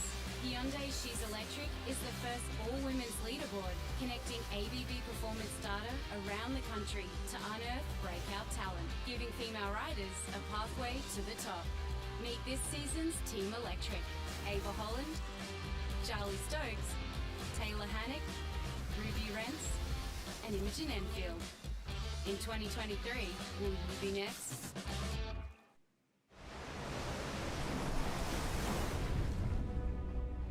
Some call me the next big thing. Then the same people said I'd never make it back. I've never paid too much attention to the noise. Control what you can control, block out the rest. The only expectations that matter are the ones that you set for yourself.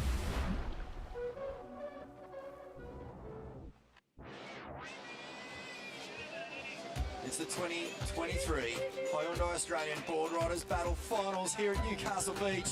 And what you're looking at on screen right now is Scarborough Boardriders celebrating this champion of the future, well, champion of the moment, Manning Squires, who took out his last heat. 10 valuable points to keep Scarborough well away from that bubble. Oh, Jess Grimwood in the commentary box with myself, Vaughan Blakey, and I believe this might be our last heat. It's a big match up here. The last points of the day on offer. Byron Bay Boardriders Club, NASA from North Avalon, Kingscliff Boardriders, and North Narrabeen. Northie not hitting their straps yet, and in trouble of not making this top 8 too. So big heat. Corey Lawson will be out there for North Narra. Duke Rencher from Byron Bay. Dane Dujik in the white for North Ave, and Dane Henry, the current Australian Junior Series leader, I believe, in the under-18s. This kid can really put it together, and a big part of Kingscliff's tilt for the ABB title. Kingscliff are kind of grey men as well, I would say, in the lineup and stuff. I mean, they're such a strong club, but they're not really the ones that will spotlight so much all the time. I feel like they're another one of those ones on the cusp of victory, and they're just kind of bubbling around there. Their talent pool is incredibly deep for such a young, unheralded club, but they're really making a big move here, and this is Corey Lawson.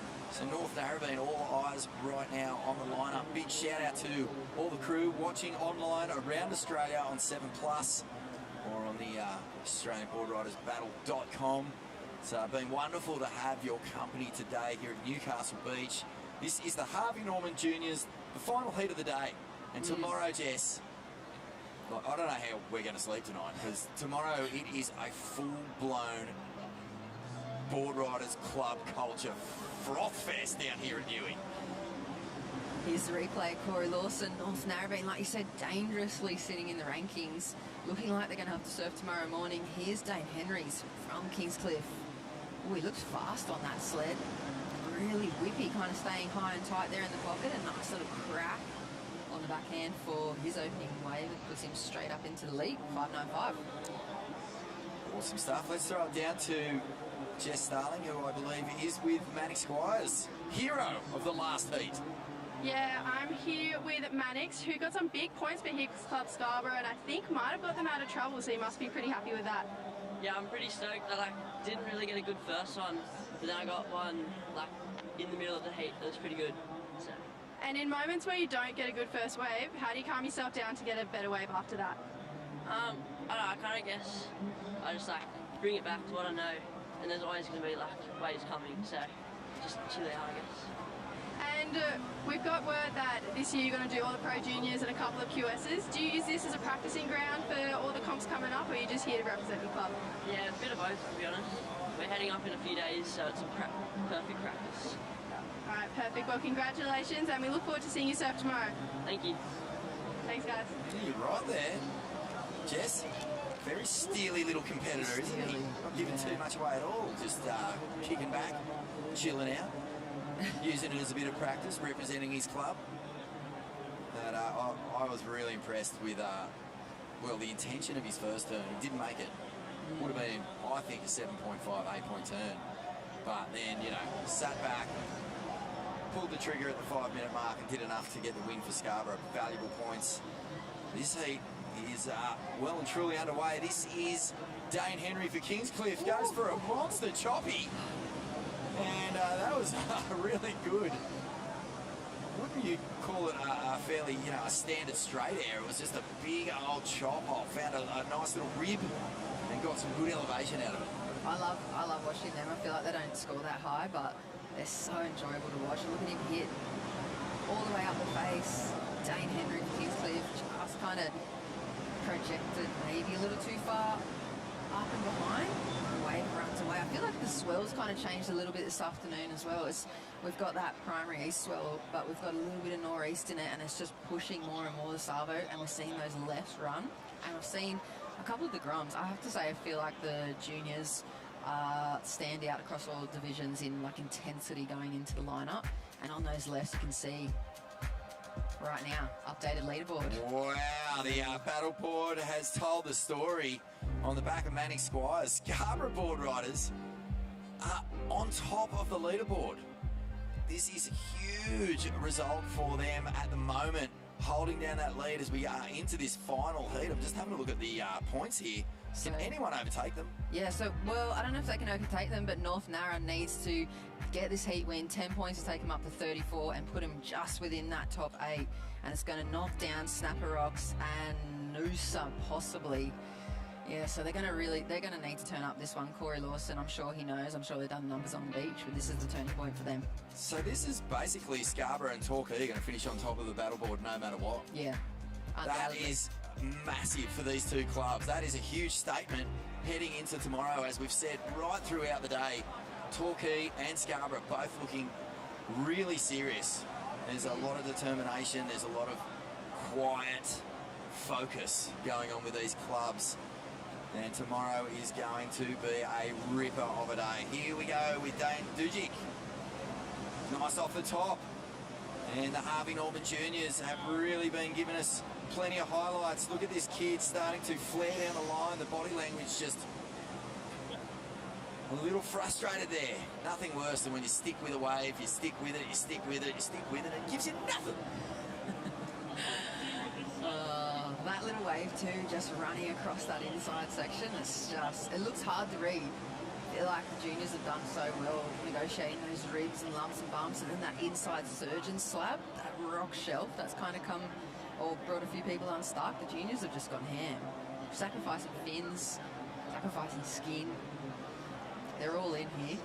I mean, the good news is, if you had a dud day, yes, you do have to surf in round one tomorrow, but I mean, it's back to square one. You know, it's level pegging with all the other clubs who didn't finish in the top 8. And I mean, no one has 2 bad serves in a row, do they? Well, don't jinx anyone. There you go. There's that rock shelf that they finish on at the very end of those lefts and the rights if they push too far back down to that south right-hand point. Oh, right-hand little break just there. We saw it surfing We earlier. call that Philippa's rock, don't we? Yeah. She's spent a lot of time rolling over those in the past few years. I think she knows the barnacles by name on that slab. Yeah. She's pretty close with them. Bill, Barry, Beatrice. Bruiser. So this comes down to it here for North Narrabeen. Corey Lawson. Pressure of one of the most prestigious, perhaps maybe a little controversial this year, clubs in the ABB, awarded the wild card. So many people wanted that spot, and here he goes. All the Pirates. Ooh. Well, the thing is, North Narra have won the ABB finals twice, so, you know, if you're going to win this, you want the best clubs in it, and you want to defeat them all to hold that trophy aloft and say, yeah, we did it. We beat the Snappers. We beat the Northies. And if you are those other clubs, you're saying, yes, we still are the greatest. So come at us next year if you can be bothered. But, yeah, this is a big statement here. Not Narrabeen. They have, here's Dane Henry. Look at the speed he's got. He's going to launch again. A big backside rotor. That was a nice takeoff. But there was no real obvious landing on that one. I thought he was going to Houdini that out of the hat. I was almost jumping off the stool there, but you're right. You want the North Narrabeens in this if you're going to win. It's kind of like, I always hear Oki comment about his world title and say, is that Oki? He says that, I'll have to check, that Slater wasn't in the draw that year or something like that. He wasn't in the draw, but... Yeah. You want the best of the best, and you want to show it. Look at that. Just, there kind of was a little bit of a pillow there. There was a push. There was a push, but I mean, he took off on a pretty strange piece of lump. Got some good elevation. The rotation was beautiful. Technique all there, just... Look at their reserves as well. Jamie Tomo standing there, ready to go. Tomo, wow. So this is the man we're all watching, Corey Lawson, just fighting so hard to find an opportunity to cut loose, get Narrabeen up into the top 2 at least. The big points, of course, 10 for first, 7 for second, drops down to 3 for third, so you really want to get into that top zone. Dane Henry is going to be a tough customer to beat. He is #1 on the Australasian junior ratings right now. So the #1 Aussie junior surfer under 18. And wow, you really don't have to go too far back to see what happens when you're the #1 Aussie junior surfer. Mick Fanning, Joel Parkinson, Dave Rastovich was even under 18. #1 for a while. Yeah, safe to say, if you want it, the career's ahead of you. The path's laid after that first accolade in the juniors. Harvey Norman Juniors, final heat of the day. The seeding points still on offer. You can see the tension here. I haven't seen too many signals yet today. We normally reserve a lot of the signalling for the team event. You see the boards and the coloured placards coming out. You see all those weird little signals, the flag, codes, everything. But we're seeing Narrabeen, I mean, they can handle the pressure. They've performed time and time again under this kind of foot on the throat situation. Well, it's been an exciting day. There's been a lot of high-level performance surfing. There's been some intense competition everyone looking for that advantage, but tomorrow things ramp up a lot. I mean, we're going to turn up and it is going to be loud. It is going to be a full football stadium atmosphere. I mean, we've done enough of these, Jess, to know just what this means to each and every club competing, the communities that support those clubs. And we're going to see a lot of people on this beach making a racket like you can't believe. It's probably one of the most exciting comps you'll ever be a part of. So that's all coming tomorrow. The Hyundai Australian Boardriders Battle Club Championship Finals. Oh man, who is going to possibly win? I'm just loving that we're going to end today with Scarborough and Torquay on top of the battle board as the #1 seeds. Yeah, and possibly, you know, Jones Beach and some other teams like that we don't normally see right in that top 8. Have a look, North Narrabeen. Corey Lawson, pressure's on for this guy. Ooh, stylish. Whippy snap. Gets that completion. It's the wave selection though that's really making life difficult out here. You can see Narrabeen, they're feeling good about that. What's he got to beat? He needs a 5.96. Oh, I don't think it'll go even close to that. It was well surfed. Yeah, 3.55. So maybe just a little indicator that he's getting that momentum going in his side of the court. Here goes Dane Dujic, NASA. Soft little nice section, but nice surfing, and look at him just having to nurse through those ribs. Ooh, loses it there. And with speed, Jicky Wrencher for Byron. Over the top. Byron Bay, they've just got so much talent in their team. So many times we've seen them come here to the ABB finals and actually underperform. You know, they haven't really put their best show on. So this could be the year. I mean, it's been a bit of a tricky day, but with guys like Solly Bailey, Duke Wrencher, Danny Wills. They got their Open Women's Champ in this team as well. Manon, I think it is. I think she got a second, or she finished pretty well in the women's division as well. So this is a year they've sent a pretty solid crew. Oh, it's a solid team. So really looking forward to seeing what Byron can bring tomorrow. I mean, no team has ever come from round 1. I mean, that's a huge statistic. But no surfer had ever won the world title from Heat 5 on that WSL Finals Day, and we just saw Steph Gilmore smash that little effort out of the park, and Italo Fiera nearly did the same thing on the men's side of the draw. So it can be done, and I feel like Byron definitely have the roster to make it happen. Oh gosh, this bit makes me nervous. This is crunch time. I wonder if he's listening to them. They keep giving him the same signal to move further south, further south, further south. So maybe they're seeing something and he can't quite see out in the lineup. But maybe it looks like he's kind of sticking to his game. This is pretty tense stuff. 4 minutes remaining. Dane Henry from Kingscliff Boardriders, the #1 junior in the country at the moment, holding it down. But this guy, has he found something to work with? No, it does not stand up. North Narrabeen desperate to avoid that first round. Is he scooting to that right? Has he just done a positional change, get away from the other competitors, put himself in a position to somehow snavel a high-scoring opportunity in the dying minutes of this heat? Dane Dujic hasn't really gotten moving yet. Love his style. He's really light on his feet. That little top turn showcase that he can release the fins. This has got to be the longest 4 minutes of Dane Henry's life, sitting there with that pack of little juvenile sharks just jumping around under him, just waiting for Figuratively him. speaking, of yes, of course, yeah. Waiting for him to just slip up and just make a little mistake and lose those 10 points. It's his to lose at this point. I mean, I can't say that the conditions are going to change dramatically and those ribs are going to be lost out of the wave, so they're going to be dealing with what they've dealt with throughout this whole heat, and at the moment Dane's been doing it the best. Yeah, Dane's really been using those ribs pretty well. I mean, as a launch pad most of the time. And this is Dane from NASA. Got a nice wall here. That's a beautiful up and over. If he can somehow get a third turn in, there might be some points on offer, but he just gets slammed. He's got got the right idea too, doesn't he? He's just moving. He's got a couple of waves under his belt. He's feeling it out. I feel like he's had more opportunity, and that second turn on that last wave was pretty critical for him. It's going to go into his top two, I'd say, just on the strength of that second turn. Let's have a look at the replay.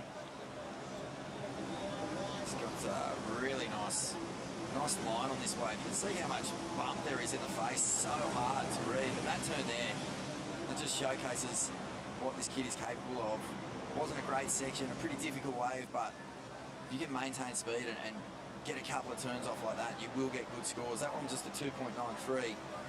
So time is ticking down here, Jess. We've only got 1 minute 45 on the clock. Dane Henry, Kingscliff. He is in the lead, but Corey Lawson has fallen down to fourth. This is a little bit of a nightmare scenario for Narrabeen right now as we stick with, Juki Rencher. The angle of his board at one stage in that snap was completely inverted. That's going to be an epic one on the slow motion replay. Harvey Norman Jr. starting to ramp up, and the screw is beginning to turn here for North Narrabeen. They could be looking at having to surf that first round in the morning. Yeah, and look at the wind as we get down towards this last minute, starting to puff as well, throwing another variable into this heat, and nothing there for current leader. I'm waiting to see that last score for Duke, because like you said, inverted, spicy surfing from Byron Bay's Duke Rencher. Have a look at this form. Here we go with 1 minute remaining. Gets this first little tag off, but look at the speed, the drive, and you can see the tail up and over, almost floating on that really critical section, and Duke goes into the lead. So Dane Henry has been pipped here with just on 30 seconds remaining, and a 6.7. Byron Bay, they looked like they were in a little bit of trouble at one stage in this heat, and now Duke Rencher has just pulled a massive power play. And Corey Lawson, what's he got? He's way down the beach. This is actually Dane Dujic getting the backside flow. He loses that one, and this is the wave we've been waiting to see. Corey Lawson for Narrabeen.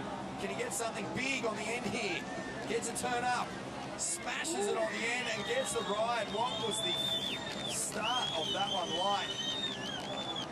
The Narrabeen team clapping. I don't know if they're ecstatic. Is there 6.7 in that last ride of Corey Lawson? Ooh, it looks like... No, it's a 4.83. Yeah. So he does scrape out of fourth, but it's looking right now like Duke Rencher from Byron Bay just all muscle in that final snap, doing it to leapfrog Dane Henry from Kingscliff. Corey Lawson from Narrabeen in third. Dane Dujic from NASA in fourth. What a day. Wow, we're going to update this leaderboard. Stay with us. We're going to take a quick break. Oh, no, we're not. We're going to actually check a replay. Stay with us. Don't go anywhere. Check What else this would you do? last wave of Corey Lawson. So much riding on it. Hyundai replay. Here he goes. Oh, a little bit of a wobbly start. It's a nice carve off. So we didn't get to see that initially. We saw this turn. And good judging. Definitely a mid-range 4 there. Not much else.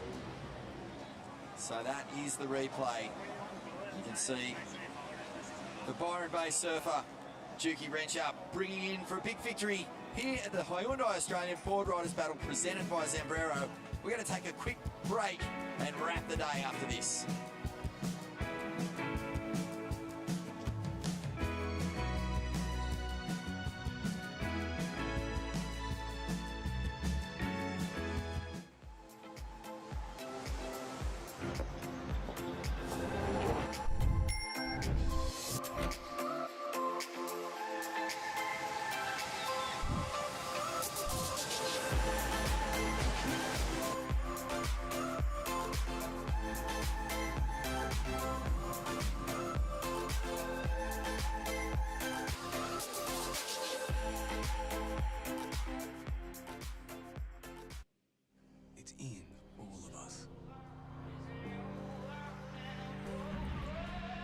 Craving to feel new again, to see something new that will blow our minds, or meet someone new who will change it. New South Wales, a place to feel free, to feel alive, and most of all, to feel new again.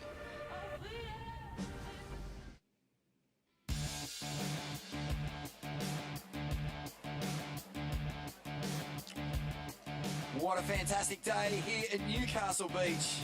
The colour, the culture, the passion. Australian club surfing on full display. Heroes, CT surfers, underground legends, local call lords, juniors. The women absolutely ripping. And everything we've come to expect from the Hyundai Australian Boardriders battle presented by Zambrero, Vaughan Blakey and Jess Grimwood in the commentary box. Mate, I mean, we had perfect waves, we had beautiful weather, and we were not disappointed. That last heat showcased beautifully what this event is all about. Fighting tooth and nail for yourself, for your club, for your community, and Duke Wrencher getting it done for Byron Bay on this occasion. Yes, Saturday afternoon surfing as well. It's just an incredible way to spend the afternoon. Sunday's his final day. We're going to quickly shoot on down to Jesse Starling, who's with Duke Wrencher, took out the final heat of the Harvey Norman Juniors. Jesse. Duke, you didn't get your big score until into the last minute. Talk us through it. Yeah, it was pretty hard out there. I was like so choppy and kind of not in the rhythm of it, and then that last one came and I just sort of gave it everything I could. Yeah, stoked to get the score there. And coming from Byron, there's not a lot of similarities. You know, this is a city beach, and then Byron is just a cool little hippie town. How do you find Newcastle? Oh, I actually really enjoyed Newcastle. It's like good waves, good people, good food. Yeah, it's nice. And looking at your board, it looks like there's two different boards strapped to the nose. Yeah. What's happened here? Oh, I snapped my board. It was actually here last year. Lost the board, lost the nose and my shaper, put another one on it. Full different board. Yeah. Well, it's still looking really good. Congratulations on the win, and yeah, we look forward to seeing you tomorrow. Thank you. It's so cool. That's a new one. Two bits of different boards stuck together, and it works. Maybe he's onto something there. A little bit of a hybrid. Secret from the hills of the hinterlands. Wow. Yeah, I don't know if just been to Byron lately, but cool little hippie town. Right, millionaires row up there these days. But Duke Wrencher doing it for Byron Bay, the surf club up there. It's been a big part of the local community in Byron for so long, and a big win there for Byron. So let's check out this battle board for the ABB. Wow, Byron just snuck outside there. They one or two more heats. Look at Snapper. But check it out. Snapper Rocks out of the 8. They're going to have to do it from heat 1. That is a huge turn of events. And Scarborough Boardriders, this is the big story. Scarborough Boardriders and Torquay Boardriders equal first. That is massive. North Shore, former winners here in third. Jones Beach, another big story. Underdogs here, turning up and really, you know, putting these bigger clubs on notice. They're like, we're here. We're not here to come second. We're not here to make up numbers. We want to take this thing out. Coffs Harbour Boardriders, they've been on point all day long. Big support. The Merriweather Surfboard Club, gee whiz, they had to fight through the trials this morning, so they surfed a lot of heats compared to everyone else. Scrape into the top 8. North Narrabeen, they did enough. Can you believe it? It must have been like such a nervous last minute for him out there for North Narrabeen. He wouldn't have known that they scraped through just by a couple of points. That's a huge result. If he'd finished 4th, round 1 tomorrow, and as we all know, it's a huge disadvantage. If you're surfing from round 1, no team in the 10 years of the ABB has ever won the national title from round 1. That seeding heat that we went through all day today, getting the points, getting the seedings, makes a really big difference in the final wash-up. Yep, and it's the big day tomorrow. Fireworks will be on. Sunrise on the beach, you can guarantee hundreds of teams down here. All of the members in the club coming up from the community, and everybody just getting amongst their mascots, and huge big day of final surfing for the ABB. Well, if you enjoyed today, make sure you come back tomorrow for the Hyundai Australian Boardriders Battle presented by Zambrero. It is going to be on. All these clubs doing it for their hometowns and the right to be number 1. See you then.